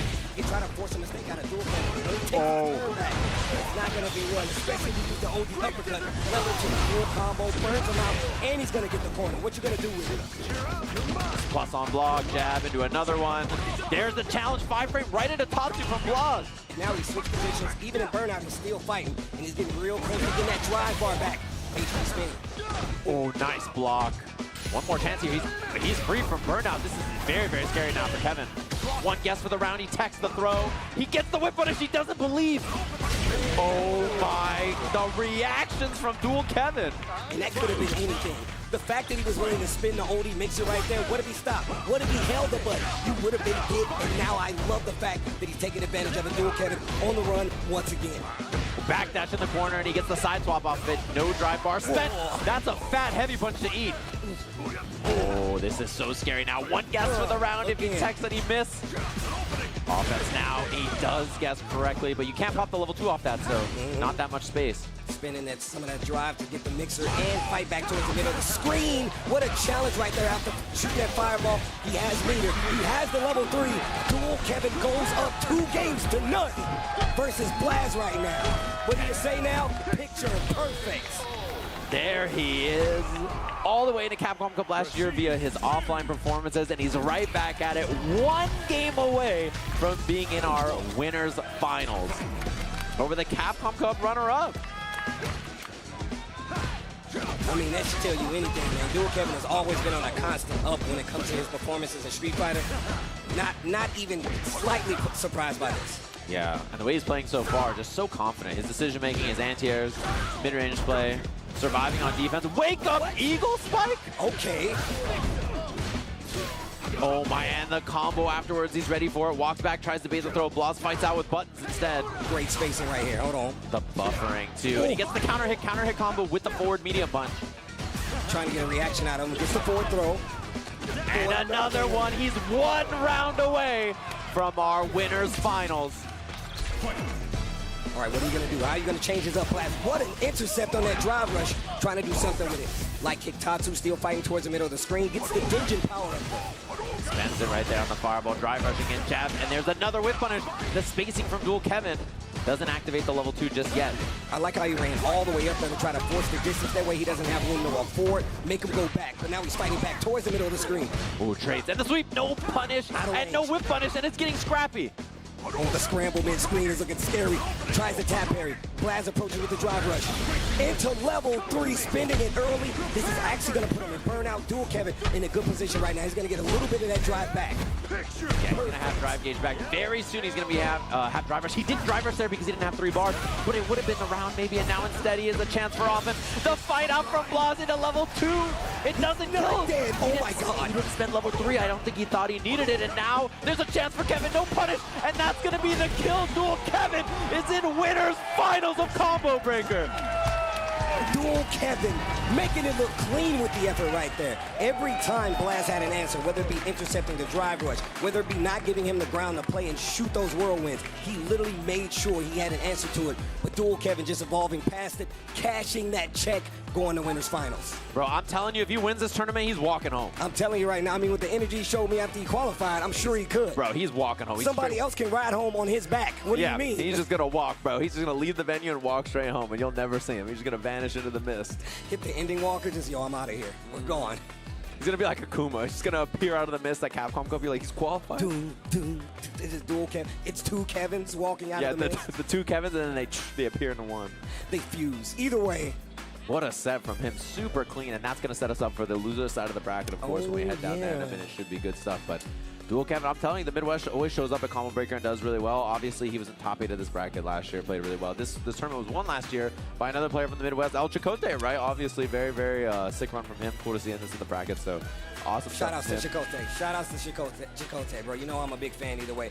But we got to show some love to the people holding us down. And, of course, offlines are back. We are here at Combo Breaker, but there are plenty of room for more CPT offlines happening across the world. Next up is CEO in Orlando. Registration is open now. Sign up and compete to win your ticket to Capcom Cup 12 in Japan once again. And I'm mad jealous of everybody else, so I'm going no matter what.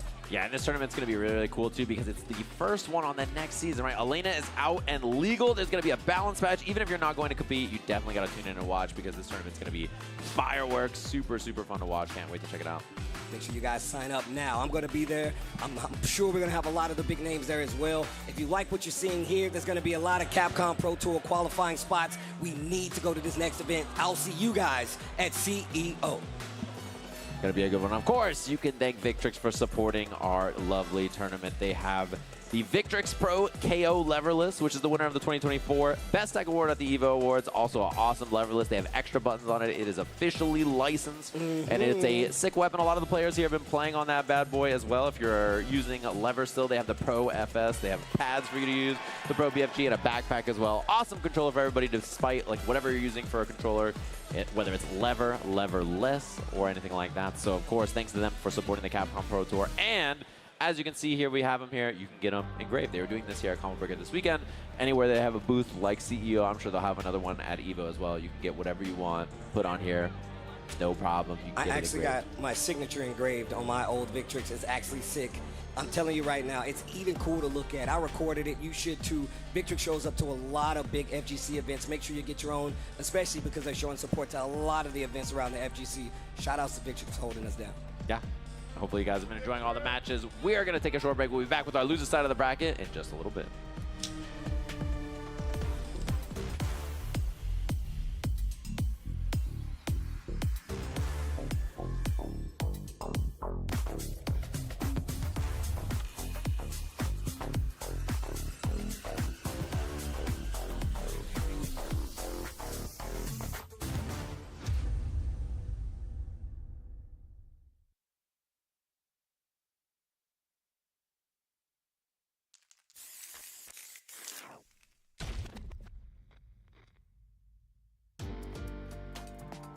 Taking a life and giving life?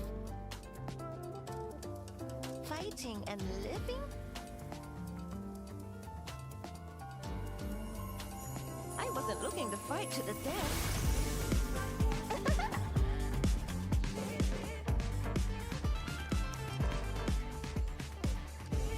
Time for us to dance!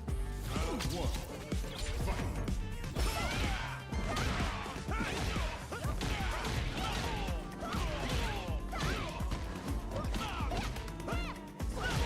What do you say? How about you dance with me? Relax.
Pressure blast.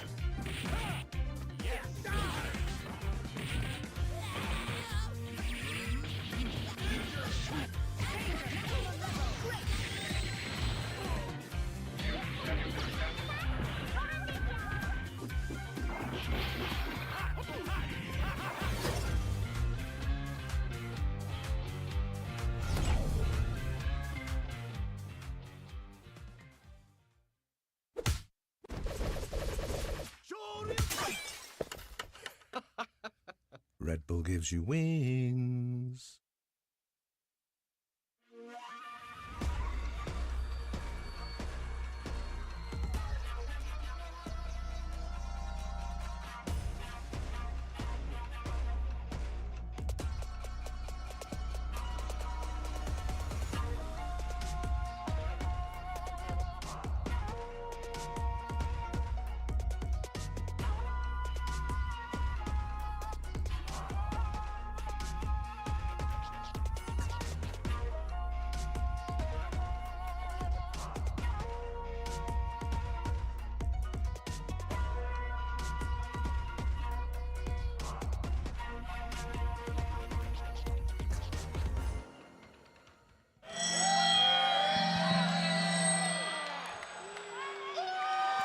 Welcome back to Combo Breaker 2025 Chicago. I got a question. Are you still with me? Make some noise! Just like I thought, Tasty Steve St. Jam holding it down. This is top 8 Street Fighter 6. There's a lot on the line right now, but our next match is going to be crazy, right, St. Jam? We do have some fan favorites in the loser side, and there's someone from the Midwest that I'm sure everybody's going to be cheering for. It's going to be a very exciting match. Excited to watch that one. Two young guns throwing down in a sick match. We can take a look at a bracket in a little bit here to get you guys caught up. We have our winners finals ready. Dual Kevin versus Itabashi Zangief, which is going to be a banger, and we're going to figure out the loser side to see who gets a chance up against them. We have Ending Walker and Just a Kid up in that loser side, as well as Lashar and Goichi. That's going to be our next match, Lashar versus Goichi. Oh, wow. I was not expecting that. Let's see what's going on. I don't know what Logan just said on that. I'm just going to ignore it. But we got Lashar. Look, everybody talked about Lashar after what happened at Capcom Cup last year, and he's been on the radar so heavy ever since then. Well, if it's SFL Japan, whether it's just going and showing up to these big other events, switching characters to the point where he's trying to go for full effectiveness, Lashar is definitely one of the people to beat out there. But Goichi just started coming back outside, and he's already made a name for himself. He did win one tournament this weekend already, and then he walked over and qualified for top 8 losers over Psycho in a really good set as well. If you didn't see those top 24 matches, got to check them out. They were streamed earlier today. Up against Lashar, who is no longer playing Ed. My understanding is he's only playing Mai and Terry. Yeah. I mean, look, we've been seeing a lot of the Mai out there as well. I mean, I talked to him about this literally a while ago. I think it was after Seijam Slam in Japan, and he was telling me how strong he believes these two characters are. He believes Mai is super strong. He believes Terry is super strong. Why not alternate between them? Yeah, and I think like for a lot of people who are playing this character Chun-Li, they swapped over to Mai actually because they feel like she offers a pretty similar playstyle, but maybe it's just a little bit stronger, maybe a little bit more complete in their eyes. But Goichi showing up, he got second place at Brussels, and then here he is in top 8 losers with Chun-Li, a character that a lot of people, Lashar himself included, right, dropped after the first season of the game. Just going for button checks right now, but no, that makes a lot of sense, man. Chun-Li's definitely kind of disappeared off the map until recently, man. I mean, like you said before, going to Brussels Challenge, he got second place to Bonchan, which was absolutely amazing set if you go back and look at it. But me, personally, I'm a firm believer in bringing these characters back. I like people who stick to these characters, especially when people don't think that they're as strong as they're like have advertised to be, you know? Yeah, exactly. And I think one of those things is that people have less and less experience against the character. They're a little bit more uncomfortable. That kind of stuff really comes up. So it's going to be Chun-Li versus Mai. The fated battle, of course. These two characters have been throwing hands for a long time in their various crossover games. The run back, it was imminent, bro. I love that they're coming back so many years later and they still have that, you know, rapport. They know each other. They remember each other. And I'm sure these two players know each other. Here we go, combo breaker. We're going down to the loser side. Make some noise. That's what I like to hear. Goichi, Lashar, let's go. Yeah, these are two characters with incredibly good walk speed and very good buttons, right? So it's going to be a lot of mid-range footsies and immediate drive rush low. Just says check you walking back trying to do something. Oh, okay, okay. But if you're Chun-Li, how do you deal with the fans, right? Like, obviously there's multiple ways to deal with it, but she's got multiple versions. But she also has the ability to deal with this up-close game a little better. She has stance low. She has great forward-reaching buttons. Yeah, and that's the thing. You have to match her fireball with your regular fireball. What a whip punish there from Lashar. And built the level 1 there right at the end. Doesn't spend it, but still the positioning for Lashar here is so good. And look at the patience.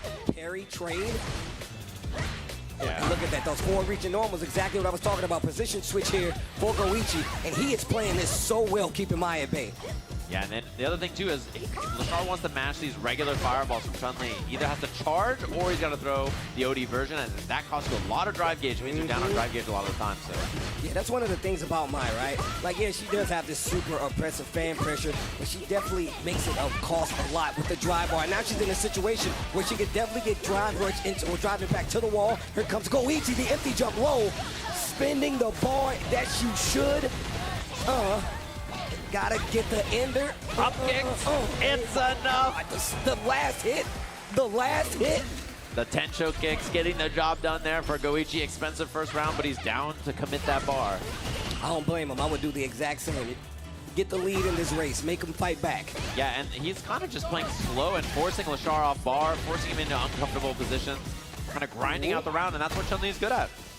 On that throw. She's great at walking you down as well. Look, we talk about those fans being a thing, but if she gets past them, what are you going to do to call it out? You're going to risk that DP and take that big damage? Lashar hasn't done it yet. Yeah, he's not.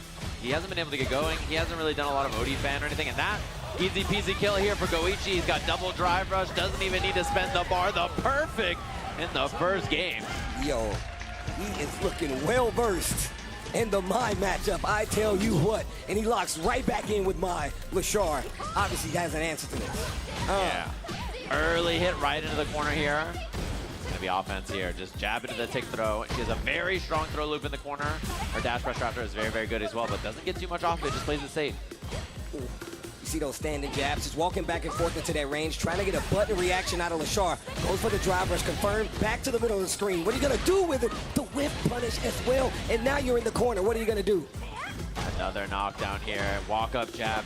Lashar fights out, but now he's down drive gauge because he spent that, and so it's going to be tough for him to contend with these fireballs in mid-range. He can't really throw an EX fireball, and that means he walks into the waiting fist. And if you're down drive gauge as Mai, it's really hard to want to throw those OD fans, right? Which is something that she's so good at doing. So it means that it's tough. And Goichi's just putting a clinic in footsies right now. He's literally closing the gap so fast that Mai's not able to get anything started. I would not think I would ever say that about somebody fighting Lashar. And look at this, these normals doing such a great job of just clipping the stardom of anything Mai's trying to do.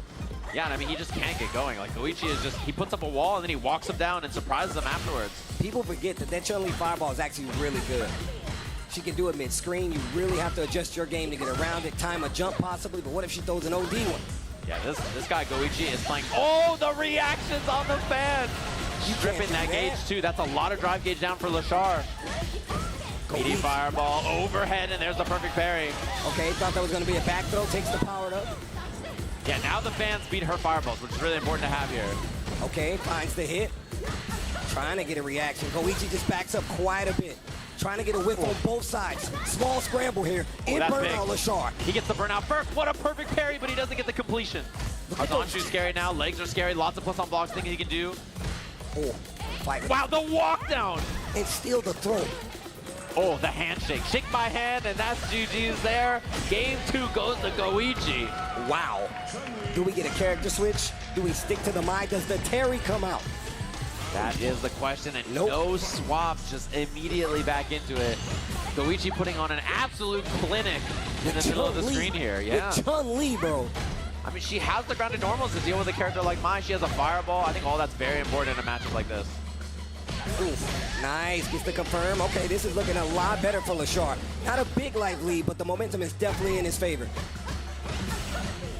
All right, back throw works out. Goichi has positioning now, although he's down on life, down on drive. Ooh, wow, what a whip punish. Okay, okay. Stopping the momentum, stopping the round count bleed. Here we go, Lashar. And 2 bars on top of it.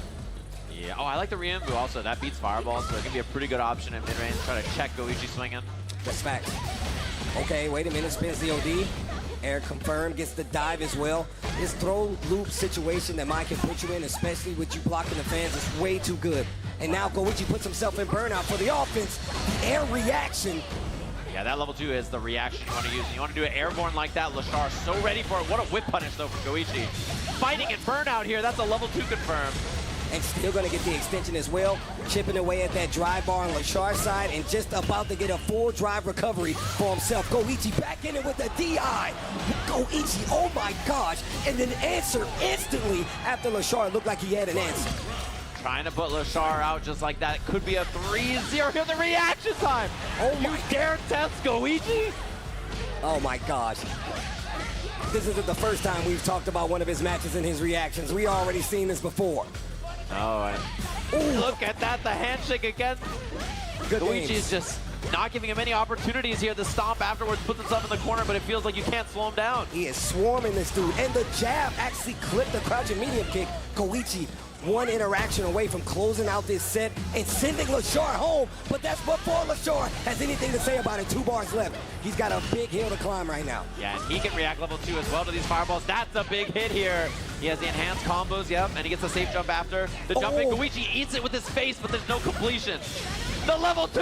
Instantly, and it's gonna work. Oh my God, the DP to close it out. Lashar puts one on the board. We continue this set even further. Jeez. Lashar it was scary for me, Mira. I thought Lashar was already out of the game. He's just calculating, making the small equations to figure out what needs to happen. Lashar 2-1 right now. Yeah, like Ryu, again, we just were talking about that earlier. Using that in the mid-range beats the fireball, smart option. Air legs is trying to beat a throw, and Lashar was just blocking, got clipped at the last second. Charge fan. Is that like the first regular charge fan we've seen? Literally was just about to say that. Oh my God, the whip punish. How does he know? The spacing is immaculate. Yeah, this guy, he's just one of the best fighting game players to ever do it. Straight up. That's just how he is. Facts. Ooh, perfect parry. Punish. And beautiful punish there from Goichi as well, knowing it's -6. Ooh. Wow. A whip punish of his own. Gets the powered up fans. Definitely going to take advantage of that. Makes it a lot easier to walk behind him this time around. And like you said, these are going to beat the fireballs now. Oh, perfect parry at that range. Jeez. No hit confirmation. Ooh, interruption there. Goichi didn't want to drive rush because he didn't have 3 bars. There's the Tencho kick anti-air. Now drive rush for the pressure. Back throw. One more interaction. Looking for the air approach ready with the OD. Goichi close to burnout, though, which is really scary here. You can see the buffer from him as well. He will spend a level 2 if he has to get the round done. He's down to do it. Got to get this level 2 on the side of Lashar first. Parrying, getting some of that drive bar back up, trying to get a reaction out of him, trying to get him to throw a fan. Gets the hit. He is in the air, so no confirm. What a whip punish. Yo, these normals got range, and I'm not afraid to use them. Lashar still fighting back. Now has the round lead in this 5th game. Yeah, and it's just tense battle in the middle of the screen here. And it's important for Goichi to get that fireball out for. Wow, another whip punish just with a standing medium kick. A little too far to get anything too big off it. Ooh, what a block at the last second there from Lashar. A lot of drive gauge spent from Goichi, and the perfect parry is going to be a back throw. Okay, position switch. Lashar looking like he's starting to get the hang of this matchup just a little bit. Oh, wait a minute to confirm. Going to get scale damage here. We're going to take the power up. I like this. Oh my God. Clip the backdash there. Goichi in a scary spot though. He's landing the hit confirm into level 2. This guy is too good. Mix up, and he goes for the tap parry knowing it was going to be a left-right. What a call out. Overhead. This is scary now. One more guess for Goichi. Could be the round. He burns himself out. It's the back throw. Wait a minute. What a jab on wake up. Lashar has the opportunity to close it out. No. Not enough. Both in burnout. He has the enhanced fans though. How does Goichi get around this? He jumps and Lashar gives him the space and he air leg. Oh my, the idea from Goichi was so good, but he couldn't get the rest. That was so sick.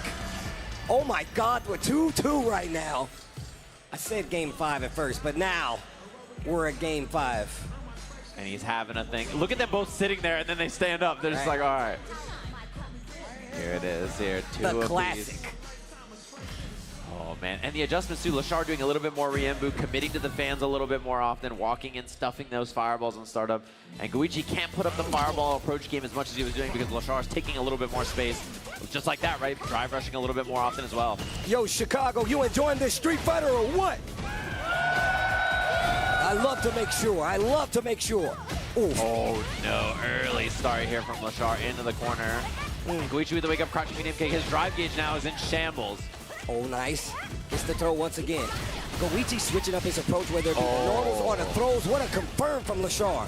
And he gets the charge farm. Wow. Double perfect parry to get the jab. Good. This guy's good. That boy good. Oh, wow. Oh, what a reaction. God. And it was the wrong thing that he was looking for here.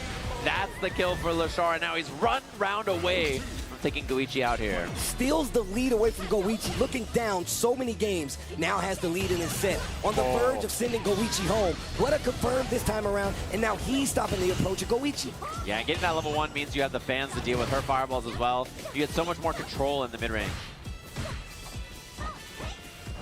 Oh, look at the spacing. The footsie's on display. Walk down, hit confirm off the stand medium punch as well. Gets the OD dive on that, which is huge. And the corner positioning is really good. And the power up is gone. What a whip punish, a little shimmy to get the hit. One more interaction can get it done. Great tech here by Goichi. And that should be the hit. That's the kill. Lashar with the reverse 3-0. To send Goichi out of the tournament just like that. Nicely done. Lashar goes on, but Goichi goes home. Yo, Combo Breaker, make some noise for Goichi!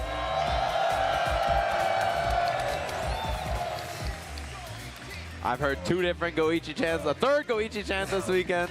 That guy had a great weekend in a bunch of different games, so congrats to him, of course. Nicely done. 7th place finish in Lashar, marching on here in our loser side of the bracket. That looked like it could have went the other way, starting from those first 3 games. Yeah. The first 3 games told a completely different story on what was happening between Goichi and Lashar, but the changes from Lashar, so good. Really started with the powered up fans, right? He was really able to start slowing down the ground game, making her starting to have to jump, making an obstacle course for a character like Chun-Li who has great walk speed, and on top of that, great air mobility. We saw the use of air legs to get over some of the situations and still prepared to deal with what was on the back end. Lashar just a class act when it comes to the matchups. Yeah, having that extra enhanced fireball is really useful for her because normally the fans lose, right? So we saw Goichi get a lot of mileage out of just regular fireball early on, and then that was a big switch up from him. I really like the way that Lashar played that. We have our other side of losers round 1. This is the younger of the 2 sets we've got. Ending Walker up against Just a Kid from the Midwest hanging out here. Of course, they have 2 in the top 8, both the Americans here, which is cool to see. Winner fights Blas in that loser side of the bracket, which should be a good one. What a prize, you know what I'm saying? Also, wait a minute. Didn't we see a Blas Ending Walker match just recently, too? Didn't we just see one of those? Yeah, I'm pretty sure. And even, you know, no matter who wins here, it's going to be a good one it's to actually watch, going I to think. be crazy no matter what. I would love to. I mean, the Ryu Miro would be sick to see as well. And Just a Kid's been doing great against a lot of the players we've seen here. Obviously, he was in that group with Lashar at Capcom Cup as well. And he actually beat Lashar, which threw the group into a spiral. That's actually facts. Everybody was freaking out, so it's going to be a good one, of course. Well, here we go. I have to ask the hard question. I have to ask a hard question. Combo Breaker, if you would like Just a Kid to take the set, make some noise! Look at Logan. Everybody look at Logan Sama. Look at what Logan Sama is doing. Look at this guy booing over Look here. at this hater right here. Look at the only guy from the UK. All right, well, if you're with Logan Sama, of course, and you want Ending Walker to take the set, make some noise! And the crowd goes mild. All right, you guys got it. I see what you're doing here. All right, well, we are in the Midwest, of course, and despite Logan Sama's best efforts, he's slightly outnumbered. Just a little bit. Yeah. Just a little bit. Not enough accent. Him and Problem X doing a slow clap in the audience, of course. I saw Problem X throw his hat in the air. It was like a graduation. You know him and Problem X. Ending Walker, Problem X. They're like travel and training buddies now. It's not too many events I've seen these guys not be at together and just supporting each other, playing games. I saw them out here playing games to get ready for the next matches. Always like to check in on these guys because I just like the camaraderie of just always trying to better themselves. Yeah, I mean, I saw Problem X and I was like, how's the weekend? He's like, you know, I'm out, but Ending Walker's in, so it's great. Yeah, like, he was just like, you know, it's all good. Like, I'm chilling, so it's cool to see that. And, you know, despite the crowd getting more excited for Just a Kid, they do love some Ryu. Facts. Look, listen, we all love some Ryu. So the crowd getting excited for Just a Kid, he's hyping him up for the walkout here. Loser side of the bracket. Yeah, I'm making them mad. Man, there we go. that song be hitting, bro. Here we go. Jury Ryu, a matchup we see a lot. Sometimes you can see that there's problems with Jury dealing with fireball characters like Ryu, right? But I think that's one of the things that all Jury players just sort of deal with and get around. And just to get no stranger to that, of course. Yeah, I mean, look, we already know Jury really does control that ground game. You don't want to let her get charges, but you also don't want to let her run all over you. So she really kind of forces the control mid-range. But like you said, Ryu's got a fireball, so it's going to make it a lot easier for him to deal with. And we saw those early fireballs from Walker, and they slow down afterwards. Just to get down to jump, that's the thing about him. He will jump over that and find openings. Spends the Denjin on that, looking for the stagger pressure, doesn't find it, and he just backs off. And that's one thing I like about how Walker is approaching this, right? He's using the resources not only just for the power to fireball, but the Hashogeki as well. Oof. And he's ready for the DP, of course, afterwards on the jump. Okay, gets the throw. My man just plays so confident. Walker's like, I know what's about to happen. Just the kid finds the counter hit, though. Counter hit confirmed. The overhead is blocked correctly. Missed the medium kick there, but still. Walker with the cancel this time. Double drive rush. That's the kill. Clean round from him. He really held his ground against just to get in the middle of the screen. He really did. And like I said before, and I think it's just getting that powered up Denjin, right? You have Hashogeki to confirm. You have Denjin Fireball to make sure they respect it. What a punish counter combo. And I think that was Air Tatsu, but a missed input. Little drop there from Walker. Counter hit confirmed just to get into the corner here. Gonna have the knockdown and the stock. Plays it nice and safe though. We haven't seen a perfect parry on those fireballs yet either, which is a big deal. Just timing those means Shuri gets lots more pressure. Ooh, and you know that's perfect, right? Like you really want to be able to perfect parry him just so you can try to steal your turn. Just a kid going full offense. It's met with an OD uppercut. Drive rush into stand heavy. And him getting hit right there meant he didn't get burnt out, which is actually a really big deal. Trying to bait the tap parries, doesn't work. Just to get low on drive gauge. This might do it. Yeah, now he's burnt. Despite having the life lead, it's a little scary to deal with now. But look at him fighting. Fight for that middle screen. Uh-oh, front throw. Walker working on this. Working that drive gauge. Tough to anti-air that, and that's the classic. The angle that jump heavy bunch hits that is so brutal. It's really hard to anti-air. Dropping it in the corner. Can't even see it. Cross-up's always there, too. Just a kid, never forgetting the tools the character has at their disposal. Ooh, once again, been sneaking in these medium punches and stealing these counter hits, and now he's got the momentum in the corner. Knockdown. Another one? No. That's a big fight out. Takes the regular knockdown. Doesn't even take the side swap on that. Sure, he's ready for it. A throw. And the thing is, Walker has not let that drive rush overhead rip yet. Wow, what a counter. He just fights out there, gets the drive rush combo, and barring a drop, that's the kill. Game one here for Walker. What? I told you they get high for Ryu. They do get high for Ryu, I see. Even Ken was getting high for Ryu. It was crazy. He was cheering him on. He's like, you got this.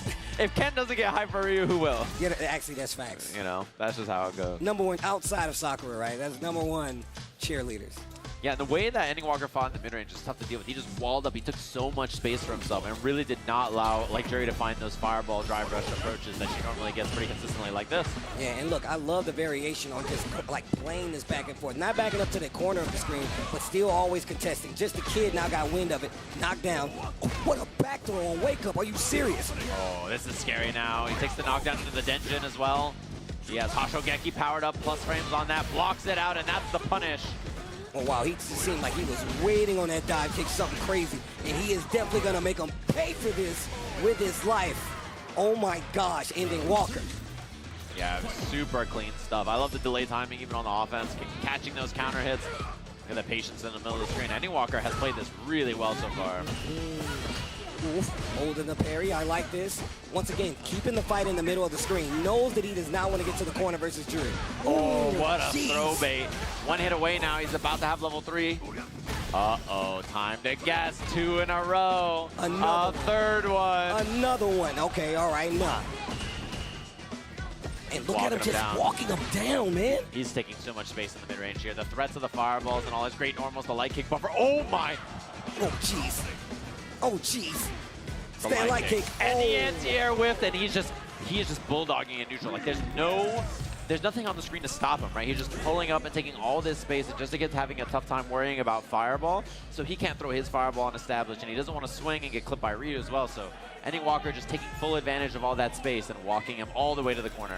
And even once he knocks him down in the corner, wow, really? He really starts going for a lot of frame traps, right? Whipping the stand medium punch, whipping the crouch jab because he knows he's got powered up Denjin on the tail end. Just a Kid really thinking about it on the screen. The crowd letting them know how they feel about it as well, though. I see you guys. Wait, is Ending Walker singing the character select song? I'm saying, it sounds like he I think he is. He's singing the character select song. He knows ball. Yeah, he is. Ending Walker knows the lyrics. Because he's cool, okay? He's the GOAT. Actually, that's wild. I see you. Yeah, I see him up there. He knows. He's Time. tired of playing the sidelines, bro. Time to make his own highlights. Time to heat up. For the fight of my life. That's cold. If I sat next to someone and they started singing the song, I'd be like, I'm dead. This is John Street Fighter. John Street Fighter. I've heard about you. And we'll see if Just to get at any adjustments here. DBOS already, he's ready for it. And Ending Walker has not done drive rush overhead yet at all in this set. And you know when he does, it's gonna hurt. Counter hit confirmed, that's a fat one. Oh, I love to just stand still. He just stood there. Imposing. Wide Ryu. Uh-oh, the burnout on the side of Ending Walker. And still fighting back. I like that option. Close some distance just in case he swings, get a counter hit, and a confirm. DI up close. What a great play, Just a Kid. But he put himself in burnout here. Yeah, that's going to be safe. There's a punish. It doesn't hurt that bad, but he can level 1 to buy some time.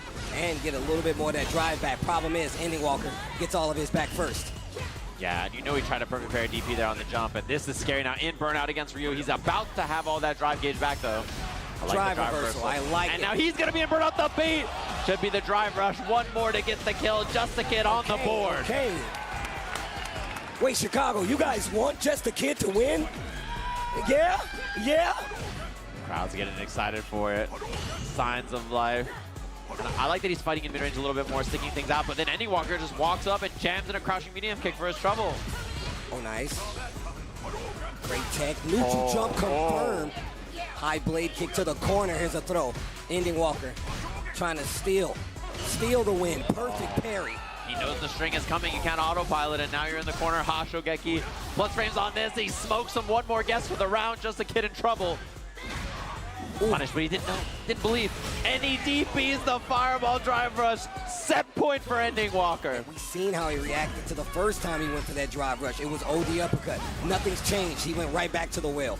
Forward throw. Just a Kid, give me something. Just a Kid, give me something.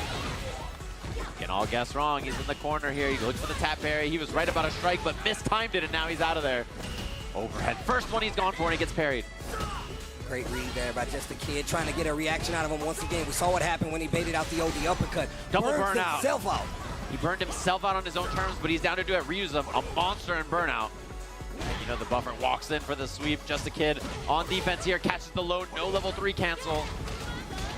Just a Kid needs a hit. Just a Kid needs a hit. But, oh, wow. And the DI stun is going to be that. Ending Walker cleans it up 3-0. Ending Walker gonna be your winner here. He's gonna go on in this bracket. Just a Kid goes home. But Chicago, let my guy hear it. I call him Just a Man. You know him as Just a Kid. Make some noise. How does his eyeball stay hydrated? I don't understand. I don't get it. How can you keep his eyes open and not blink like that for so long? And he's wearing glasses. Doesn't it magnify the drying of the eyeballs? As someone who doesn't wear glasses, I don't know. The sun's rays are hitting him. Yeah, I thought that's how it works, right? No? I'm not a mathematician, Steve. I'm not sure, but that sounds right. Good performance from him. Good run. And obviously, the CPT is a long road, right? Trying to qualify. He was there at Capcom Cup last year. I think he has a good chance now, so hopefully we'll see a good season from Just a Kid. A good starter here in the Midwest, getting that top 8 finish to start things off. Yeah, one of the things I've been kind of like echoing this entire weekend is that I love that we come from Evo Japan to here. Right. We've already started all the big events. All the big tours have already been kicking off. I love that that was the starting line for everybody to start coming out, especially leading into something like Combo Breaker. Yeah, that's just how it goes. So, gonna get our matches coming up here in a second. Been good ones so far. That was losers side of the bracket. We have more losers bracket coming up. Obviously, we saw Lashar with a reverse 3-0, which is good. That means he's up against the old man Bonchan. They're fighting on that side of the bracket while the kids are in the top side up there with Blas and Ending Walker. That's going to be a good one as well. So we're going to let the adults throw down now. And this is going to be a good one here. Akuma versus Mai, most likely going to be the matchup. And similar to what we saw with the Chun-Li situation, I think regular fireball characters who can just spit fireballs in your face are pretty good into Mai generally, right? I think that's something that we're going to see a lot because her regular fireball doesn't beat other fireballs. She has to do the EX one, and that means she's behind on the drive gauge. So that can be a factor. So And then you look at somebody like Akuma, right? Akuma has that walk speed, great fireballs, blink and you miss it fireballs, right? So you really have to take that in, including the big buttons that he has. So now you can't even let him get into range to hit a button after that fireball. So you really have to keep him at bay. And after the knockdown, it's even more dangerous. We know the output that Akuma has. It's not going to be a pretty sight if you get knocked down and you choose the tech. Yipes told me you never tech versus the Akuma, and I have learned my lesson so many times. And the claps coming out of the crowd already. Excited for this one. It's going to be a good one. What I'm excited to, one thing about this. What up, crowd? How's everybody feeling out there? You guys doing well? What's up? What's up? Packed house. All 10 screens here at Combo Breaker. We're on the main stage. Street Fighter action. The last tournament of this season before we kick off all the action with a brand new patch. I know you're really hyped for Elena, bro. I feel like you're like one of like a billion There's like 4 of us. All 4 Elena fans out there, I'll see you June 5th. It's going to be a good one. Only person in Street Fighter 4, Sajam was like, this is so sick. Edward?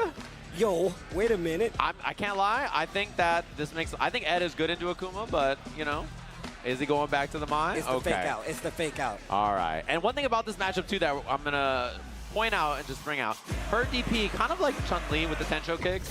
They skipped the intro again. Bonchan was like, my bad. He did the caught emoji. He said, my bad. One thing about her DP is it doesn't have the most horizontal range. Exactly. So it's pretty easy for Akuma to bait it with his air approach. So in this set, watch for when, you know, Lashar tries to go for the DP and it just loses to stuff like that. That's something that can happen a lot. I like that. Going for the guillotine, already mixing it in. Like Sajam said before, proper answer this time by Lashar. Oh, wow. Throw. Tap parry got you in trouble. And look at that drive bar on Akuma's side already. He's already in danger. Oh, and the whip punish right there. Takes the sweep afterwards. Nice up. And the jump back light punch gets him out of there. And you can see Lashar very reluctant to throw fans right now. He knows with this range he could be in trouble if he does so. A couple of throws, jab to stop the approach from Lashar. Yeah, and all he needs is one to get going here. Akuma, very scary character. So speaking of one to get going, Akuma as well. Late cancel on that, keeping it nice and slow. Lashar down on drive gauge now. This might be a factor in this round. Bonchan taking the offense, delay on the throw just in case there's a reversal. A little snap kick right there. The jabs, the crouch jabs, the confirm, the drive rush. Lashar getting round number 1, first blood on his side. Yeah, slow and steady. He just plays his mid-range so consistently. And there's the drive rush in, trying to see if there's any response from Bonchan. He doesn't bite. Takes the front throw. Keep it nice and simple. And he hasn't thrown a lot of fireballs against Lashar so far. I mean, there's been a lot of perfect parry responses, though. I like how he's mixing it up, though. Not more buttons, but literally doing fireball or going in for the throw. He's left the buttons out up until recently. Now. Other side, he's trying to bait it out, and Lashar doesn't fall for it. A level 1 mid-screen off the OD version of the Rambu. Whoa, he went for it. Held the parry. He got a lot of drive gauge there. Stripping the drive gauge. That's a big whiff from Lashar. Oh, he missed the punish. Speaking of big whiff, Bonchan not taking advantage of it. Powered up fans and still gets the DP. Level 2. Is it going to reach? It doesn't, and now he's in burnout. Oh, this is a bad spot. The fan dropping on him as well. 0 on block and burnout there, so they trade jabs, and both trades are enough to get the kill on Bonchan. This Lashar guy got the corner. He was like, no, bro, this is a parking spot, and you're not leaving. Yeah, and Ryumbu is really good for that in burnout.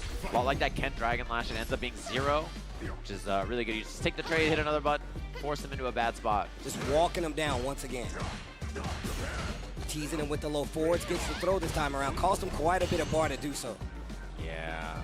Spent 3 bars of meter, and then you only get that one throw. You're like, well, we had the hit, didn't believe. Look at that stand, light kick confirmed. Heavy kick Tatsu. It's good knockdown, but he walks forward and takes the throw, something people have been doing a lot on offense lately. Ooh, the overhead. Flips. Knockdown, backdash to try to get a reaction. Bonchan changes side, goes for the button, but didn't believe in the hit. Small. Didn't on anything big. That's a huge hit here. Dump this, get the kill on this. 1 bar spent, no heavy kick Tatsu, it's not enough. Safe on block, and he went for the DP. I like the patience by Bonchan, knowing Lashar was going to go straight to panic, waits for it, baits for it, gets the kill. Yeah, good patience there from Bonchan. Very, very clutch. Whoa, nice bait. He's going to get the corner off this. And double dash up. Typically, you see demon flip. We're using the ground approach, though. Don't even want to give you a chance at an uppercut. Uh-oh. This is bad drive gauge now for Lashar. It could be a factor in this round. Big spin from Bonchan. We haven't seen many of those. We have not seen many of those in this set. Oh, counter hit confirmed from Lashar. Neutral jump. Yeah, he's so ready. Oh, he wanted a button so bad. Starting with those jabs, staggering with the jabs. Ooh. Mistake there from Lashar, and that should be the game just like that. Listen to the car. Almost knocked off my headset. Gonna pull this over. And I'll pull this car over. That one misinput against the re-input, or maybe he was just looking for it to beat a fireball and then unfortunately gets punished. Game apiece just like that. That explosive damage from Akuma. My man gave her an empty compliment. He's like extravagant, but worthless. And one thing I like, oh my, the delay on that. That's to the corner right away. Target combo, DP or Tatsu for the ender, and Bonchan looking good here. I like that he went for air approach at the very first game, and then he hasn't gone for it at all since then. He really just played grounded with fireballs and buttons, and we'll see when he brings back the air approach later. And you can tell because Lashar is backing up a lot more, right? Using that air fireball to throw off the trajectory just in case you do commit to an uppercut. Gets the counter hit after a small stagger. Walk forward there, a little shimmy. Bonchan fights back to the middle of the stage. Yeah, I like that we saw air fireball from Bonchan and then more ground game. It's always a guess on when Akuma's going to bring out that air option. That's what makes him so dangerous. Really shifted through all the options. It's the forward throw. Life lead in favor of Bonchan in his third game. Nice walk in. Now just a little bit of life for Lashar here. He guesses right. 2 bars on both sides. Back throw for Lashar. That life lead getting smaller. Oh, I like that attempt. He's fishing for the counter DI. Lashar might have lived it, and the jab out again. Both of them beating each other's offense, knowing that they're going to try to steal some frames. I like him using these jabs to try to make sure. Just in case you try to inch forward, just in case you try to sneak up. Oh. Punish Trying counter. to tap parry OS there. Nice hit confirm into the level 1 here from Lashar. Big damage for Akuma. Bonchan just blocks it out nice and safe. Oh, doesn't cancel on anything. Oh, tried to go for demon flip, it looks like, to get out of there. Lashar, one interaction away. The punish counter throw is going to put him away. Ties up the set here. 1 game, 1 round apiece. 3 bars for Bonchan going in. 2 on the side of Lashar. Oh, I like the idea from Bonchan there. Didn't get a perfect trade, but at least got him out of the mix-up. Oh, Riembo once again, mid-screen. Great answer. Only Bonchan fighting back. There's the air approach this time, and Lashar not liking the look of that. Wakes up with it. Big perfect parry. Okay. He's going to get the corner off this, and he's 1 hit away from killing him here. 1 interaction will do it for Bonchan. Feints the jab, goes for the throw, backdash, didn't get the hit. Lashar's got a chance, and he's got a C8. 1 hit either way here. It's very, very scary. He had the hit, and the trade will do it. The fist bump from Bonchan. He goes up 2-1 in the set. Okay, this is on the loser side. You better be careful, though. They're fighting for every bit of space on that screen, too. Just like slow, methodical, neutral, trying to scrap. And there it is, air approach. A lot more of that from Bonchan in the last game and a half or so, and Lashar, I think now is ready for it. Okay, ready for the air. Gets the throw in the corner. Lashar, what are you going to do with it? We saw this last time versus Goichi, where he was not looking good in those first 2 games. To completely turn the game around. Adamant Flame after the drive rush. Oh my God, big damage. Fight back to the middle. Yeah, and Yipes is calling that check the check, and I like that. That's the way you do it. Yo, check the check. Yo, Yipes. Yeah, they try to check your drive rush, and you check it for them. No, allow me. No, allow me. I insist. No, I insist.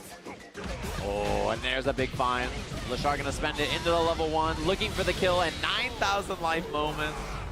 A little bit less for Akuma there, so that one hurts. Like I said before, this is exactly what we've seen from Lashar early on. In the Goichi set, he went down. In the Bonchan set, he went down. And now he's come alive. Almost had to confirm. Yeah, crouching medium punch starter. Good damage on this. He fights out on wake up again. Safe on block, but he's gonna get burnt very quickly here. Bonchan, he does not want to block. He wants to run away, build back that drive gauge. Now he's in a much safer position. And look at him, still staying outside that range. Lashar gonna turn on the offense. Gets the confirm. Wow, that was so sick. Ryu-Embu. And then the threat, of course, of that air fireball means Lashar has to respect it. Tries to hold it once again. Lashar started to snipe it, lets it go instantly. Yeah, we've seen so little charge time. Wow, dive kick, winning there. When was the last dive kick we saw in this matchup from Bonchan? Oh, when he wrists it, that's going to be a big punish on this. He's got the level 2. That's going to hurt. He can link afterwards. It's enough. Lashar tying the set up 2-2. We saw this in the Goichi set. He went down 2 games and ran it all the way back. What is going on in his head that lets him figure out these matchups like this? And he just grinds it out, man. I mean, he's somebody who's very, very good at playing these long, like slow-paced matchups.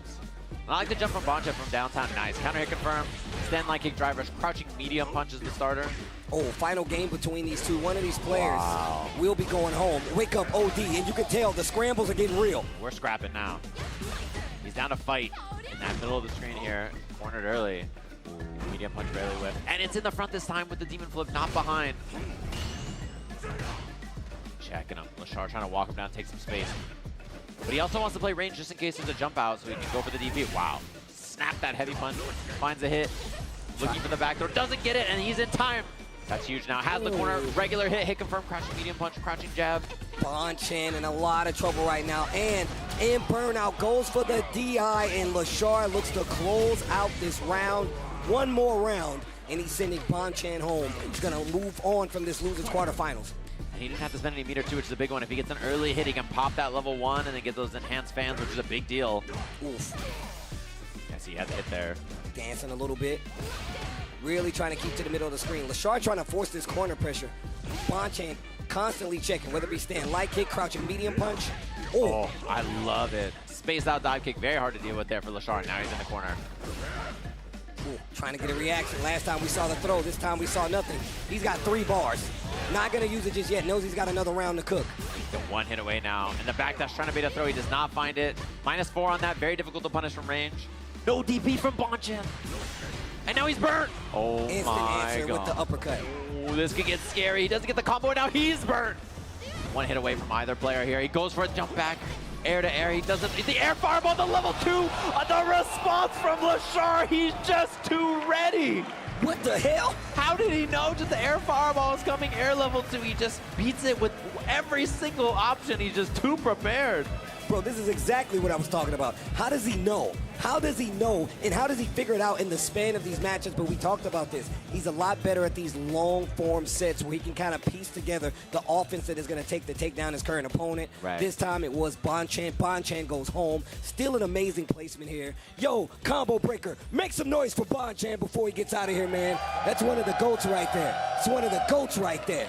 The family man, of course. Good effort from him and a great performance. 5th place in this. Obviously just won Brussels the other weekend as well, which is awesome to see up there. With Goichi also got 2nd place. He was in top 8 of this tournament. A lot of consistency from those players. Lashar was in top 8 of EVO Japan, which we all just saw, which was sick as well. And now we have, I think, a match a lot of people are going to be very excited to see. A Ryu mirror between Blas and Ending Walker, 2 young players who both used to play Ed. Yes. And then they swapped off that character and are now meeting here in loser side of the bracket on Ryu. Yeah, and you can see the journey for Blas in his top 8 right now as he was fighting dual Kevin. Went down 3-0. That put him in this losers quarterfinal versus Ending Walker. Ending Walker, like we said before we started on this lower bracket side, he had to take out Jack, but now he's got an opportunity to stay alive in this combo breaker bracket, but he's got to get through the Ending Walker. Yeah, we get the pleasure of a Ryu mirror, the karate man himself. We just get to watch him throw hands,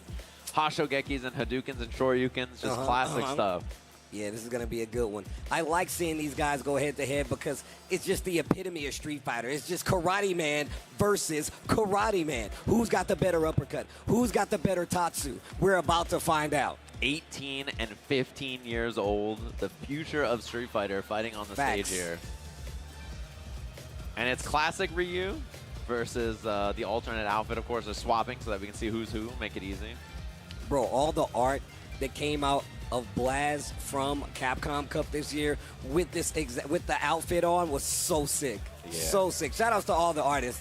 I feel like we never talk about that, bro. The artists that do like the fan art after the events of some of our favorite players. Shout outs to you guys, bro. You guys are always killing it. Yeah, that stuff's always the best. It's like the best when you see players do well and then you see the art on Twitter. It's like, it's the coolest thing afterwards. I'm always such a big fan. All right, here we go.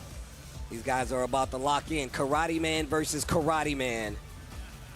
Ryu versus the Ryu. dap. In the year 2025, Ryu versus Ryu in Street Fighter.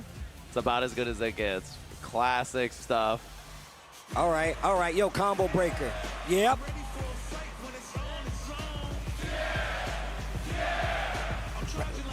When it's on, it's on. When it's on, it's on. And we see the head nod from both of them. Ryu, this is going to be a slobber knocker. 2 of them just swinging. Chile versus the United Kingdom here. Going to be a good one. Oh, meeting in the middle of the screens with the fireballs. Oh, perfect parry. What a punish. He's looking for the tap parry on the Hoshigaki, no-go. Now he's down a lot of drive gauge, and Ryu is the drive gauge character. He's so good at stripping drive gauge, as you see, just like that. And it's just raw pressure, too. You're stuck in this corner. Blas in full control. Full life bar. Tries to go for an interrupt. The exchange not going to go in his favor. Blas running away with this first round. Plenty of time left on the clock. We're going to round 2, game 1. Yeah, and that Hoshigaki, it's a shotgun. He just pulls up and blasts you with it, stripping all that drive gauge. It's plus on block when you're in burnout. Very scary to deal with. Wow, he tried to take all that space. Oh, the Denjin? Yeah, he's just loaded up on the Denjin now. Looking for the staggered low, trying to find something there. Same thing last time that he had. And now he's low on drive gauge. Blas is about to burn out. Another throw. Oh, you know he's looking for the DI. Yeah. You know he's looking for the DI. Scheming, and you know Blas knows that he's looking for the DI. Heavy punch, no cancel there. I know that you know he wasn't looking close enough. Denjin, what are you going to spin to kick this round back? Double heavy kick level 1. No, he knows he needs the level 2. It's just enough to kill. Yes. Okay, all right. And listen, if a drive impact hits a 15-year-old, it's okay, guys. It's going to hit you too. It can hit you too. If it'll hit a 15-year-old, it's going to hit all of us. Exactly. Look in the mirror. It's not you. It can hit anybody. Oh, walk up. I love this pressure. Yeah, they both had minus frames, and then they challenged, and then he challenged it back and forth just like that. And same thing there. Side swap on that. Slides under the banana peel.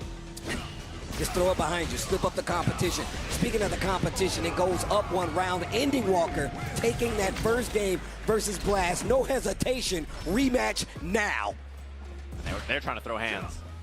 And it's a challenge into a challenge into a challenge. Anytime, ooh, a little out of range, and then he tries the whip punish attempt. Doesn't make it in time. And got whip punish with the crouching forward. Stand like kick punish, double Denjin. Yo, double Denjin? 2 of them, back and forth, just swinging the same normals. Strings him up, he's trying to catch the walk back. Oh, a little misinput there, probably wanted fireball. Here comes Blas, he's got an opportunity right here. The low forwards, they're trying to back up, not guarding their legs. The low forward is really getting it done. Drive rush forward, overhead, not gonna do anything with it. Nice shimmy, Blas on the comeback. Big standing heavy, gets the sweep for the knockdown. I'll take the Denjin on the way.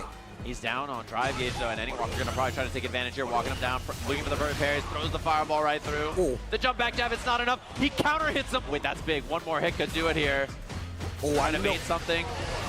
OD fireball to answer. Blas really making sure Ending Walker doesn't get started again after he takes that lead. I like the solar plexus challenge, knowing Ending Walker was doing light kick, walk in, light kick, that kind of stuff. The consistency on both of these players to take the Denjin after the knockdown should tell you everything you need to know. Oh, he was looking for the reversal button and instead got that. He's targeting the drive gauge, and that's why Ending Walker went for the drive reversal anyway. The crouch jab stops the walk forward. Overhead, just blatant. And plus frames here. Ending Walker just blocking it out. He's got 3 bars, though. You can't keep doing that. Ending Walker calls it out, spends all of his meter, but he gets the drive bar back. 3 on the side of Blas. He can definitely steal this match. Yeah, very scary now. He's trying to bait something out there. Wow, whip on the crouching heavy. He gets in there. Oh my. And any hit is big news for Blas here, so Ending Walker just trying to block it out. He drive rushes in. The trade combo is going to be the kill. That was godlike. That was godlike. I love how trade combos work in Street Fighter 6. If you're prepared, if you know the proper button, if you know the fast enough button, you can get a confirm in a combo. I'm a fan. Oh, and the challenge there from Ending Walker. The jab into the Hoshigaki, and Blas plays it nice and slow. Trying to see if he's going to swing on that drive rush with the donkey kick. Nothing from him. The patience in mid-range here from both of them. Just, whoa, 3 in a row. Jumps back. He's losing positioning, but he keeps himself safe. Oh. Jumps back himself. They both want to take that space. And low forward once again, always finding its mark. The throw not going to do it this time. Playing a little further out on both sides. Tap parry gets you a punish counter throw. Blas attacking the drive bar. Attacking the drive bar. Oh my gosh. Tatsu after the combo to fight back to the middle of the screen. Ending Walker still in burnout. What are you going to do to answer? Wake up level 1. It works out. No drive on the side, but the fireballs are keeping Blas at bay. Yeah, and I love that Ending Walker's attacking into his face. He knows he wants to try to attack him while he's burnt out. And Ending Walker's just fighting in the middle of the screen, preventing that from happening. The overhead hits. Not close enough. Oh my God, he fought back. And he goes into the CA. Let the lightning charge. Check the bulge. Sure, you can.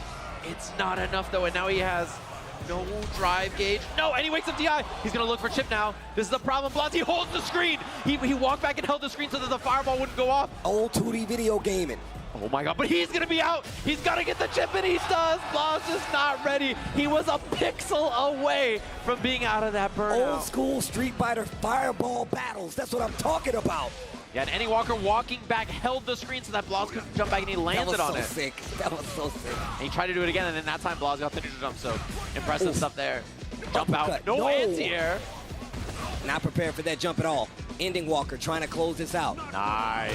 Wow, he is just fearless. And yeah, he was going to take that drive gauge away, so Blas just hands it to him and says, listen, I'd rather do it with the knockdown. Neutral jump, trying to bait out something. Maybe a fireball, maybe an uppercut. Uses the drive after the Hashogeki. Takes the Denjin, and now he's in control. Backdash. Oh, huge backdash. Blas alive. What a bait! He did get the punish, though, and I like the challenge there from Ending Walker. Oh, he didn't get the level 1. He just goes for fireball. Nice block from Blas. Now he's got a huge chance. And he's in burnout. Uh-oh. Ending Walker in burnout, spinning a lot. Fighting back with regular fireballs, not gonna get the job done. Ending Walker 1 round away from eliminating Blas from Oh my God, this is gonna be crazy. Combo breaker, please stop doing this to me. Look at him just standing there. Even though he was in burnout, Ending Walker was fighting even more than Blas was. Look at the walk down trying to find something. He fights for his space and he gets the corner here. That's a huge one. And burnout's right there. Burns. Yep, level 1 gonna make you spend it all. Blas, anti-air is looking a lot sharper. He's looking prepared. Gets the DI in the corner. He's gonna take a Denjin charge to make sure he cannot keep losing rounds. This perfect is a way back. And he built a bunch of meter there as well, which is big. Blas trying to stay alive here. He's about to have that level 3, so both have full resources. The check! And he even counter hit it. Now there's corner positioning. Andy Walker with the whiff, though, and Blas gets the fight out with the crouching medium kick. Gets the combo, fights back to the middle of the stage, trying to get a reaction out of him. Maybe an OD uppercut. Not going to work, though. Oh, what a whip punish, but too far for the completion, and this time he gets it. He wins a lot of drive meter here with this level 3, but he is the first one to use it. A little tricky, make him whiffy. Only 1 bar of drive gauge left for Ending Walker. How can he hold on to it? Oh my God, what a perfect parry. But Ending Walker has meter advantage now with the level 3, and he's going to spend it. He forces the burnout. No meter to defend himself here. Full CA damage. Sure you can. Now Blas has to fight. No bar in burnout here. He gets the hit. That's to the corner. It's the kill. Ending Walker in the Ryu mirror here in Combo Breaker. Logan Sama really liked that. Ryan Hart really liked that. That's why they're the only people standing up. Look at them. The slow cloud from him. What a match, and that's sick one. 5th place finish here from Blas. What a run from him. The Capcom Cup runner-up, making top 8 in this tournament. We got to see the Ryu mirror here. Excellent stuff from Ending Walker. He's in top 4 of the tournament up against Lashar in loser's bracket. Well, look, yo, Combo Breaker, do me a favor real quick. Make some noise for Blas while he can still hear it, man. I love that dude. That dude is ridiculous. Definitely the next generation of Street Fighter. You guys got to see it with your own eyes, and I'm sure he is not done just yet. And we're definitely not done because we got plenty more Street Fighter 6 coming from Combo Breaker coming back. Yeah, we got the top 4 action of this tournament. But first, we got to thank all the lovely people who helped make the Capcom Pro Tour happen. Of course, we got to talk about Tenno. You're wearing that very Akuma Heaven shirt that you see right there. They have officially licensed Street Fighter merch from Tenno, which is designed by the fighting game community for the FGC. You can check out their merch in the bottom right there at merch.tenno.gg. It's been on sale all weekend long in the venue here. You can also buy it online and get that new stuff from them. They got all kinds of cool designs. Scan that QR code. Check out the shop online. They got some cool stuff for you to pick up. I can tell you right now, so many people have asked me, but we need to talk about the World Warrior. The World Warrior season is about to begin. Registration is open for all events. Head on over to capcom.us/WW25 for schedule and more information. The path to Capcom Cup 12 begins here. Make sure you sign up now so you can find out all the news on the upcoming World Warrior Pro Tour events. Yeah, and the World Warrior is how most people qualify for Capcom Cup, including Blas. That's how he got there last year. And of course, thanks to Turtle Beach for making this happen. They have Turtle Beach and Victrix partnering with the Capcom Pro Tour. And if you're ready to enhance your audio experience without breaking the bank, pick up them over at turtlebeach.com and enjoy 10% off if you're a new customer. They have their headsets. You see them on stage, of course. Tasty Steve's got them in hand if you want to check them out. Thanks to them for working with the Capcom Pro Tour. And thanks to all of you for watching all the matches. We're going to take a short break. Then we'll have top 4 of Combo Breaker right after this.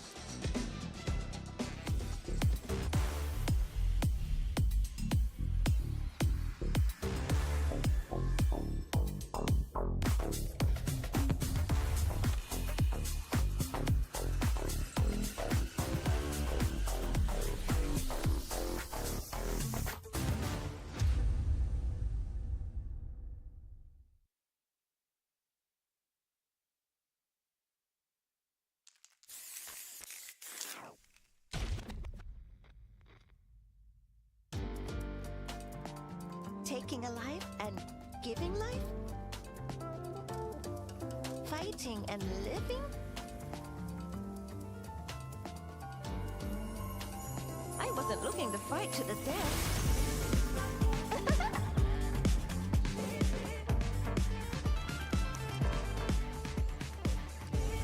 Time for us to dance. Round one.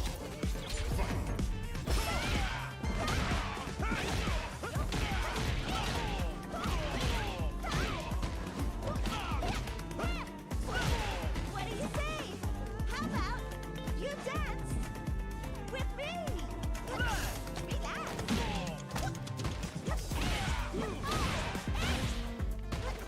Up you go.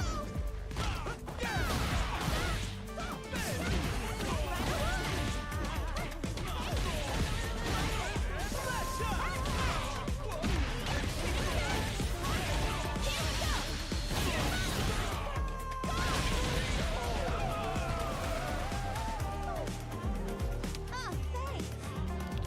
Nice fight. I'm ready to go. Yep. And opening. Capcom finish that. Right along.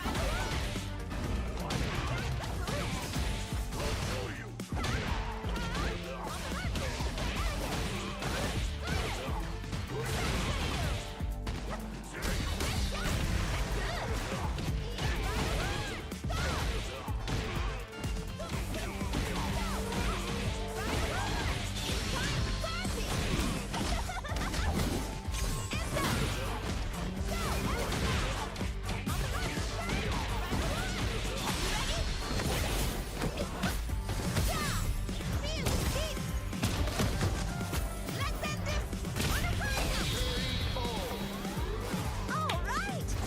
That was no sweat at all.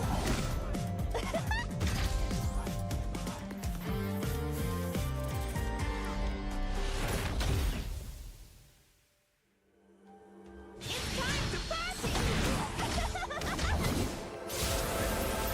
Healing.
Here comes a new challenger. Here comes a new challenger. Here comes a new challenger.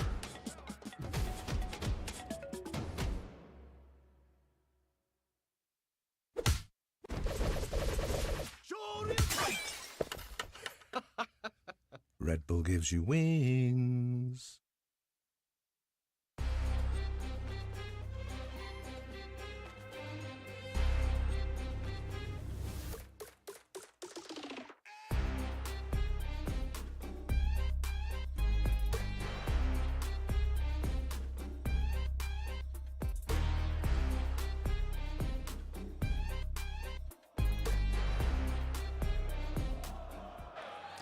Welcome back to Combo Breaker, everybody. We are here at the 10th anniversary of this tournament, and we are in top 4 of Street Fighter, which is the most entered game here at Combo Breaker. It's nice to be back in the Midwest as a qualifier for the Capcom Cup. Of course, last year, obviously, there was Cream City Convergence, which was a qualifier in the Midwest, which was really cool as well. And now we have CB this year as the representative. So I'm excited to get this match going. We have a member of the Midwest in this winners finals up against Itabashi Zangief, the legend from Japan, the grappler god himself. Yes. It's going to be a good one, of course. These two played last year over at ECT, and then that's where Itabashi Zangief qualified offline at ECT. We were talking about how Dual Kevin was in the finals in the top 8 of like 4 different or 3 different CPT offline events last year, and he didn't quite make it until the very end when he got in through the World Warrior. And now he has a chance to do it offline here. If he wins this set, top 2 go to, or the winner goes to Capcom Cup, so he's trying to get in there. If you win this set, you have such a good chance, though, right? That's the thing, is you're such a favorite to make it in, so we'll have to see here. Dual Kevin trying to get that revenge, obviously, against Itabashi Zangief and get the job done here. He's playing phenomenal this weekend. Yep. It's the birthday weekend. Of course he's playing phenomenal. But also, you got to give some love to Itabashi Zangief. My man has traveled over to the States so much just to compete and like fight in Street Fighter 6 is actually one of the dopest things ever. So the fact that we've just been seeing him so many years consecutively and he's still been putting on says exactly how good of a player he is and how dedicated he is to the craft of Street Fighter, yo. Yeah, his 44th birthday was him hopping on a flight to fly to Combo Breaker to try to qualify for Capcom Cup. And now he's in winners finals after that really good set we just saw between him and Bonchan. And the thing about this matchup, too, that you have to watch out for is the whirlwind shot. Rashid Fireball, the light version goes pretty much full screen. It swoops out. The heavy version goes up. And because it goes up, it can catch your jump, right? So the mind game that you play with Rashid in mid-range is when you're throwing the light version, it goes far, but people can jump it if they're at the right spot. The heavy version, it loses the jump, but you can try to drive rush after and stuff, and then that's when Dual Kevin's going to react with EXTP. So watch for Dual Kevin playing the light and heavy fireball game, mixing up those two options, checking drive rushes with EXTP, and Itabashi sneaking around it with that grappler Zangief jump medium kick. And you know he's going to try to close that distance himself, right? He's going to walk mid-screen, try to absorb a bunch of it, Dual Kevin and make looking sure good. he does it. I mean, he's looking like dual Kevins. You saw that there's both Kevins. They were both Kevins. There was 2 Kevins First time up there. captured on camera as these guys check buttons. But no, I'm glad you did say that, though. I mean, look, it's not going to be easy for Geef to kind of, you know, traverse this space, especially if you're fighting a character like Rashid. But that's what I think we're going to see. We're going to see a lot of mid-screen walking forward, a lot of Rashid trying to get away, constantly jumping just so he can make sure the Geef doesn't get comfortable on the ground where he's going to hit one of these solid buttons, find a knockdown, and potentially start putting my man in the blender. Still going to be hard because you got things like spinning mixer. You do have to respect that, but also just the fact Dual Kevin's ground game is so strong. But the crowd is letting you know how they feel. The Kevin chants in the crowd immediately. The Midwest Heart on the stage. Top 3 of the tournament already. Trying to make his way to winners finals. The first person to be in top 2 of this event. And the intro's rocking. Look at all my haters. Yeah, I'm making them mad. Ugh. Here we go. Top 3 of the tournament here. Coke, bro. It's time. Or actually, iced coffee. I'll take iced coffee. That's the one. There's the heavy whirlwind. That one beats jumps. And then the light whirlwind will check you from full screen. He's going to throw those 2. Trying to throw off Itabashi here. Mix between them. This is exactly what I was talking about. Sends out the OD whirlwind and still catches the tail end of that jump with the roundhouse. Yeah, Kevin trying to play it slow here. There's the light one. Very, very smart of him. Covers the grounded approach there. Oof. Oh, wrong combo. He tried to do medium into heavy kick, and he just got raw heavy kick. Oh, he's stuck in this corner. Back dash on the throw. Too late for the SPD. Perfect parry on the armored punch, and that's going to be the first round. Damn, that was fast. And the interaction there, too. You saw that he threw the fireball. Itabashi sees it, and he goes for the heavy punch to armor through, and then Dual Kevin ready with that response. He responded to the answer to the answer. There's light whirlwind shots. Then he throws the heavy or the medium to try to catch the jump preemptively. He's mixing up those zoning options. And look at Geef just walking forward. A lot of times you don't mind him really playing back, but he's always going to close that distance. But obviously playing a lot closer to normal. Parry on the OD, spins the drive reversal to get the knockdown, get closer to that corner. It's not going to take much for Geef to get the lead in this match. Maybe just a rare spinning SPD. Yeah, and he's losing space. Dual Kevin is getting walked down now to the corner, and so he's trying to be more active. There's the running bear grab. Look at the waves. And this is exactly what I was talking about. Stuck in this corner. Dual Kevin needs to get out. The slam. Now, oh, the people's elbow. Easy peasy, just like that. He took so much space on the ground. Kevin was so worried about the jump, he didn't want to spit out more whirlwind shots. So Itabashi Zangief, good recognition. Nice interruption on the approach. Knowing those buttons are really stubby, sets up the level 2 after the knockdown. What do you do with it? You see what he did there. Dashed into it, dissipates it so much faster. Finds the medium punch, knockdown. This is a great spot for Itabashi Zangief. Into the corner already. He's got the whirlwind shots a little far on that, and scary stuff. Spaced out heavy kick. Itabashi locked and loaded, and he just mistimed that perfect parry on the heavy punch. Nice whip punish. Okay, knockdown in his corner. really need to be careful now. You can see Itabashi just scouting, waiting. Oh, he's scheming hard. Hunting the prey. There's oh, the anti-air. Nice. Oh my, bro, the patience from both of them. The fact that he was sitting in front of Zangief that long without moving, yeah, you're crazy. He's got 3 bars, bro. Uh-oh, drive rush is successful. This could be the beginning of something terrifying. Light punch SPD. You're in death's range. Don't let him clip you. Level 2 for the confirm. He can do the neutral jump extender off this after the heavy kick. Barely built it. Good awareness there from Dual Kevin. And you could feel Itabashi on the prowl. Yeah, you can see the hands start to like gyrate. His hands with the finger movement. That's I'm about to grab you. I'm about to grab you. Look at the grabby hands of Zangief. Yeah, and the thing about this, oh, nice interruption on that from Itabashi. He's so ready. The thing about this is you just can't let him begin to implant the fear, right? The minute one, a couple of series goes right for Itabashi, you know that it's going to be lights out. So Kevin's just got to stay composed like this. Defensive throw right there, especially after that interaction. Bad move, especially considering it's going to give Rashid the middle of the screen. And now he's got the corner. And now you got to fight your way out. What a crouch short. Spins a little meter. Yeah, the whip punish didn't want to believe in it, though. Dual Kevin playing it nice and safe. Went for the stuff, and he got the trade combo off it because the extra frame advantage from that drive rush. Oh, another throw. A scenario. The next exchange could end the round. The DI. Itabashi Zangief wasn't ready for it. He's playing at a crazy speed right now. Yeah, I love that he was so active right there, just caging him up. And look at these approaches from Dual Kevin. He's down to take up more space instead of committing to the zoning, which is what he did in the first game. And you can see him putting himself right outside that range where you have to hit a bigger button from Zangief to actually make it count. OD spinning mixer to stop the pressure, but look at the drive bar from Dual Kevin. Yeah, that's the problem. You fought out, but now you're low on drive gauge. One more hit is burnout here, so Dual Kevin's trying to run. He does not want to fight this. Once again, he's getting walked down. Look at the positioning on the screen. He's getting closer and closer and closer to that corner. This should be the round. Itabashi Zangief in the second game, getting around, stopping the bleeding.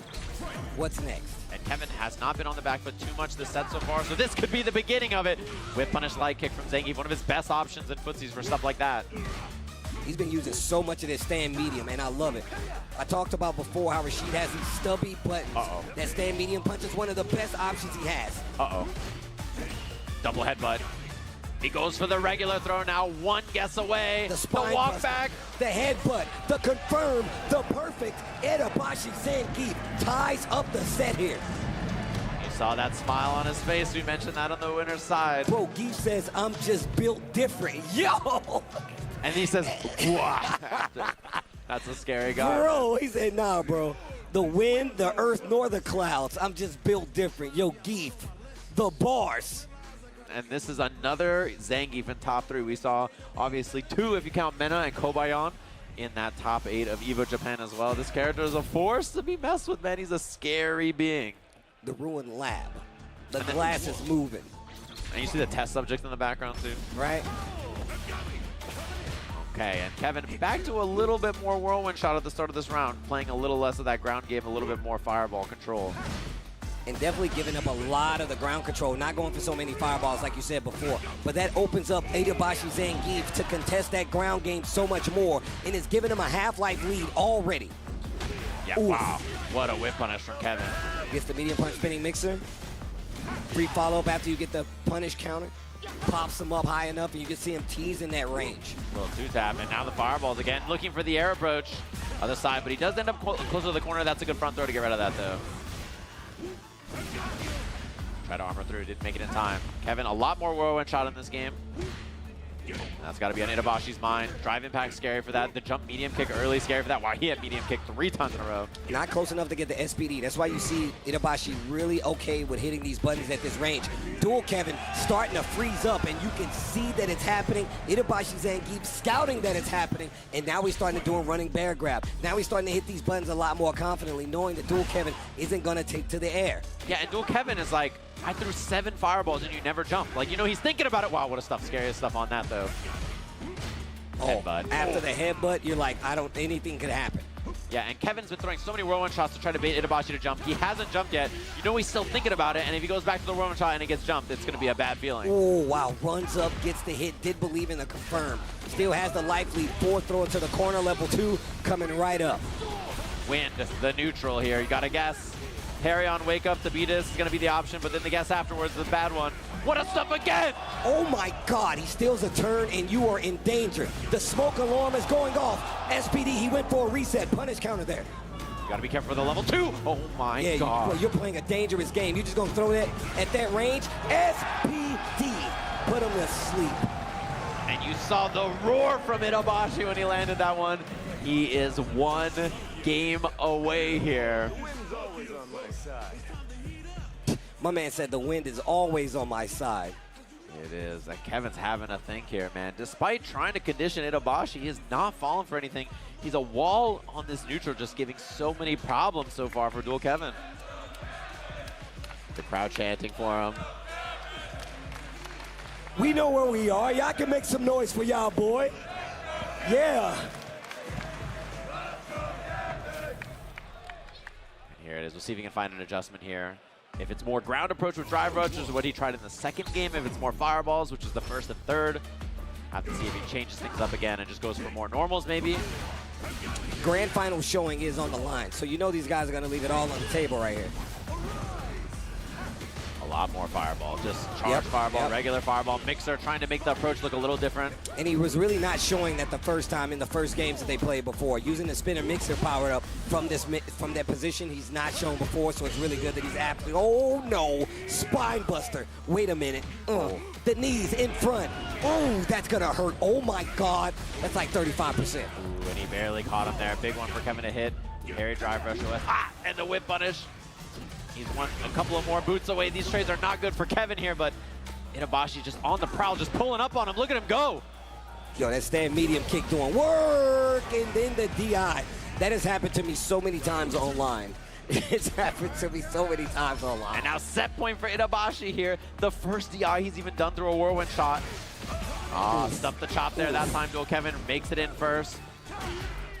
Trying to bait something there, doesn't find it. He does have level 2. Scary stuff, the 2-piece. Nothing more because it was the second hit that was counter instead. Lots of blocking on the side of Dual Kevin right now. Oh, the running bear grab again. He's like 2 big guesses away. Oh my God. Dual Kevin, you need to do something. One more round. And he's got 3 bars into the level 3. Itabashi Zangief is going to grand finals. The crowd letting you know how they feel. The 44-year-old cashing his ticket. Grand finals appearance here at Combo Breaker. Once again, stealing that spot from Dual Kevin when it counts the most in a winner's final. Yeah, and winner's side grand finals for Itabashi. He is on fire this week, and he's feeling good about it. What a birthday present Combo Breaker would be, I cannot lie. I'm just saying, but look, Dual Kevin's not out of it yet. He's going down to that lower bracket. He's going to have to fight his way through a pool full of sharks. And I don't know how he's going to do it, but of course, we still got more matches left before we even get to that part of it. Going back down to that lower bracket side, I believe, to get to our next match. Yeah, we have loser semis coming up next, which should be a good one. They're already heading up to the stage. It's going to be Lashar versus Ending Walker, which we mentioned earlier. Couple of great sets that we saw. That we thought the Ryu mirror right before this, and then Lashar Bonchan set. That excellent response he had with the level 2 to deal with the air fireball and that final round scenario between them. Really fun to watch. So we're gonna get this here again. We talked about this matchup a little bit earlier as well. Ryu and Mai, you just get those fans throw. It's tough for her to deal with the fireball, just throw right into her face as well sometimes. So gonna be interesting to see that. And Ending Walker's neutral has looked really, really clean so far. Not run into a lot of problems on the ground. Yeah, the thing is about Ending Walker, like I feel like he does such a good job of like matchup wise, like saying I'm gonna go to fireballs, I'm gonna go to buttons instead of like overcommitting because I know it could get me in trouble. So I really like that he's really good at discerning the more important part of the matchup. He's like, hey, look, I'll give up the ground approach if I know you're gonna jump, and then vice versa. So Ending Walker has such a rounded approach, but how do you deal with Mai that's constantly gonna switch up? In 2 instances, we've seen Lashar come back from a 1 or a 2 deficit, games, that is, just to come back and make those adjustments and get the W and stay alive in this bracket. 25 versus 18 are the ages here, and Ending Walker has been traveling the world for quite some time now. I love that he's getting comfortable in these shoes, but Lashar has definitely set the world on fire with his first appearance since Capcom Cup, where everybody knows his name. Oh yeah, and he's Evo Japan top 8 as well. He was in SFL last year for Japan on Team Reject, and we hear the crowd getting hyped for Ending Walker, supporting the Ryu, the 18-year-old here from the UK. Maybe it's just like Logan Sama, like projecting his voice. I think it is. He's really good at that. He is a DJ, of course. They do that really well. So, he's doing it with his voice. Yeah. Oh, wait a minute. They're both trolling, aren't they? They're button checking with Ed. Those are button checks. They're button checking. Those They're are button checks. Those are button checks. You know, that's all I'm saying. They're button checking for sure. There's no way they're Easy, playing. calm down, guys. Don't do that, all right? They both put the gloves away. Right, exactly. I like how the entire crowd. Oh, once again, this Logan Sama guy. Yo, security, get this dude out of here, man. I'm tired of looking at his great hair, stupid DJ powers. Get him out of here. No, I'm just kidding. They just, these days, they just start putting DJs in fighting games, man. You never know. It's crazy. You never know. Dang. Yeah. The next character is Logan Sama. Season 3. You heard it here first. He's going to be doing break dances, flares on the stage. Oh, man. All right. He's going to have these single. What's anime? And it's going to be a DP? Yeah. Okay, wait a minute. Back to the Mai it is. The crowd actively booing the lack of Terry. I've been struggling for No years. Terrence Bogardian.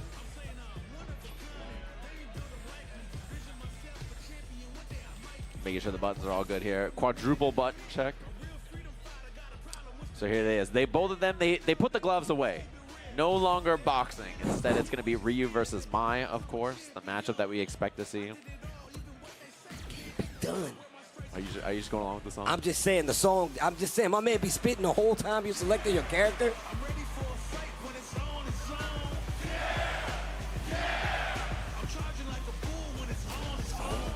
That's what I'm talking about.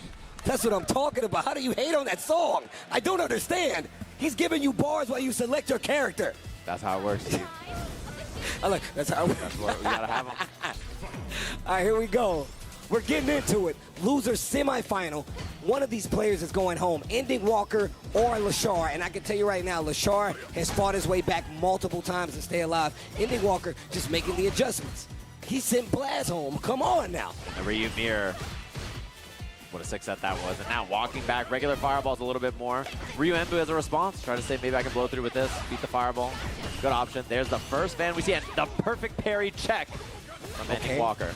Will stand light there. I love how Ending Walker offsets his staggers by sometimes walking forward and just hitting the button. It's so simple, but you don't see people vary it up as much as he does. What a trade combo. And he did the medium Ryambu because he's crouching because the heavy doesn't hit it. So good awareness there from Lashar. Dancing. Fighting middle of the screen right now. To the corner we go. Another throw. Wow, he kept that offense so safe though, and then he went for the drive rush afterwards. The challenge from Ending Walker. Oh, a little miss. The DI gonna get the stun. Has 2 bars. Probably gonna have to use it all to get the kill. Yes, he is. And now that sends him to down half a bar, but 2 bars on the side of Ending Walker, leading into this round 2, game 1. Oh, the patience from both of them there. And no DPO as well from Lashar, keeping it safe. He didn't want to go for it off the heavy punch, maybe. Stare down mid-screen. Solar plexus punch. Look at the corner. Whip punish from Lashar. Takes the sweep afterwards. Little 2-piece. Safe on block. Wow, perfect parry. Instantly walking forward. Nice challenge. Yeah, beats the fan. Oh, and that's a lot of drive gates from Lashar, but now he has the enhanced fans. Look at that. That's actually perfect. Knows he didn't have that much drive. Goes for the powered up fans, and this is going to be great for controlling the neutral. Wow, his foot went so far. I cannot believe that reach. What a punish from Lashar, the awareness on that. It's the sandal, bro. That one sandal extends the hitbox of that high blade kick. And the hit confirms from Lashar. One more tap for the round here. He gets 2 throws in a row. And Ending Walker not getting any fireworks going in that first game. Instant rematch.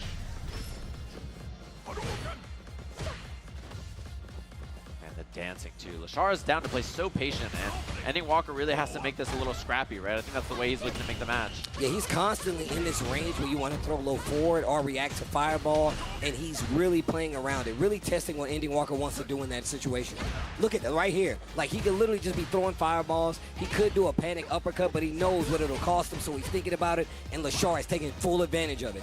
Look at this. Stand medium kick, counter hit, confirm. He's going to get the follow-up into the level. Yeah, he's finding a way to do nothing extremely well against Ending Walker so far. Normally, I think wow, the spacing. This button is just harassing him at this point. Working on the burnout as well, and another throw is going to be dangerous. He jumps it.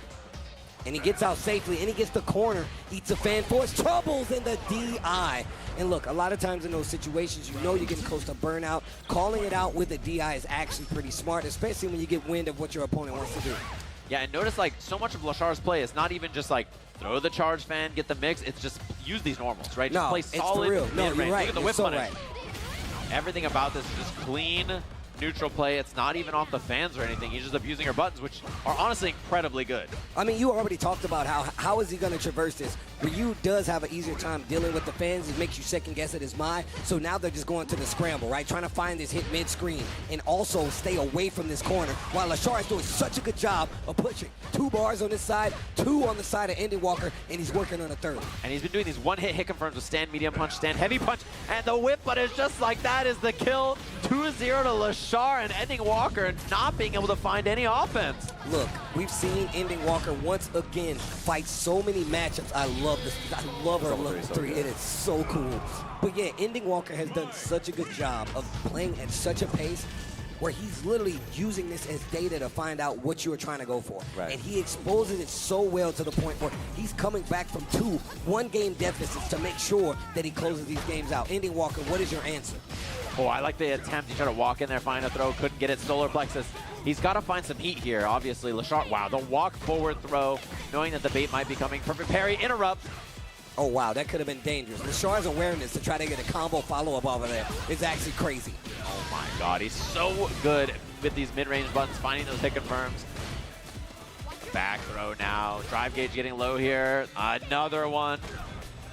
Ending Walker needs to do something. He's down 2 games in the corner. It's not looking good. One more interaction could do it in the slow walk-up overhead. Lashar is 1 round away from sending Ending Walker home. Ending Walker, give me more games.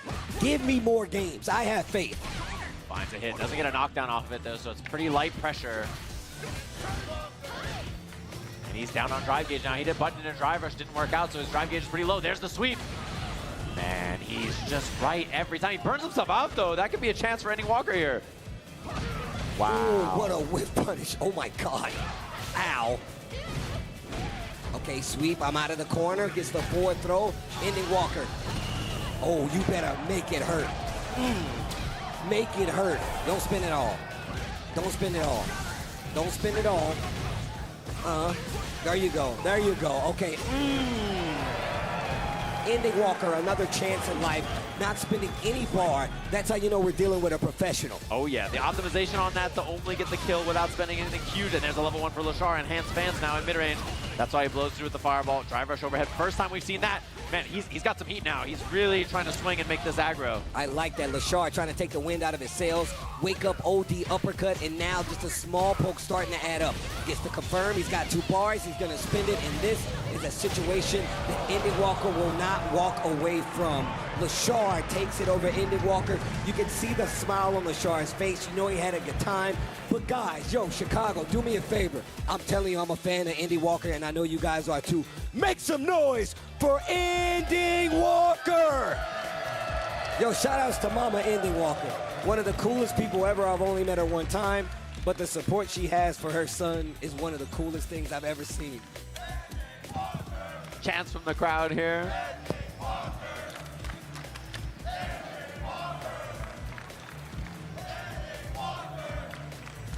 Fourth place finish at Combo Breaker, a good run from him. And Lashar waiting on the stage, pondering the fist bump at the end, pondering for his next opponent, Dual Kevin. Oh my God. And then a shot against Itabashi Zangief, the madman himself, the churning professional. I'm getting churned. People are getting churned on the stage. It's dangerous times out here. Can Zangief win a major to kick off the CBT, the second event of the year? Don't put that energy into the air, Say-Jam. We don't need that. We don't need that. But we do need to look at the bracket.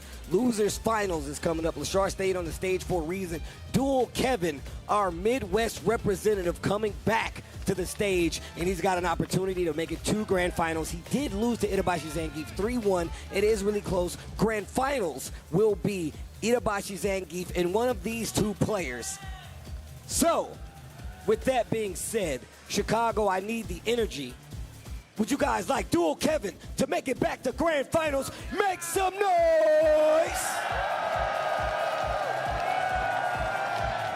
Okay, all right. I know we got some Lashar fans in the house. Make some noise if you want Lashar to go to Grand Finals. I like that. It's warm. It's welcoming. It's warm. You know, like your favorite cup of coffee, not that warm. They don't want him to win, Steve. They don't want. They want Dual Kevin to win.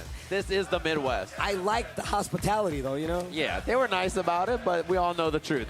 The crowd here just is cutting rooting. through it, huh? Say, Jam, you're just going to... They are rooting for Dual Kevin. I calls it how I sees it, and that's fair. That's where we are, of course, in the Midwest, rooting for the Midbest. That's how it goes. All right, here we go.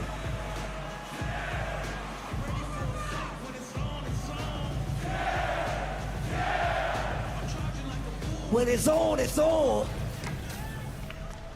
Here we go. I love that song. Losers. I don't know how people don't. I love it. Finals right? of the tournament. Thank you, Jack. Thank you. All right, here we go.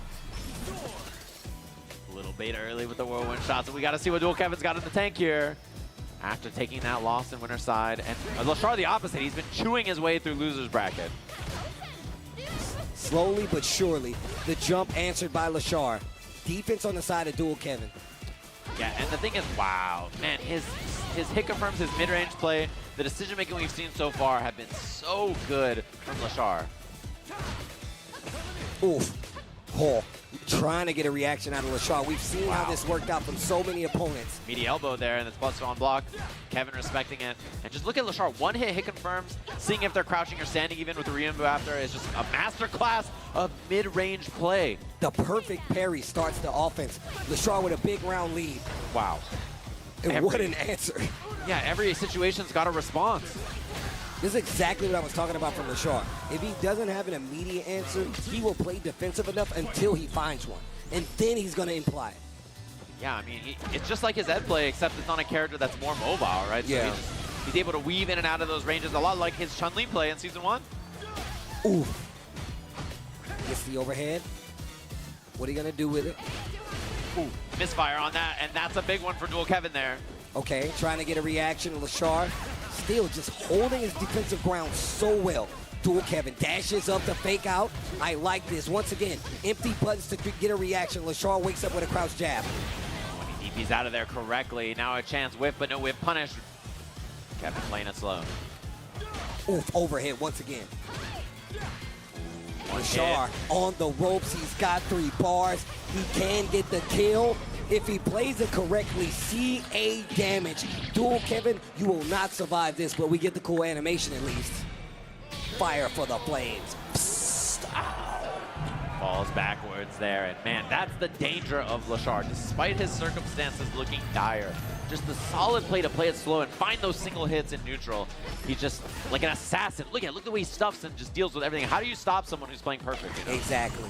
Ready for the interactions. Ooh, nice. Punish kind of sweet, gets the hard knockdown. The confirmed Dual Kevin with the momentum, trying to get a reaction. Once again, I love that he's really trying to push the fact that he wants Lashar to swing so he can take full advantage of it. A lot of times it's Lashar who's making the adjustments for the whip punishments. Yeah, I like that he's overwhelming him here. He's not letting him play slow neutral. He says, I'm going to pull up, make this aggressive, make this hard to deal with, make this sloppy. That's what you need to do in the double rush for the kill. Dual Kevin on the board. Okay. Don't give him that space. Don't give him that controlled slow play. Go up into his house and make something happen. Ooh. Caught you trying to hit a button. You was reaching. Lashar was teaching.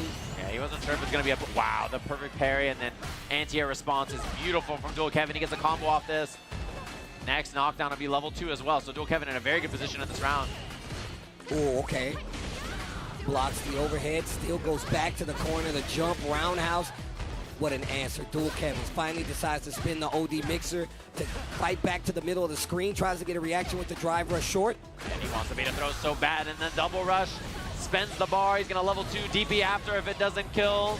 That's enough. Lashar on the board again, just like that. Expensive, though. Very expensive. He's going into this last potential round with no bars. Dual Kevin, you know he's aware of this. And you see the activity from Lashar really tells you that. What a whiff punish, my gosh. Brother, the stand medium punch, everything so perfect. The interrupt on that. Counter hit confirmed into the crouching medium kick. Meaty back, heavy kick as well, looking for plus frames. And this neutral control from Lashar is just textbook here. And if he gets a hit, we know what we're going to see. We're going to go for the powered up fans. No. Knockdown. That is bad. Oh. Charge fan, heavy punch afterwards as well. He can get the level 1 here. Next hit, that's it. And his drive gauge is so low as well. Chip is a problem for Dual Kevin. Can he survive here? The tackle or the Ryumbu at the end. 2-0 for Lashar, just like that. And Dual Kevin has to have a think. I do like this about Dual Kevin. He will go back to the character select screen. He will take a breather.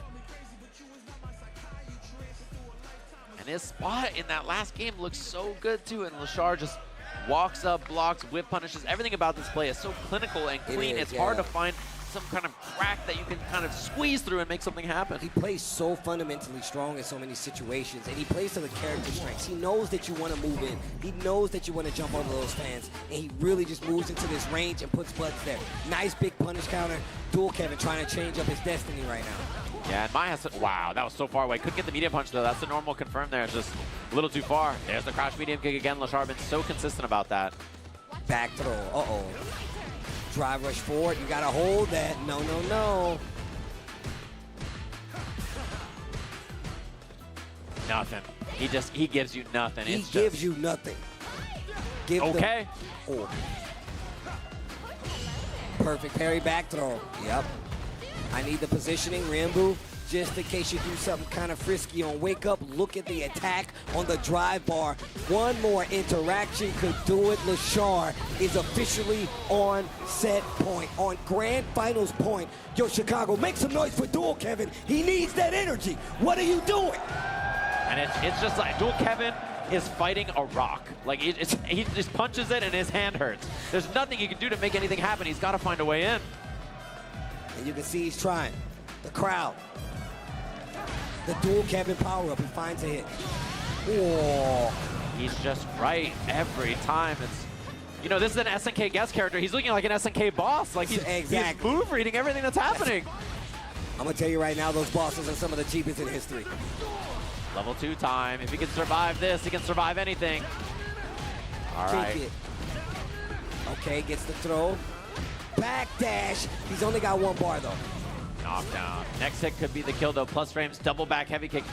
Ooh. Oh.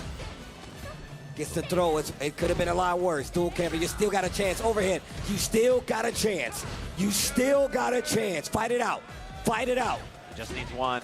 And you know Lashar will get that hit confirmed. He burns himself out. A chance for Dual Kevin, but the hit confirms so clean, and Lashar is too perfect. He ends up in grand finals up against Itabashi Zangief. Wow, Lashar going to grand finals. Yo, Chicago, I know y'all know what to do. Make some noise for a tale of 2 Kevins. Dual Kevin gonna go home. Big 3rd place showing. Big 3rd place showing. He's one of the people who will always tell me, Steve, I'm gonna do better in Street Fighter than I've ever done. I see you, Noah. I see you, Noah. What's good? Oh, man. I'm forever a fan. Dual Kevin is the homie. I'm forever a fan. Dual Kevin is the homie. He knows what's up. Dual Kevin, the homie. What a performance from him this weekend. And Lashar waiting on the stage like a final boss. Yo, James Shin, show me my opponent. Who is my opponent? That's what we got to find out here. And you know Itabashi Zangief. Here's the thing. Lashar has looked perfect. All right, you watch him play, you're like, this guy can't get hit. Nothing bad will happen, yada, yada. What happens when Zangief is next to you? If there's anything to make you crack, that's what it could be. The key word you said there, Say-Jam, was hit. I don't need to hit you. I can grab you. I don't even need you to stand there and block it. I can grab you. One of my favorite things, look, obviously, but it's not going to be easy. Grand Finals Combo Breaker 2025, and we're going to give you the tail of the tape. We're going to take one more look at the bracket, an amazing bracket. Japan, U.S., we have Chile, of course, and then even the United Kingdom up here. But of course, only one player can win. Itabashi Zangief staying alive on the winner's side, taking out Bonchan, taking out Dual Kevin, and now waiting in grand finals for Lashar. Lashar, on the other hand, starting in this lower bracket, he had to take out Goichi, he had to take out Bonchan, and then he just took out Andy Walker, and then he had to fight Dual Kevin on the tail end. My man is all warmed up for this, but is he warmed up to get grabbed or to get the victory? That's the question. The thing about everybody is they look so solid, they look so composed, their decision-making so good, everything's so clean. Then you fight this guy. And this guy is a cackling behemoth. Yes. Pulling up on you, just ruining your day and giving you nightmares. And if there's something I've seen so far, it's that Lashar's characters typically, he has a little bit of trouble with Zangief. I think Ed can have some problems sometimes. I think Mai can have some problems sometimes, which is why we saw him picking in this very matchup over at EVO Japan. He played Terry when he fought against Itabashi Zangief. So my question then becomes, does he try the Terry again, which he has on the character select screen? Does he try the Terrence Bogardian once again, the other guest character against Itabashi? That's who he's using right now. This is a button check. It's a button check. This is how they feint you out. It's the button check. And take a look at the Tony Hawk skate ramp that Itabashi Zangief plays. Dropping in a half pipe every time he does something. So, hold on. What are you saying, crowd? Talk to me. All right, here we go. Here we go. Here we go. Sidelines. Terry's gonna be the law. Own highlights.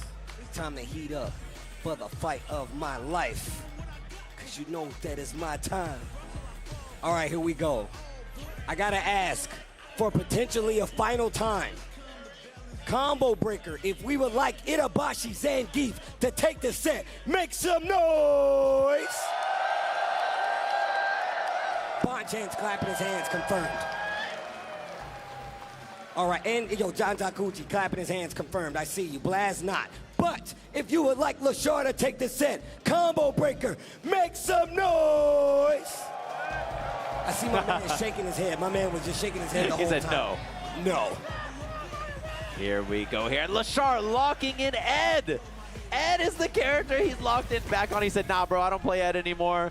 Me when I lie. We got grand finals here at Combo Breaker. Korea versus Japan. Lashar versus Itabashi Zangief. Game 1. Let's see what they have on the table here. A lot of scary stuff about this matchup. Some of the big things is that Zangief has that early jump medium kick, and wow, Lashar so ready for that. He's really trying to set the tone right now, going for that running bear grab, that OD running bear grab at that.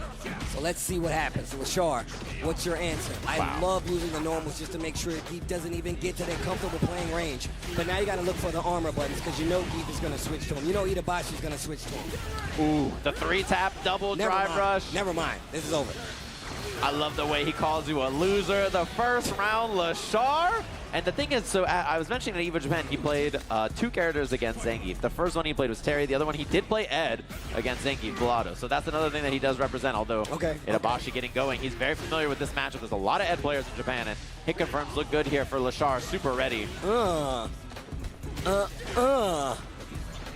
Yo, the Ed looking sharp right now. More than half-life gone from Zangief's bar right now. What a whip punish, though, with the medium kick there.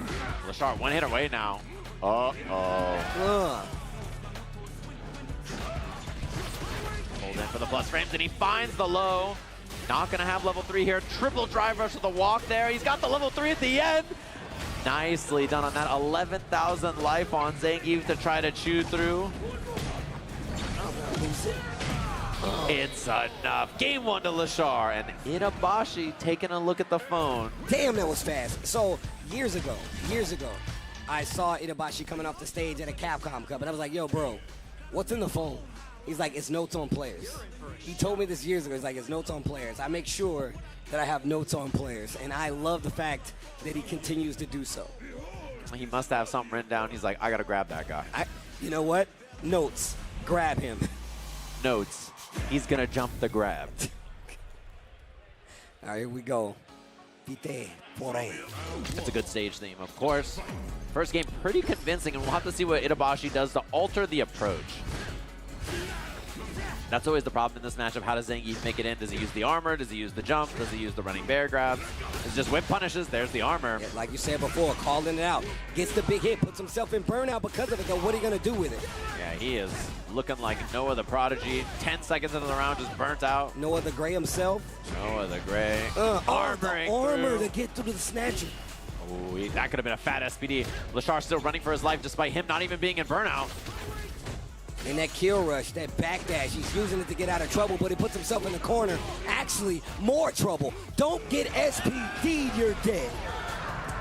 That's the danger. Itabashi Zangief, I love that he went for meaty crouching jab. It would have beat EXDP or level 1. And then he goes for the command grab after because he knows Lashar wants to like parry or block, you know, expecting that meaty jab. So, smart response. Ooh, not sure what he went for there. He did the wrong combo. I wonder if that's Mai in his hands doing crouching medium punch. I think you're right, man. That's the thing about playing multiple characters. You got to remember every combo when you get that hit. And Itabashi Zangief only got one character. It's the grappler. You don't need a combo. I just need a motion. Oh, 0 on block, and yeah, he's going to cancel on the level 2 instead. Get the side swap. Jumps over, and now DI or not is the guess, and he does find it. He can't kill here, though. He cannot kill. So I'm looking for a DI reset. No, it has a frame kill, and instead Itabashi has stuff to wake up with. Oh, my. Wow. And he's got the bar.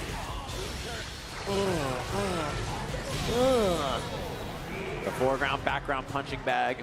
Lashar putting that round up there. That was a scary one. Itabashi tried to scramble, and he's been spending way more drive gauge to get in this. Yeah, you see the drive rushes. He's been doing it on block and hit as well to try to get in there and make it happen. Empty jump over. I like that, though. He's not going for a button a lot of times. He's keeping the guess there on Lashar. That's going to make him second guess what happens after the jump. Oh, I like the surprise drive rush. Caught Itabashi off guard. Ooh, caught the counter hit. Lashar, what pressure in this corner after the knockdown and the screen control. I said the pressure after the knockdown, the screen control. Next hit could be it for Lashar here as well. Itabashi, that could be a punish. Should be the drive rush, should be the kill. Level 3 available. He spits the fireball instead. Lashar, one game away from a reset. Damn. Just like that. Damn. I was thinking the same thing, person behind me. Wake up level 3. I'm a scrub, though. I'm a scrub, though. You can't. You saying that out loud don't prove nothing. I want you to know that. It's easy to say when you're a spectator. It's easy to say. I would have did the blah, blah, blah, blah. Sure you would have. You would have died, too. Yeah, that's how it all goes. Yeah, that's how it all goes. Y'all be tailgating at home in y'all underwear. That's crazy. I would have did the blah, blah, blah, blah. And I would have won. Can I have some pizza rolls? That's literally what would happen. Wow, that sounds good right now. That does sound good right now. Here we go.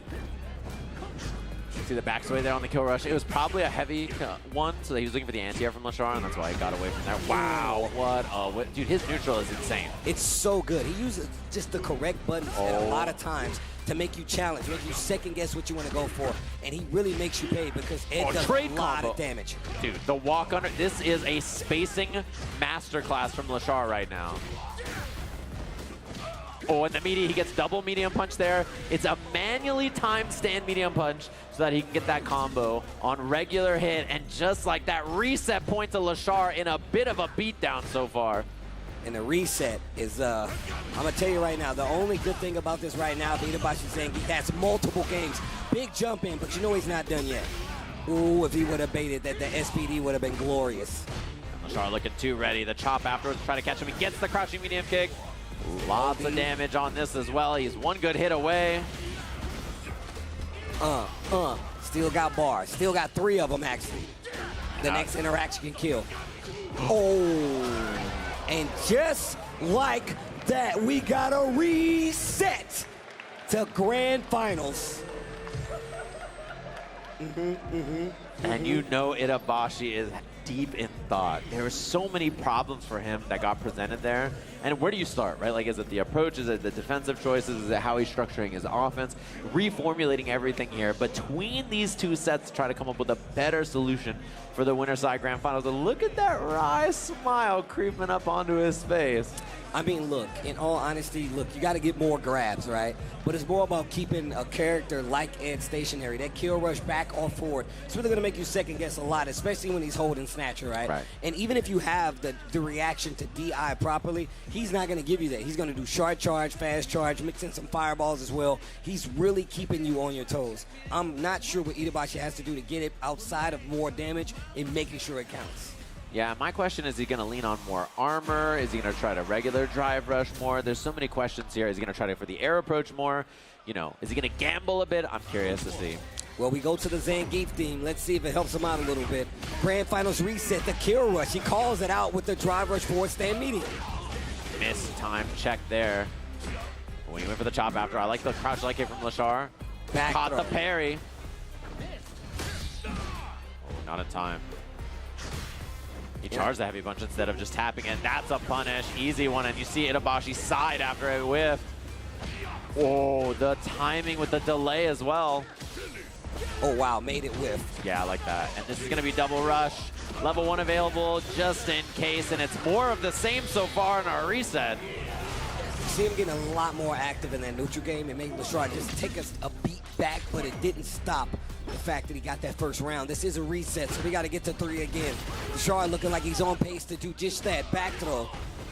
And this is exactly what I was talking about. You see him use DI versus Snatcher, but if he shortens it, if he kill rushes out of it, you really do have to think about the mix. And sometimes he can go for that throw. So wow, an anti-air crushing medium kick, even using all the normals, every angle, just completely sniped. Oh, that's a lot of drive gauge from Lashar, though. And the level 2, this is going to probably be a jackhammer. Jackhammer! Oh, just the suplex, the hanging vertical. Oh, and the walking SPD. Wait a minute now, chopping him. Drive gauge getting low, and now he's burnt. Oh, wake up, level 1, Lashar, you genius. He's got one more, too. Snatcher.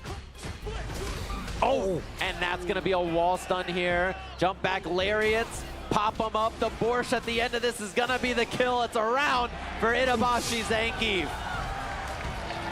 Stops that round count. Bleed gets one on the board. First game of the reset. We're tied rounds. And you got to see violence. For Itabashi to win this, it needs to be violent. What a combo from Lashar. He hits 7 different geometry angles. Working on the third bar right now. 2 on the side of Itabashi Zangief. You see he's not afraid to walk up in that space of Snatcher. Parry up close. Backdash. You can see Lashar starting to worry. Didn't get the counter hit, but he gets it that time. And he's going to dump the meter on this, even with 11K. That's a 3-bar cash out from Lashar. The mid-range whiff punishing, everything about this has been extremely robotic, and there hasn't been an opportunity.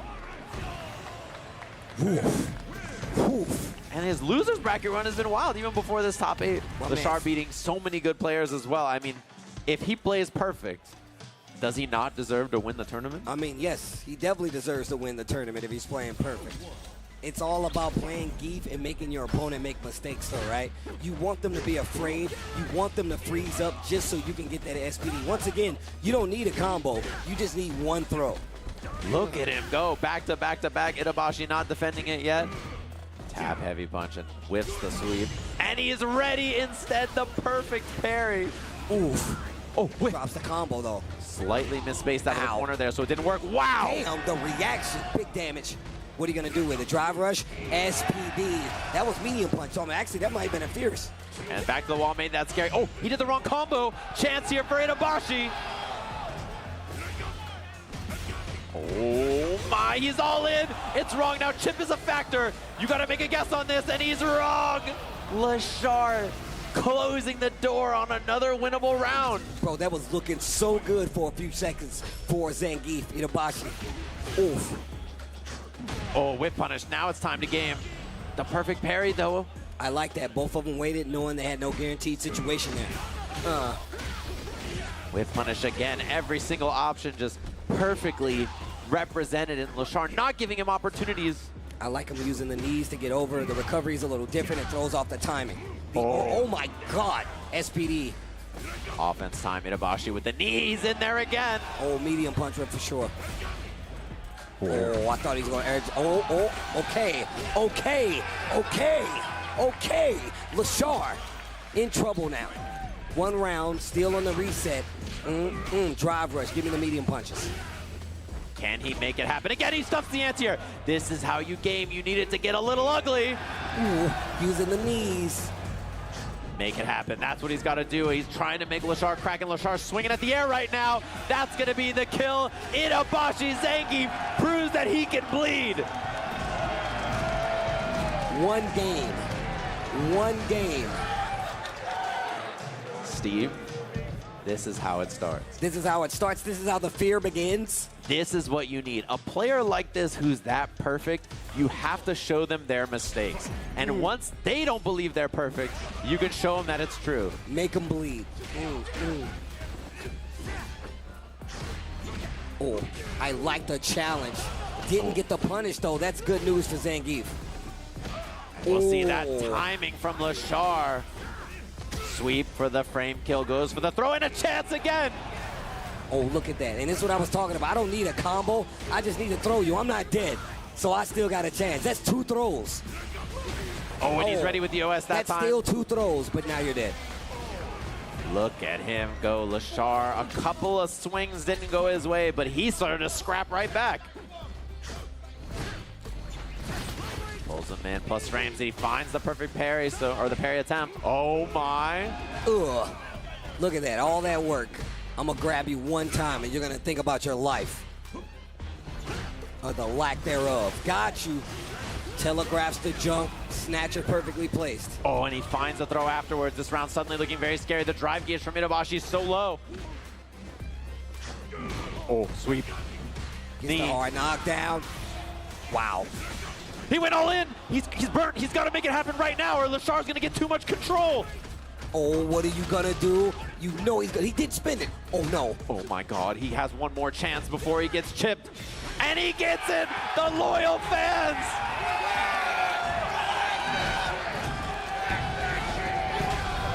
Sit down.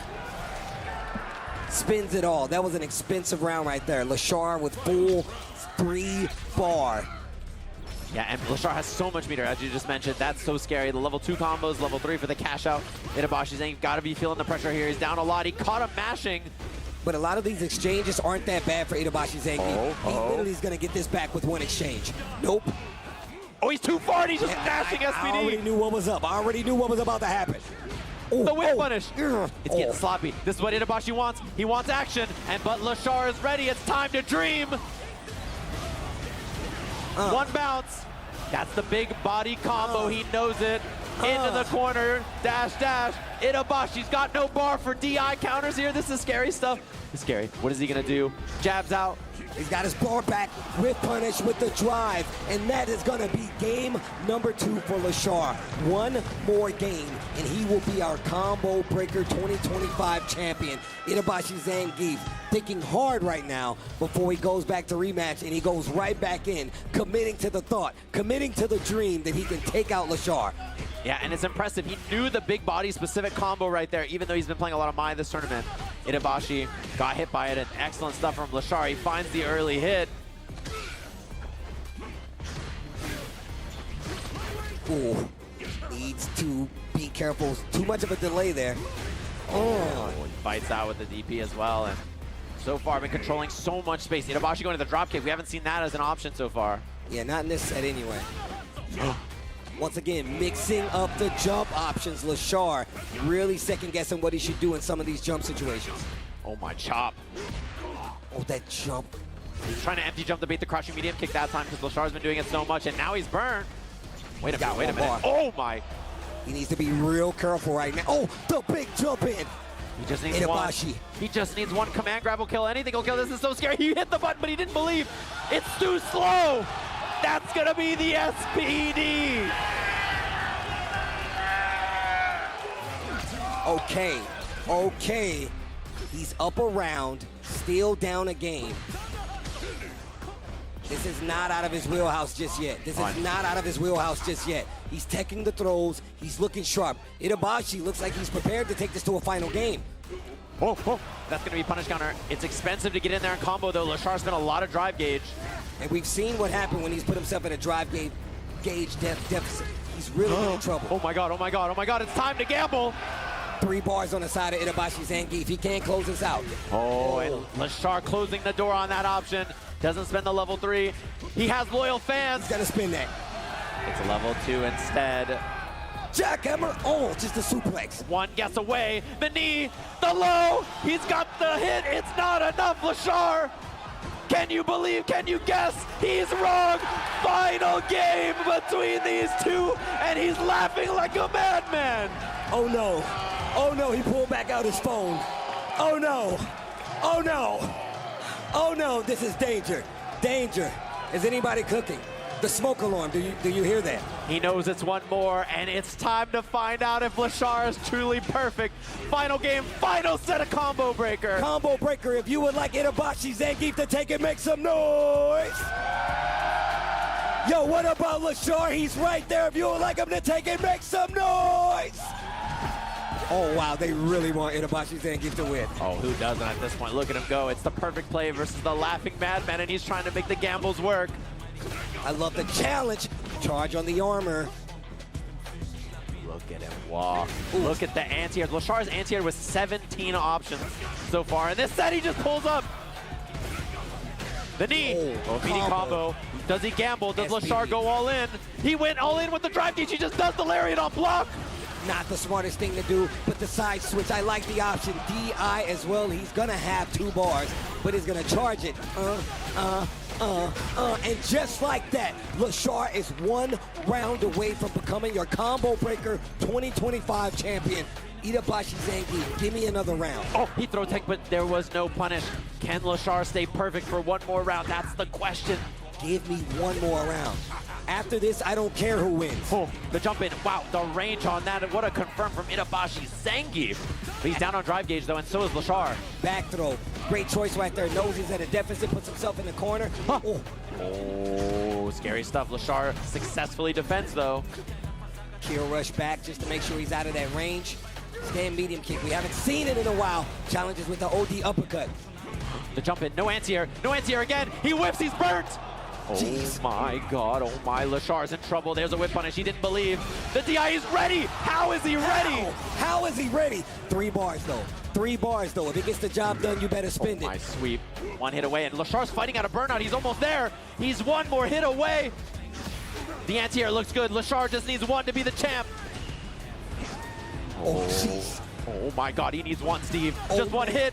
Oh, jeez. Baited, and that's gonna do it. Lashar, your Combo Breaker 2025 champion. He's gonna set the pace for the CPT this year. And when I tell you it was a path, oh my gosh, it was a path. They shake hands, but damn, what a set, what a reset. And my man's got the full team.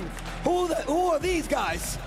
Look who the hell are these guys? They just showed up to congratulate their teammate on DRX here. And all we saw today is that if you want to win in Street Fighter, you just have to be perfect. Hey, I mean, look, whether it's a perfect parry, perfect answers, perfect anti-airs, we already seen who's done this through multiple matchups. This dude, Lashar, is definitely the man to be beat, and he showed you just why.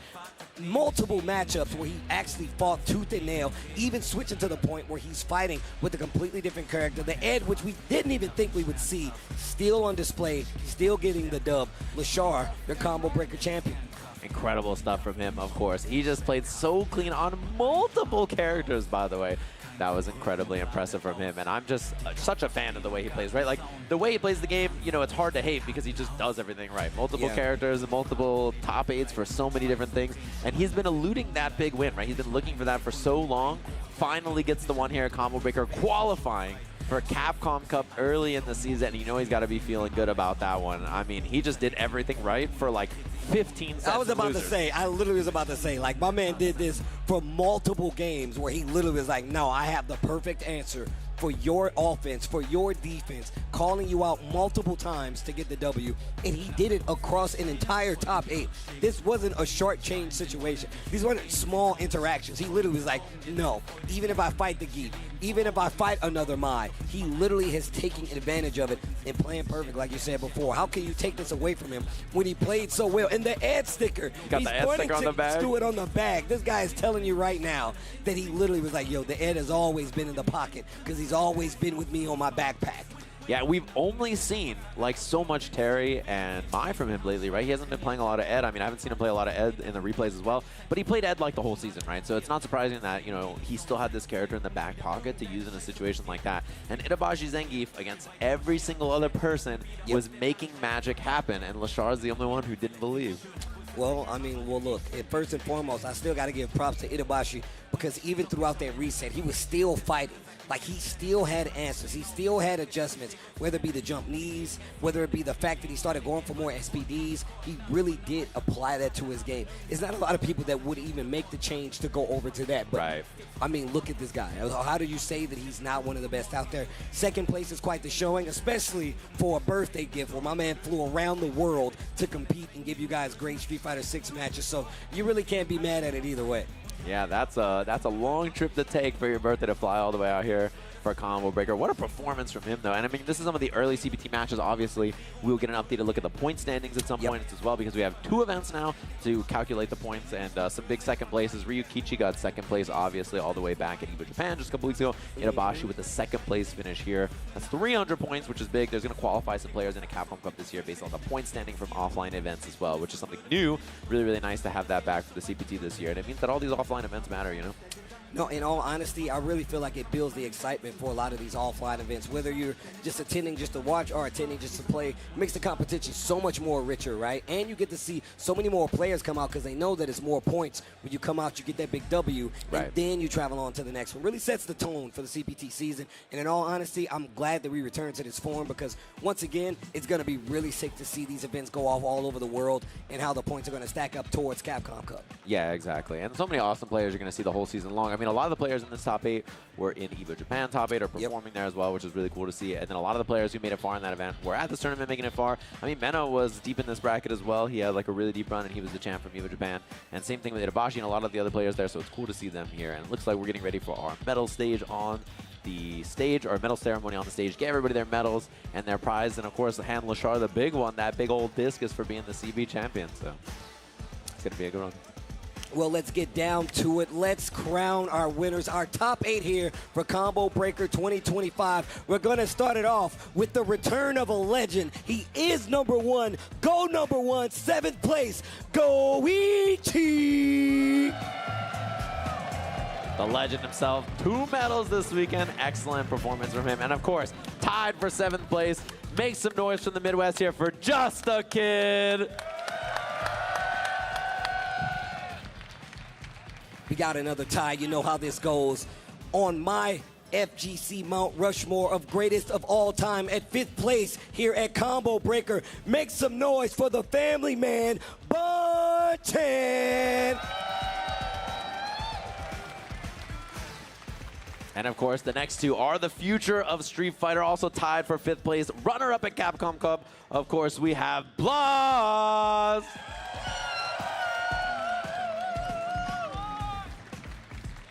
And look, we know we always say this is the ending walker, but we know he's going to walk to another event. Make some noise for Ending Walker!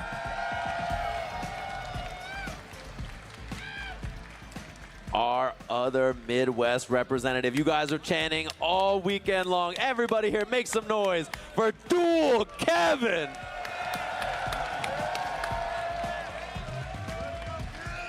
And in 2nd place, the grappler extraordinaire, the 44-year-old phenom. Happy birthday to our 2nd place here at Combo Breaker. Make some noise for Itabashi Zangief.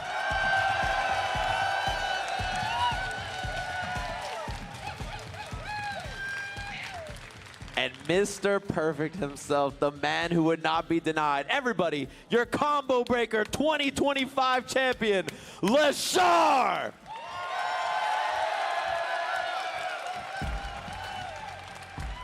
The Ed theme kicking off in the background, and he's going to raise that trophy, of course. Look at that. Ooh. CB 2025 top 8. Our champion here, Lashar. Incredible performance from him. He just could not be stopped. Look, man, I literally, all you got to do is just look at this top 8. I mean, also just look at his way, his path to even get here, and then the people that he took out. Look, we're at the 6th iteration of Street Fighter, but we built so many legends coming up to this point, and they're all spread throughout here. We got the Bonchans, we do have the Itabashis, but also we got so much new blood as well. Right. You can't take anything away from the people who showed up here. We know the Capcom Cup is the goal, so it's really cool to see people really traveling, and it's also amazing to be back in the Midwest, especially for Combo Breaker, where the CPT qualifying point. It's always good to be home. I'm telling y'all right now, bro. And look, it's also amazing to do this with the boy Sejam, bro. Yo, can y'all make some noise for my brother Sejam, bro? Y'all know what it is. Y'all know what it is. And Tasty Steve, the legend himself. This is my guy. This is my guy. We'll talk to the people. Look, I'm pretty sure this is going to do it for us here. But thank you guys for tuning in to Combo Breaker 2025. Sejam, you got any more words for the people? We've been doing this for 10 years at Combo Breaker, and you and I have been commentating for that long as well. It's been 10 years, which is insane to think about. Hopefully everybody enjoyed all the Street Fighter action. There's tons of coming. And one last time, can this crowd, you guys, make some noise for yourself here. You guys have been insane all weekend long. Everybody at home, have a lovely weekend, and we'll catch you guys soon with more Street Fighter 6.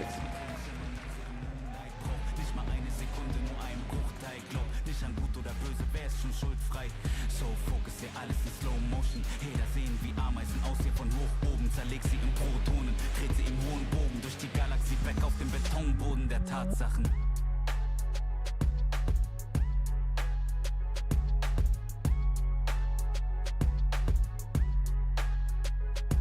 Nach einer kurzen Glückssträhne folgen die Rückschläge, weil so viele dich fallen sehen wollen wie Hyänen. Sie trauen sich nicht zu träumen, rauben dir deine Freude. Sie haben tägliche Leben vor Augen, wie sie's vergeuden. Doch nicht mal einen Tag würde ich tauschen mit diesen Leuten. Sie fühlen sich erbärmlicher, auch wenn sie es verleugnen. Lacht ruhig, ich hab einen Traum, der mir was bedeutet. Los, Junge, schau mir in die Augen. Siehst du sie leuchten? Bling, bling, ich folg meinem Instinkt. So call me the Kingpin, trag heute mir innen drin. Dein Motto ist lose, lose, mein Motto ist win, win. Sie nappen mich, kleiner Versager, Trottel und Winzling. Während sie schliefen, hab ich weiter trainiert. Schreib auf Papier, alles was im Inneren brodelt, keine Zeit zu verlieren. Bin schon einmal krepiert, weil das Leben dir die Sonnenseite zeigt und wieder irgendeine Scheiße passiert. Doch der Street Fighter in mir will weiter marschieren. Vielleicht werde ich mich hin und wieder auf der langen Reise verehren. Er hat dich keine Manieren, vielleicht sind sie schöner, größer, reicher, aber im Ich-Sein bietet mir keiner die Stirn. Und ich steh noch nicht am Ende, scheiß aus Menschen mit der Sense. Sag ihm, cancel deine Pläne, warte nicht länger auf Geschenke. Ich steh kurz vor der Wende und sie heben erst die Hände für die lebende Legende. War der wortkarge Chorknabe, man nannte mich Laborratte. Habe nirgends dazugehört, Passagier ohne Bordkarte. Ich vertickte Mixtapes aus der Sporttasche. Klick, klick, Papier und Stift wurden zur Mordwaffe. In jeder Seele steckt ein König